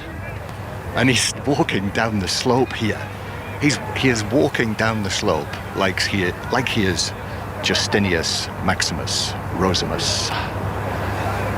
He is pumped. He holed that birdie from 15 feet. And now the pressure is right on Justin Thomas. If he fails to hole this, then this match goes all square. Yeah, it's actually Jordan Spieth. He's hit a lovely shot in there, but what a putt from Justin Rose. He is, like you say, absolutely pumped. Jordan Spieth under pressure. He steps in down the hill 12 feet, bit of left to right to it. But this to stave the Americans 1 up. But these two have got something going. Don't count against this going in. Spieth walks after it. No, it does not go in. It does not go in. And Justin Rose with that putt, another superb Justin Rose putt, wins the hole for Europe. And this match is back to all square. And that is some comeback. And he's just walking past us now. Serious face on. Matt, you gave him a pat on the bottom. A pat on the backside for Rosie there. Yeah, he's in this. You can see he's focused. So all square this match. What a Ryder Cup he is having at the moment, isn't he, Matt? And the other thing that he said last night was, after that putt, he's never had that kind of putt like he had last night, as the putt in whatever the circumstance is. So that's why he was so pumped up last night. Just say that again, Mark. I don't think we're going to hear you. We're right behind Justin Thomas, so probably go elsewhere and ask us that later. Yeah, I think I need to stop asking questions to John and Matt because there's always such noise around those two. All right, let's just switch our attentions from the golf, and we'll go through the scores as well in just a moment and turn our attention to the Rugby Union World Cup. Rest weekend for England and Wales and Ireland, but Scotland are in action tonight. They take on Romania. BBC Sports' Tom English is in Lille for us. There's full commentary on Sports Extra from 8 o'clock. A big win with a bonus point, and actually that would just put them 4 points behind Ireland ahead of next week, Tom. That's right, chappers. They have to, I'm sure they will get the big win that they need. That would mean they would have to go to Paris to play Ireland and beat them and deny Ireland any kind of a bonus point, and then Scotland are through. But that scenario, an 8-point win, Scotland haven't done that against Ireland in a competitive game in 22 years. So it isn't easy. So as far as today is concerned, they've made 13 changes, have Scotland. Now, is that predominantly to rest the first team ahead of next week, or are there opportunities up for grabs to earn places? No, I think it's exclusively to rest some of their heavy hitters, Finn Russell primarily. I think they can, there are 4 guys starting tonight that haven't played any minutes at all in the World Cup. So it's to kind of give them, to acknowledge their work, to put them in the team. They're all decent players, so they should play. Townsend is always talking about the strength of his squad, and he trusts his squad, so he thinks he can win. And Russell has played 2 games in a row. A lot of the better players, Tuipulotu, Hugh Jones, they've all played 2 games, so they need a bit of a rest. And I think the team he's picked tonight should get the job done comfortably. Johnny Beattie put in his BBC Sport column, didn't he, about tonight? We have to destroy Romania. Yeah, he did. Yeah, and I think what he means by that, like Scotland, even though they put on a decent score against Tonga last weekend, they wasted a lot of opportunities. So everything that's happening now, every piece of analysis on Scotland now, is looked through the prism of Ireland. Like, will this be good enough to trouble Ireland? And wasting try-scoring chances, and they wasted quite a few, even though they got a lot, 7 or 8, 7 I think. That's not going to do against Ireland. So that's where Johnny is coming from. They need to be ruthless. They need to be totally ruthless against Romania. Do you have any concerns, Tom? Tonight, no. No. Not even a danger that they might be looking one eye on Ireland? No, because this is a fresh team. A lot of these players won't play again in the World Cup if Scotland don't go through. So this is their World Cup tonight. So I think they'll be very, very focused to get the job done. All right, Tom, thank you very much. Tom English, commentary of Scotland against Romania is on Sports Extra from 8 o'clock. The other 2 games today, Argentina against Chile, that's in England's group, that's at 2 o'clock, and Fiji against Georgia, that one's in Wales's group. Both of those, if you want to, you can listen to them on the BBC Sport website. Here at the Ryder Cup, Europe 9.5, USA 2.5. Going into this afternoon's 4 balls. In those 4 balls, the US are up in 2, they are down in 1, and all square in the 4th. At half-time, Villa lead Brighton by 3-0. Southampton lead Leeds by 3-0, and it's goalless between Motherwell and Celtic. 20-2, so not far off team news in all our 3 o'clocks. We'll bring you those in 20 minutes, but first, here's Matthew Bone in the news. Listen on BBC Sounds. This is BBC Radio 5 Live. A bus driver who died in yesterday's crash on the M53 on the Wirral has been named by police as Stephen Shrimpton. The family of the 40-year-old say he was a loving husband and father. Jessica Baker, who was 15, also died in the collision. Around 12,000 train drivers are staging another 24-hour strike in England, and leaders of their union ASLEF have refused to rule out more walkouts at Christmas. Some of the leading names in the hospitality sector have written to all sides in the dispute calling for a deal. Rishi Sunak has been given a warning by more than 30 of his own MPs who say they won't support any policies that lead to higher overall taxes. The group, including the former Prime Minister Liz Truss, signed a pledge to their constituents ahead of the Tory conference in Manchester. And Bedfordshire police are investigating the murder of a teenager and the wounding of several others in a series of stabbings in Luton. The 16-year-old boy had multiple stab wounds and died in hospital. 2 teenagers have been arrested. Rugby World Cup 2023 on 5 Live, Radio 5 Sports Extra and the BBC Sport website. And Ireland have pulled off a famous win. They've beaten South Africa.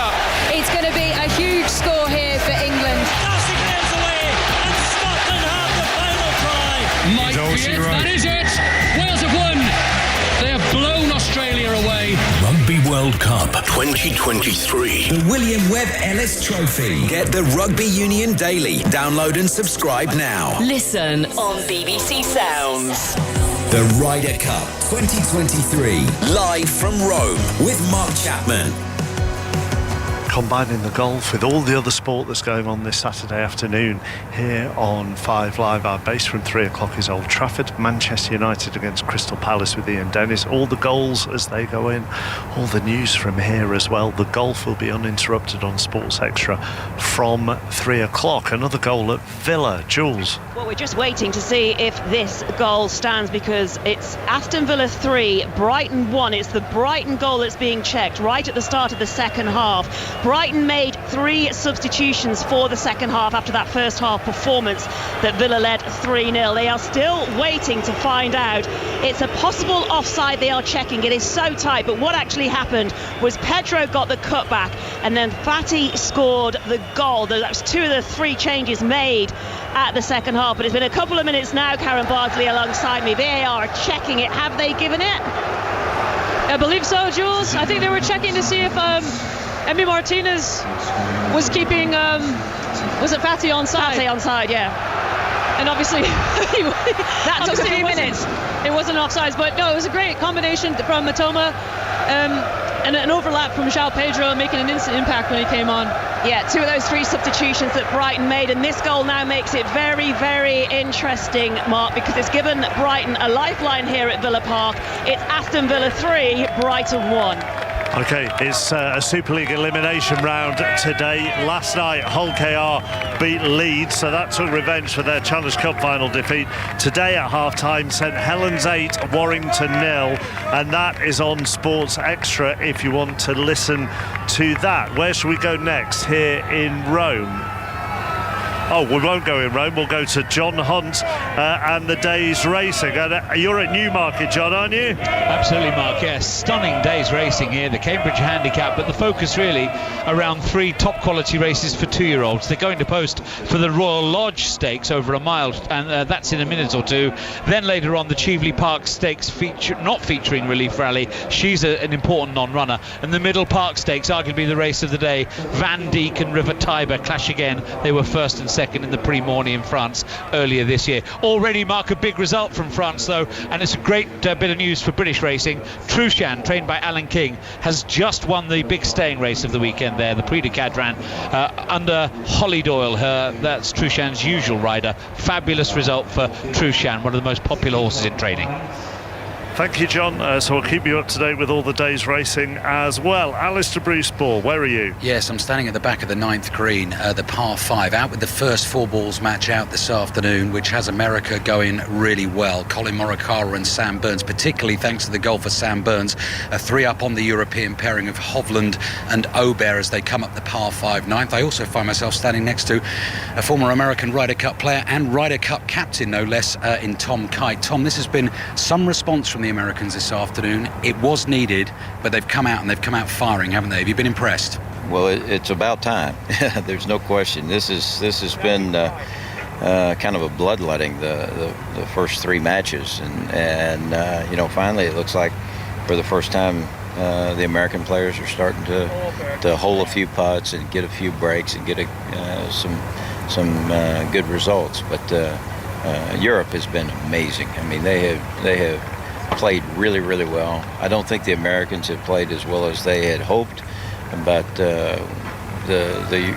give credit to Europe. They have made a lot of putts. They have hit some wonderful shots. They've holed out when it looked like there was no chance to do it. So they've played brilliantly so far, and I think everybody would love to see a good close Ryder Cup match, and so, you know, I'm really pleased to see the Americans putting up a little bit of fight after it looked like the matches were over.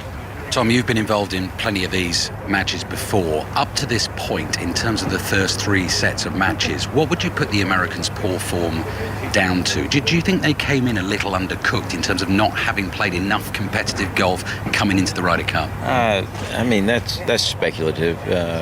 You know, you have a lot of players on both sides of the Atlantic that prepare for major championships different ways. You know, some guys like to play the week or the couple of weeks leading into a very important tournament, and other guys like to take some breaks. So to sit there and make a hard and fast statement when you're talking about 24 different individuals that are trying to play as a team, I think that's very risky. But you know, for whatever reason, America has looked flat.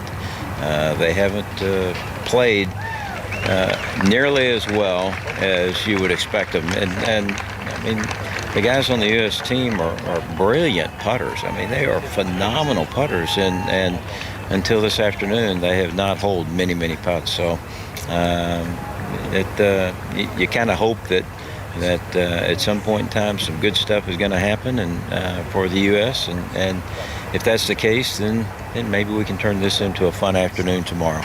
Tom, thank you very much for your time. Mark, that was Tom Kite. Tom, of course, captain the American team on the first ever visit to continental Europe back in 1997 when he went up against Sevi Ballesteros as captain of the European team in Valderrama. And I just wonder, how Tom might compare the two experiences in terms of just how vast this event now is here in 2023. Great to hear from Tom Kite there. I think Wyndham Clark has got a putt to win the hole, Ian. Yeah, it just didn't quite drop for him. Matt Fitzpatrick had a birdie chance as well at the 6th, so it was halved in par 4s. We're on the 7th, and Europe continue to lead here 1 up. Can Tommy Fleetwood give his European 4-ball a bit of a nudge forward, Kat? Yep, currently 3 down they are to Brian Harman and Max Homa, but he's 14 feet away from the pin on the 8th after a superb approach shot, curving it around the water. The ball on its way now towards the hole. He stood up straight away, followed it away, swatting at the line of the hole as if to say, why on earth did that not turn the way it wanted? And Tommy Fleetwood has just looked a little scrappy this afternoon, almost as though the excitement of playing this morning alongside Rory McIlroy is just wearing off and he's looking a little low on energy. Yeah, both of them, Fleetwood and Højgaard, just aren't firing. I mean, both of them just aren't backing each other up. One player's in, one player's out, all the way through, where Homa and Harman, they're just backing each other up lovely. If Homer's not in, Harman is, and vice versa, but it's Homer that's doing the damage. Yep, they won the point for the US in the foursomes this morning, and Homer and Harman looking really strong in the 4-balls this afternoon as well, Mark. Now here on the 7th, I'm on the same hole as John Murray, so if you can't hear me now, I know he's winding me up. And the reason that you won't be able to hear us is Justin Thomas has rolled in from 6 feet, and after Justin Rose's big blows with his putter at the previous 2 holes, that's one back for the United States, and Thomas and Spieth are 1 up again here at the 7th. Yeah, Robert McIntyre hit a fantastic shot into 8 feet. Justin Thomas hit it about 30 yards right, took a huge bounce off the Coliseum, bounced back into 6 feet, and rolled it in. Jordan Spieth was going mental for his partner there. So that's USA. They feel like they probably nicked one there against Europe. Yeah, when you say the Coliseum, it just bounced in off the right side, off the big camber, off the right hand side. So a big break for the United States, but when you get breaks like that, you've got to take advantage, and that's what Justin Thomas did. He did. He's not going to miss those ones. So there we are, just when Europe got this match back all square, now it's red on the board again. USA, Thomas and Spieth 1 up on Rose and McIntyre after 8. I'm not even going to bother. England's World Cup warm-up match against India was abandoned without a ball bowled because of rain. They're scheduled to play their final warm-up in the same venue against Bangladesh on Monday before their opening match in the tournament on Thursday.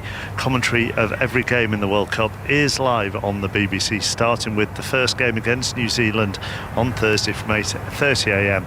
on Sports Extra and BBC Sounds. Right, from the golf to the racing at Newmarket, John Hunt. We're at halfway mark in the first of the really big races here at Newmarket today, 4 of them. This is the Royal Lodge Stakes, the first of the 2-year-old races, and the favourite is Capulet, who's been sent over from Ireland by Aidan O'Brien, and she's out in front here. Capulet leading the way.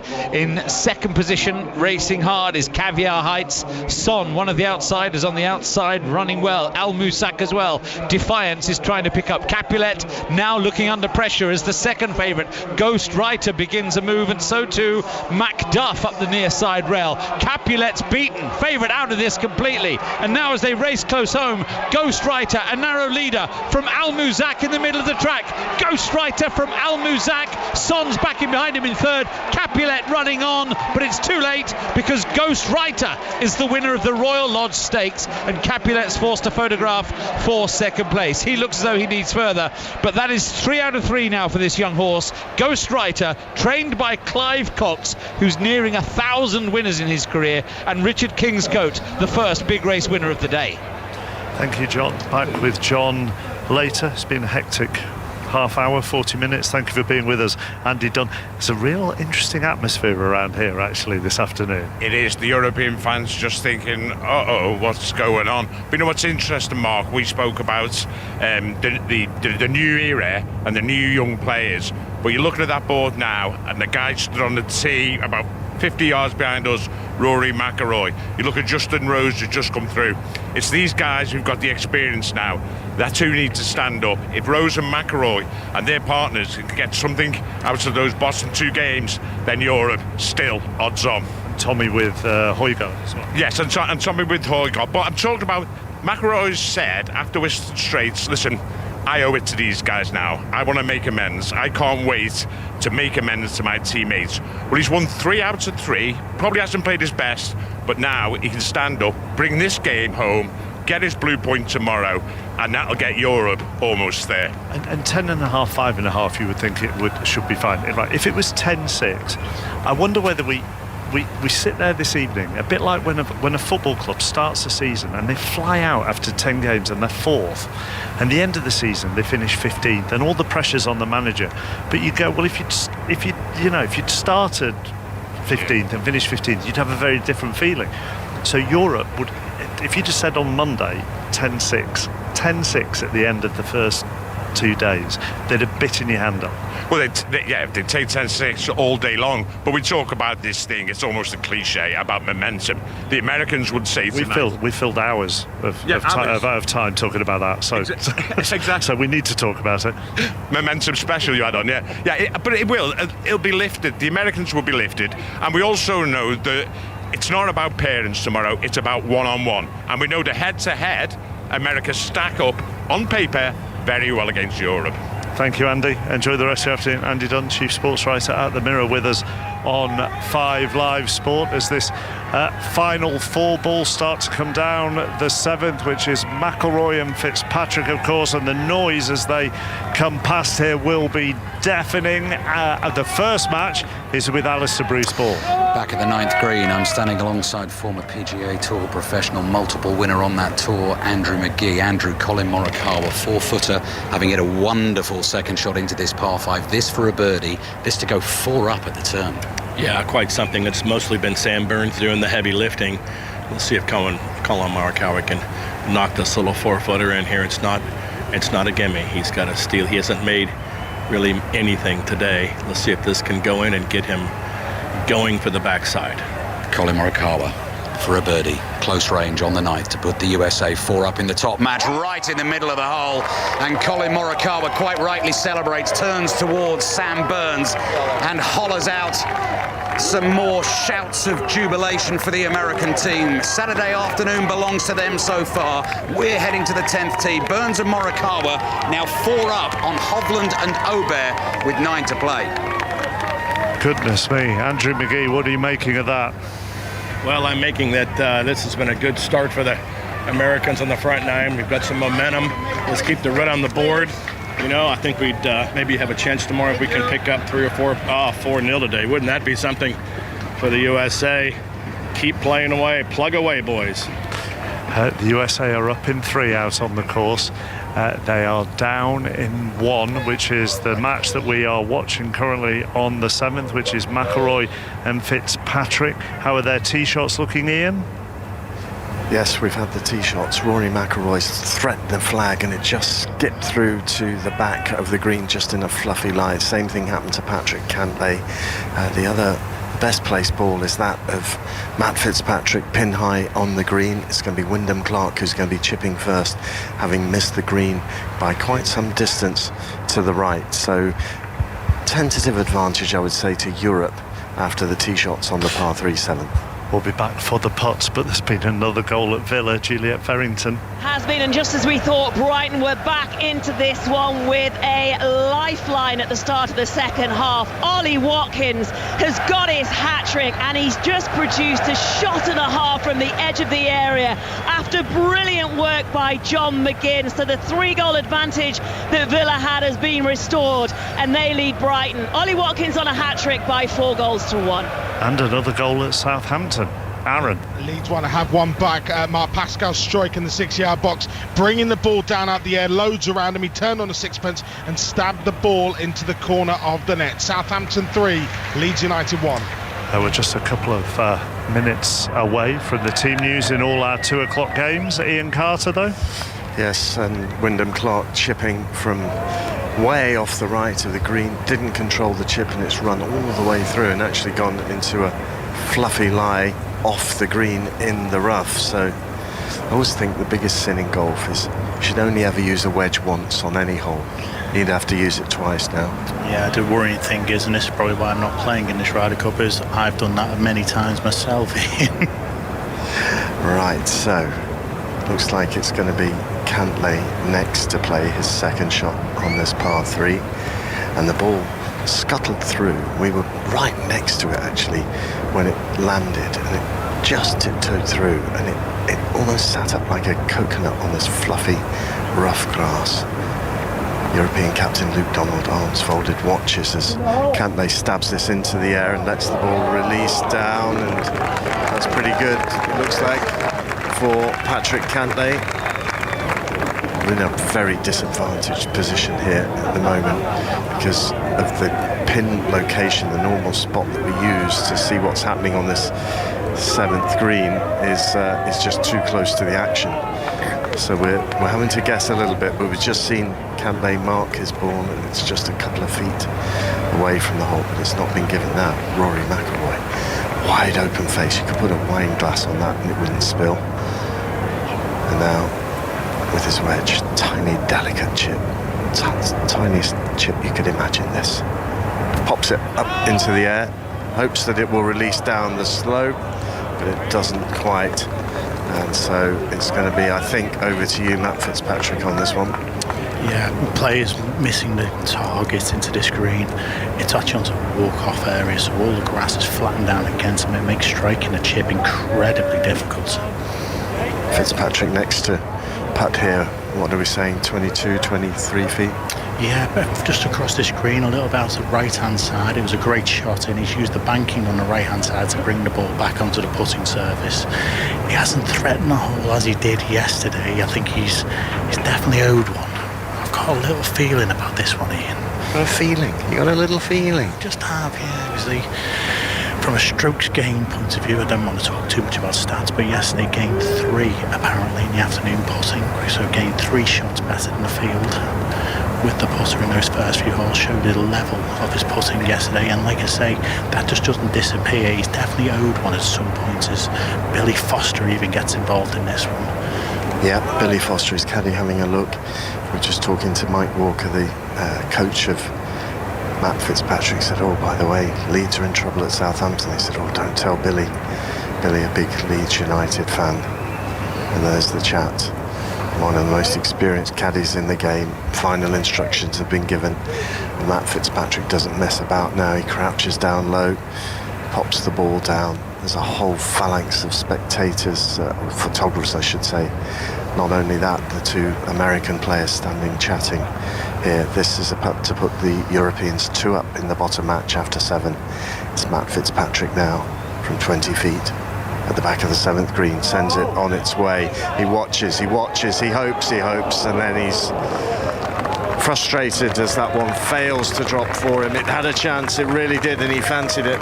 He really did. He hit a good putt. He stayed with it. You could see his eyes tracking the ball.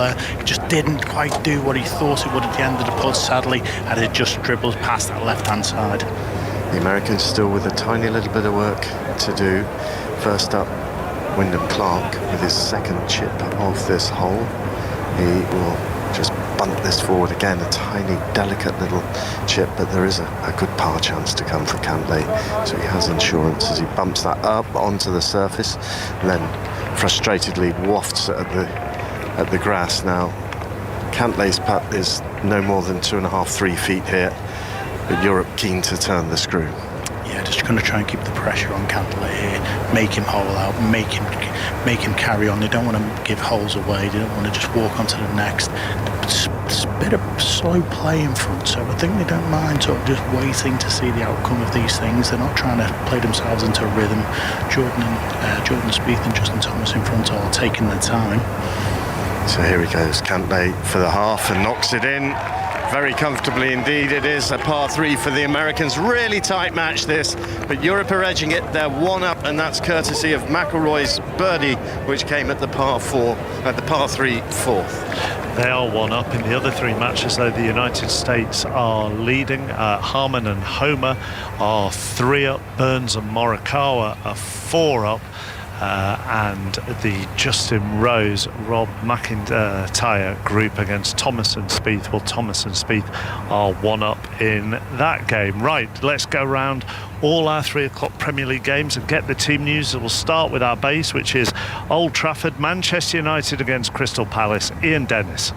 Good afternoon, Mark. Well, of course, these two sides met on Tuesday night. Both had made 7 changes for that League Cup tie that United won by 3-0. But from their last league outing, Crystal Palace have made just 1 change. Mateta for the injured Edouard. And Manchester United, from the side that played Burnley, have made 4 alterations. Amrabat, Mount, Varane and Pellistri. It's a first start for him in the Premier League. Let's go to Molineux next. The team with the 100% record are in town. Wolves against Manchester City. Pat Murphy. City have announced today that Pep Guardiola will have to watch the match today from the director's box due to accumulating 3 yellow cards this season. But his imprint will remain as firm as ever. Just 1 change. Rodri suspended, so Kovacic comes in. Wolves also suffering a suspension. Bellegarde out. Totti in for him. Next to West Ham against Sheffield United. Henry Moran. David Moyes in his 900th league game in management's names. The same 11 that played at Anfield last weekend. The likes of Ward-Prowse, Bowen and Antonio fully refreshed, having been rested in the Cup against Lincoln in the week. West Ham in 7th have lost their last 2, albeit against Man City and then Liverpool. They'll fancy getting a 4th win of the season against bottom place Sheffield United. Paul Heckingbottom makes a single change. He needs a reaction as well. It's a welcome return to the side for Ollie McBurney. He served a 1-game suspension after a red card at Spurs. My goodness, how they need a performance after that 8-0 mauling at home to Newcastle last weekend. Also good news, Ryan Brewster on the bench, having not featured in almost a year after a hamstring injury. Newcastle and Burnley both went through in the Carabao Cup during the week. They meet at St James's Park. John Bennett. Newcastle's 2 strikers were injury doubts today, Mark. Alexander Isak has made it, he starts, but Callum Wilson isn't involved. 8 changes from their cup win over Man City. Captain Jamal Lascelles keeps his place at the back with Sven Botman out injured. For Burnley, 1 change from their last Premier League lineup. Berger replaces Gudmundsson. Next, we'll go to Goodison Park. Luton are the visitors. Maz Faruqi. 1 change for both sides, again comparing these to the Premier League 11s last weekend. Dominic Calvert-Lewin, who came off the bench to score against Brentford last weekend, he starts on his return to fitness. Beto drops to the bench for Everton. For Luton, from the Wolves draw, Pelly, Ruddock and Panzu comes in. Albert Sambi-Lokonga doesn't make the matchday squad. We're also at Bournemouth Arsenal this afternoon as well, but we've just got a few technical problems trying to get a hold of John Southall there, so let's head back to Old Trafford. Chris Sutton will be alongside Ian for Manchester United against Crystal Palace. What effect does the League Cup tie between the two have on Tuesday on today's game? Am I allowed to use the word momentum? You are, absolutely. I am, yeah. Well, it's been a slow start for Manchester United, but just the last couple of results, you feel that Erik ten Hag's team are building a little bit of momentum, and they'll want to carry it on this afternoon. They've actually got a generous run of fixtures coming up, Manchester United, so I think the expectation will be for Manchester United to go again this afternoon and put Crystal Palace away. They actually played quite well on Tuesday night, but then do you have to sort of temper that because of the Crystal Palace side?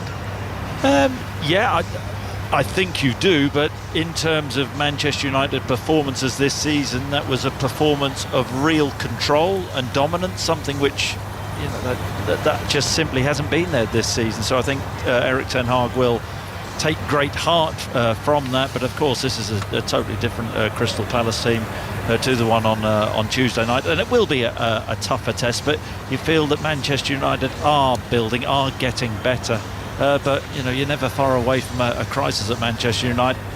Well, win today, then there'll be those questions again.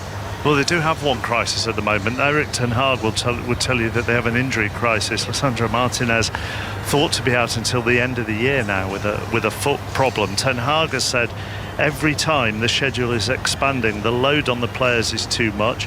It's such a great overload. I mean, their City neighbours have got big injury problems as well.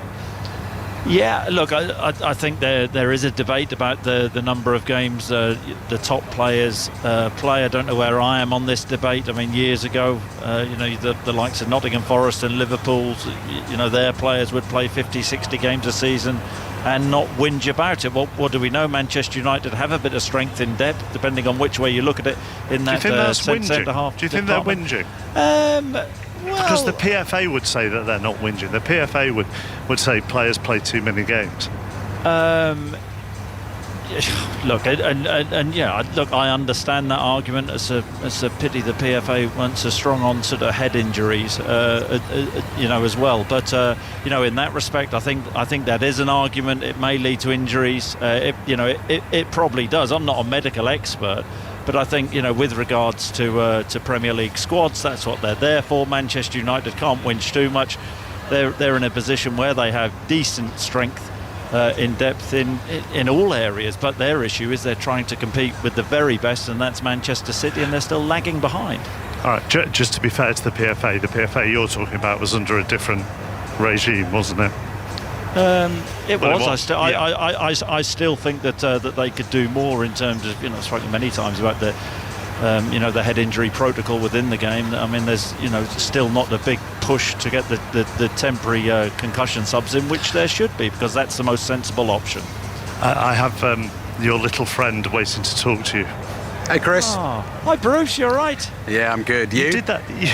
You did that as if it was like one of those surprise calls of see if you can this is your life. This is your life. No, the reason I wanted to jump in, Mark, because I saw Chris. Chris is a fan of all sports, obviously loves his cricket, knows everything about football. But Chris, I saw you had a little tweet on the golf today as well, putting the boot in on Koepka and Scheffler. Didn't you say even I wouldn't lose 9 and 7? Well, I'm not a great golfer, suffice to say, and you know that, Bruce. I've got a really ugly swing, maybe not as ugly as yours, but I've never lost 9 and 7. I've taken some beatings, but that was a little bit embarrassing, wasn't it? It was. I described it thus. I did indeed. Have you thought about doing a golf 606, Chris? I struggle with football, so let's not even go there. Bruce, have you seen Ollie Watkins' hat-trick today already? Do you know what I love about that, though, Chris? Statman Dave took him out of his fantasy team 2 weeks ago. That's where I was going, yeah. Oh, I love it. I love it. You're not comfortable with this fantasy football chat, Mark, are you? You don't care? No, fortunately, the golf has rescued me from having to get involved in a fantasy pod chat. Cat. Brian Harman with 2 putts to win the hole on the par 5 ninth here that snakes down from the lowest point of the course, past the water, up through the trees and back up towards the first tee and the big blue Colosseum and the hoardings of that enormous cauldron away to my left. But Brian Harman here, Graham, with what's that, about 35 feet and 2 putts. He should get the job done here, and the US will move 4 up. Yeah, I wouldn't expect anything else from Brian Harman, just to roll this one down hole side, get the job done, 4 up through 9. These guys are 5 under if they birdie this hole through 9 holes, so a great partnership where the Europeans are only -1, which isn't good enough at this level. Really good effort from Brian Harman. It's going to come up a couple of feet short. Xander Schauffele of the US team just standing off to my left-hand side, along with Zach Johnson's wife and his son. And they are applauding as Brian Harman bends to pick the ball out of the hole. He touches knuckles with Max Homa, and you can hear the chants of USA, USA ringing out now around Marco Simeone. It's certainly been an afternoon for the Americans. They're 4 up in this second match out on the course. Brian Harman and Max Homa 4 up against Tommy Fleetwood and Nikolai Hogar as we head to the back 9. And we're just going to head to Bournemouth next. We sorted out the technical problems. Team news for their game against Arsenal with John Southall. Yes, good afternoon, Mark. One change apiece for these two from the last league game. For all Mikel Arteta's injury fears, Declan Rice, Gabriel and Bukayo Saka all fit and start. The one change, Kai Havertz in for Fabio Vieira. Bournemouth still after their first league win of the season, bring in Marcus Senesi for the injured Lloyd Kelly. Thank you very much, John. So Manchester United against Crystal Palace are based from 3 o'clock. All the goals as they go in with Ian Dennis and Chris Sutton, and all the news of the score changes in the Ryder Cup as well. The golf will be uninterrupted on Sports Extra from just before 3 o'clock once the Rugby League has finished there, the Super League eliminator between St Helens and Warrington. Let's get out onto the Marco Simone course. John Murray. With the third match that went off this afternoon, the third of the 4 balls, it is the United States in the shape of their famous partnership, Justin Thomas and Jordan Spieth, who are 1 up as they tee off on the par 5 ninth. And the story for Europe here is, with Justin Rose and Robert McIntyre, pretty much the same as it was yesterday. Justin Rose very much the strong man, and he really needs a contribution from Robert McIntyre. 1 up United States. Alistair Bruce Ball. Out with the first match out on the golf course, very much going the USA's way. Sam Burns just splashing out of a bunker. In fact, he's not getting out of the bunker, so rather cruel, ironic cheers for that effort in front of the 10th green. But he's played some good golf on the front 9. Burns and Morikawa are 4 up on the European pair of Hovland and Aubert, who've pretty much had it all their own way this Ryder Cup so far. And Colin Morikawa in the best spot so far on this 10th green. Birdie putt to come for him. Hovland's in the bunker, and Aubert will be chipping from the front of the green. Ian Carter's watching Rory McIlroy and Matt Fitzpatrick. And they are 1 up on the American pair of Patrick Cantlay and Wyndham Clark. Just a slight moment here on the 8th with Wyndham Clark driving into the water down the left-hand side. He was about to take a penalty drop, and Rory McIlroy from the other side of the fairway came over and said, hang on a minute, I'm not sure that's the right place, and actually went and almost took charge of the situation, and Wyndham Clark then had to take a much less advantageous drop there. Long par 4 this 8th hole, 525 yards long, but a brilliant approach shot just been hit in by Matt Fitzpatrick. The Europeans 1 up in this one. Let's bring Graham Storm back in, because he was talking with Kat there, and you said in this format, 1 under, or this format at this level, 1 under isn't good enough. So for people who are only dipping out of our sort of coverage, a 4-ball format at this level, what do you? I mean, Max Homer's killing it, isn't he? But what do you really need to be? More under par, basically. Yeah, absolutely. I mean, in this format, in these conditions, I mean, it doesn't get any better than this, does it? You know, bright blue sky, sun shining, balls travelling for miles, course conditions absolutely perfect for these guys, and these drivable par 4s, short par 5s, you've got to be looking at 4-5 under minimum. Matt Wallace, would you agree? Where's your hand? Oh, here he comes. Sorry, just running down. Yeah, absolutely. As Graham said, perfect conditions. You know, when it's 4 balls like this, you want to have a birdie chance every single hole. Yes, there's some hard holes out here, but as Graham says, drivable par 4s, short par 5s. You know, all you've got to do though is beat your opponents. That's the most important thing. But if we're looking at scoring, you want to be 5-6 under, especially going on to the 18th. You know, sort of the par 5 18th. Hopefully the match is done by then. Yeah, I mean, you love your football. Yeah, you probably won't have heard when I was talking to Andy Dunn, talking about how a team. Well, I'll ask that question to you in a minute. Let's go to Ali. Yeah, Ludwig Aubert plays too quickly. He's ready to go, Mark, chipping to win the hole for birdie on the 10th. Misses on the left and rolls 3 feet by. The USA are in for 4, so the Europeans still with some putting to do. They're 4 down after 9. Sorry, Mark. That's all right. Let me go back to Matt. Europe would have taken 10-6, wouldn't they, at the start of the week? I'm not even saying he's going to be 10-6. It might even be better than that. And you have to accept as well, Matt, don't you, that at some point the United States are going to put a good session together? Absolutely. I think you would have taken 10-6 at the start of the week for sure. But going into this session, I don't think they would have taken 10-6. And you don't want to give the Americans any sort of opportunity to get any sort of momentum, get their confidence up. The guys that aren't playing are probably on the range practicing, getting ready for tomorrow. Who knows what tomorrow becomes like? And remember what happens at Medina, and that 10-6 that can come back and it can bite you in the backside if you don't push on from right this session. PGA Tour winner Matt Wallace alongside John Murray this afternoon. Let's go back to Villa Park. Another goal. Has it got better for Villa? Juliet Farrington. It's got a lot better for Aston Villa. This is an absolute rout because they now lead Brighton with 3 minutes of the 90 remaining by 5 goals to 1. It's substitute Jacob Ramsey, so cheers if he's one of our own as he wheeled away and celebrated, took his shot from the edge of the area, flew past Jason Steele. Karen Barsley, Manchester City former goalkeeper and England goalkeeper alongside me. This has been... We didn't think it was going to go this way at the start of the match, but you've got to applaud Aston Villa all the way. They have totally dominated, apart from that spell at the start of the second half. This has been their lunchtime, hasn't it? Certainly not. You know, Aston Villa are absolutely terrorising Brighton in every position.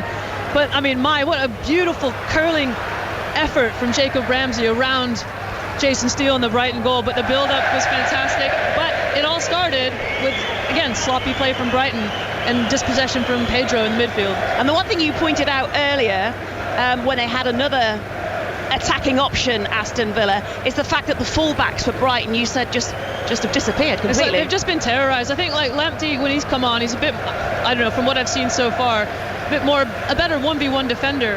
And I'm just kind of curious as to why Roberto De Zerbi hasn't started with this more attacking, 11.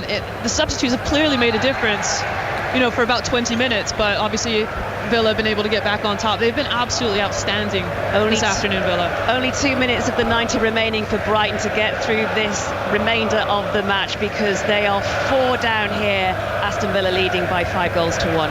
Southampton still lead Leeds by 3 goals to 1 in the Championship. In the Eliminator playoff, St Helens 14, Warrington 8. So that's not all over, and it's on Sports Extra if you want to listen to it. And we've had a goal in the Scottish Premiership as well. Motherwell against Celtic. Gavin Wallace. We have Chappers, Motherwell 0, Celtic 1. We've got 2 minutes or so to go. It was Lewis Palmer's first goal. The shot was on the far side. He cut in really nicely, opened his body beautifully, and with the inside of his right foot put it well beyond Liam Kelly and goal. Motherwell 0, Celtic 1. Ian Carter. Watching Patrick Cantlay on the 8th with a lengthy putt for his birdie. Remember, the Americans are 1 down in this. Right down their green side is James Gregg for us. What do you reckon, Greggy? Round about 30-odd feet? Yeah, 35 feet or so here for Cantlay. He's had a good look at it, but rather un-Patrick Cantlay-like. He stepped into this birdie chance relatively quickly by his standards. He's stood over the ball now, one final practice stroke. He always has a couple of glances before finally letting his feet rest on the green. This is the American Patrick Cantlay, former FedEx Cup champion, putting for a birdie that may just make those birdie chances to come of Fitzpatrick and McIlroy seem ever so slightly longer. It's on its way now up and over a ridge down towards this water that guards the 8th green, and that is some way short. He didn't even give it a chance there, Patrick Cantlay, with his partner Wyndham Clark well out of the hole. We now have 2 birdie opportunities to come for both Fitzpatrick from around 20 feet and then McIlroy from around 15 feet to come to go 2 up, and that would really validate their good golf that we've seen so far here on Saturday afternoon. One other thing to say here, James, earlier in the hole when Wyndham Clark drove into the water, he was about to take his penalty drop and Rory McIlroy marched from the other side of the fairway a good 50-60 yards to go and make sure that he was happy with where the ball was going to be dropped, and actually suggested that it needed to be dropped further back in a less advantageous position. And in the exchange that happened, Wyndham Clark said, "What are you whining about?" And McIlroy retorted, "I'm not whining, I just want to play by the rules." So a little bit of niggle there. And when you think of the background of these 2 players as well, Wyndham Clark beating Rory McIlroy to the US Open back in June. Wyndham Clark saying that he thinks he could be a better golfer than Rory McIlroy as well, although he claims those comments were taken out of context. Even so, there is niggle out there, and it was evident there as they came down this 8th hole. Now, Matt Fitzpatrick, James, he's got a chance of birdie here. Yes, he does, Ian. Yeah, that's what we like, a little bit of needle, and McIlroy and Fitzpatrick certainly didn't shy away from showing their emotions in that brilliant 4-ball victory yesterday. The birdie putt of Fitzpatrick's on its way now. Always looks a little low, though, if I'm honest. It did swing from right to left quite severely, about 6 feet shy. Fitzpatrick came up and out of that putt a little bit in disgust. Cantlay's isn't dead, that must be said, but you do fancy him to knock that one in from that kind of range for a par 4. So now we're looking at Rory McIlroy, who's given himself a really good opportunity. That towering iron shot from the right rough that he managed to control brilliantly from what must have been a rather grubby little lie down the right-hand side of this rather picturesque hole. It is flat calm round this 8th green. There is barely a ripple on the lake that guards the left-hand side of the 8th fairway up to the putting surface here. The 9th tee just behind where I'm stood, people trying to peer around the big grandstand behind. McIlroy sets himself now 15 feet uphill at the end, can give it a fair rap with Fitzpatrick safely down in 4 on its way. McIlroy, not quite the line required, so a pair of 4s, but Patrick Cantlay, as we know, still has a bit of tidying up to do, Ian. Yes, he does, and Paul Waring, pressure building in this match all the time. No one can really quite grab the initiative so far. Yes, Europe are edging it, but it's only by 1 hole. Yeah, it is. McIlroy has been hitting some great shots in the middle of this front 9, a little bit scrappy in the last couple, but you can see he's starting to just get into the game, and things like that happening with Wyndham Clark. We know this from Rory McIlroy in the past, can really start to wind him up and really sort of amp him up, especially if the crowd starts to get behind him now. Tester then for Cantlay to avoid 3 putting, James. Yes, bit of meat on the bone, as I'd say to my friends on a Saturday afternoon. European captain Luke Donald looking on, 4.5 feet or so, longer than I initially thought. Rocks the putter back, and it goes safely. So, still 1 up to this final European pairing. Much needed blue on the leaderboard, but you've got to say, very consistent golf being played here. Cat. Just watching Max Homa hit an absolute beaut of an approach shot up the hill on this 10th, the par 4 that comes winding up from that spectator area where the first tee is, the 18th green is, and that's a lovely shot from Max Homa to within 10 feet, and he'll have a good look at birdie here to extend the lead of the Americans in this second match out on the course. They're 4 up at the moment against Fleetwood and Nicolai Højgaard. Mark. Yeah, let's just take you through the scoreboard here in Rome. You've got Victor Hovland and Ludwig Erberg. They're 4 down against the Americans of Sam Burns and Colin Morikawa, and Tommy Fleetwood and Victor Hovland Tommy Fleetwood and Nicolai Højgaard, as Kat said, are also 4 down. Justin Rose and Bob McIntyre are 1 down to Justin Thomas and Jordan Spieth. And in fact, as Spieth walked up the 9th, he just had a little look back to the 8th when the groans you heard after Rory McIlroy didn't sink his putt were heard all the way up here. I'm just standing over the 9th green at the moment, and that Fitzpatrick McIlroy match is the only one in which Europe are up at the moment. They are 1 up over Cantlay and Wyndham Clark, and it's not long till all 4 groups will be on the back 9, and uninterrupted commentary of that will be on Sports Extra from around 5 to 3.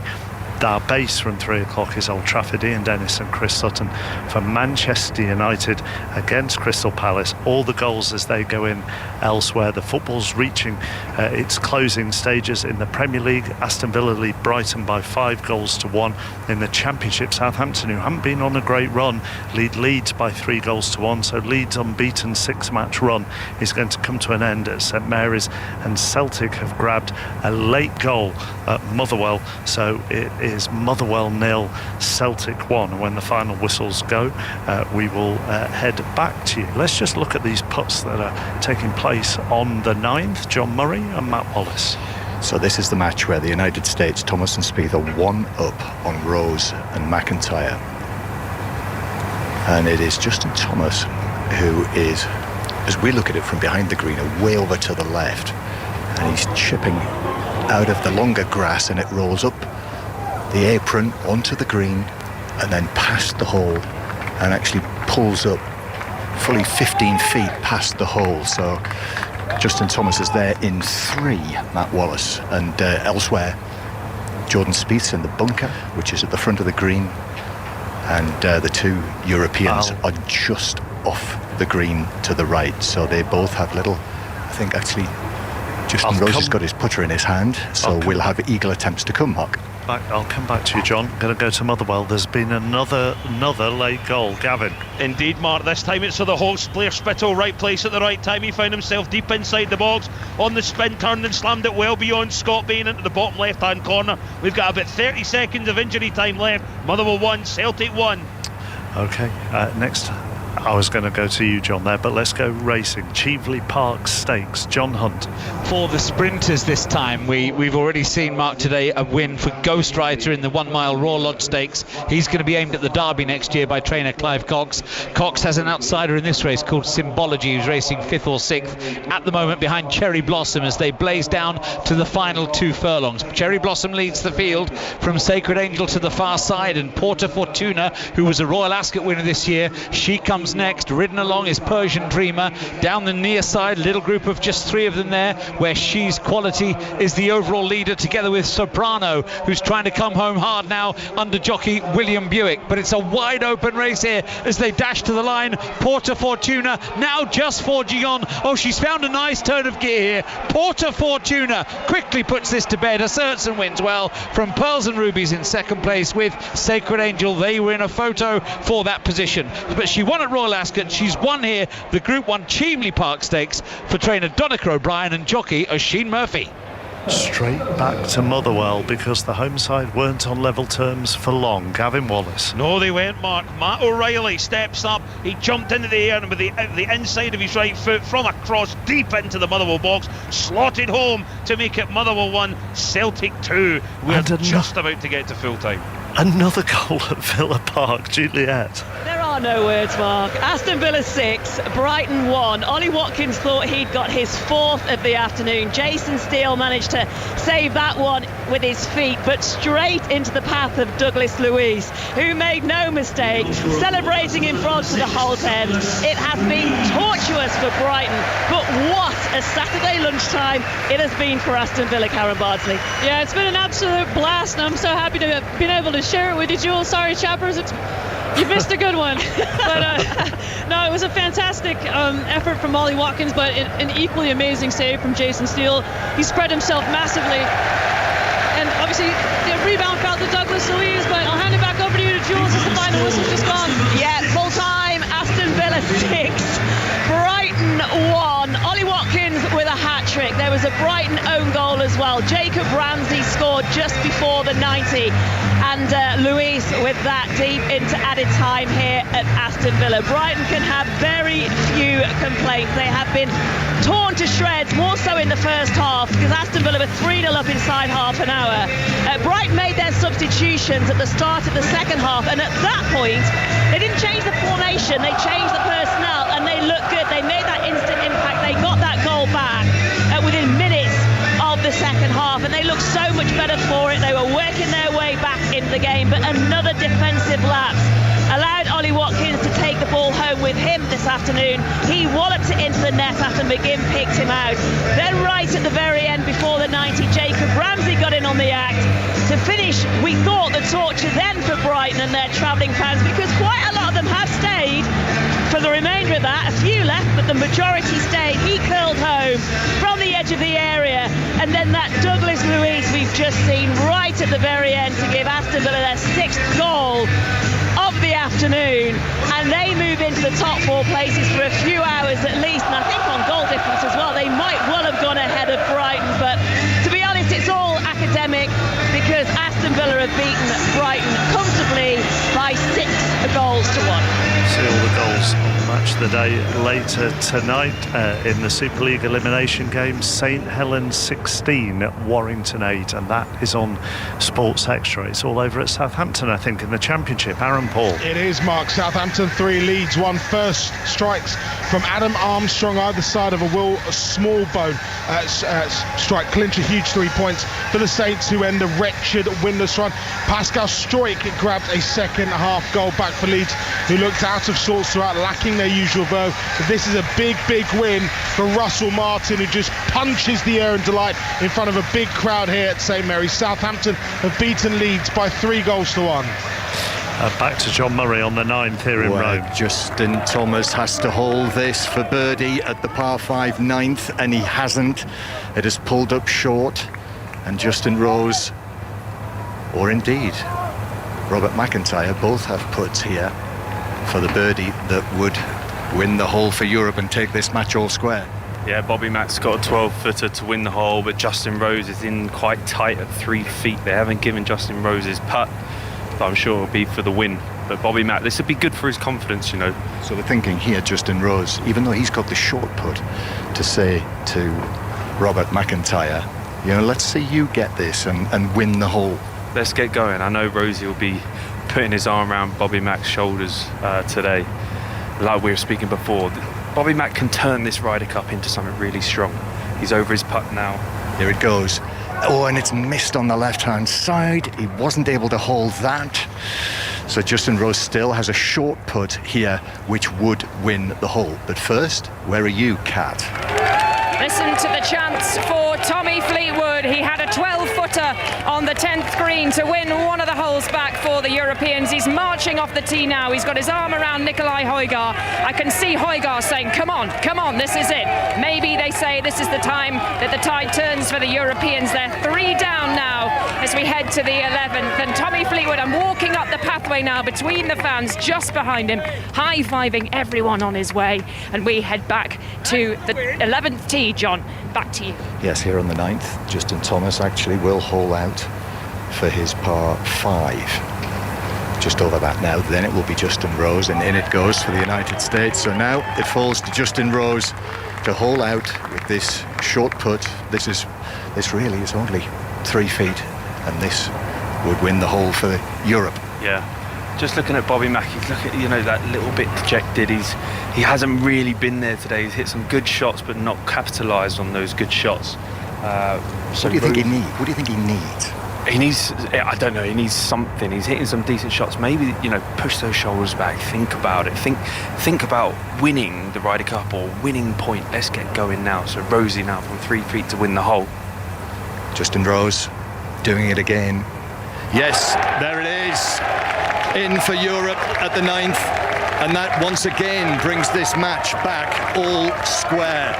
The Americans, it's been so close, this match, Mark, either one up the United States or all square. That's as far as it's gone in either direction, and at the turn it is back to all square. All square at the turn. McIlroy and Fitzpatrick 1 hole back, and they are 1 up ahead on the course. Fleetwood and Højgaard, having just won the 10th, are 3 down, and the first pair out, Hovland and Aubert, they are 4 down to the Americans of Sam Burns and Colin Morikawa. All over in the Scottish Premiership. Close game, tight win for Celtic. Gavin Wallace. Very tight win indeed, Mark. I think, to be honest, you should probably call me David Letterman, because I'm about to present to you the late show. Louis Palmer stepped up, nothing by the way up until the 88th minute. Louis Palmer stepped up what could be construed maybe as a shot come cross, but anyway it went all the way by Liam Kelly into the bottom corner. 90 plus 5. Blair Spittle was on the end of a shot. He got it right there. Celtic hadn't cleared their lines from a long throw in. Spittle on the half turn put it well beyond Bain, and then on 90 plus 7 Greg Taylor whipped in a delightful ball. Matt O'Reilly untracked from the edge of the box, jumped up the air to tap home. Celtic remain unbeaten at the start of the season. Motherwell 1, Celtic 2. It's just got worse as Justin Thomas and Jordan Spieth walk past me here on the bridge that connects the 9th and the 10th. It's just got worse for the Europeans in the opening match. Alistair Bruce Ball. They are running out of holes because they only have 7 of them left. They are now 5 down to the pairing of Sam Burns and Colin Morikawa. And Morikawa, having won the 9th hole, the par 5 with his birdie, he did it on the drivable par 4 11th as well. Didn't go for the green, came up well short, hit a fabulous pitch because the pin is parked right at the front of that green, but he managed to spin back from behind the pin, leave himself the uphill putt, Andrew McGee, rammed it into the hole from 10 feet, and Europe couldn't match the birdie. Yeah, it's a bit of a match play situation back there. Hovland and Sam Burns were out, but with Sam Burns out, he could choose Morikawa to putt first, which he did, holds the birdie, puts the pressure on Hovland. So, looking very good for the USA in the first match out on course in these Saturday afternoon 4 balls. 7 holes to play. Burns and Morikawa 5 up on Hovland and Aubert. So in the football already today, Motherwell 1, Celtic 2, Southampton 3, Leeds 1, and Aston Villa have absolutely walloped Brighton by 6 goals to 1. We'll go round all all our 3 o'clock games. In the next 20 minutes, we're going to provide our usual goal service this afternoon here on 5 Live with Ian Dennis from 3 o'clock. But first, with the latest news, here's Joe Critcher. Listen on BBC Sounds. This is BBC Radio 5 Live. The school bus driver who died in yesterday's crash on the M53 on the Wirral has been named by police as Stephen Shrimpton. He was 40 years old. His family say he was a loving husband and father. 15-year-old Jessica Baker also died. The Chancellor, Jeremy Hunt, says a vicious circle of ever-rising taxes should come to an end. His comments come as more than 30 Conservative MPs, including the former Prime Minister Liz Truss, warned they wouldn't vote for any policies that would result in higher overall taxes. The BBC's discovered in the first 3 months of this year, energy companies held £8.1 billion of customers' money in the form of credit from their bill payments. Energy UK, which speaks for suppliers, says it was because prices were uncertain and the level of government help was unknown. And an international medical trial has found men being treated for prostate cancer could be given far less radiotherapy without any increased risk. The study suggests the frequency of doses could be cut by 3/4. It takes just one day to overcome your opponents. One day to fill your nation with pride. One day to become a hero.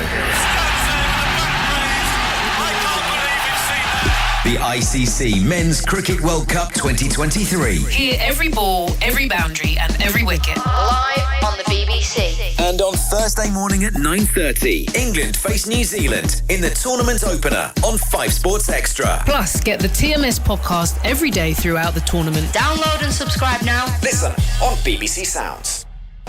The Ryder Cup 2023, live from Rome with Mark Chapman. And if you're only just joining us, Europe had a fantastic morning in the foursomes, which gave them a 9.5, 2.5 lead overall going into the afternoon's 4 balls. But this has been the session where we've seen the Americans fight back a little bit, and they most certainly have in the first game out this afternoon. Alistair Bruce Ball. Yes, Sam Burns and Colin Morikawa have set the tone, because in terms of the golf they've played so far in the Ryder Cup ahead of this match, 3 matches between them and they'd lost them all. They got the bit between their teeth from early on. Sam Burns was the man to do the business on the front 9, but on the 9th and on the 11th it's been birdies from Colin and Morikawa, which puts the Americans 5 up with 7 to play. Next we will go to Kat, who again is watching an American team doing very well. Yep, they're 3 up now, but Tommy Fleetwood gave the home crowd something to cheer on the par 4 10th, slotting in the birdie putt to cut the arrears to just the 3 holes. But Brian Harman and Max Homa playing really steady, really good golf, dovetailing beautifully here to get the upper hand over Fleetwood. And Nikolai Højgaard, who made his Ryder Cup debut yesterday, but hasn't been looking as stern, as calm, as cool as he did on his debut yesterday. The only blue on the board this afternoon at the moment comes courtesy of the pair coming into view here on the 9th, Rory McIlroy and Matt Fitzpatrick, watched by Ian Carter. Yeah, it's been a tight, tense tussle this, with plenty of opportunities for both sides, but the only real one taken at the short 4th, that was by Rory McIlroy. That's the difference here. Coming up the 9th, Patrick Cantlay is best placed with the approaches into this par 5, but it's Europe 1 up. I mean, that one is finely balanced, as is the match that is ahead of it. John Murray. Yes, Jordan Spieth and Justin Thomas are setting another record, extending their own record. This is their 9th match together at the Ryder Cup, more than any other partnership in Ryder Cup history for the United States.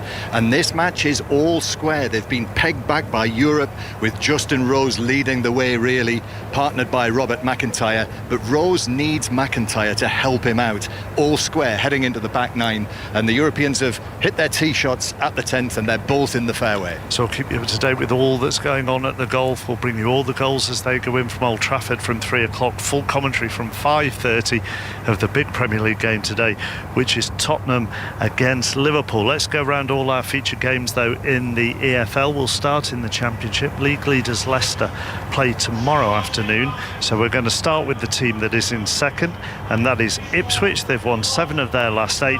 They're taking on Huddersfield, who started Darren Moore's reign with a draw. Lee Blakeman's at the John Smith Stadium. And Ipswich were being tipped by many, Mark, weren't they, pre-season, and we're starting to see why. Just 1 defeat so far, 5 wins in a row in all competitions, into the last 16 of the League Cup, and the Championship's second highest goal scorers too. A win today sends them top for at least 24 hours. It won't be straightforward though against a Huddersfield side who are preparing for Darren Moore's first home game in charge, and that draw at Coventry on Monday means they come into this one unbeaten in 4.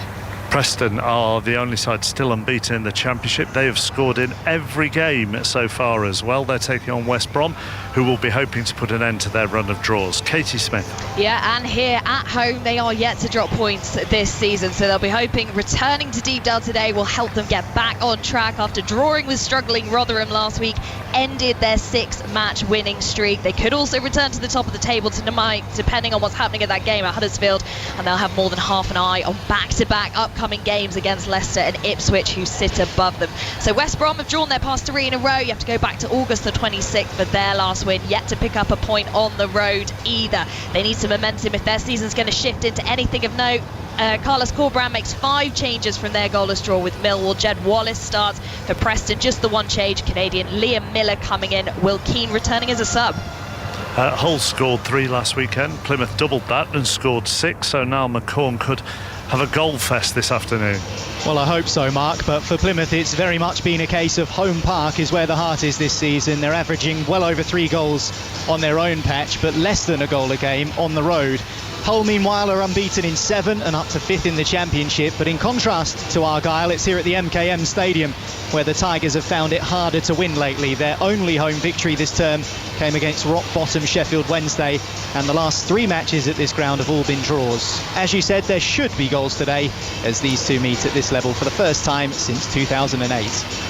Elsewhere in the Championship today, it's Bristol City against Stoke, Cardiff take on Rotherham, Millwall versus Swansea, Birmingham go to Norwich, it's QPR against Coventry, and Watford are at home to Middlesbrough. Into League One, top of the table, Portsmouth are at Wigan this afternoon. The 2 teams behind them take on each other. 3rd place Stevenage at home to 2nd place Oxford. Nesta McGregor. Yeah, promoted last season, Stevenage are in dreamland, aren't they, and could end the day top of the pile. There's been games this season. Manager Steve Evans says he hasn't had enough players to fill the subs bench, but he's been buzzing all week with almost a fully fit squad to work with again. 2 changes from last time out, but a surprise to see Elliot List on the bench. He scored 2 goals as a sub last week, so maybe Evans is hoping for a similar impact. Oxford United are trying to win 3 league games in a row. They make 4 changes to a team that thrashed Exeter, and they have packed out the away end because it's annual family away day. I spoke to 4-year-old Alfie, who's made the trip. He's predicted a 17-0 scoreline, so it means it could be a busy afternoon for myself and the Stevenage keeper.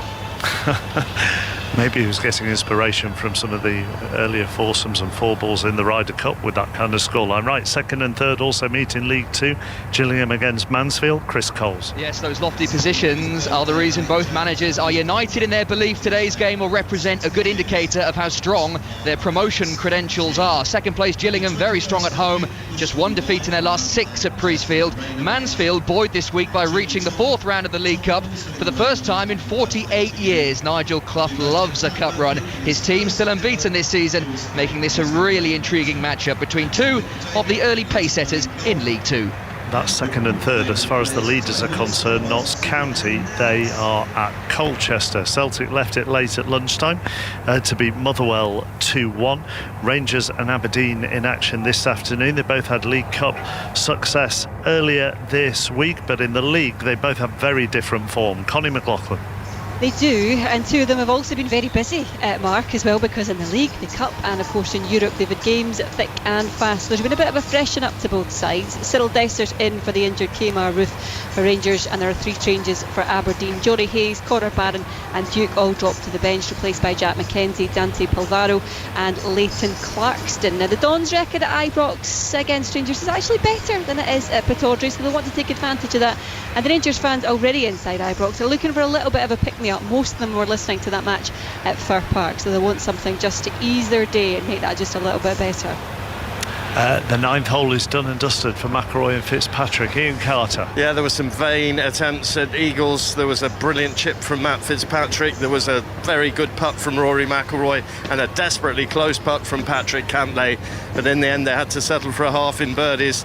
So it remains 1-up to Europe. It's a real tight match, and it's a really significant one, Paul Waring. It really is. Bottom of these afternoon 4 balls. There's just been no fireworks so far in this front 9. Nothing really to write home about, if you know. Some good quality golf, just no moments of brilliance or likewise moments of madness, Ian. So we're marching off to the 10th tee here with the Europeans Rory McIlroy and Matt Fitzpatrick leading 1-up against Patrick Cantlay and his partner Wyndham Clark. Let's head to Kat, because last time we were talking to her there was a little bit of a European fight back. Is that still the case? And there was almost a big European roar as well there, Mark. Tommy Fleetwood putting for birdie down the slope of the green here on the 11th. That one has just borrowed round to the left-hand side, but Nicolai Højgaard also has a good chance of birdie.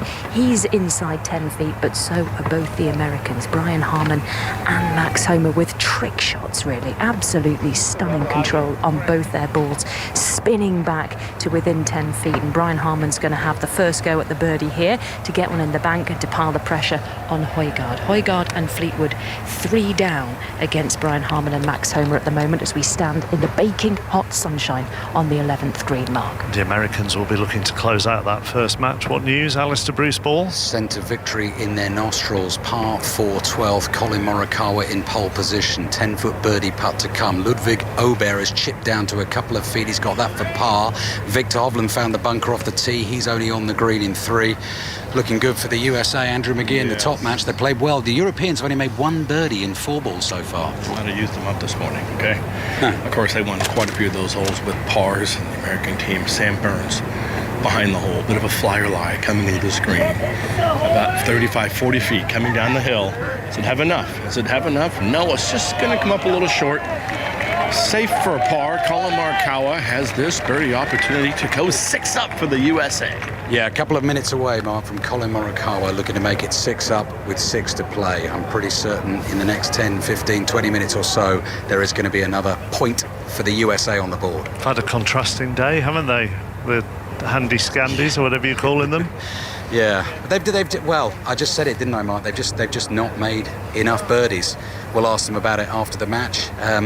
You know, Åberg has played 2 today. Victor Hovland played in all 4 sets of matches. Morikawa and Burns fresh came out with a point to prove. Bottom line is they've held the putts and played the better golf, and the Europeans have found them unstoppable. Back to Kat. And that is a huge roar. You can hear the cries of Europe float up into the hot Italian air here on the 11th, because Nicolai Højgaard has curled in an absolute beauty from about 7 feet away. Real in-swinger for the Dane and into the heart of the hole for the birdie that now puts the pressure on Max Homa. But the way he's been putting, Graham, you wouldn't put money on him missing this, would you? No, I mean, for Højgaard, that was basically to get a half on this hole. I mean, they played the hole strategically differently. The Americans laid back, played a beautiful second shot, spinning it back and almost hold it for his second shot, did Homa. Højgaard went for the green, managed to not quite reach the green, but hit a beautiful pitch from about 45 yards, made the birdie. Can Homa knock it in? Yes, he can. So the hole is halved in birdie putts on the 11th. 2 beautiful approach shots from the Americans, spinning back to give them both looks at birdie, but it's Homa who holds his, and that keeps the Americans, Homa and Harman, 3 up against Tommy Fleetwood and Nicolai Højgaard as we head to the 12th. I think that was about 2 minutes, Ali. Yeah, I would say about 30 seconds if you got it. If you got time to spare to listen to Colin Morikawa here on 5 Live and BBC Sounds over a 10-footer on the 12th green. Another one of these spots where just thousands and thousands of golf fans are able to get a view of the golf. Giant hospitality balcony away to our left-hand side with people leaning over the barriers there and craning forward trying to get a view. Morikawa, he won the 9th with a birdie. He won the 11th with a birdie. This for a birdie at the 12th to at least guarantee a half. 6 up with 6 to play. If it goes in, it's on its way. It's right in from Colin Morikawa. It really has found his form in the last hour or so. USA in the top match goes 6 up with 6 to play. They're fighting back, Andrew McGee. Yeah, tremendous stuff from the Americans. They're going to take this momentum into the singles matches tomorrow, no doubt, once they close this one out and put another red win up on the board.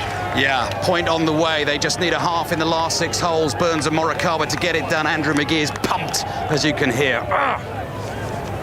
To Justin Rose and Bob McIntyre with John Murray. Hundreds and hundreds of people gathered around the 10th green here. We've followed Rose and McIntyre and Thomas and Spieth all the way or halfway up the hill to the green here. The match is all square.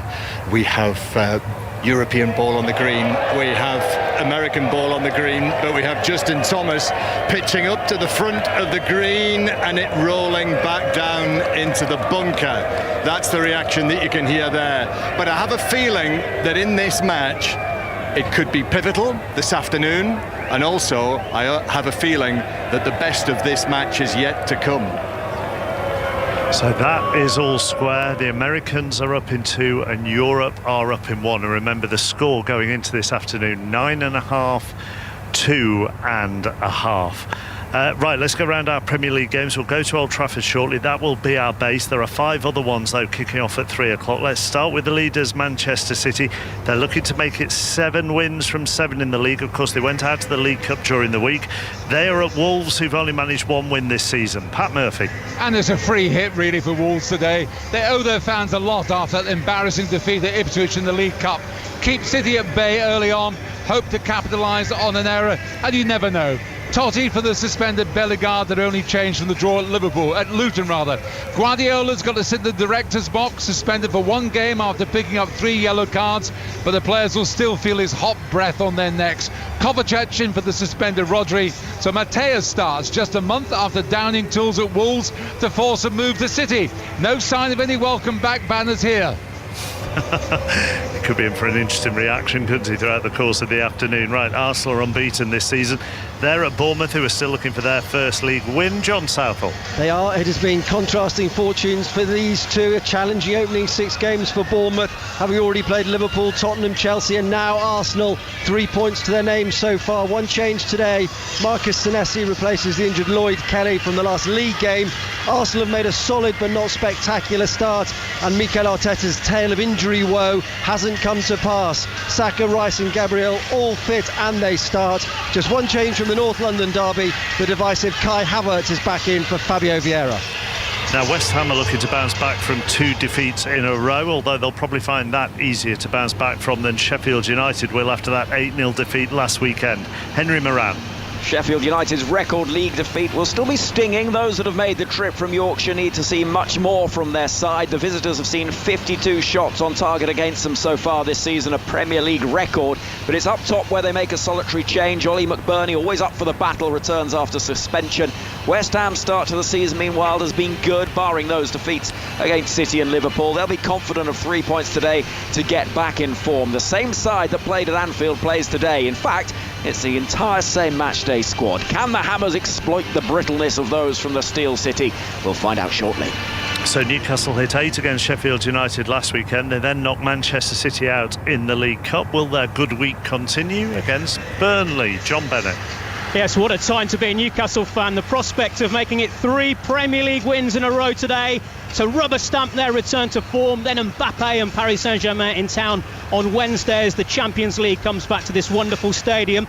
There are injury concerns though. Barnes out long term, Botman and Wilson miss out today, but Isak is fit to start. Meanwhile, after 4 home defeats, Burnley might be relieved to be back on the road. They're still waiting for a first league win since promotion. It's Newcastle's first Saturday 3 p.m. kickoff since New Year's Eve. And next to Goodison Park, Everton have also had a good week. Beat Brentford last weekend. They're through in the League Cup as well. Luton are their opponents today, and they're looking for their first win still. Maz Faruqi. Yeah, and the win at Brentford last weekend does ease the pressure, doesn't it, on Sean Dyche's team. The fans here at Goodison Park, though, yet to see a goal scored here at home this season, let alone any points won. No side in history has lost their first 4 in top flight history without scoring, so that's an unwanted record Everton will want to avoid today. A reminder, there is a boost, though, for them up front. The number 9, Dominic Calvert-Lewin, starting after scoring off the bench last weekend and also scoring against Villa in the League Cup in midweek. One change as well for Luton from the Wolves draw. Pelly Ruddock and Panzu coming in. Albert Sambi Lokonga isn't included. He has a hamstring problem. Thank you very much. Maz St Helens have beaten Warrington in the elimination final in Super League by 16 points to 8. Hull KR also went through last night when they beat Lee. So here in Rome, the Saturday afternoon 4 balls are as follows. The Americans are 6 up in the first match with 6 holes to play. That's Sam Burns and Colin Morikawa against Hovland and Herberg. Then Tommy Fleetwood and Nikolai Højgaard are 3 down against Max Homa and Brian Harman. Justin Rose and Bob McIntyre are now 1 up on Justin Thomas and Jordan Spieth. And Europe are also 1 up in the final match. That's Matt Fitzpatrick and Rory McIlroy against Patrick Cantlay and Wyndham Clark. So the USA up in 2, Europe up in 2, although it's tight in the 2 European games. If that continued all the way through to the end of the day, Europe would have 11.5 and USA would have 4.5 heading into tomorrow's singles. And we've got full coverage of tomorrow's singles all the way through from the very first tee shot to the very last putt. For now, the golf is going to be on Sports Extra, so uninterrupted coverage of the rest of the 4 balls is on Sports Extra. Here on 5 Live, though, we will have plenty of updates from the golf, as well as bringing you every goal as it goes in both England and Scotland from our base at Old Trafford. It's our usual Saturday afternoon service. Manchester United against Crystal Palace with Chris Sutton and, first of all, Ian Dennis.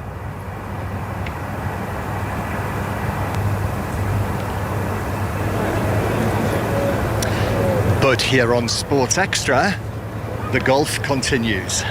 We've just walked off the side of the 10th green, and I see Matt Wallace is with me, winner on the PGA Tour this season, having watched Justin Rose once again stand up for Europe and hole from 12 feet for a birdie to put the United States to put Europe 1 up in this match for the first time. More on that in a moment. But Alistair Brisball. Sam Burns over a birdie putt on the short par 3 13th. The Americans in complete control, 6 up with 6 to play. If either of these putts drops, the match is done. Burns loves it. That is cruel. Hits the left edge of the hole and spins out. So par 3 for Burns. Aubert's tee shot spun back to within a couple of feet of the hole. That's already been conceded. But Andrew McGee, Colin Morikawa, a few feet away to win the match for a 6 and 5. You know, it's not a gimme. It's a 4 or 5 footer. You know, that Sam Burns putt was kind of a biggie to take the pressure off of Colin. He's been making putt after putt here on this back 9 and number 9. What a good looking putt from Sam Burns. We're right on his line right here. It was curving left to right in there and caught that left lip just a bit firm. Bet we have Colin Markera. We have a gimme birdie for the Ludwig Aber on the other side. Let's see if Colin can remain hot. Let's go, Colin. You heard the roar from just behind us in the galleries back to around the 13th. He birdied the 9th, the 11th and the 12th. This for a 4th birdie in 5 holes. The American fight back is well and truly on in the Saturday afternoon 4 balls at the Ryder Cup. If this goes in, it's 6 and 5 and it's 9.5, 3.5 in the overall match score. Morikawa settles. It falls dead silent. Here we go. Oh, I don't believe it. That half dropped in the hole and horseshoed back out, and it is not done just yet. The ball stays above ground. Morikawa can't believe it, and the Americans remain dormy 5. It's 5 up with 5 to play, but how they've not won that hole, I have no idea. What's up? Okay, thank you, Ali. We're on the 11th now. I'm with Matt Wallace on the 11th. We're watching the tee shots. Bob McIntyre went for the par 4 11, 329 yards, so it is drivable, and actually hit a lovely shot right up into the neck of the green, and then it rolled back down the approach. But still a very, very good shot, and he's left himself 50 yards short of the green. Justin Rose will play next, but Bob McIntyre's tee shot. So this is going to be Rosie let him rip here because Bobby Mack's in position. Got to give credit to Bobby Mack. He's driven the ball very well. He's just not hit it close enough and then missed all the putts that he's looked at, really. So Justin went for a swing, kind of Tiger was there, stopped at the top, backed off. I don't know whether someone said something down there. I mean, there are hundreds, possibly thousands of people gathered there, just down to the right of the 11th tee. And they walked up from the 10th green through the avenue of spectators to reach that tee. So there's quite a lot of noise going on at various points around the course, and that's one of them. But I mean, Rose again stood up on the previous green. Brilliant. Just right in front of the Americans. They thought they had a really good opportunity from Jordan Spieth, and Rosie doesn't like that drive. He's gone for it. I think he's pushed it right. Oh, it's way left. Sorry, yeah, way left. It is. It's way beyond the spectators. So it's actually, there is the stream that runs up the left-hand side of this hole, and it's beyond that, actually, over to the left-hand side of the green. Yeah, the way he kind of like, the right shoulder came out of it, it looked like one of those big slices, but he's obviously probably overturned it with the right hand, a little bit flippy, to get that extra bit of distance to try and hit the green. I mean, 326 yards, that's not Justin Rose's number. It's more Bobby Mack. Bobby got it to the top and it came back down, so that had to be extra from Justin, and he went for it and obviously turned it over to the left-hand side. Yes, I did raise half an eyebrow when you said, so now it's an opportunity for Justin Rose to let it rip. It's like, Well, you don't often say that, do you? he did Well, try to let it rip, to be fair to him, and now Justin Thomas on the tee, he can get it there. He's going to tee this one high. The left foot will probably come off the ground. There it was, and then that's, wow, big recoil. But that's gone left as well, I think. Yeah, they're shouting for left, and people are shielding their heads, and I'm not sure where that's bounced down, but it's somewhere in amongst the area where Justin Rose went. So that's a slightly different set of circumstances now for the Americans, with Jordan Spieth the last to hit off the tee. Yeah, last to hit. Justin Thomas has that extra bit of power that we know, whereas Jordan Spieth, I think for him, now that Justin is short-sided, probably won't be able to get that up and down. Bobby Mack's in position. This is a chance for Bobby Mack. If Jordan Spieth doesn't get this off the tee to a position where he can make birdie, this is Bobby Mack's chance to really put a stamp on this match. Well, we've been waiting for that. I feel like I've been talking about it for a day and a half, watching Bob McIntyre on his Ryder Cup debut. And Jordan Spieth, very simply, actually, strikes this towards the hole and bends down and picks up his tee, and the ball has gone over to the right. Over to the right, just a big slope off to the right of the green. The pin's over on the left-hand side, giving himself the biggest chance, the biggest area, long-sided, not short-sided like his partner Justin Thomas was.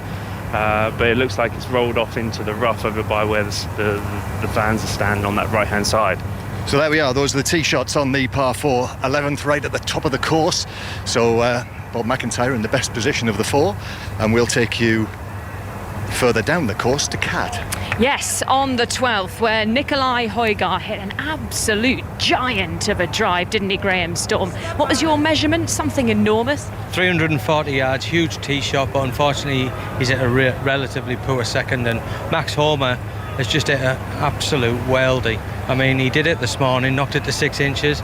He's literally knocked it to 12 inches on the afternoon, and it looks like a kicking eagle. And was he in this similar position? Because he was way up. This 12th fairway has a big switchback in it, doesn't it? And you hit up the hill, and then you come down the hill to the green. And he was right on the top, right on the horizon.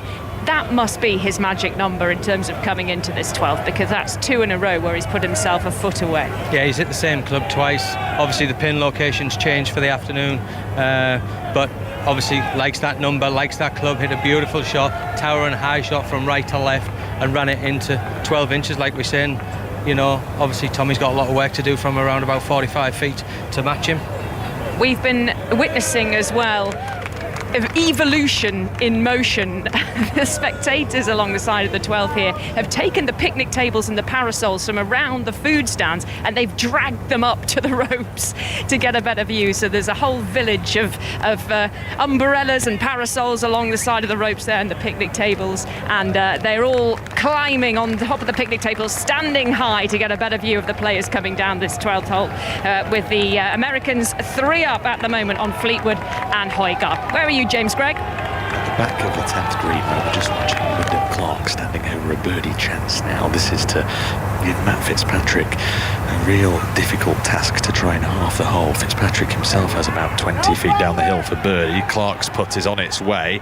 Lots of Americans round this green urging it onwards. That's a very good try, just a little shy Paul Waring. And actually just a couple of moments ago, I must tell you that we had everybody, thousands of people around this green waving their caps around in their hands above their heads. It was quite the sight, and of course that was a very, very big taunt towards Patrick Cantlay.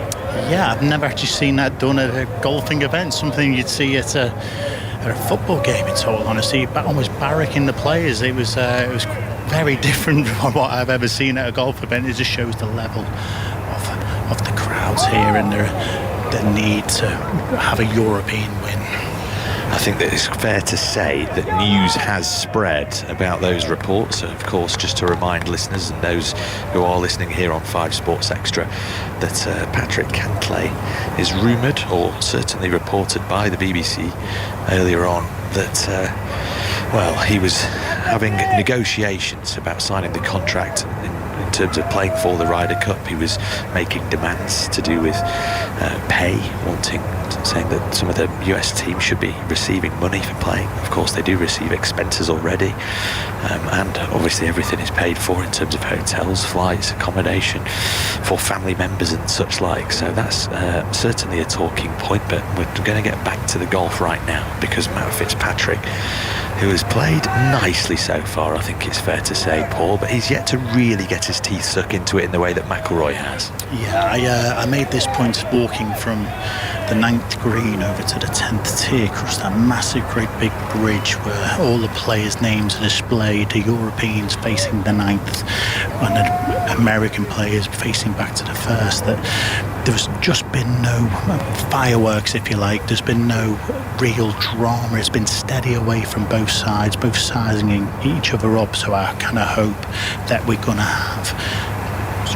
Sorry, we're just going to into Cat Downs' eagle chance. Well, it has to go in, James, because Max Homa's eagle putt on the 12th has been given. It was only a foot away from the hole, so it would have been very churlish indeed of Fleetwood and Højgaard to say, no, actually, you've got to putt this. And now, Graham, what a monster of an eagle putt for Tommy Fleetwood, and this has to go in. Yeah, and if it does go in, you can hear this crowd go absolutely mental. I mean, the crowds around this green are just incredible. I mean, they're not 5 or 10 deep, they're 20 to 25 deep all the way around, and hoping for Tommy Fleetwood to knock this 45-foot putt in from the right-hand corner of the back of this green. Thousands of fans, and they're all jittering and they're nervous here. You can smell the scent of sun cream in the air, and all eyes focus now on the diminutive figure, the slim shoulders of Tommy Fleetwood, that long brown hair sticking out from the back of his navy blue baseball cap. This is about 50 feet, I'd say, for eagle, and he's sending it on its way. The crowd are willing it in every inch. It's tiptoeing down towards the flag. It's just going to curve around a little bit too early for the Europeans here, and they go back to 4 down as we head to the par 3 13th. The Americans, Brian Harman and Max Homa, have put the foot down once again, and they go back to 4 up, and it's really looking like a very dominant performance from the two of them as we head to the 13th, James. Yes, 10 holes played for the final 4-ball match here for Team Europe, and they are 1 up in that one. Fitzpatrick did have a really good look for birdie, actually. It was a treacherous little putt down there. He took his sweet time, Paul Waring, and there was a good reason for that. Yeah, we've just hit a little patch of slow play here coming up this 11th hole. Players on the green of this drivable 300-yard uphill 11th, and I think we've had a little bit of a backlog in the last few groups games. Yep, so Fitzpatrick and McIlroy remain 1 up. They're just walking towards the 11th tee, whereas Paul rightly says there will be a delay, and I quite fancy McIlroy to try and, well, certainly go for the green here.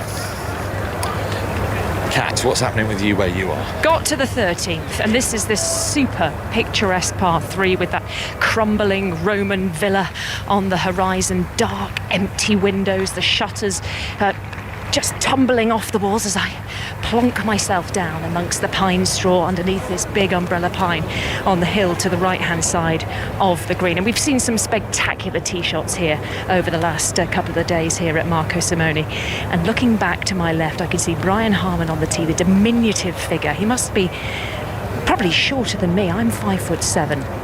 And I think he'd probably come up to my nostrils. He's giving it a good swing of the club, and it's flying high through the blue sky where there is a singular white fluffy cloud, lands over the top of the pin and then catches that little downslope, sucks down to within 6 feet of the hole. Absolutely stunning. Absolutely fantastic from Brian Harman, and if one thing positive is going to come out of the American camp after today is they found a pairing potentially for the next Ryder Cup, because these two are magnificent playing together. Yeah, I just wondered what you think of Max Homer, because we were talking, weren't we, with Sean Zach, the American sports writer, talking about leaders amongst the American team. I know Jordan Spieth and Justin Thomas are the kind of big characters, but Max Homer is playing the kind of golf that could lead a team now. Does he have the character for it, do you think, to be a big personality in the American team going forward? I certainly do. I think he's very laid back. I think he's got the X factor of a game. I think he's got everything in his locker. He can play every shot. One maybe slight little blip with a chip in every now and again, but other than that, he's a fantastic player and a future leader. Playing the kind of golf that's won him 2 titles and a further 12 top 10s this season on the PGA Tour. Max Homer just getting ready to hit his tee shot. I'll give you news of that in just a moment, but for now let's get to you, John Murray. At the 11th, Justin Rose hangs his head, trying to play a chip from the far side of the green, with the hole cut right over towards the side where we are, the front left, as you play the hole. And Justin Rose has gone over the green one way and then only half back towards the hole the other way. And actually all four players, Matt, are playing this hole rather scruffily. But Justin Thomas has the best chance. He's still playing his second shot. He had the best lie out of all 4 players. Bobby Mack was in the fairway, but it wasn't a great lie, slightly against the grain, only 30 yards, and didn't hit the green from that position. Went past the pin, stuck up in the semi-rough, and he's got a treacherous downhill shot for his third. But Justin Thomas is now playing his second shot. He's going to be flopping this as high as he possibly can to get it to come down soft. So the door here at this hole is open for the Americans. Europe are now 1 up in this match, thanks to Justin Rose. But Justin Thomas, who is a little fortunate actually to find himself in the position that he did after a rather wild tee shot. There's that shot that Matt was describing. He gave it a bit of loft, and his second shot, he's landed on the green, but he is still 15 feet away for his birdie. So more to come from here. Lots of murmurings in the crowd here. Ali.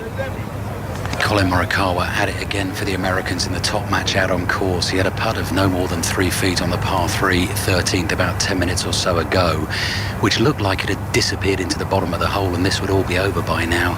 And it was spat out, which meant that the Europeans won a hole, 5 down with 5 to play. Ludwig Aubert in extremely close with a birdie chance here on the 14th green, but so is Colin Morikawa as well. So Aubert has to make his. But if Morikawa makes his, then the match is all over. If Aubert makes his and Morikawa doesn't, then 4 down with 4 to play for the Europeans as they desperately scramble and fight and claw and try and get something out of this match. They were 6 down with 6 to play. Aubert for the 3. Oh, he's made it. Ice cool from the Swede. How about that, Andrew McGee? That's incredible. That was the match right there. Far, if we had missed it, it went over. So here we go again. We've got Colin Morikawa. What a fitting ending if the Americans can make this, and if Colin can make this after that last hole. He's been Mr. Back 9. Here we go. One more putt. The Americans hope. So Ludwig Aubert goes back-to-back birdies, too little, too late. He just gets a little pat on the backside from his caddy, who comes over and takes the putter out of his hand. I think Hovland and Aubert know that this afternoon is not going to be their afternoon, and their minds will soon switch to what they can do in the singles for Europe. But they are still fighting, and they are not giving the USA a thing. So Morikawa with a birdie putt to match the Aubert birdie to win the match, 5 and 4. Morikawa down on his haunches, This one, I think, Andrew, slightly longer than the one on the last? Slightly, like 5 feet. 5 feet or so for Morikawa. Putter in his right hand, down on his haunches again. Likes the look of what he sees, back on his feet, and is hoping he can pop it in for a big win for the Americans as they start the fight back on this Saturday afternoon. Last 2 matches out on course are tight. America well up in the first 2. This for the win from Morikawa for the birdie on the 14th. Has he got it this time? No, he hasn't. So it's not over just yet. We've seen funnier things in Ryder Cups, but this is quite incredible because Europe was 6 down with 6 to play. Morikawa has had chances to close this out on the 13th and 14th. He has not been able to make either putt there, and suddenly Europe are 4 down with 4 to play. So the Americans still only need a half to get the point on the board, but Hovland and Aubert are fighting hard. Cat. Just watched all 4 tee shots come into this green on the par 3 13th. Nicolai Højgaard missed the green to the left-hand side, and now he's missed the chip back. He's given it a little too much. It's scurried on beyond the hole. Looks really off-colour, Højgaard, today. Yeah, he's really struggling, and that's a little bit concerning for him going into the singles tomorrow. He's not hit many great shots. He's hit some good drives, but apart from that, yeah, he's really struggled. So Højgaard well out of this par 3 13th. It's going to be down to Tommy Fleetwood, whose putt is what? How far away would you say, Graham? Yeah, he's around about 10 feet, but obviously the American pair are around about 15 feet and about 6 feet, and what they've done really well as a partnership is they've backed each other up all the time, and unfortunately the Europeans haven't done that. It's always only been one person in the hole. And that one person is Tommy Fleetwood. Brian Harman, an absolute stunner of a tee shot from him, flew over the top of the pin and came to rest a couple of feet beyond the flag. He'll be the last to play. Now, Max Homer down on his haunches, having a good look at his. His is about 12 feet away from the cup. And as he's down, looking across the surface of the green, there's a big umbrella pine up on the little hillock to the right-hand side of the green. It's casting this lovely shadow over the green, and hundreds of people are using that as a parasol, a natural parasol, to find shade from the late afternoon sunshine. So, Tommy Fleetwood, though, is going to putt this first. The American's in much closer than Fleetwood. Tommy Fleetwood for birdie then, and just a reminder that the Americans are 4 up at the moment as we play the 13th. So if Europe fail in this quest and the Americans win, then they would go Dormy 5 on the 13th. But as you can tell, a clench of the fist and a yell from the crowd that Tommy Fleetwood's birdie putt has sunk below the surface of the green, and that was nerveless from Tommy Fleetwood in this crucible of pressure on the 13th. It was, and it was really smart play by the Europeans, because it actually wasn't Tommy's putt with regards to the birdies. It was actually Nicolai Højgaard to putt first for a 3, and the Europeans took that opportunity to make sure that Tommy got the first putt in to make that 2. Very, very clever. So Tommy Fleetwood in the hole with a birdie 2. Don't think. Just peering through, he's just picking up the club and the bag, and Ian Finnis, the caddy, is just getting ready to march down the hill to the next tee. John, quick update from you. Justin Thomas has a chance to win this hole for the United States, to win the 11th, to make the match all square. He's over his putt now, 15 feet. There it goes, towards the hole. Will it drop for USA? No, it will not, and that means the hole is halved, or actually, has it been conceded? In fact, McIntyre's got to finish off yet. Cats are not quite halved yet. Back to you. Max Homer is on fire with the putter, drains the birdie putt. Brian Harman just a couple of feet away, doesn't need to use his flat stick. Homer's got it in, shared in birdie 2s here on the 13th. They are still 4 up then, the Americans, with 5 holes left to play. The match still alive for the Europeans, but the Americans look like they're closing in on another point here with Brian Harman and Max Homer 4 up as we head to the, where are we, 14th. John. So this, Bob McIntyre from 3 feet, this to halve the hole from 3 feet. Yes, straight in from McIntyre.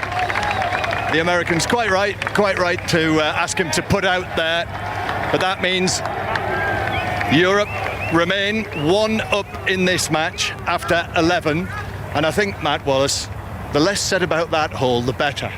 Well, I'm sure the group behind could have a sit down and maybe a nice gelato on that tee and still be ready to go now. Gelato? Affogato? Oh, affogato, that's very nice.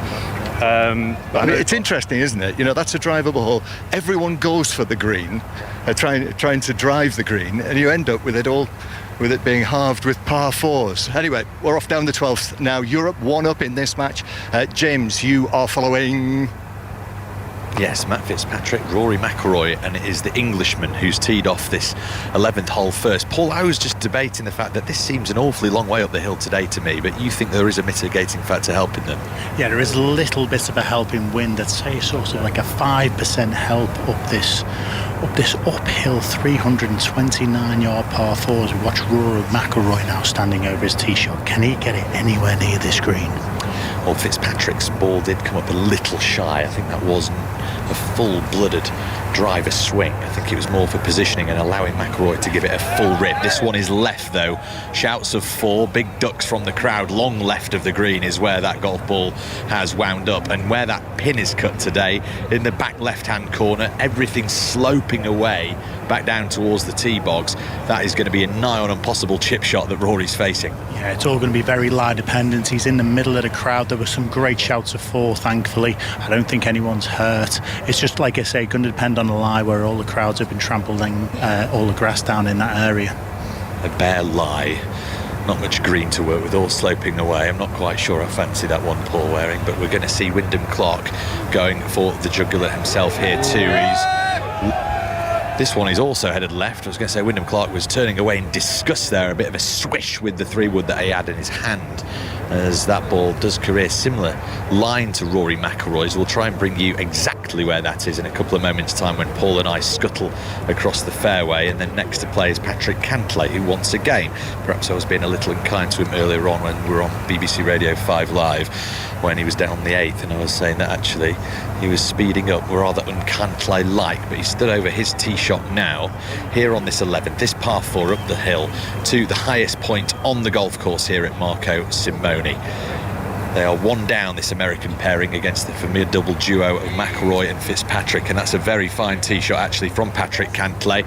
Paul Waring, that is actually in a really nice spot. If he was going to miss this green, he'd have perhaps chosen there.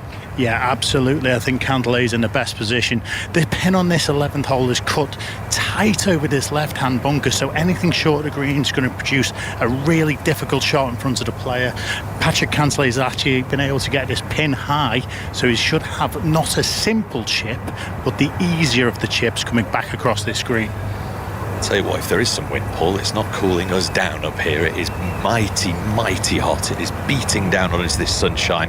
We've got great views of the Basilica, as you may well have heard throughout our coverage here this week. John Murray is up ahead on the 12th. At the moment, though, Paul Waring, you just feel that this game's gone a little bit flat. Is that to do with the pace of play, do you feel? I would, yeah.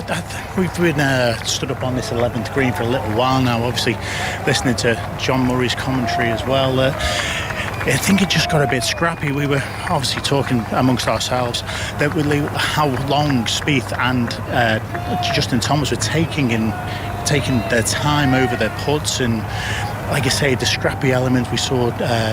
Rob McIntyre taking a drop from the back for a sprinkler head.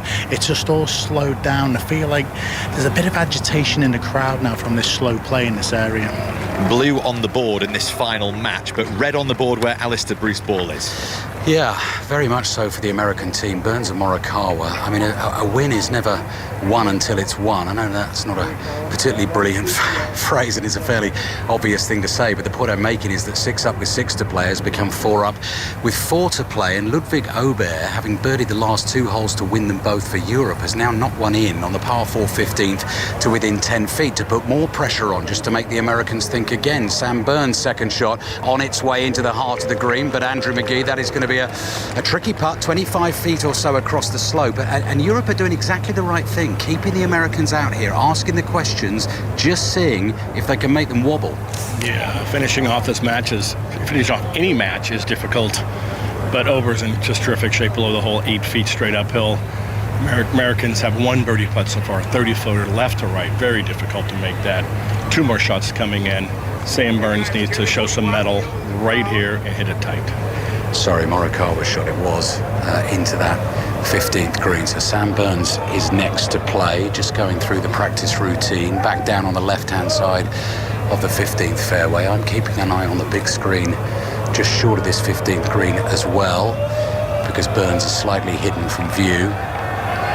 Very excited golf fans all around, as you can hear, watching something else nearby. But here comes Burns' second, on its way to the 15th green, through the back of the green from Sam Burns, and that will be in a sticky, gnarly, tricky lie, I'd imagine, with a chip back down the green. So Europe in position A1 at the moment with Victor Hovland still to play, but Morikawa is on the green and does have another putt to come. And remember, the USA only need Andrew Magee to halve one of these last 4 holes, and then they get the win. That's all they need to do.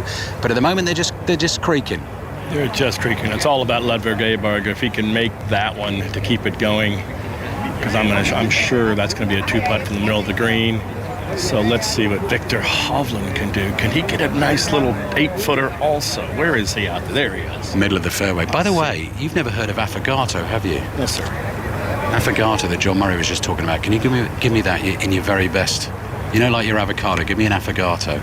Affogato. Affogato. I tell you what, it's absolutely delizioso, I can tell you that. Vanilla ice cream with a steaming hot espresso poured on top, and it turns into a lovely milky tepid pool of vanilla and coffee. Victor Hovland not thinking about that right now. Follow through, he holds it, then he leans left. On its way, no, it's come up short. It's come up short, so it's going to be up to Ludwig Aberg, unless Hovland can produce some magic from short right of the 15th green. He'll be chipping for a 3, Aberg putting for a 3, and if the Europeans can win the hole, they'd be back to 3 down with 3 to play. Here come the songs from the European fans. And if they get it back to 3 down with 3 to play, then there are some serious match play holes to come. The drivable par 4 16th, the par 3 17th, and the par 5 18th. Now the leaderboard away to my left is slightly hidden from view. What I can tell you is that the Americans are comfortably up in the first 2 matches, and Europe comfortably up in the last match out on course. I think the 3rd match, Rose McIntyre involved for the Europeans against Spieth and Thomas, is that little bit tighter. John Murray is following that one. Singing in unison, either side of the tunnel we're standing in at the back of the 15th green. Andrew Magee, it's some atmosphere. And I tell you what, this is turning into a better Ryder Cup now. If the Americans can get the next 2 points on the board, 9.5, 4.5, they are not out of it, particularly if they can turn that 3rd match in their favour. Well, that's exactly right. But let's concentrate on one at a time here. I'm really impressed with these American ladies back there. Know the words. They're all chanting right along in the big happy family behind this green. Terrible shot from Sam Burns over this green. He has not played at all on this backside. But again, I think it's going to come down to Ludwig Aberg's putt. If he misses it, there's a chance for a 2-putt from Colin Morikawa. But he's in that birdie position and he's making birdies. Right, let's climb up the hill a little bit behind us here as we wait for that crucial Ludwig Aberg putt to keep Europe in it. Andrew Magee is absolutely right. He needs to hole it, because if he doesn't make the birdie and makes a 4, I think the USA will get a 4, and then that'll be job done. James Gregg, what's going on? It's absolute carnage up here on the 11th by the green. Patrick Cantlay has just played his approach shot. Paul Waring, he hits a super tee shot into a nice spot. Where's that second wound up? Yeah, so Patrick Cantlay still yet to play from that right-hand side. Matt Fitz from the short right has just flipped a lovely lob wedge up, pitching near the hole into this back left section, where it's a bit firm. It's run forward, caught the back fringe, but hasn't come back onto the green. So now he's left himself a bit of a slippery putt from 15 foot back down towards the flag. As we turn to our right and we see Wyndham Clark in knee-high straw grass, taking a few swipes to an almost impossible shot, James Gregg. It certainly is, and I should clarify by carnage, I mean because the fact that all the crowds have had to part the ways and they're not giving him a great deal of room here, Wyndham Clark, but he doesn't seem too fazed by it, although this light is scrubby at best. no green to work with. However, that one's come out rather nicely. I think Paul Waring, where that has wound up, isn't actually a bad result at all, because he's going to be able to get something on that and at least have half a sniff of a birdie chance. Yeah, I'm very impressed with that shot Wyndham Clark just hit there. It was effectively a 50-yard bunker shot type technique from this deep, thick rough. I didn't think he'd even had a chance of hitting the green there. What a fantastic shot from Wyndham Clark. As we look at Patrick Cantlay from the far side now with the easiest of the 4 shots. We've actually got a fairly decent view of this from where we are. Cantlay obviously had to find his very best stuff off this 11th tee because he knew that his partner was in trouble. He's not really aided him all too well, the US Open champion, but Patrick Cantlay has bunted it up towards this back left hole location, and that is a very good shot. It gets the thumbs up of approval. It's 2 feet away from the pin, and it's not being conceded, but you can pretty much guarantee that that is a gimme birdie 3. Yeah, that is definitely an advantage to the United States in this final group of the afternoon 4 balls on this 11th hole as we turn to Rory just messing around behind the boards as we go to Ali Bruce Ball. Thank you, Paul. Crucial action on the 15th green. Overall match score in the Ryder Cup here on Radio 5 Sports Extra, available on the BBC Sounds as app. Take us with you wherever you go. Colin Morikawa sizing up Andrew Magee, probably about 25 foot, 30 foot across the slope on the 15th. If he holds this, it's all over.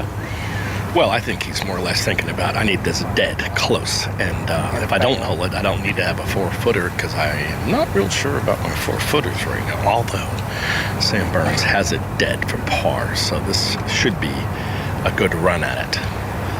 Yeah, Ludwig Ober, about 10 feet or so away, is going to need to make his birdie, we think, to keep this match alive for Europe. They were 6 down with 6 to play. They're now 4 down with 4 to play. Colin Morikawa having missed relatively short putts to get this finished on the last 2 holes. This is a longer one. This one from 25 feet across the slope on the 15th. If it goes, it's all over. He's had a right good rap at that one. It's on its way towards the hole from Morikawa.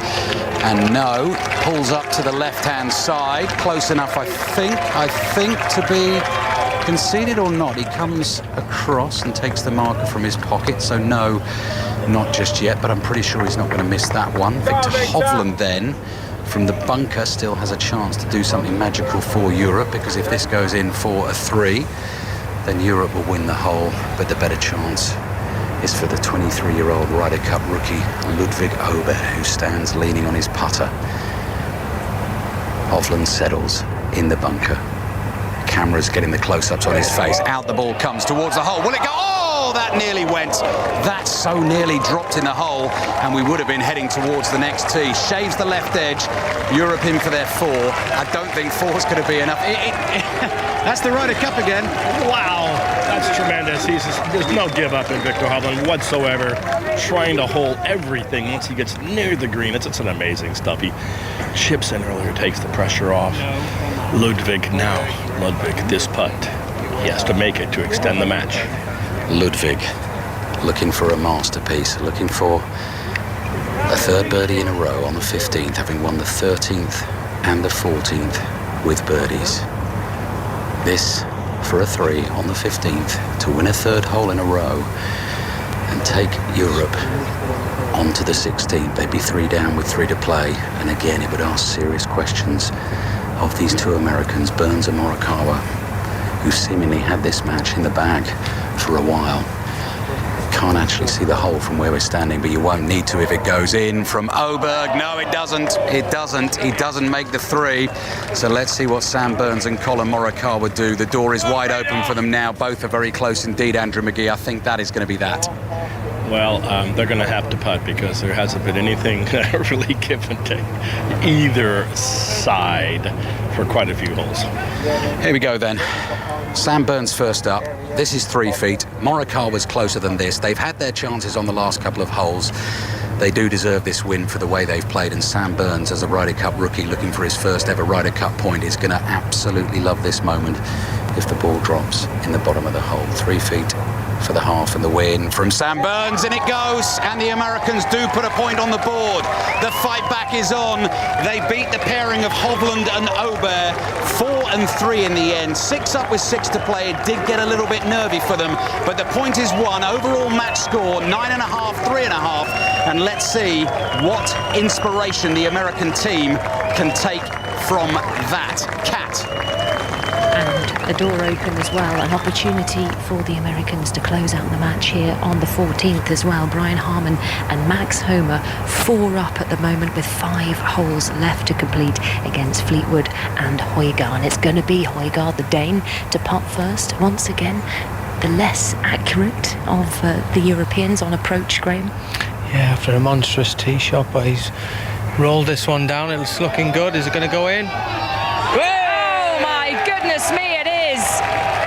In for 3 for birdie for Nicolai Højgaard on the 14th, and maybe, just maybe, the door stays a slight crack open for the Europeans. High fives between Højgaard and Fleetwood at the back of the green here on the 14th, with the olive groves rising up towards the blue sky behind them.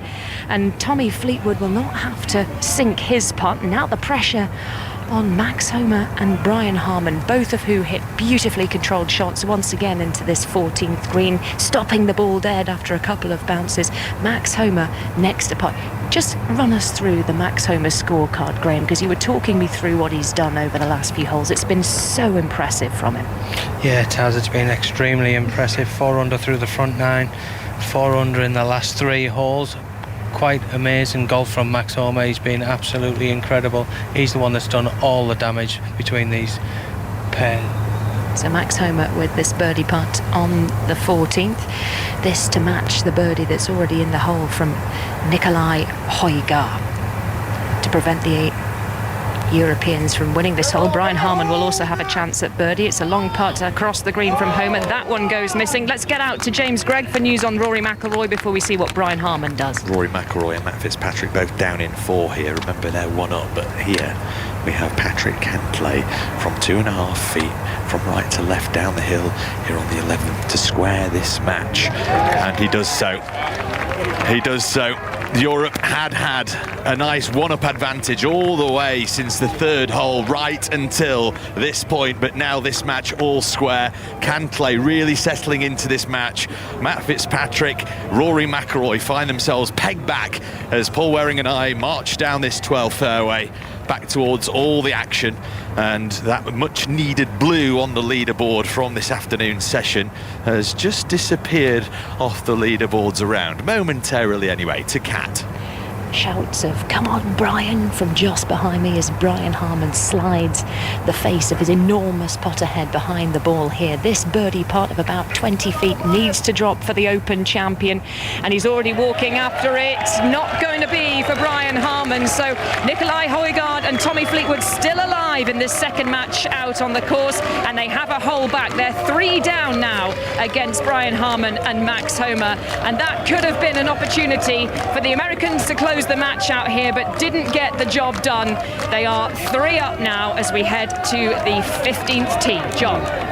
Just wondering if this chip has got enough on it from Justin Rose from the right side of the 12th green. This is the par 5 12th. That's his 3rd shot, and it's pulled up all of 15 feet short. So we've got a bit of a birdie put out here. All 4 players, Matt. It's a putt off. Justin Thomas the furthest away, 25 feet down the hill for birdie for the 4.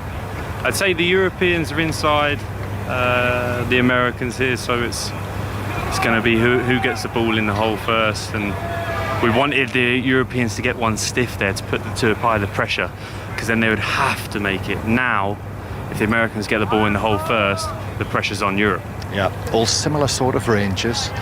As Matt Wallace says, Justin Thomas is going to play first. And we can see on the big screen there the match score now 9.5, 3.5, with the United States having won the first of this afternoon's 4-ball matches. Burns and Morikawa, 4-3 winners over Hovland and Aubert.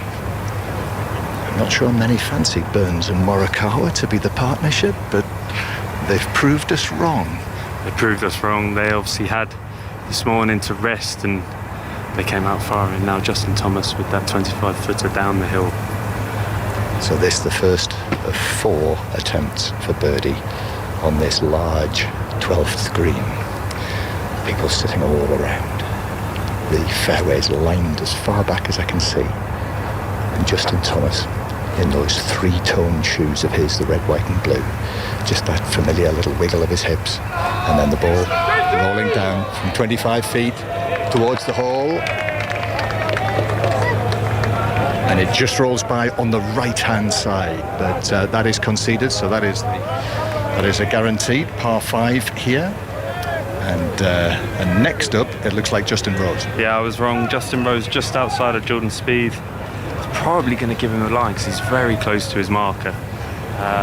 But I quite like this situation. I like Justin Rose. If he can knock this in and not let Jordan Spieth have to apply the pressure to Bobby Mack, I like this one. I like if Rosie can go first here and pop in another birdie for Europe, then we'll see what Jordan Spieth's made of at the moment, being 1 down. So, Justin Rose it is. That Burns Morikawa, by the way, that's only the second full point that the United States have won at this Ryder Cup, only the second match win. 9.5, 3.5. And in the other matches, Homer and Harman 3 up on Fleetwood and Højgaard. And then the bottom match, the 4th match, Fitzpatrick and McIlroy all square with Cantlay and Clark. So Justin Rose now backs away. I've now officially lost count of the number of big putts that Justin Rose has holed on these 2 afternoons of 4 balls at this Ryder Cup. But here we go again. So this 10, 11 feet, Justin Rose for birdie at the 12th. Not this time. Not this time. That's conceded. Jordan Spieth immediately scoops it up with the back of his putter and throws the ball back to Justin Rose. It's an interesting one because those for Rosie have been going in. They've missed, but there's a sense it's okay. Bobby Mack's still got that chance. Jordan Spieth to putt next. This will apply the pressure to Bobby Mack. Probably will feel like the biggest putt that he's had at this Ryder Cup. So we'll see. Could be for the half, could be for the win. It'd be brilliant if Bobby Mack can step up and make this putt for Europe. As Matt said, Jordan Spieth has had a chance to say it's almost exactly the same line that Spieth will put that Justin Rose just has. Yeah, and Rosie missed it to the right-hand side. You don't want to give Jordan Spieth a read. No, ever. You don't need to give him any clues. You don't need to give him a clue. So one of the best putters in the world, whether he's off or on. Well, regardless of that, he has been in conversations with his playing partner, Justin Thomas. Justin Thomas moves away, identically dressed now, white shirts with that big red and blue horizontal stripe round the middle. This for the birdie then. No! So 3 attempts for birdie and 3 failures. And now, for the umpteenth time again, we're saying, Bob McIntyre, has your time come now, finally? This is it. This is the moment. 12th hole, Bobby McIntyre. He's actually been driving the ball well, like I said on the last hole. He's been driving the ball great. Now, this is the first time I actually feel like he's had a realistic chance to win a hole for Europe in this Ryder Cup. And this is a huge opportunity. What a perfect time to do it, to take Europe 2 up. So, the weight of this match certainly on his shoulders, just like those rusty-coloured stripes. The rookie in amongst the 3 major winners. This young man, well, not so young now, is he? 27 years old. From the north of Scotland, from the beautiful town of Oban. This would be a memorable moment for him if he can put the Europeans 2 up in this match. So from 10 feet. Let's see if it drops for Robert McIntyre. No, it doesn't. It doesn't. It misses. And everyone heads towards us and we have to turn away. But even Justin Rose even Justin Rose, I noticed there, Matt, leaned forwards and put his hands on his knees. You know, I'm not sure whether Robert McIntyre will have seen that, because he did have his back to him at the time, but the agony was etched across not only McIntyre but also Rose. I mean, my hands were on my knees, and I'm not even playing. I feel for Bob. He can't get the ball in the hole at the moment. He's just got to keep plugging away. He's got the best man beside him to get the job done. Yep, and Europe still lead in this match. 1 up after 12, and we now have that little par 3, that teasing par 3 ahead of us. So where shall we go next? Should we go anywhere next? Yes, it is to Kat. Where are you? I was saying, I think you're coming to me, John, because I was warned to catch my breath walking up this steep 15th fairway towards this mountain of humanity. It looks like the hillside here is wearing a kind of multicoloured knitted cap with all the t-shirts and the sunglasses and the sun hats on the top of the hill, all getting as much shade as they can from these really small little, very old gnarled Mediterranean oak trees that just spill a little pool of shade across the crowd here, and everyone kind of bunched in under those like sheep looking for a little bit of respite from the hot sun. So walking up towards that view, if I turn my back and look down the 15th, I can see the players, Max Homer and Brian Harman and Tommy Fleetwood and Nikolai Højgaard, just reaching their balls after their tee shots on this par 4 15th up the hill. Graham, what would you say was the situation back there? I saw 2 balls in the fairway, 2 shouts of 4 left where we were standing. One of them dropped quite close to us, but just in the first cut of rough. One of them in the deeper stuff. Where is everybody? Yeah, I mean, Nikolai Højgaard hiked it way left into where the trees are, but he's got a good lie where all the spectators have trampled down the long grass. Brian Harman is not so good. He's further up and in the deep stuff, as is Max Homer. Max Homer is actually under the tree that kind of guards the left corner of this fairway on 15. Fleetwood, though, is perfectly in position on the left-hand side of the fairway to get to this pin location that's tucked tightly behind the bunker on the right-hand side. So, yeah, advantage Europe. Advantage Europe. The USA up in 2 matches. They've already won the first one 4 and 3. They're 3 up in this one. They're 1 up in the 3rd match out on the course, and they're tied in the 4th. Let's get back to the par 3 with John Murray.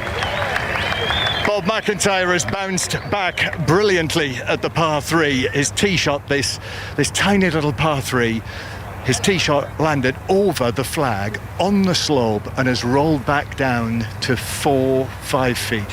What I know about Bobby McIntyre is that he loves to hit his wedges hard, and he needed it there to produce as much spin as possible downwind.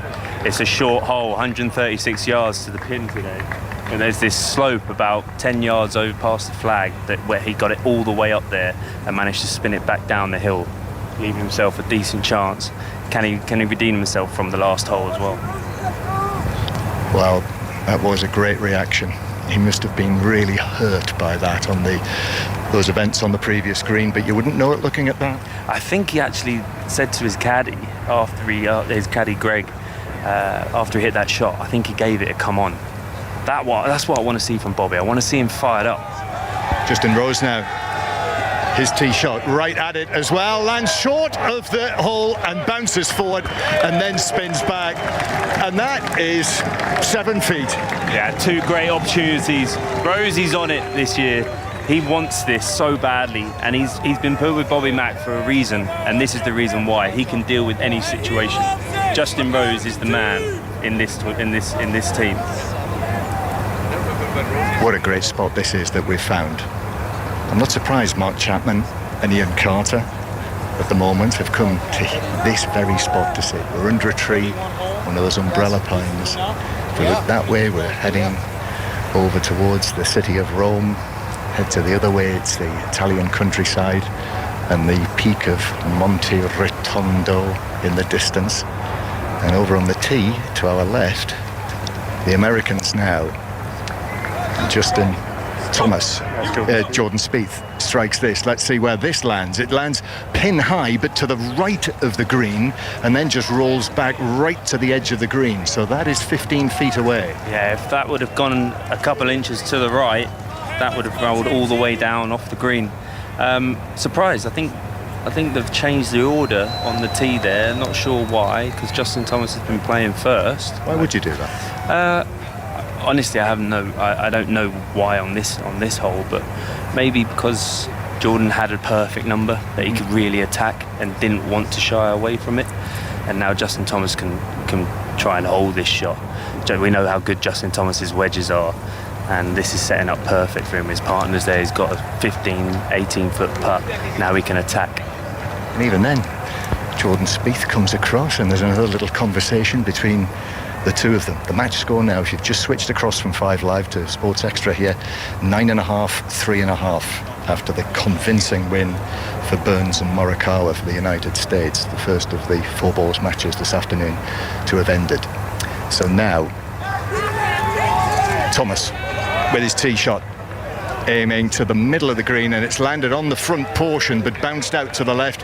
It's caught the slope, but that's actually the furthest away of the 4, and that is a good 20-25 feet. So advantage Europe on this hole on the par 3. But let's go to Kat Downs. Kat, where are you? I'm on the 15th, the par 4, steep par 4 up the hill, and it's advantage Europe here as well, because Tommy Fleetwood is the only player to have made the green with his second shot. His ball bounced on the front edge and then trundled along to the back left. The flag is cut on the front right, so he's got a long putt to come. But we nearly, didn't we, Graham Storm, picked up an injury here thanks to Max Homa. Yeah, I think that's the quickest I've moved all day, actually, to be fair, to jump out the way of that one. Didn't quite fancy that one in the shin.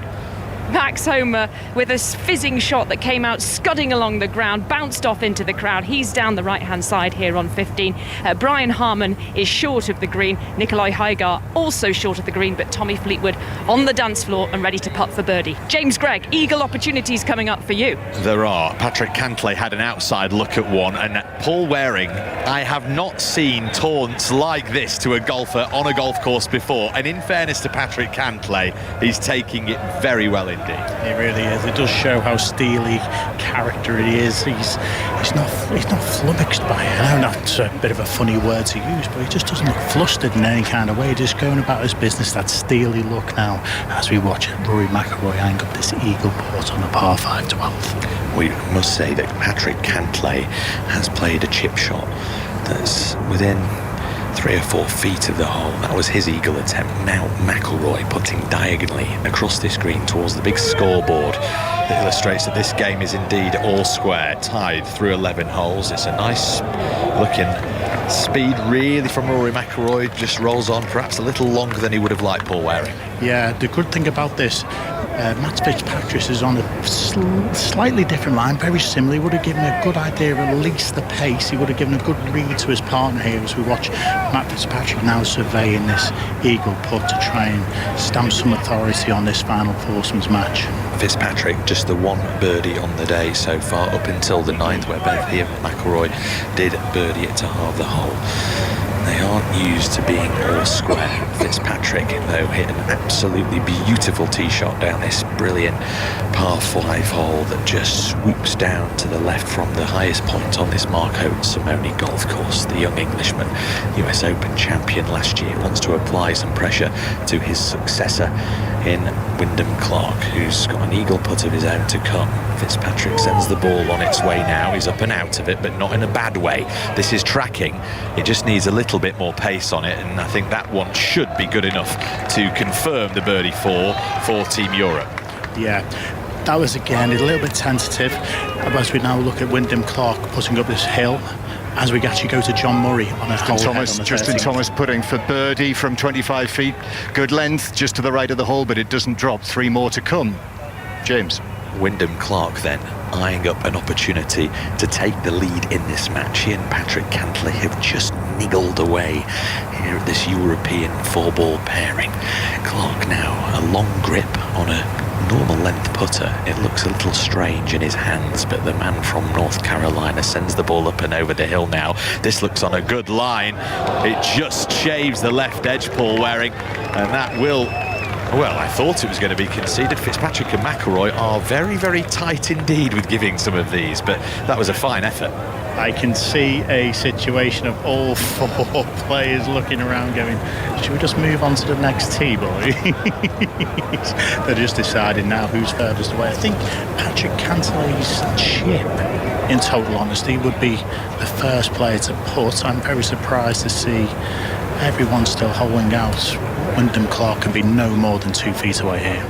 And that's why he's going to put first, despite the fact that Cantlay is actually further along. So we're just going to see Wyndham Clark try and tap this one in for his birdie 4. And as he steps over it now, in for a birdie. Let's go to John Murray. Spieth, oh no! Jordan Spieth from 14 feet. It pulls up 1 roll short. So the Americans have missed both of their birdie putts.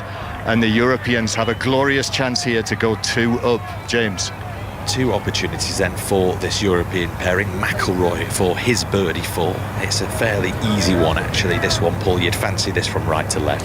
Yeah, from right to left. Just down a little slope. He's just giving it the attention it needs. He's not being too blasé over just knocking it in as he just walks into it now, James. Cantlay with a birdie at the previous hole just wiped a bit of blue off the leaderboard. What Rory McIlroy wants to avoid is seeing some more red appearing on it, and he does so nicely. A perfectly constructed birdie 4 for Rory McIlroy. That's his 4th birdie of this afternoon session here on Saturday at Marco Simone. We're walking up towards the 13th tee box, so we're going to hand it back to John Murray. Well, if you're quick, you might see Justin Rose. He's over the putt now. This to win the hole for Europe. This from 11 feet. No, it misses on the right, and he taps the head of his putter as if to say, you have been naughty. They just asked for an indication from the Americans, who are way over the far side of the green. That's conceded. So now Robert McIntyre. Matt. I mean, all is forgotten if he can hold his putt. You know, he hit a fantastic shot in. Whatever's gone before, Bob, erase it from your memory. Step up, you've won round this golf course. You know what this putt does. Free it up. Let's go, Bobby Matt. And he's got an immediate chance here after the disappointment at the last hole. You know, who knows, in match play, it might have been 3, 4, 5 holes down the line. It's the next hole. But it is a downhill putt, right to left. It's only 6 feet. But the burly Scotsman is over this now. This to win the hole for Europe. He's got it! And there's an uppercut! Come on, Kenny! The moment has come for Bob McIntyre. We've got wives and girlfriends dancing and hugging one another. Europe go 2 up in this match. That is a great moment for this match, and it's a great moment for Europe this afternoon. And what was it they used to say about a Scotsman called Robert? If at first you don't succeed, try, and try again. And eventually his moment has come. So there we are, 2 up after 13. Kat, more from you now. Just scrambling for a bit of position here on the 15th, and the 15th green just below the 13th green. So we heard that enormous roar. The putt was shown on the big screen here. The crowd here loving that. Will that be a boost to Tommy Fleetwood? Nikolai Højgaard 3 down with 4 holes to play, but a birdie putt for Tommy Fleetwood on its way towards the hole, and this would be a win for the Europeans, but that one comes up short by a good 5 feet, Graham. Yeah, about 4 or 5 feet, but a great effort from Tommy Fleetwood from around about 60 feet, just trying to get it as close as possible. Yeah, European team here are certainly in command of this 15th hole. So Tommy Fleetwood has about 4 or 5 feet for his par. Max Homa is in the bunker, and if he's going to match Tommy Fleetwood's par, then he has to hold this, doesn't he? Yeah, he's got to hold this. I think he was just outside of the bunker. He's played a beautiful shot. It's in! It's in for Max Homa! And he punches the air and he bounces up towards his caddy Joe Grenier, and they bump chests. And now here comes Brian Harman to offer his congratulations. An enormous slap of the palms from Max Homer. He's in for 4 on the 15th. And maybe, just maybe, a half point secured for Team USA here. Maybe, just maybe, it's the match clinched. It has to drop then for Tommy Fleetwood. 5 feet then to save the match. Nikolai Højgaard's really struggled up this one as well. He's in the rough just in front of the green. Højgaard just bunting the ball on. Is this going to go? Is this going to go for Nikolai Højgaard? Nearly does. Nearly follows Max Homer into the cup. And so now the crucial moment for Tommy Fleetwood.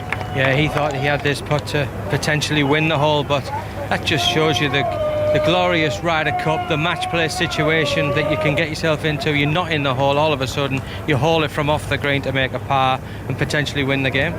So a par putt then to save the match, to keep it alive for Tommy Fleetwood. If this doesn't fall, then the Americans have secured another point and they would move to 4.5 points on the scoreboard to Europe's 9.5 points on the scoreboard. So Tommy Fleetwood from 5 feet. It looks like a flat putt from where I'm standing. Blue and yellow flashes on the back of his golf shoes. Just bends down now to put the ball behind the marker. There's Ian Finnis as well, his tall caddy with the long tanned legs and the basketball shoes, standing holding on to the pin. Dark shades from Ian Finnis, watching his man try and keep the match alive here for Europe. They are 3 down with 4 holes to play. Tommy Fleetwood, couple of practice swings behind the ball, now slides the putter face into position. On it goes towards the hole and it's in. It's in. The match is still alive. It's stormy 3 though for the Americans. They're 3 up with 3 holes to play. So a half point certainly coming the way of the USA thanks to Brian Harman and Max Homer. But Tommy Fleetwood with that little 5-footer has given the Europeans hope of snatching something in this second match out on the course. James. Yes, we're on the 13th green, Paul Waring and I, where the Americans, who have managed to square this match up just a couple of holes ago, have hit beautiful tee shots. All 4 golf balls have found the green in regulation, but Paul Waring, you've got to say advantage Cantlay and Clark. Yes, Wyndham Clark, first player up, has knocked a great looking 9-iron wedge, something in that area into a 5.5, 6 feet.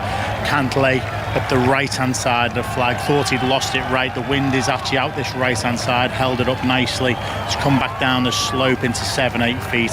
Matt Fitzpatrick then followed in with a one-handed finish, wasn't happy with it, pulled it pin high, but still 15 feet. Rory McIlroy the furthest away, the last to play as well. Just bounced through on top of the tee now. The trickiest, longest putts for Rory McIlroy. This is a great vantage point on this golf course. You can really feel the atmosphere that's just bubbling from where Cat was with Tommy Fleetwood a few moments ago. The group in front of us with John, Bob McIntyre obviously really pumped up at the moment. He's marching his way down the 14th, but we're here in this little bowl. There's a huge tree that doesn't really guard this green as such, but it just provides a nice little picture frame to an already very beautiful short hole. Paul Waring, the golfers of your level will fancy themselves on this sort of par 3. Just explain to me why. Well, players are better than my level, but yeah, once you get inside that 150 yards, you know, today the hole's playing less than 140, but we say once it's inside 150 yards, we call that more of a scoring zone. So the players will be looking to make 2 out of this hole. So it's a real opportunity for birdie, and I'm sure the European Partnership will be disappointed with their shots here. Both players, Fitzpatrick and McIlroy, finished with one hand off the club as they watch their ball sail onto the putting surfaces. McIlroy will be putting first here for a birdie 2 at the 13th, match all square. And we're going to have to keep our voices down here. We do have players' wives. We have Ricky Fowler kneeling a matter of feet away from European Tour winner Paul Waring and I. I can see Shane Lowry, Tyrrell Hatton also walking the last few holes with this group, it seems that everybody who is in the vicinity of Marco Simone, not least those European and American players who are watching these matches so closely, are indeed out here on the golf course at the moment. We can hear roars elsewhere. If we need to head there, we can, but McIlroy is steady himself over this birdie putt. This would apply pressure to Clark and Cantlay. Oh, McIlroy's birdie try misses, so we'll flip over to Cat Downs. What was that noise? That noise was the welcome of the crowd for the ball of Tommy Fleetwood landing on the 16th, this drivable par 4 with the water down the right-hand side. The ball went straight at the pin, but it had a little bit too much on it with the driver from the tee way off to my right and skipped through the back of the green. So Tommy Fleetwood through the green with his drive on the 16th, and it is an absolutely glorious scene. All of the spectators funneling along with these final matches out on the group, and thousands of them have gathered in this bowl with the water to the right hand side, the green on the left, big hospitality stands and grandstands to the left hand side. It's an absolute stunner. And here's Ludwig Ober's ball, and oh my word, that's an even bigger shout than the one for Tommy Fleetwood's, and that's because the Dane has put it to within 10 feet of the flag. What a shot from Nikolai Højgaard. Cometh the moment, cometh the man. What a shot from Nikolai Højgaard. I mean, he's not played great, but one thing he has done is hit the driver really well, and this hole absolutely sets up perfect for him, and he's done it. And the Europeans, of course, Dormy 3 down. They can only, they can fight back. They can only expect in a half, but they are in the death throes of this match. They are fighting back, Fleetwood and Højgaard, and they are putting the pressure on Brian Harman and Max Homa. Brian Harman, I should say, now on the tee, twitching and jittering over the ball here in his white shirt with the blue and red stripes around his midriff, and getting ready to hit it now. Just settles, puts it still. The little man from Georgia sends it up into the sky. This one looks like it's leaking right. It's heading down towards the green. It flies the water, and it gets caught by the sand trap in front of the green. No ball for Brian Harman appears on the putting surface. No, it just hasn't quite got the power that the other players have. Too much of a flat flight, and it just landed just short and crept into the bunker. But, you know, it was a good effort from Brian Harman, obviously being aggressive, making sure that he try and helps his partner. But one thing that this pairing have done all the way around is they've stayed in the game. They've never really made that big mistake that the other team have. Now Max Homa then on the tee. 306 yards is the direct line to the hole. This one flying out into the evening sky and plummeting down to the bunker on the left-hand side of the green, bouncing into the rough down that side. So certainly advantage thanks to Nikolai Højgaard putting his ball into 10 feet from the pin. Birdie chance, eagle chance I should say. It's a par 4. It's so easy to forget. Every single player has been trying to drive this green. It has been such a spectacular finale to the match play golf here at the 44th Ryder Cup. But Højgaard with an eagle chance coming up on the 16th to make sure that this match goes down to the final couple of holes, James. And we have had a huge vintage European roar here as Matt Fitzpatrick hold a classic match play putt moment. A birdie too, can play in tight, missed. And now over to you, Wyndham Clark. This now for a half. Two glorious tee shots from the Americans. And the escape with a half. The match still all square as we depart this 13th green. Paul Waring, that was an incredible match play scenario, wasn't it? McIlroy and Fitzpatrick, tee shots onto the putting surface, miles away from the cup in comparison to what the Americans could conjure up on this brilliant little par 3. And actually, Fitzpatrick buried it. He's been a little quiet in this match, I think it's fair to say so far. But that was absolutely wonderful, wasn't it? It just applied that much needed bit of pressure to Wyndham Clark. Yeah, but so basically we had a great vantage point as well from behind the putt there to see the actual ball tracking towards the hole. And I'm going to be honest, I'm trying to give as unbiased opinion as I can, but my fists went into the air when Matt Fitzpatrick held that putt. Over to you, John Murray. So we're just walking down the par 4, 14th with Justin Thomas and Jordan Spieth, Justin Rose and Bob McIntyre.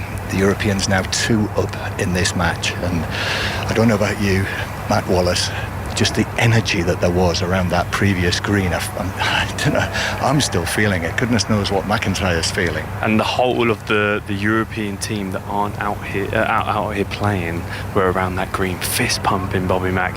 He needed that to get going. He really needed something to add to this. They all knew, everyone knew around there the meaning of it. Exactly, and it was one that Bobby Mack would probably hold in his sleep, but this is the Ryder Cup, this is his first one. He needed that, and the things have changed. Justin Thomas is hitting an unbelievable drive down here, right in the middle of the fairway, but now Jordan Spieth has laid up after a poor tee shot, and he's going to go first. Right next to Justin Thomas's ball, probably try and give him a good sighter, and no European ball on the green. So, Jordan Spieth to play next. This is his third shot at the par 4. I can hear cheers ringing out from away in the distance around the course. But Jordan Spieth's ball on its way, staring after it. There's applause from up there on the green. I must say, from this distance, at this time of day, that just looks like a shimmering surface of green to me. It'll be firm. There's a little slope in the middle of the green, so it does fall away. Justin Thomas in the middle of the green, just going through his book. He'll be looking at his book where he wants to land it. The pin's on the back right portion of this green. You can't miss this pin to the right hand side where I think Justin Rose has finished. So it's kind of like this will be match play moment. Can Justin Thomas give himself a birdie opportunity, or will he play safe and then they give the Europeans to get up and down, an option to get up and down and tie this hole, which would be a pretty good result for them where they're lying. It really would. This is the first time that either side has been as much as 2 up in the match. And I mean, it's been tight, it's been close, but we've walked around. This is now the 14th hole, and I'm still sort of wondering to myself how Europe have managed to get themselves into a position that they're 2 up. Anyway, they are 2 up. We're still waiting for Justin Thomas to play, so let's go back to Cat. And bear in mind that Max Homa chipped in to save par on the 15th. What can he do here at the 16th for Eagle? That one racing down past the flag and heading towards that murky chocolate brown pond beyond. Just comes up a little bit short of the edge of the green. A little bit heavy-handed from Max Homa, but such a difficult shot for the American coming down the slope and back towards the water. Yeah, that's right, Kat. He couldn't have found himself in a more difficult spot on that left-hand corner of the front of the green.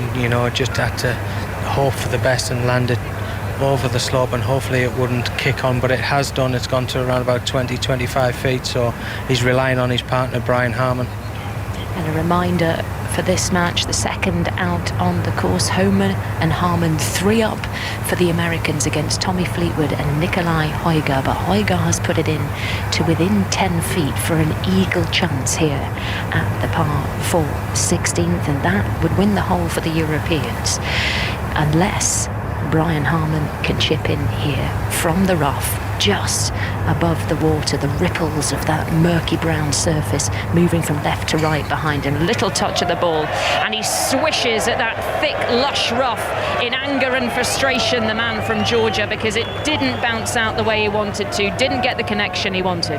That was a poor effort from Brian Harman, knowing that his partner's already on the green. You've got to accelerate the club through this rough. If you do anything like decelerate like he's just done there, the ball's just not going to release and get towards the flag. Yeah, very poor effort. Now it's a big advantage to Europe. I mean, obviously Nikolai's in there with around about a 10-foot putt, but Tommy's got a nice chance for eagle from just over the back of the green. Still birdie putts to come for the Americans, of course. This is a par 4, a very short par 4. The players can reach the green in 1, as Nikolai Højgaard has just done. But Brian Harman's par putt is now about 30 feet. Max Homa's is about 25 feet. Tommy Fleetwood is in the rough to the back left of the green, and he's just waiting his turn. I think they're going to make the Americans putt first here.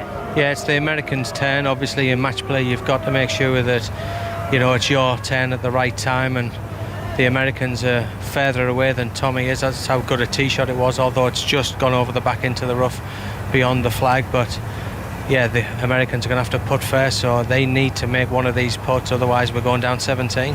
And the crowds here at Marco Simone are massive. We've talked about the atmosphere, we've talked about the size of the crowd, 50,000 I think per day expected. But how about this atmosphere on 16 following this match? Yeah, it's quite incredible. I mean, normally when you see the fans as much as this, as Homer goes towards the hole, he's left it short. But yeah, as you say, normally when we see as many fans around one green, it's either for Rory McIlroy or Tiger Woods, isn't it? So it's quite incredible scenes here at Marco Simone. Max Homer's birdie putt then coming up away from the water and just tiptoeing shy of the hole, coming up a couple of inches short. The flag goes back in as Brian Harman heads out towards his ball, and he must be, what, 50 feet away? Yeah, maybe a little bit closer than that. I mean, it looks like Tommy's actually going to play, so yeah, it must have been quite close between Homer and Tommy. So let's see what Tommy can do with this. This is not an easy shot, but with his magic touch, I'm sure he'll get this within a couple of feet. Yeah, so Tommy Fleetwood short-sided here, not much green to work with coming out of the rough to the back right-hand side of the green, and the pin cut just, I'd say, about 10 yards on from where his ball has come to rest. In the hole, and it's in! It's in the hole for an eagle for Tommy Fleetwood. Heroics from the man from Southport, and he punches the air. Ian Finnis, his caddy, is there with the high fives, and there's a congratulations from Nikolai Højgaard, who put his ball on the green. He put his ball to within 10 feet of the pin, but he didn't need to take the eagle putt because Tommy Fleetwood chipped in from the rough, and the arrears are cut now. The Europeans just 2 down as we head to the 17th. This match is still alive, and there's everything to fight for in this second match out on the course, John Murray. Justin Rose just splashing out of the bunker, which is way down the right-hand side of the 14th green. And that sort of caught the slope on the far side of the green, I think just trickled down a little. So he is there in 3.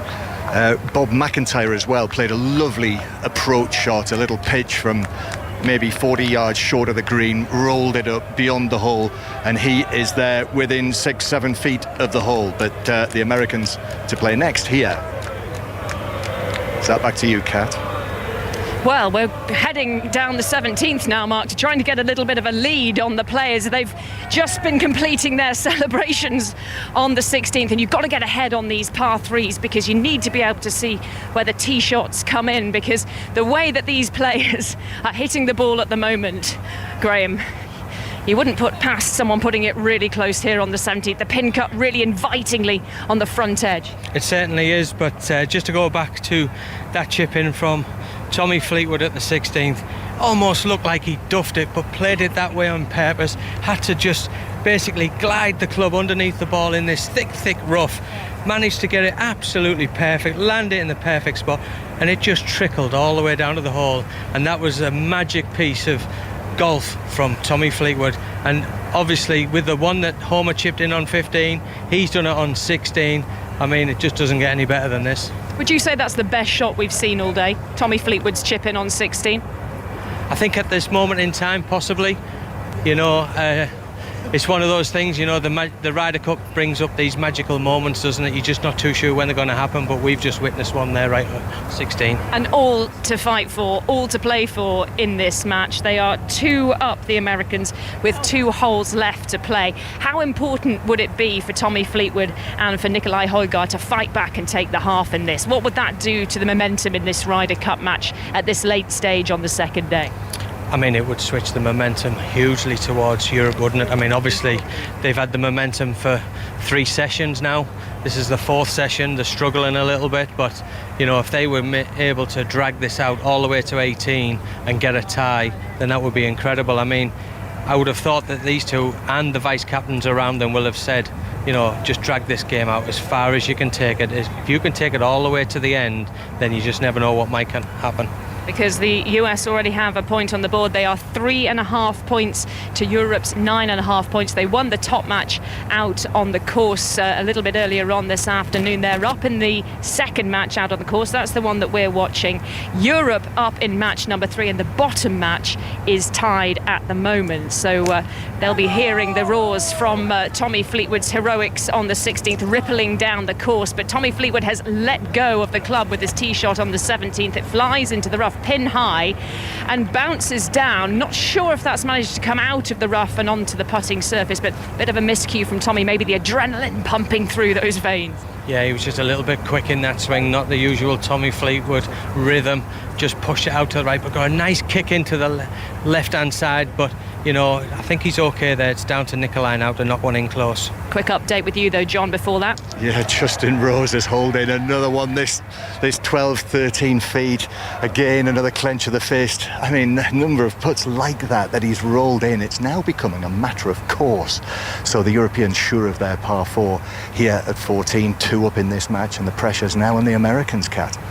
Tommy Fleetwood in the rough then down the right-hand side of the par 3 17th. What can Nicolai Højgaard do? He's not been super accurate with his irons. This one looks like it's flying right as well.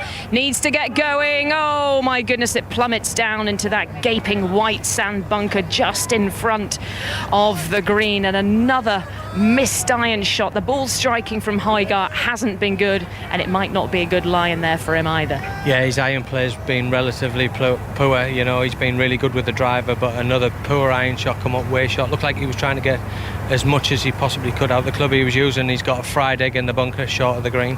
Back to you, John, quickly. Justin Thomas has missed. He's missed. He needed that from 10 feet. He needed that to halve the hole. And with that missed putt, Europe in this match, Rose and McIntyre are now 3 up on Thomas and Spieth with 4 holes to play, Matt.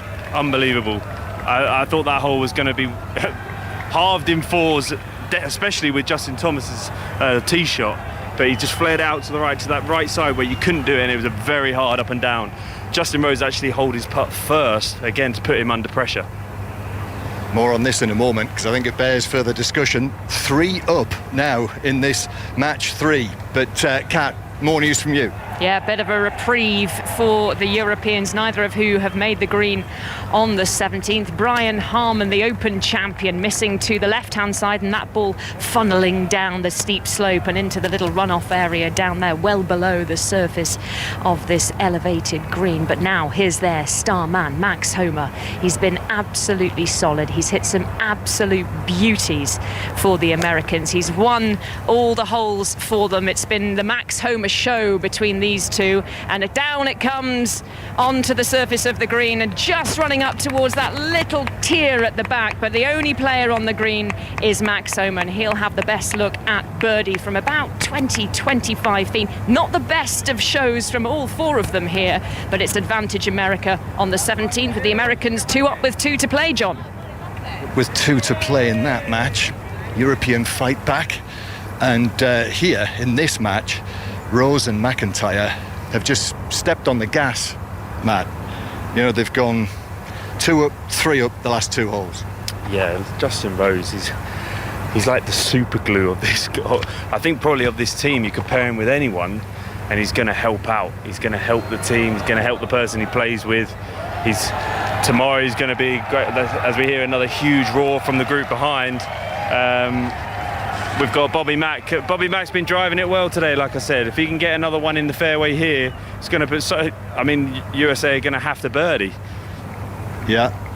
Well, we can see the scenes behind us, but you're much closer, James, on the hole behind us. Yes, and actually the 2 players who both made a birdie 2 to halve the par 3 13th and keep this brilliant final match in all square are out of this hole completely. Their golf balls saw a little bit of this 14th, but veered way right out of bounds, and it's left Patrick Cantlay and Rory McIlroy to try and battle this out. Paul wearing a unique situation, but just talk us through those 2 tee shots, because they were awesome.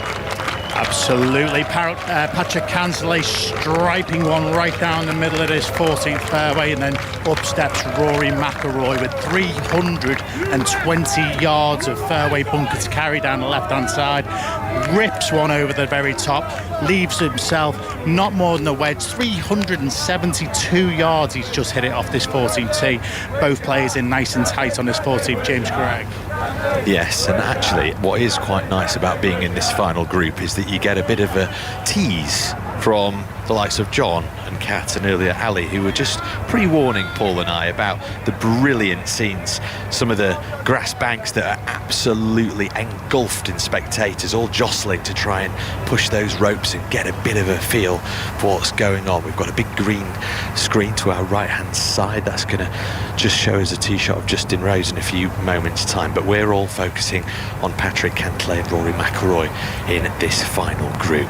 Cantlay surveying his territory. It's not as close as we initially thought, Paul, wearing around 15 feet, something like that, and this is one of those, if it goes in, it'd feel like a real steal in many ways.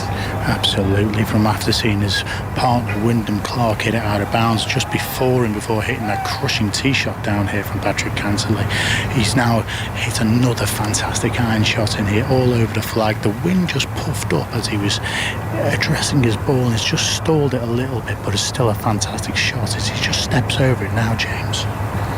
One last final look, the Cantlay trademark pre-shot routine. It never changes, it never wavers, a shuffle of the feet. He's all set now, the left foot with one final twitch. And then a last final glance at this chance for a birdie 3 at 14 to put the pressure on Rory McIlroy. And oh my goodness gracious me, that was ever so close to dropping for a birdie 3.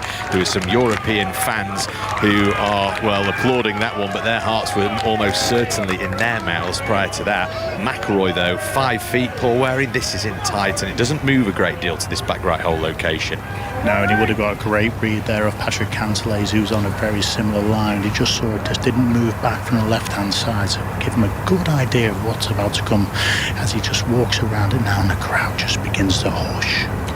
This has been a fantastic 4-ball match, a classic where all players have made their own contributions at just the right time. McIlroy looking for his 6th birdie of the day.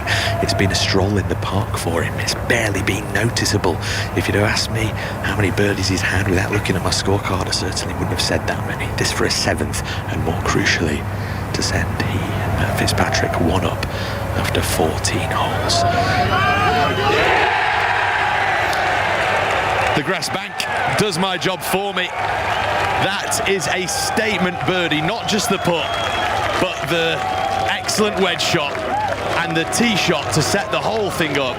Absolutely magnificent McIlroy. Not many people can do what Rory McIlroy has just done there under pressure, seeing his partner out of bounds off the tee to then step up and commit in the way he does as we go over to Cat Downs. Ooh. Just giving a little woo to Graham Storm. Didn't realise that my mic was live, because that was my reaction to Max Homa. He had a putt for birdie from 55 feet, so really difficult birdie putt down the slopes of this steep green on the par 3 17th, but that one ran on and on. Yeah, who would have thought that his playing partner would have been inside him after 2 shots? I mean, his playing partner's down in the big dip down the left-hand side of the 17th green, and Homer was on the green, but terrible putt by Homer. Brian Harman choosing to putt from way below the surface of the green. Oh my goodness! Nikolai Højgaard splashing out of the bunker, just shaves and bounces over the left-hand side of the hole. And that was nearly the birdie in the cup for Højgaard. Now, if that had gone in, that would have been the best shot we've seen all week. Could barely see Nikolai Højgaard. Could just see maybe the top of his head, the blue cap, and the swing of the club, the flash of the sunshine on the shaft of the metal, and then up flew the ball, and there it goes scudding along the surface of the green, bouncing over the hole. Wow, what a chance that was for Europe to win the hole and to take the match to the last hole. But Tommy Fleetwood still has a chance to do just that, Graham. Yeah, I think the fans are telling us that, Anna. You can hear them all around this green shouting for Tommy Fleetwood. I mean, he's just off the green. It's not an easy putt. It's around about 35 feet away. But, you know, after what he's just done on the previous hole where he chipped in for eagle, who's to say he won't knock this one in? And he's got a bit lucky as well. The tee shot that we commentated on earlier looked like it had nestled down into the rough down the right-hand side of the green, and the slope there is really steep, so the ball has luckily for Tommy Fleetwood taken a little bit of a kick off that banking and onto the apron of the green. But this one has all kinds of twists and turns to it. Yeah, it's got to go up the slope a little bit. It's going to break right to left as it does that. Then it's going to break left to right as it goes down the slope on the putting surface. So it's going to take every ounce of skill and touch from Tommy Fleetwood as he's over the ball right now. Sends it on its way up onto the smooth surface of the green, tracking down towards the hole. Has it got enough on it? Has it got enough? Oh my word, it just caught the left-hand side and it's just trundled by 6 inches and no more. And that could well be the match one for the Americans. Par putts to come for both Brian Harman and for Max Homa, and if those fall with Tommy Fleetwood with a par already in the bank and the hole is halved, then the Americans will win this 2-1. Yeah, that was an unbelievable, colossal effort from Tommy Fleetwood. I mean, for all the love of the money there, it looked like it was going in, it looked like it was just going to drop in the right hand side. Unfortunately, it just stayed out. Yeah, it's now over to the Americans, but these aren't easy. They're under pressure. They know that they've got to make these. I know they've got one game in the bag this afternoon, but they'll want to get 2.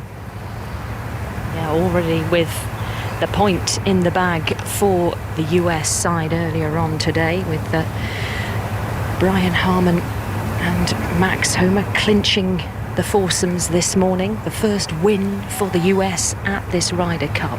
There'd been 27 hours and 42 minutes of play before the US got their splash of red on the border. Homa and Harman going to claim another here for America.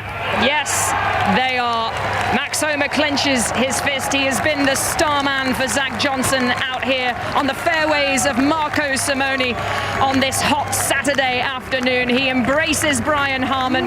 The caddies are getting a good hug as well, and then over go Tommy Fleetwood and Nikolai Højgaard to offer their congratulations. But it's a defeat for Tommy Fleetwood and Højgaard. The Europeans are sunk in this second match out of the afternoon 4 balls, and the Americans take the win 2-1, and the scoreboard will now say 4.5, 9.5.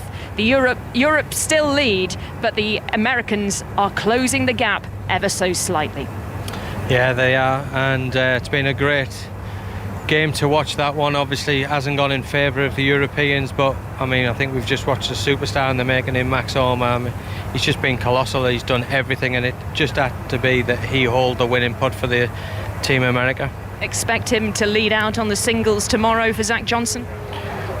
He's just shot 8 or 9 under par. I can't see why he wouldn't be playing out number 1. He's the one that's in form. He's the one that's kind of been the best player that I've seen from the American team over the last 2 days. So the USA take the wins in the top 2 matches of day 2's 4 balls, but the bottom 2 matches currently going the way of Europe, and James Gregg is following one of them.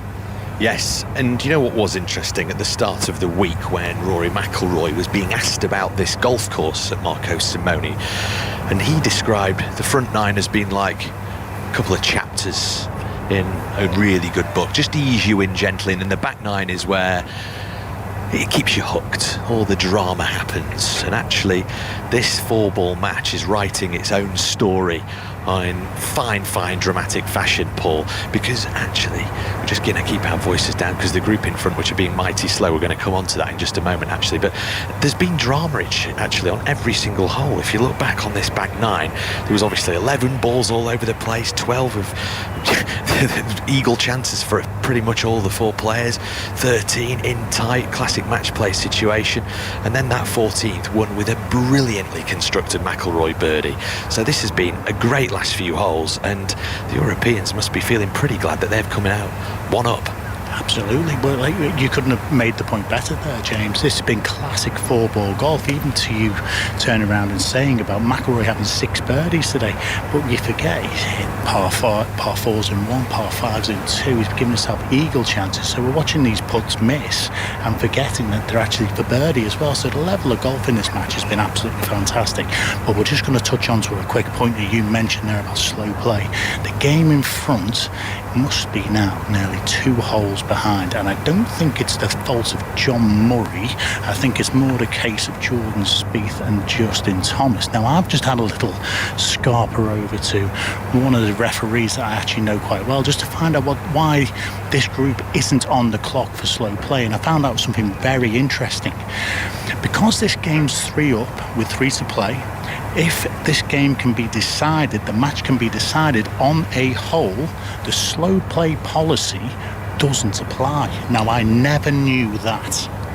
We can throw that one to Graham Storm, of course, part of our coverage here, because he is indeed a European Tour or DP World Tour referee.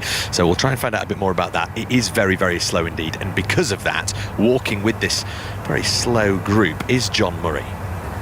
Yes, we are. I think it was.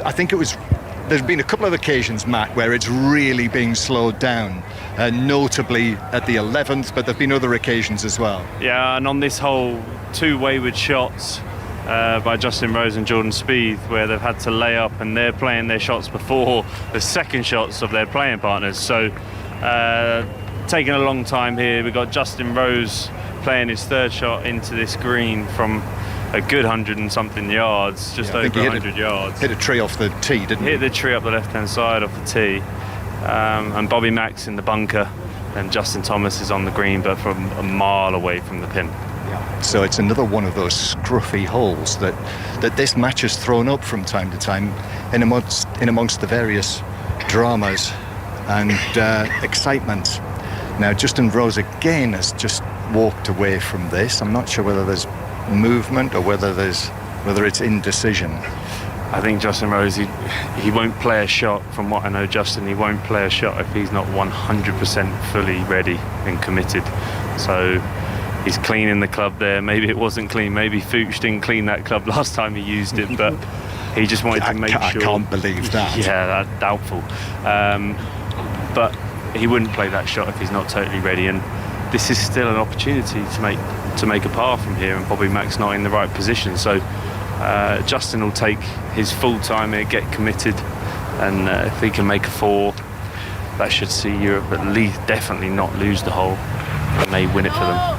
And indeed, they would not lose the match.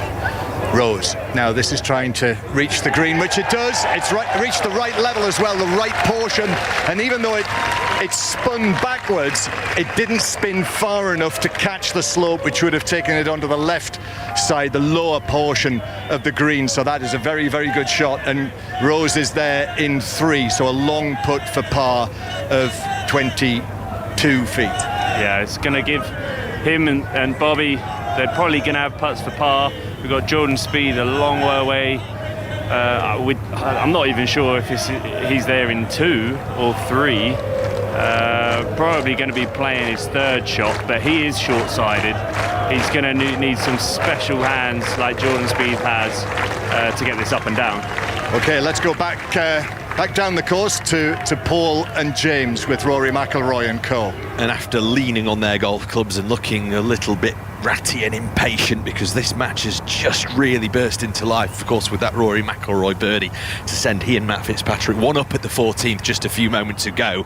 But now they're underway and they have struck all their tee shots off this 14th, and McIlroy and Fitzpatrick in play. But Paul Waring, I'm just trying to get a bit of a feel actually for how much club they're going to have in from here. Is that it's obviously safe, they're going to be able to hit a full clean shot, but is it going to be able to give them a bit of a look at birdie? I'll be honest with you, Matt Fitz has laid it well back. He can't carry this first bunker at 304 yards, so he's laid back short of that. He's going to leave himself almost 190 yards to the front edge. Rory is also laid up short of this bunker. Obviously, they were the first 2 players on the tee, so they wanted to make sure they got it in play. He's actually just at the back edge of the bunker, 170 yards to the front edge.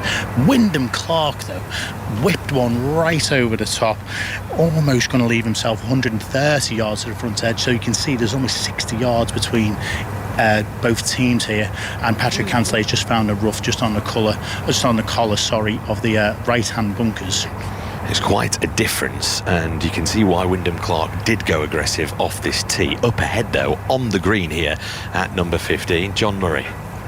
Back on the 15th green, away up, halfway up the hill from where James is. We have the referees just arrived on the green, and Justin Thomas is over that far side. In actual fact, he's so far over the slope in the green that we can't see his ball. Yeah, I think he just wanted to double check, because the scoreboard is saying Bobby Mack is 20 yards away and Justin Thomas is 61 feet away. So he wanted to get just a double check from the referee, and it is him to go. Bobby Mack down in the bunker down there. But Justin Thomas is going to hit this putt up and over the ridge and then moving away, and he's got Jim Bones Mackay tending the flag, looking straight into the sun. It's going to be a difficult one to judge the distance. It's a beautiful light, isn't it, in Italy at this time of the evening? It is, but not when it's going straight into your eyes. Well, this is for an unlikely birdie. This is from way over the far side of the green. And he has this large slope to negotiate as well. So Justin Thomas has one final look at where the flagstick is being held by Caddy Bones, and sends the ball right towards the hole, right on line, and just rolling by on the right. The body language of both player and caddy was suggesting that that might well drop, but it's close enough to be conceded for his par 4. That was a brilliant putt, brilliant leg putt from Justin. He needed that, he needed to do that to put the Europeans under pressure. It was a fantastic putt. So the United States in for that par 4. If the Americans don't win this, it's going to be 3 up with 3 to play in this match for Europe. But McIntyre is short of the green, in the bunker? I believe so. Yeah, which is out of our side. It's down the front side. Just McIntyre just sorting out his stance, and then the ball comes out of the sand onto the green, rolling towards the hole, and he's put that to within 4 feet. Fantastic shot. We couldn't quite see the lie, but it came out with a bit of topspin. So I'm guessing off that uphill lie in the bunker, it probably was slightly plugged. So he did a great shot to get it up with good speed, good distance, and it released lovely down there to about 4 feet. So he has that for his par 4. But Justin Rose, first of all, will have a putt for his par 4. So 2 opportunities here for Europe to halve the hole and keep the match 3 up with 3 to play. Justin Rose walking between ball and the hole. And now in what seems a very, very familiar routine that I've witnessed, I don't know how many times over the last 2 afternoons alone. Justin Rose with another Ryder Cup putt in front of him. Justin Rose, this is his 6th Ryder Cup. White glove just flapping out of the back pocket of his blue trousers. Rose rolling this putt towards the hole, but missing on the left-hand side. So he will pick that one up and leave the stage to Bob McIntyre. Yeah, very savvy from Bobby Mac. Justin was putting on the through line of his line, so when the ball went past the hole, he got a good indication of where the ball was going to finish and where it was going to roll past the hole on Bobby's line, and it looked like it was moving from Justin Rose's right to left, so Bobby's left to right. So it was a very good move from Bobby, so he'll have a clearer view of this putt. So if he gets this, Matt, that would guarantee a half point. That would guarantee that Europe will have at least 10 points tonight. Yeah, that's a good point. And but more importantly for Bobby, this is another putt, just like the way he made a birdie. Another big moment for Bobby McIntyre. So now, McIntyre, he should feel a lot better about himself now that his moments have begun to come. But in this game, at the very top level of this sport, any other sport, you're expected to back it up. So here we go, rolling it in. Yep, the hole is halved, and it's 3 up with 3 to play. And this guarantees Europe at least half a point from this match. It guarantees that Europe will have at least 10 points tonight. And here they come walking past us. McIntyre, little fist bumps with the crowd. Justin Rose too. And off we go with them. Off we go with them to the 16th. Europe 3 up with 3 to play. And where are we going now? To James Gregg, of course. Well, now the green is clear and we can hear ourselves once more. Matt Fitzpatrick, Rory McIlroy back down on the fairway, some 200 yards back. We'll be looking up to this quite ridiculous scene behind this 15th green. A brilliant natural amphitheatre, which is absolutely caked in spectators. Lots of yellow and blue, lots of blue, white and red, but not quite as many as Europeans. And if that is the case, well, they're in for a treat here, because this match has been a real humdinger, particularly on this homeward stretch. It's going to be Fitzpatrick to play first. Pin tucked all the way over on the right-hand side. He hates it. He looks down, crestfallen, towards the fairway as he marches up it. The ball is on the putting surface. It gets a round of applause, but that is some 60-70 feet away from that pin over on the right-hand side of the green. And, well, basically there's an elephant's back in between where his ball is and the hole is. So not really a birdie chance of any kind of description. We're just going to see Rory McIlroy now stepping up. He has been wonderful. He stiffed it tight at the previous hole at 14 to once again reclaim that lead that he gave Europe early on the 4th. It was snatched away from them at the par 4 11th. McIlroy eyeing this one up. He's shouting, go at it. And it did need to go. He looks absolutely devastated with himself there. He does. He just left a lot himself, a lot to do from that middle of the fairway. I'll carry on this point as we go to John Murray. With Bob McIntyre wasting no time, sending his tee shot off towards the hole. 273 yards today and 273 yards away. Alistair Bruce Ball is sitting. Yes, he's found the putting surface. It's just rolled off the very back of the green here to the left-hand side. The pin is cutting the lower portion in the back middle. So Bob McIntyre has a little slope in front of him. He can either putt that or chip that, use the slope and then roll down sort of 15 feet or so to the hole. But given the match situation, John, that is a fabulous first tee shot from the Europeans. So that's a good settler for Europe, for Justin Rose. Well, Bobby Mack, like I said, he's been driving it great all day. Wind into out of the right-hand side for his little trademark fade with the driver. He had enough distance with that club. He hit a fantastic shot. Real good settler for Justin here. So Rose knows where McIntyre has ended up. And there is the swish of the club head. Justin Rose through the ball, a bend of the knees, so leftish, Ali? Yes, just found the bunker front left of this 16th green. So Bob McIntyre on the fringe, probably about 30 feet, maybe 40 feet away from the hole with a slope in between him and the hole, and Justin Rose in the bunker to the left, but plenty of green to work with from there. The Americans next. So the Americans have to win all 3 remaining holes to get anything out of this match. This is Justin Thomas and Jordan Spieth playing for a record 9th time together for a European pair at the Ryder Cup. Won 4, lost 3, halved 1 is now their record. At this Ryder Cup, just a half a point so far. So their previously formidable record is under threat, serious threat, and it's coming right down to the line now.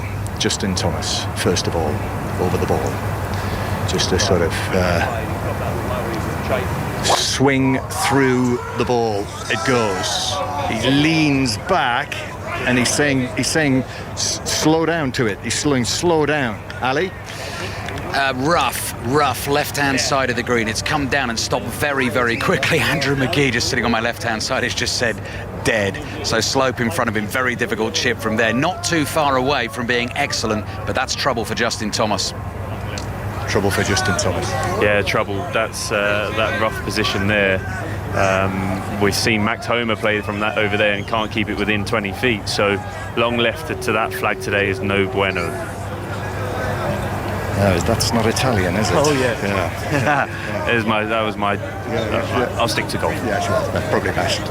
Ali will know it. Ali will know what that is. Do you know what that is, Ali? Well, I would say no non good. è ideale, not ideal. Non è buono is not good. It was close, right? You're a million miles away. Right, Jordan Spieth and Justin Thomas, they're still, they are very much the brains trust, aren't they?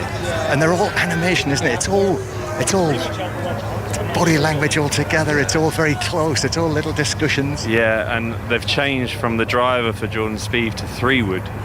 He hit 3-wood this morning. It got to the front edge, but there's plenty more wind now.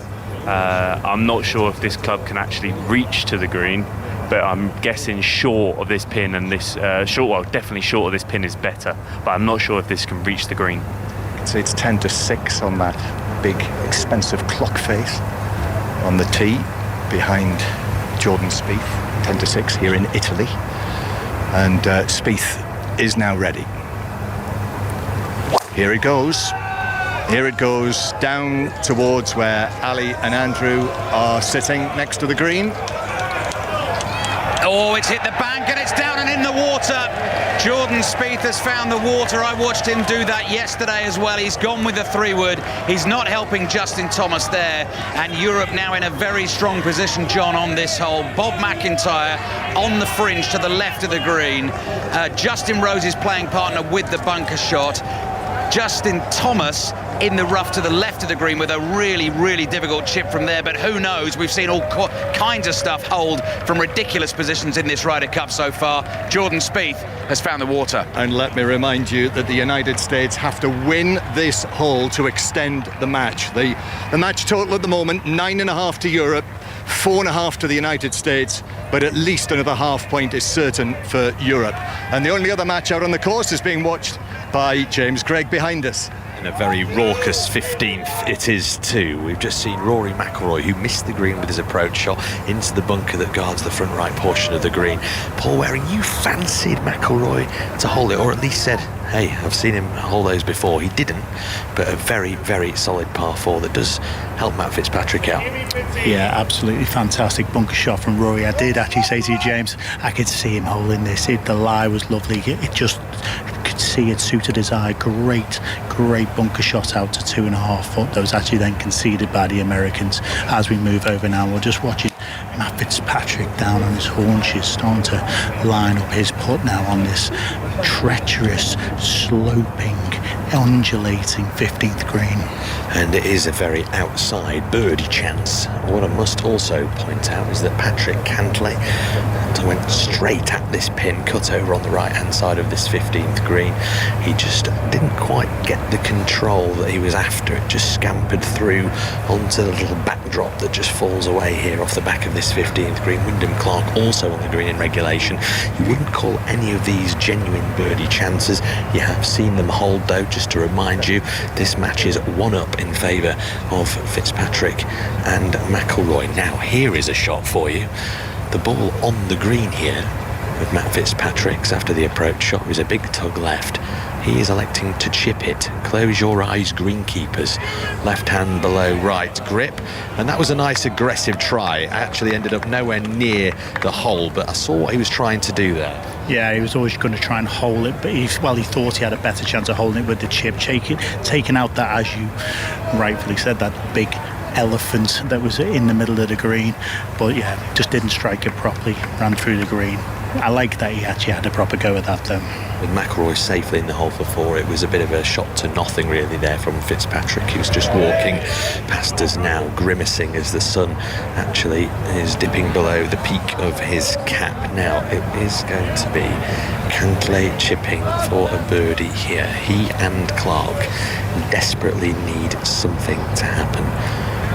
We're on the 15th green. It is the Saturday afternoon 4 balls here on BBC Radio 5 Sports Extra. Patrick Cantlay, who earlier made plenty of comment about the fact that, well, we don't know if he made the comment or not, but BBC Sport are reporting that he was in discussions about whether to actually take part in this Ryder Cup or not due to money issues. Anyway, we'll talk all about that later on, because all that matters for us at this moment is Cantlay stood over a chip from the back fringe. He fancies this, you suspect. On its way. Good for speed, lacking in speed. It's a solid 4. Patrick Cantlay matches the 4 that was made of Rory McIlroy's here at this brilliant, swooping, elevated green. And that leaves Wyndham Clark, the only man remaining yet here on this 15th. And do you fancy him from here? I really like that Patrick Cantlay's actually just had to turn around to Matt Fitzpatrick and Rory McIlroy to see if his putt was conceded, to which they just turned his backs. He had to reach in his pocket for the coin and has marked his ball. Yeah, you get the feeling that Patrick Cantlay isn't everybody's favourite person in the vicinity of where we are. After the comments, you can read all about that on the BBC Sport website. He's been taunted by the crowds the entire way round this afternoon's 4-ball match, hasn't he? And we don't see that very often. We see a raucous atmosphere at the Ryder Cup, but nothing quite like that. No, it is something different than something I've ever seen. But in fairness to the local crowds, the American crowds, once the player is actually over the ball, there is a deathly silent. There is a hush. There is a respect for the player at that point. But all the jeering prior to that, I quite like that.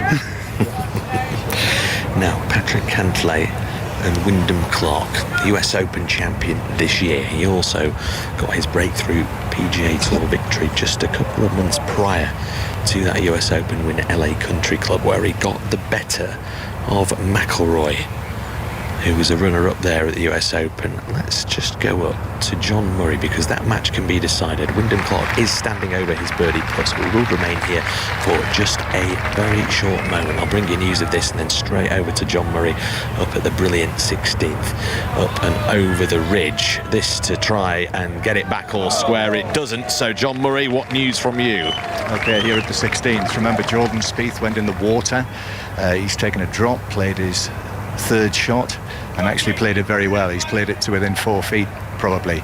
Justin Rose has splashed out of the bunker, but that's rolled on by probably 15 feet, so he's there in 2. The Americans, remember, the American pair have to win this hole, otherwise Europe win the match. And it is Justin Thomas who's playing from the rough off the left of the green. Matt Wallace. Tough shot. Above the hole. Got nowhere to land it out of the rough. He's practicing with his right hand, having his right hand open. He's going to try as much loft as possible to get the club underneath this ball. So Justin Thomas. I mean, we've got a great view of it. We're looking right behind him, sitting up on the bank. We can see all of the slopes that are involved in this, as he plays that as softly as he can into the fringe, and then it rolls down and away, but it's rolling away from the hole. He's getting a big thumbs up from Jordan Spieth, as if to say there's not much more you could have done with that, really, but he's left it all of 15 feet again away from the hole, so he's there in 2. Back to the 15th, and you, James? Just to tidy up in exactly the same way that Wyndham Clark did. Falls halve the hole, and it keeps Europe 1 up as they head towards the 16th, and the scene in front of me is quite something. So already today, 2, already this afternoon in the 4 balls, 2 full points to the United States. Burns and Morikawa 4 and 3 winners. Homa and Harman 2 and 1 winners. Fitzpatrick and McIlroy ahead in the match. James is watching, and here this match could go Europe's way. But what's happening, Matt? So Bobby Mack's called Justin over to have a look. He's got such a big slope that he's got to come over. He can't go directly at the flag. He's too quick over that slope. But then Luke Donald's come in to have a look. I mean, you've got one of the best short game players in the world in Luke Donald to come over and have a look, and the captain to just give his little bit of advice if he can. Bobby Mack's very good short game player, and he's pulling out the lofted wedge, and he's a pace off the green. So he's on the fringe, but he's going to have to lift this over the fringe, try and get some sort of spin to slow it down on this downslope. Look how wide he's opening this up. I mean, how many paces away from the flag is he? It must be 10 paces away from the flag. He's having to loft this up as Rosie comes in again. Just probably telling him, can you land it 1 bounce, 2 bounce here, giving him another option. And then Bobby's like, I think I'm going to go for the lofted one. He's actually pointed Justin Rose with the base of his club and pointed there. Can you bounce it there on the side of the slope, the top of the slope, because here we go. He's going for it. So it is this little pitch which he plays, and he lands at beyond, I think, where he wanted to, and it's rolled on away down to where Justin Thomas's ball is. Not sure it's rolled quite as far. No, it hasn't. It's rolled on maybe 8-10 feet past. Yeah, I mean, I'm not sure that's where he wanted to land it. Might have caught it a little clean, so it's landed a bit further, but it wasn't easy. And you've got the whole of Marco Simeone, everyone inside here, or inside the golf course on this hole, with the 2 matches left on the golf course on this hole. So McIntyre marks his ball. Again, a reminder, if you've just switched across from 5 Live, if you've been listening to the football, Europe 3 up in this match, and the Americans have to win this hole, and they're right up against it. They've pretty much got a 4 guaranteed by Jordan Spieth, but they really need a birdie and then have to hope the 2 Europeans miss. So this has got to go in, really, for Justin Thomas, for the Americans to have any chance of extending the match, you would think. Jordan Spieth is this is for his par 4. This is for his 4, yeah. Spieth made his ball. Yep. So Spieth down behind it. It's Justin Rose. This is for his 3. Rose for Europe. So this could well do it. If this goes in, this is it. It's Justin Rose again for Europe. That's online. Of course it's in. Of course it's in for Justin Rose. Well, what a performance again for the 2nd consecutive afternoon here at Marco Simeone.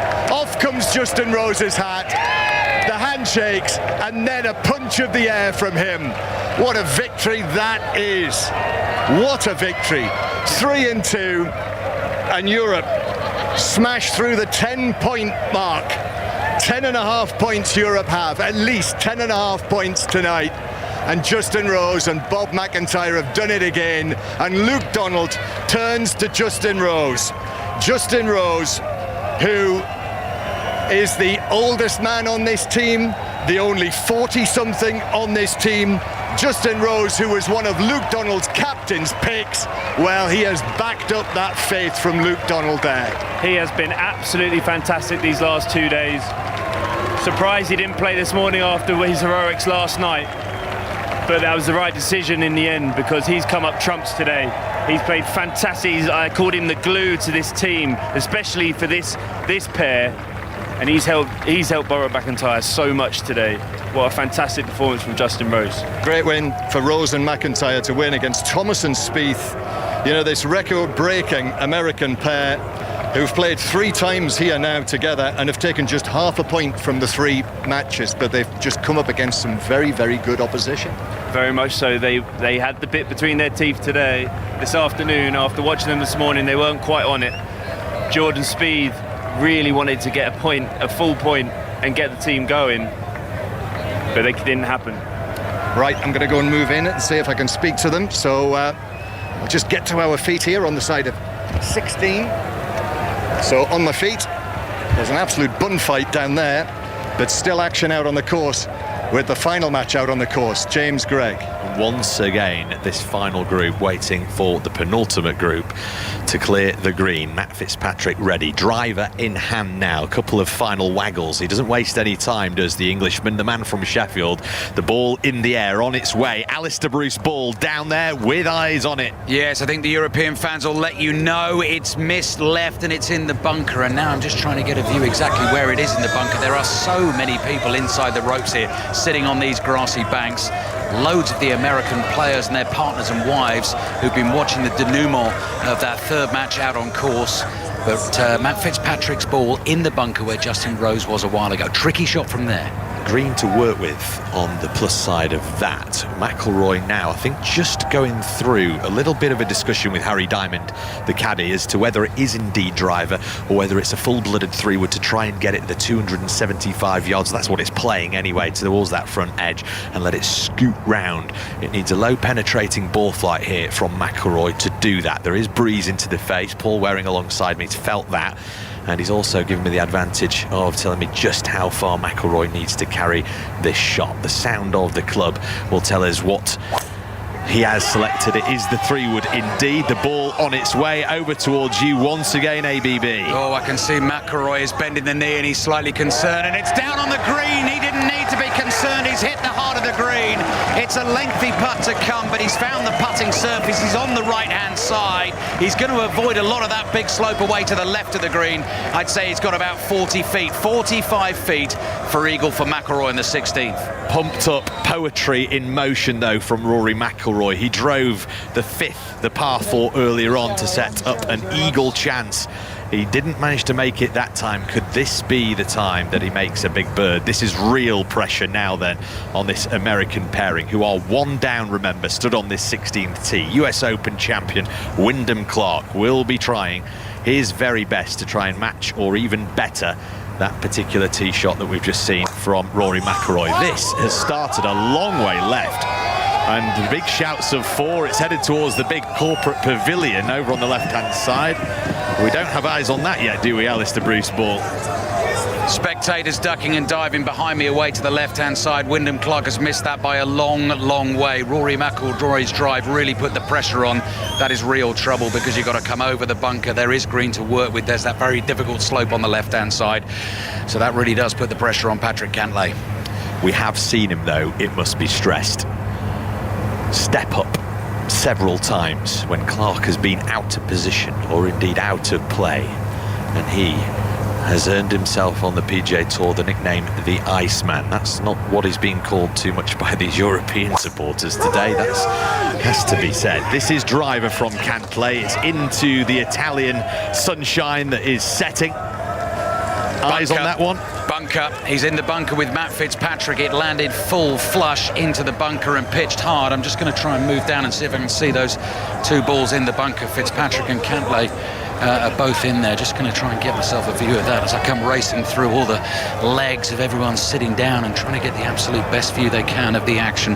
Well, there's one of those balls near the front of that bunker, which is exactly where you'd want it to be. The other one I can't quite see behind the knuckle that is cut in the middle of the bunker. But the one thing I would say, James, is Rory McIlroy's ball plumb in the middle of the 16th green with an eagle putt to come. So that is advantage Europe. And it is really quite something. Walking over the hill and then getting onto this 16th fairway, a huge pavilion, like I mentioned, filled with corporate revellers who are leaning over the balcony, the caps being swirled around the heads once again, and the taunts certainly coming once again Patrick Cantlay's way. This is a remarkable sight. You never see anything quite like this on a golf course. There must be thousands and thousands of people right in front of us here, Paul Waring. As a professional golfer yourself, you must be thinking, this is a different sport to the one I play.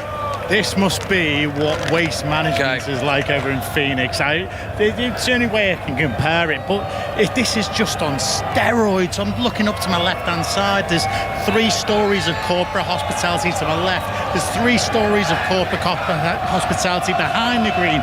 There's 100 deep, and these 100 deep spectators around me are all waving their caps, taunting Patrick Cantlay. It's unbelievable scenes, electric scenes. This is the most amazing Ryder Cup I've ever seen so far this year. Caps off for the bank account is the chant. Alistair Bruce Ball, where you're situated behind this 16th green, I'm guessing that you're sat somewhere near some of the teammates of Patrick Cantlay and Wyndham Clark. I'm very, very interested to just find out what their facial expressions are like. Are they cracking a smile at this, or are they looking a little forlorn? I would say slightly grim-faced. Right in front of me, Max Homer and Ricky Fowler. Ricky Fowler has got a long stem of grass, like a bit of straw that he's chewing on. in a contemplative fashion at the moment. They are sitting very close to this bunker, right above this bunker, where Matt Fitzpatrick and Patrick Cantlay will find their balls. The scene either side of the fairway, as you and Paul were just describing, with everyone swirling their caps around their head. It's like people have gone drunk on the Ryder Cup. It's absolutely berserk down here. There is not a spare seat to be had. This is an unbelievable viewing hole for the spectators. It's a fabulous match play hole. We've got more drama to come, and we'll need to quieten down because Matt Fitzpatrick has arrived just above this bunker, and I'm just wondering as well where he's standing, whether the ball has actually cleared the bunker. It has, you know. That's why I couldn't see it in the sand, James. It's just above the bunker. The ball is lying below his feet, and he's in the rough here, so that is going to be a tricky shot.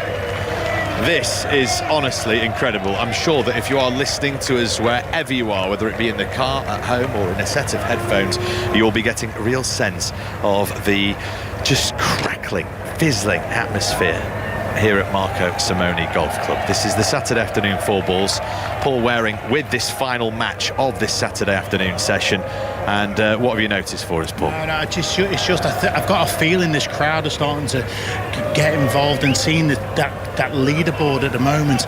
And I think this match is what I'm trying to get across here, is this match is actually really important for the Europeans, and the fact that if they win this match, they don't lose this session, and they will go into the singles without losing a session. If they halve the match, it will be 2.5 to 1.5 to American, which they have lost a session. I think for getting into the singles tomorrow, if they can go 4 full sessions without losing one to the United States, that is such an amount of confidence for them to take forward into tomorrow's singles. There is a little bit of crowd control, and not because of the rowdiness, no, nothing to do with that at all. It's just merely to part a gap for Wyndham Clark, who's up on the bank over on the left-hand side. He's way above the level of the green. It must be lying rather scraggly again.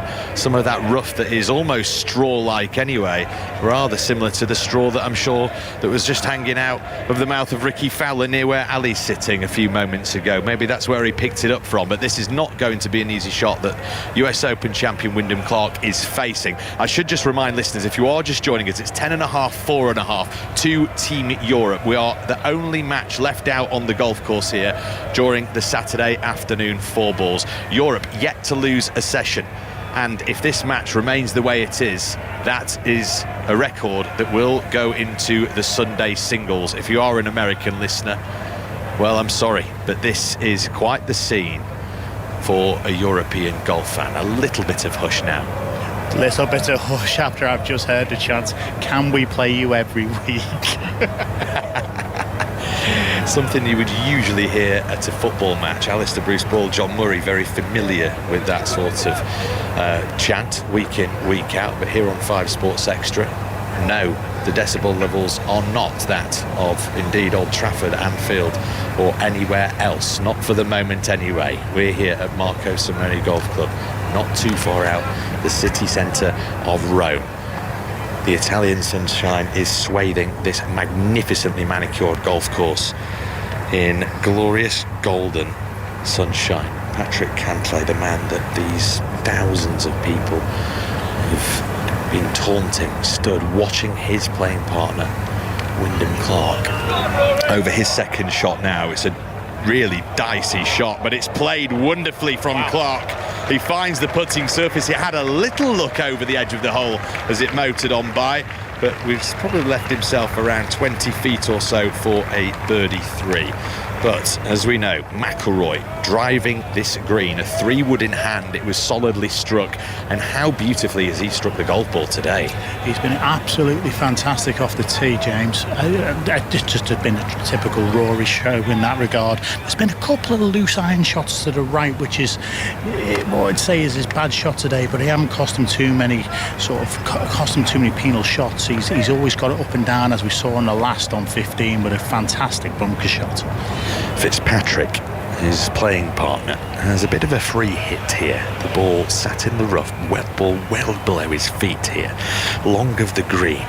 The putting surface well below the level of where Fitzpatrick was playing that shot from. It's actually very nicely played. It's not a shot that he will be used to playing too often when he's playing on the PGA Tour and winning as well, no less. Now a 2-time winner on the PGA Tour, a major champion in his own right, and he's left himself a very similar distance for a birdie 3 here at this 16th hole to that of Wyndham Clark. It is going to be Patrick Cantlay now to play his second shot to this delicate little par 4. Paul Waring. Yeah, he's got a tough 30-yard trap shot here over a little knuckle that he's got to keep up the left-hand side of and use that slope to move it down towards the flag as he just settles over it now.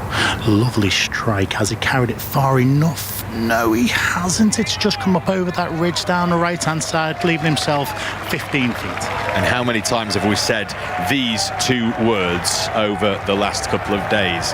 Advantage Europe. That is the case here. McIlroy with an eagle opportunity to come right in the very belly of this par 4 green, a putt for a 2. It suited his eye, this golf course, all week long, particularly some of these short holes. Yeah, he's just discussing now with Matt Fitzpatrick who it is to put first between the two Europeans. I think Rory would like Matt to go first, just to give him a little bit more time, just to give a little bit more hush around the crowds, just to let everyone settle down here. As we see Billy Foster, the caddy of Matt Fitzpatrick, walking around this green, stalking this putt. Just everyone just now starting to settle down, which is what's needed for the concentration of these players. It took 11 matches of this Ryder Cup for the USA to chalk up a single point, a proper point, a win in a match. There was 3 halved matches on day 1. Far better from Zach Johnson's team this afternoon in this 4-ball. Sam Burns, the match play champion, alongside 2-time major winner Colin Morikawa, defeating Victor Hovland and the captain's pick, the rookie Ludwig Ahlberg. 4 and 3. Fleetwood and Højgaard defeated by Homan and Harman.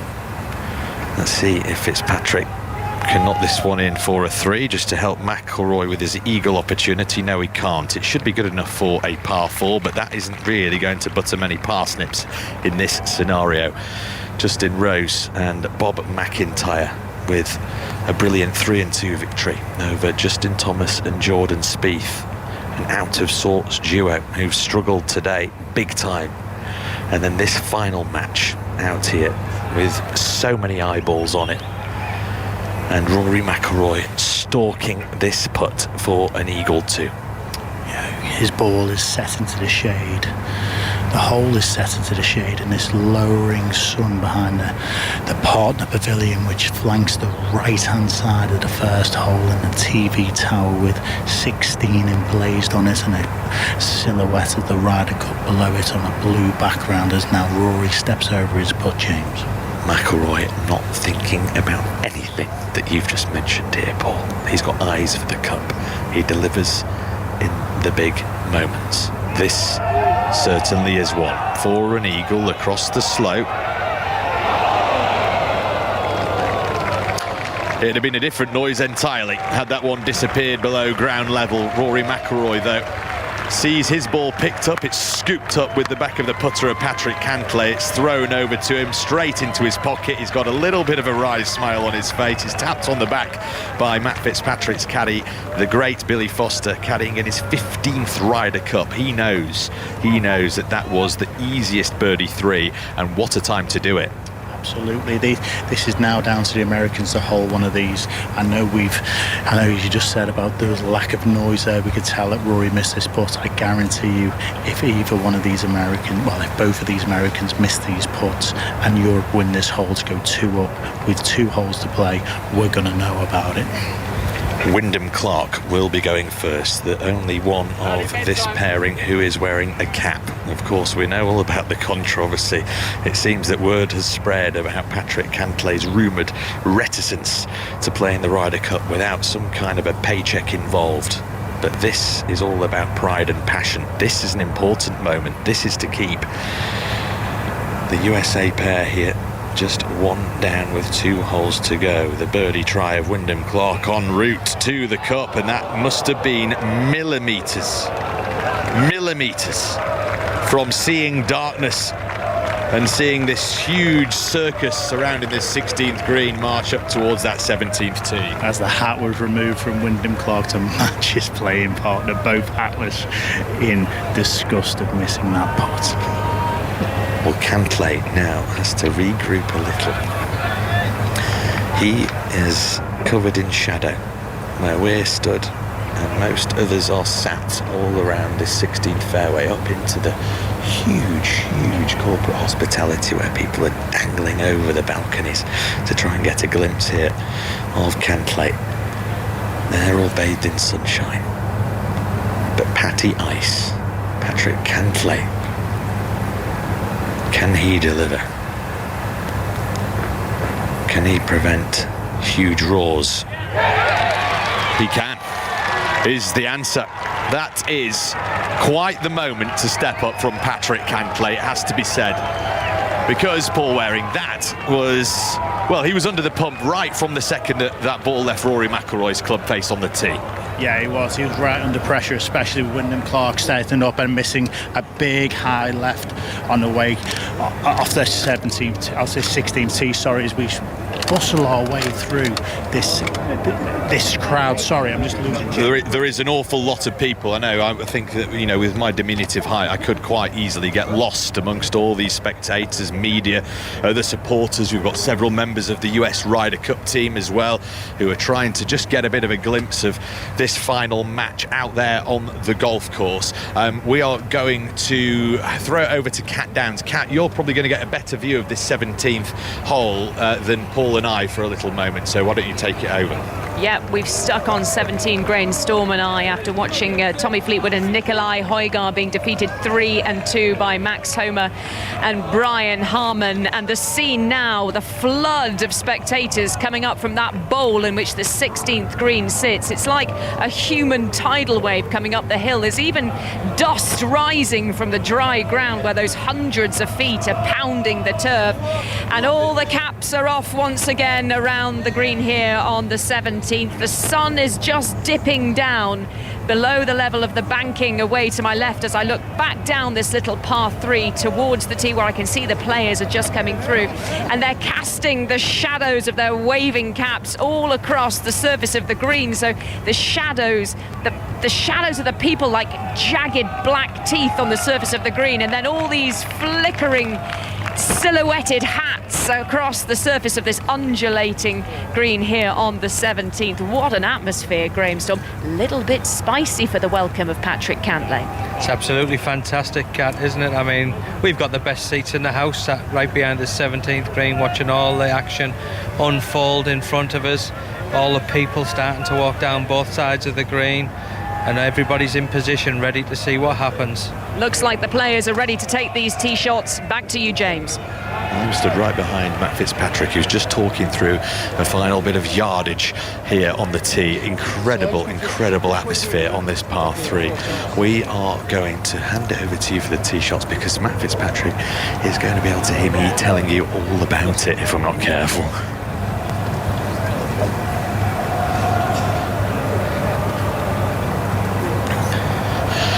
Okay, right. Kat Downs, we need you to keep a little eye on where these golf balls land. So Fitzpatrick stood over it now, the ball on its way, everybody watching it intently. Now then, is this one headed right, Kat? It has, yeah, just caught the little slope to the front right of the green, and I think there is a sand trap down there, Graham Storm. The ball just skipping through that thick green lush grass and then disappearing below the level of the green from where I was sitting. Ali, I think you've got eyes on that one from where you're standing. Yes, I do. I'm just sitting the other side of the green on the bank, just to the right of the green, and it's just in a collar of rough above the bunker, and then a chip down onto the putting surface with the pin right at the front. James. McIlroy stood over his tee shot now. I'm really keeping my voice down, because we were just a matter of feet away from McIlroy. This is on a terrific looking line. How's it for length, team? Yeah, he looks super balanced, doesn't he? Oh no, he's caught that steep drop off on the left hand side of the green as the ball is flying in, and it takes a huge skip into that deep runoff on the left hand side, comes up short of the water hazard that trickles down the left hand side of the green there, tumbling down towards the pond on the 16th. But McIlroy misses the green, James. So Team Europe one up here in this final match. Like Paul alluded to, it would mean so much for Luke Donald's 12 men to go unbeaten in a session until the final day's singles tomorrow. Wyndham Clark settles himself. Not much club in hand. This is a lofty number. Draws the club back, a real thud like a sledgehammer hitting a metal iron pole. And that one is team. Oh, a little short this time. You can hear the jeers and the boos of the crowd as the ball catches the front edge of the green and then scampers away along the tilt of the land and down towards the ball of Rory McIlroy. Wyndham Clark coming up much shorter than Rory McIlroy, but both of those balls missing to the left. And of course Matt Fitzpatrick short and in the rough to the right. One more ball to come, James. The caps come off the heads of some of the spectators. I think that will be water off a duck's back now to Patrick Cantlay as he just takes a big inhalation through his nostrils, readjusting the ball, sat on this 17th tee. He's actually just twiddling about with it. He doesn't like where he was teeing it up. The full length driver tee goes right down into the ground. It pierces the turf, so it's sat halfway up what looks to me about a 9-iron towards this front pin today here at number 17. Now then, he knows this is a big moment. If Patrick Cantlay can deliver here for the US, it gives them a little sniff. It means it's all square going down the last, and what drama in this final 4-ball match here on Saturday. Steadying himself now is Cantlay. The ball on its way. It's a low trajectory. Cat Downs, Ali Bruce ball. Have either of you got eyes on this one? Flying up towards the pin, and oh my goodness, it's an absolute beauty from Patrick Cantlay. Imagine the adrenaline, the pressure pumping through the veins of the American standing on that 17th tee. One down at the moment to McIlroy and Fitzpatrick, but he's put it in to within inside 6 feet. Really good birdie chance coming up for Patrick Cantlay to level the match heading down the last, Graham. Fantastic iron shot from Patrick Cantlay. He made the ball dance on this putting surface. I mean, literally got the ball to sit down so quickly, even though he hit a lower trajectory than rest of the other guys that we've seen on this 17th, but a wonderful shot, and he's in the box seat now. It looks like he's taking all this animosity, all this back chat from the crowd, and he's channeling it into his golf. Absolutely. I mean, he really stood up to the pressure. I mean, 3 poor shots relatively into this green before him, and he stood there and just stood up and played the shot exactly how we imagined he would want to. Perfect iron, perfect shot. He's got a great chance to get this game back to all square. And now there's this huge wall of humanity walking down this short par 3 towards us.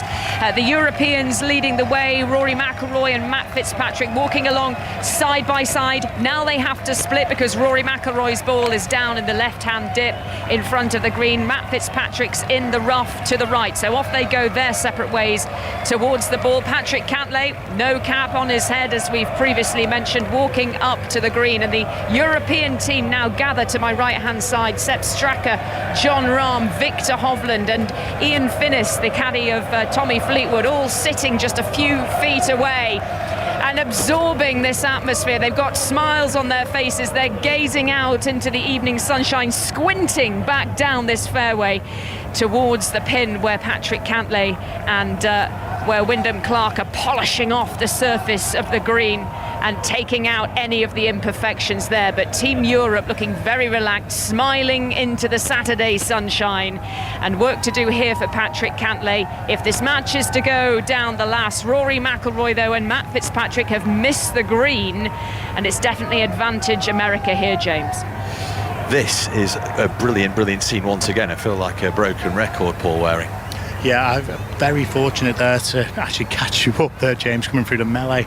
As I was walking down, though, it's the first bit of true unity I've seen from Team America in this final foursomes. Wyndham Clark strutting ahead, then to stop, turn around and wait for Patrick Cantlay, almost walking up arm in arm. Zach Johnson then joining in. They know the importance of this match. They know the importance of trying to win this afternoon session. Well, some members of the crowd asking for a little bit of hush, but it's hard to do just that when the galleries are as big as they are. Every single person who is through the gates at around 5:30 this morning, jockeying for position, trying to get themselves on that first tee to soak up that famous old atmosphere at the Ryder Cup. Well, it seems that they're all here too. This is brilliant.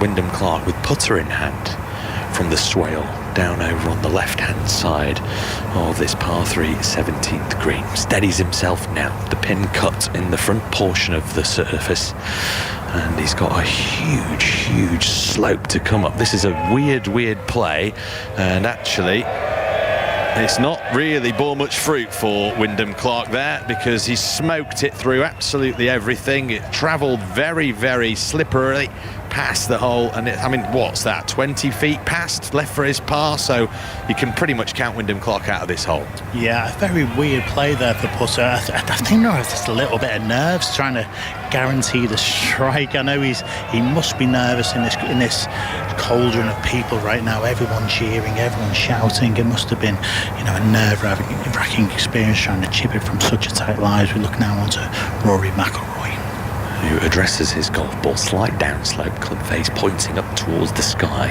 open-faced lob wedge. This is a more conventional way to tackle this shot, and that is brilliant from Rory McIlroy.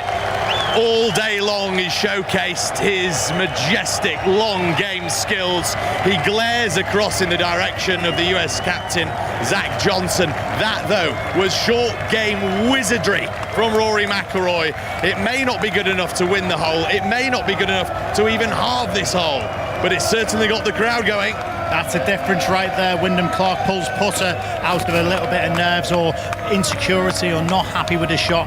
Rory McIlroy pulls the wedge, hit it to a foot. What a fantastic golf shot from Rory McIlroy. Just to almost try and give you a bit of a feel for an action replay of that. We'll do that actually in a second, because Matt Fitzpatrick's not wasting any time with this chip shot. He is trying to bury this one for a birdie too. He knows that he and McIlroy are down in 3.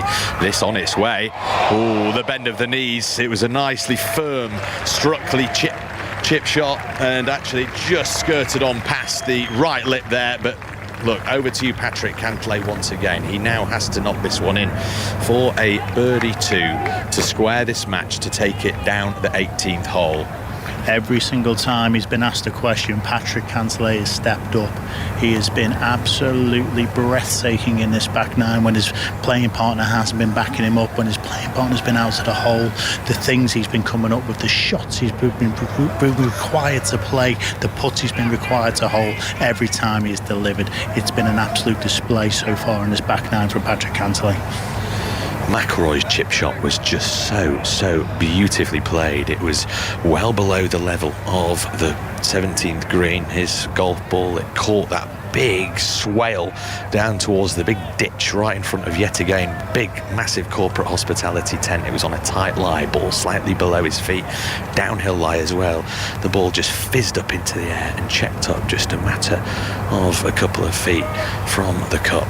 Now though, it's Patrick Cantlay. He knows that he has to knock this in, otherwise his pair cannot win this match. But he can't be too aggressive. It's a little bit downhill and he has to make at least 3, so he can't just jam this in for 2. Steady over it now. He's holed several crucial putts, has Cantlay, throughout the course of this real humdinger of a Ryder Cup match. On the way. And in it drops. Colin Morikawa, Fred Couples, Davis Love, Jordan Spieth, and several other members of the US Ryder Cup team jump up for joy.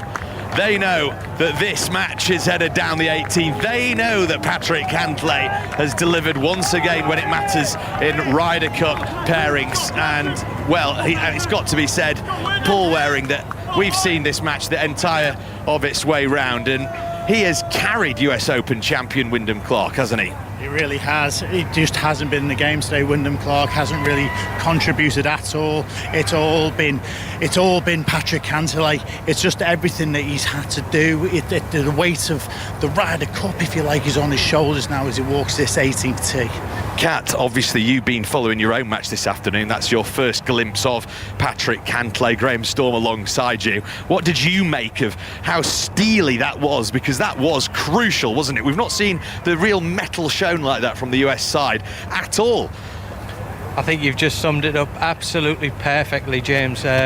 Steely is the right word. He was never, ever going to miss that putt. I mean, after such a beautiful iron shot, even the magic of McIlroy didn't put him off, and he just knocked it straight in the back of the cup. Yeah, with all the crowd against him as well, thousands of people waving their hats in the air at the rumours that Patrick Cantlay has refused to wear a team hat for all kinds of controversial reasons you can read about on the BBC Sport website and app. But thousands of people now streaming their way to the 18th to see how this match will finish. And Ali, I think you're amongst them. Yes, Kat, it threatened to get out of hand for a second or two. People, quite understandably, are here for the Ryder Cup. They're enjoying the drama and they're trying to get themselves a viewpoint. And as you come off the 17th, there are so many people already in position down the 18th. People saw the blue rope. There's not really enough marshals to cover the rope all the way down the 18th, so people have been ducking underneath and sprinting across the fairway to get in position themselves. Eventually, enough of the yellow-shirted marshals have got in to stop that happening, and the fairway has been cleared, and probably maybe 200, 300 spectators managed to get themselves across the fairway. So back under control, ready for the 18th to be played. And James is with the final group out on course. Yes, and lots of people scurrying down. Actually, there was some cheeky spectators trying to get over the fairway, which is against all rules and regulations. Now then, the big galleries have just parted the ways for Cantlay and Clark and Matt Fitzpatrick and Rory McIlroy on that 18th tee box. Everybody, every single person coming down this 18th hole with this final match left over here right now. Now then, we will hopefully have a bit of help from John Murray in a few moments' time. Paul Waring and I also in a decent vantage point, and it is going to be Cantlay after Clark on this par 5 tee box. We know all about the 18th yesterday, and the Americans, they won't have fond memories of it because Victor Hovland, John Rahm and then Justin Rose all in that afternoon 4-ball session on day one, breaking the hearts of the Americans with brilliant putts to either halve matches or win matches. But this first tee shot, absolutely perfect position on the little plateau, looking down into once again another natural amphitheatre here at Marco Simone Golf Club. That is the tee shot, we think, of Wyndham Clark. And that, sorry, Paul Waring? Yep, they've actually changed the order. That was actually Patrick Cantlay going first. Now Wyndham Clark to hit his tee shot down 18. Which makes a little bit of sense, because if you have been following along all the way through this afternoon, you'll know that we've not said Wyndham Clark in perfect position down the centre of the fairway too many times. So Cantlay in position, but once again typifying just what I was talking about, a 4 right shout from the tee shot of Wyndham Clark. It's actually okay. It's just in this little tufty rough over on the grass bank on the right-hand side, just where Paul Waring and I are stood. It's not just us stood here either, I should point out. There are lots of vice captains from the US locker room, all trying to jockey for position in their little buggies as well. This is going to be Rory McIlroy off this tee, which is once again interesting, because that is a switch up of the order for the Europeans. It's been Fitzpatrick trying to go nice and steady down the fairways of all 17 of the previous holes. He's been teeing off first, but McIlroy has absolutely pasted one. And where on earth has that ended up? Well, we're thinking left. John Murray, have you got eyes on any of these tee shots? Yes, we have, James, and we're standing actually not too far away from where Rory McIlroy's ball has gone beyond the ropes, down the left side, but it's in that area where it's trampled down by spectators who are now gathered around it in their hundreds. Yeah, it doesn't look like a great lie down there. Wyndham Clark's absolutely smoked one on a perfect line on the flat of the lie of the fairway. Patrick Cantlay, this is how far past it is. He's about 70 yards past Patrick Cantlay, who's also in the fairway. So definitely advantage America on this one. I think, James, in amongst all of the bedlam up there, Wyndham Clark actually did get into position and hit the tee shot, and he's right down the middle. He's actually not far away from where he was yesterday when he then hit his approach shot horribly wide and right. So he's way down the middle. Cantlay is further back down, 30 yards and more down the right side of the fairway. And I think it's Fitzpatrick who's gone right and McIlroy who's over here on the left. with neither of the Europeans on the fairway. You'd say advantage Europe then from those descriptions, John. Thank you very much indeed for keeping eyes on those tee shots. Just to remind you of the state of play, Team Europe lead 10.5, 4.5 here on Saturday afternoon. This is a cracking crescendo that we're bringing to you here on BBC 5 Sports Extra. The BBC 5 Live golf team all the way through the singles tomorrow. But what is the scoreline going to be at the start of this third and final day of the 44th staging of the Ryder Cup here at Marco Simone Golf Club? It's very tense. The party atmosphere, the carnival atmosphere just has ever so slightly dissolved. You get the feeling that the crowd are nervous, both Americans and Europeans. It would a win for the Americans just narrow things to 10.5, 5.5. Now, we've never seen a margin of victory that size recovered to win the Ryder Cup, but the American side would then just need, I say just, they would need, what's that? They need 14 points to retain the cup, 8.5 points tomorrow. It's a big ask out of 12 matches on the final day to retain the Ryder Cup. Of course, a record victory for them last year. On the flip side of that, the Europeans know that another point, or indeed just another half here, gives them an unprecedented victory going into the final day singles. Now then, are any of the players thinking about that as they're walking down this 18th? I think a lot of them are probably looking for a spare pair of underwear in total honesty at this point in the proceedings. It's absolutely pressure at this point. We know, there's a big lead here for Europe. There's a big lead, but the Americans will be desperate, absolutely desperate to go and win this actual afternoon's foursomes, to win a series. They haven't done that yet so far this Ryder Cup, and Europe will be desperate to make sure they don't carry more momentum into tomorrow's singles. We will be doing a big dissection of everything. We'll also be talking about it prior to our coverage starting tomorrow ahead of this final day. Just to recap, Sam Burns and Colin Morikawa beat Victor Hovland and Ludwig Åberg 4 and 3. Max Homer and Brian Harman defeating Tommy Fleetwood and Nikolai Højgaard this afternoon by 2 and 1. Justin Rose and Bob McIntyre in the game in front of this one. That was closed out on 16. A 3 and 2 victory for the side that managed to clinch that brilliant half down the 18th yesterday in favour of Team Europe. And here it is tied through 17. Now, I believe we have another member of our team with eyes on these second shots. And is it you, John Murray? Yes, it is, Matt. Wallace and I are down next to the green. And how are the lies looking like, John? Well, what I can say is we are being extremely amused by the crowd waving their hats in the air in anticipation of the arrival of Patrick Cantlay. But we will be in position. If you describe the shots, hopefully we'll see where they end up down here. There are so many people around this 18th hole. It's something that we repeat over and over again, but it is worth stressing. There are no crowds in golf like this, and it's with good reason too. This is a match well worthy of the crowds that we have.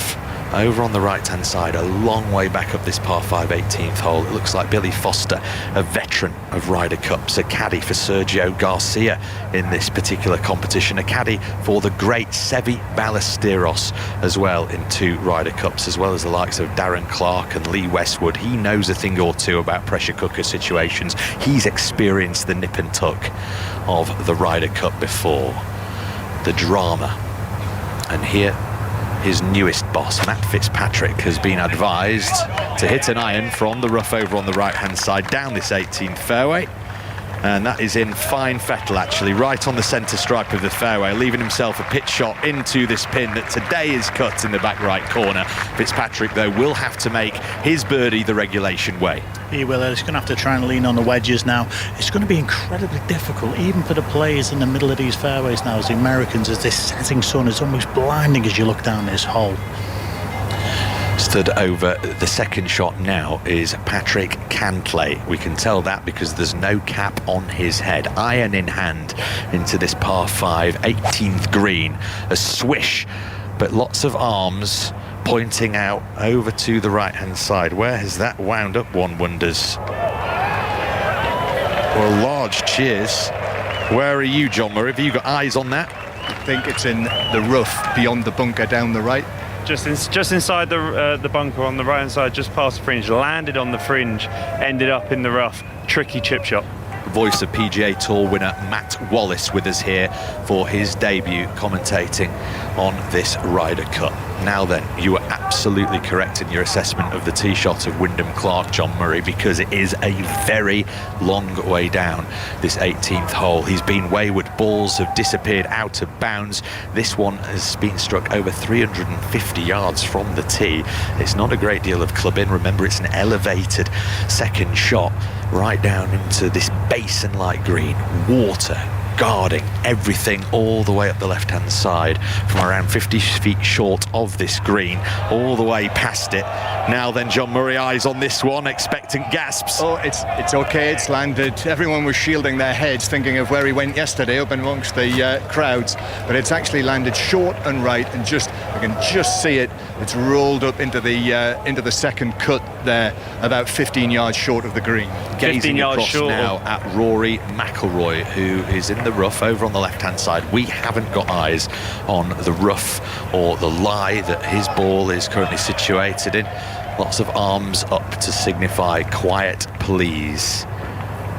Lie, apparently, I'm told, is okay for Rory McIlroy. Yeah, it looks like he's in the crowded area where it's been all been trampled down. I haven't had proper eyes on it myself, from what I've heard anyway. He has actually got a decent line. Now then, the ball on its way. Final task for John Murray and Matt Wallace down by that final green. Yep, we've got it. It landed on the right side of the fairway, but ran into the long grass and then toppled into the bunker. Yeah, into the bunker. It's better to be in the bunker than it is in the rough. In the bunker, very difficult shot. I actually think Matt Fitzpatrick might be in the best position here, and he's laid up. Well, that was a tactical decision enforced by the fact it was a slightly errant tee shot, but quite clearly he's laid up to a yardage that he and Billy Foster discussed. It seemed to be a shot that satisfied him. It was certainly on a line that he would have been trying to target, right on the centre stripe of this 18th fairway, as we walk down this cascading fairway now into this once again absolutely wonderful crescendo here at the Ryder Cup. You wouldn't have foreseen the excitement still being this way after the morning foursomes session once again, where you looked and felt like the US side were down and out. But here it feels anything but, in a very strange kind of way, even though a victory for Patrick Cantlay and Wyndham Clark here would still be an unprecedented lead for Team Europe. Alistair Bruce Ball, who can you see? Well, I can see the vice captains of either team, of Europe, of USA, the players who finished their rounds today, the players who haven't been involved today, absolutely gripped by this around the back of the 18th green. So I'm just the other side of the water, just beyond the 18th green, closest to me, the likes of Shane Lowry, Tommy Fleetwood, Thomas Bjorn, etc. James. Fitzpatrick not wasting any time at all here over this third shot, trying to set up a birdie chance the long way round, if you like. Now then, that was slightly unlucky. It pitched pin high and then seemed to take a little hop forwards off the hillock just where that pin is cut today. Yeah, really tight pin position. This tee is front and back, so he's just pitched it stick high, as you've just said, James. Just kicked it forward, then it's grabbed. It's gone out to about 12-15 feet. But again, the Americans aren't in great position down this right-hand side. Very tricky chips coming over the corner of this right-hand bunker. Now then, not wasting any time either, it looks like. Over on the far side, down the right-hand side, is Wyndham Clark, and this looks like it's going to be a flighted pitch shot. Once again, a reminder that pin is cut in the back right corner on its own little plateau. It's not accessible. It's interested to see him fully opening up this wedge in practice swings and taking a few swipes when he's pulled putter on the last hole. We're going to see if his nerves are going to hold together now of this tight fairways and see if he can hit a nice flop shot over the corner of this bunker into this 18th flag. You could cut the tension with a knife here on the 18th hole at Marco Simone. Wyndham Clark, whose contributions have certainly been less to this four-ball pairing than his playing partner Patrick Cantlay, but that's what team golf is all about. It's stepping up at just the right moment. Hushed tones now, just purely for the reason because everybody else, thousands of people around this 18th hole are all doing exactly the same. A big aggressive attempt at a flop shot. Now then, jeers, because he just went straight underneath that one. He's actually just caught the corner of the green now. It's just covered the edge of the bunker. He's left himself 25 foot upper tee. You can hear the jeers from the crowd at that. No wonder he pulled the putter out in the 17th. That is true. We've not seen many chip shots that have really caught the eye or threatened the hole from a Wyndham Clark standpoint today. That's not to say that the US Open champion is lacking game. What it is, though, is his first Ryder Cup, and despite the fact he's done it down the stretch in a major championship, this is altogether a completely different feeling. McIlroy next at the back of this bunker that just sweeps round the back right-hand side of this 18th green. Sets himself now. This is going to have to be played brilliantly once again. Showcase those brilliant skills with plenty of spin here just to get this one to settle somewhere within birdie range, and just needs to slow down. It's not going to. The European fans almost trying to suck the ball back towards them as they sit in that grandstand to the right of the green, but that's fallen away towards the left-hand portion. Once again, Paul, just such a difficult pin to access if you're out of position. Absolutely. I'm just trying to go through this now. So Matt Fitzpatrick has played his third shot. Rory McIlroy has played his third shot. Wyndham Clark has played his third shot. Patrick Cantlay yet to play his third shot. Am I correct in saying that, James? You are. You absolutely are. And Cantlay just surveying a chip shot that is going to be played by Wyndham Clark. An interesting play. We've seen it several times this week. It takes all the uncertainty about the bounce here out of the equation. An aggressive shot. Once again, Wyndham Clark trying to chip that one in for birdie. He was on the fringe. It's not going to be. It's going to be given to the Team US for a par 5 here then at the last. Now then, Matt Wallace, you have played the Italian Open here. You know this golf course very well. This pin position, it's not one that you want, is it? Not at all. I think we saw Fitzy's bounce, didn't we? This sort of light, this is when the dew starts to come onto the ground. And for Patrick Cantlay here in the rough, he's going to have to look at the distance of his swing. He's going to have to give this some loft out of this lie. He's trying to get this as high as possible. Cantlay chipping for eagle to win the match. It's heavy-handed, and wow, Mr. Popular. It's not his day, despite all the clutch moments that Cantlay has displayed. You could say the door ajar for this European pairing. I was not expecting that after the tee shots. Now this is actually an opportunity for Team Europe.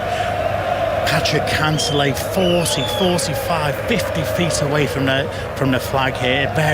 It's still a chance for birdie, granted. It's very much outside with Matt Fitzpatrick's in at 12 foot. Rory McIlroy again got to come up the tier again. He's going to be at 15 feet. We've seen Europeans holding putts on this 18th green. Can they do it again to snatch the victory in this final? Well, once again, I thought that Wyndham Clark would have been picking his golf ball up, but no, that's not the case. Clearly, McIlroy and Fitzpatrick very keen just to test the nerves and perhaps just set the tone for what we're about to see unfold in front of us here over the next couple of minutes. This is Clark just to get the 5 for Team USA. It then gives Patrick Cantlay, who was very heavy-handed with that third shot a few moments ago, a free run at his birdie putt from around 20 feet. He duly converts it, does Wyndham Clark. That's his last contribution of the day. Will it be enough to satisfy Team USA, one wonders?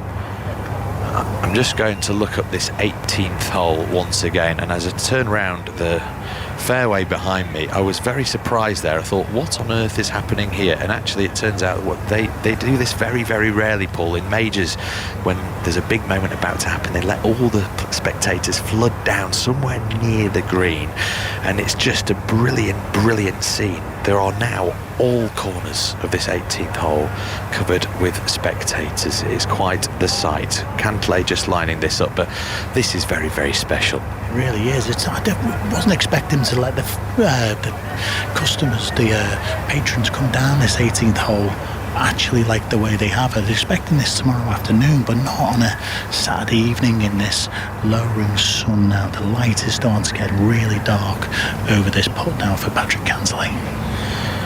He settled himself once again.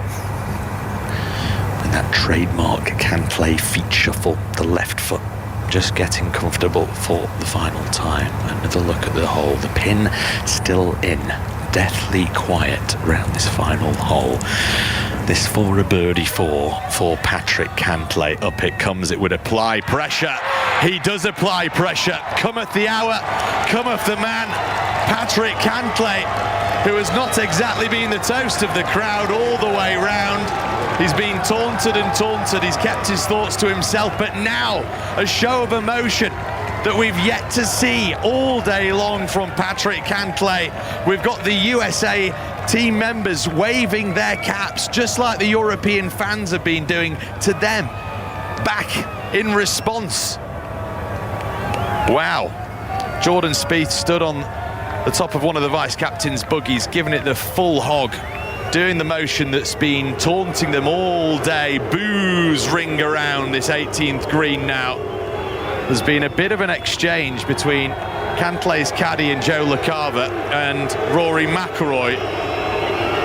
And John Rahm, who stood at the back of this 18th green here, is shouting to Joe LaCava, the caddy of Cantlay, and saying, get off that green. You do not need to be involved and celebrating in the way that you are. And you just get the feeling, you get the little bit of reminiscence of unsavoury scenes all those years ago. But now we'll talk about that in a few moments, because Rory McIlroy has to block all this out, all the circus down this final hole. One of two remaining European opportunities to tie this match. Up and over the hill for birdie. McIlroy doesn't see that putt drop. It just seemed to hang, didn't it, for an extra moment there, and you did wonder. And now it's over to you, Matt Fitzpatrick, Paul. Yes, it is over to Matt Fitzpatrick. Sorry, excuse me. I'm just too excited to even be able to deliver what I'm trying to say. Rory McIlroy there would have been desperate after that little exchange to hold that putt and turn and celebrate. You can see in his eyes how much he tried over that putt. As we now look at Matt Fitzpatrick, who hasn't holed a lot today. Is he due one? This would be the perfect moment to do it. Matt Fitzpatrick, the steely Sheffielder, sets this birdie try on the way. And what a turnaround from the USA side here. The pairing of Cantlay and Clark get the better of Team Europe. They win don't lose a session, I should say, for the very first time at this Ryder Cup. It's only taken until Saturday afternoon. This four-ball match, this final four-ball match, tied with some brilliant play from Patrick Cantlay down this closing stretch. It has to be said, a clutch birdie at number 17 to make sure it was all square coming down the last. It wasn't to be a brilliant birdie finish for Rory McIlroy and Matt Fitzpatrick, but that fantastic moment from Patrick Cantlay that did cause a little bit of issue here on this 18th green has made this score here. Europe 10.5, USA 5.5. So Europe need 4 points to win the cup tomorrow. USA need 8.5 points to retain. That's what we can tell you at the conclusion of a brilliant four-ball session match. Alistair Bruce Ball, whereabouts are you on this 18th green? It's bedlam. Just over the water, the other side of the green, the left-hand side of the green, and just in the American celebrations and the end of all of this breaking up, at the end of another brilliant day's Ryder Cup golf, and what a fight back by the Americans. I can just see that conversation was continuing between Joe LaCava, Patrick Cantlay's caddy, and some of the European players. Tommy Fleetwood was there, Shane Lowry was there, Justin Rose was there. I saw Rory McIlroy had the handshake with him. They had a conversation before McIlroy went on to congratulate Cantlay and Clark, but the Europeans very forcibly making their point to Joe LaCava. Joe LaCava equally making his point back. I can see the conversations are continuing, just adding a little bit more spice to this Ryder Cup as we head into the singles tomorrow, with Europe 10.5, USA 5.5. John Murray, where are you? Yeah, just back across the corner of the water from where you are, and everyone's mingling together on the green. Ali, Matt Wallace is with me. What did you make of that, Matt? Say what you think. Well, I'm not going to lie, I was booing as well as everyone else here. That was pretty spicy there. I can accept, giving it back. When as much as you give it, you got to take it, and you give it. But Rory still had to putt there, so get out of the way. Once you've done your little bit, get out of the way. Don't carry it on. That wasn't right. And what was it that crossed the line there, do you feel? I think Joe LaCava was still interrupting Rory when he's got to play. So all Harry Diamond did to Joe LaCava, but remember, Tiger Woods' his old caddy, he knows the gig. He just needed to get something in, They needed that point badly. So who knows what happened there. He waved his arms like, oh, shucks, it didn't mean anything, but you've just got to remember this golf, and you've got to be sportsmanship at the end of the day. Nevertheless, Patrick Cantlay showed a bit of what he's about there.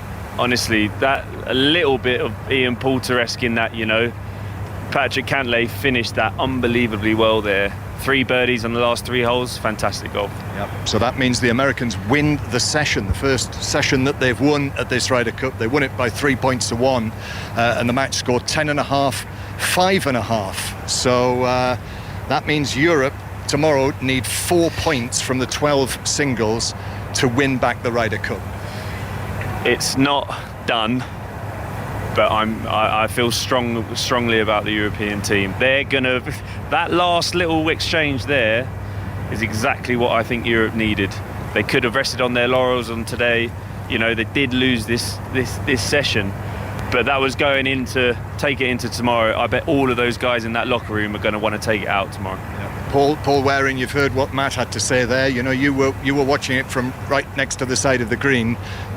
Just a little reflection on that. Yeah, it was a funny day regardless, really. I've never seen anything like it from the crowds, in total honesty, with the hat wave and the jeering. I've never seen anything like that at a golf tournament. So you can kind of understand the outlet of emotion after holding the port, and the US team then obviously jeering back with sort of waving their hats in the air. But that bit at the end, it just kind of ruined the day a little bit. We heard a few boos then from the crowd afterwards, which was a bit of a shame, because really, if I'm being honest, it was a fantastic game of golf to watch. It really was. Cantlay all day. He had no backup at all from Wyndham Clark, nothing at all, and he just carried that US team all day long. Whenever a question was asked of the man, he stood up. We must get an American viewpoint on it from Andrew McGee as well. You've stood here and watched it before we head to the Rugby Union World Cup. Patrick Cantlay, the hatless Patrick Cantlay, those last 3 holes in a row. I mean, what a superstar to make those 3 pressure putts. I don't know what happened with the hat waving and all that good stuff. All I know is Patrick Cantlay made about a 25-30 footer for birdie here to win that point and birdie the last 3 holes, which was unbelievably great pressure golf. Let's get a final thought from Ali Bruce Ball, who's in the thick of it all over there. Ali. John, great point of yours about Ian Poulter and what he did at Medina. Remember, Europe were 10-4 down when they won the last 2 matches out on course that afternoon. Poulter, I think, with birdie putts on the last 5 holes. Cantlay's golf there was similar, and I have to tell you, I'm not too far from the American team, and the rest of Cantlay and Clark's teammates are waiting at the back of the green, clearly to congratulate them. Justin Thomas, I can see, shaking his head, can't quite believe the drama he's been involved in. Spieth and Thomas couldn't do it this afternoon. He's got the baseball cap spun round on the back of his head. But there's a really buoyant mood among the likes of Max Homa, Scotty Scheffler, Xander Schauffele. Max Homa's just having a bit of fun with his baseball cap, twirling it around his head again. Who else is in there? Brian Harman. It's brought them together. There is unity there. 10.5, 5.5 going into the final day. We know Europe have won it from 10-6. We know the USA have won it from 10-6. It's all to play for. Yeah, that is the record score to come back and win on the final day, from 10-6. So no one's come back from 10.5, 5.5 to win before. And of course, 2 of the most famous comebacks, Brookline and at Medina. But you just can't help, can you? Just there's a little bit of Ian Poulter there that just gives the Americans, Matt Wallace, a glimmer. Well, they're going into their dressing room buoyant. Like, the whole day has been about them being separated. 1 person, 2 people in the dressing room separating the team. I think that brings them back all together. They've got a job to do tomorrow. This would be the world record of coming back from this. So this is a massive, massive win for them in the last game. Great session for them, but can they do it? Can they break history? Right, we'll have TV highlights on the BBC later tonight, or any time on the iPlayer. Tomorrow morning, 5 Live will be on air for one of the great days of sport, the singles at the Ryder Cup, and the United States hoping that they can do something very special, but Europe the big favourites. Now let's go to the Rugby Union World Cup. It's Fiji-Georgia with Nigel Yalden and Hugo McNeil.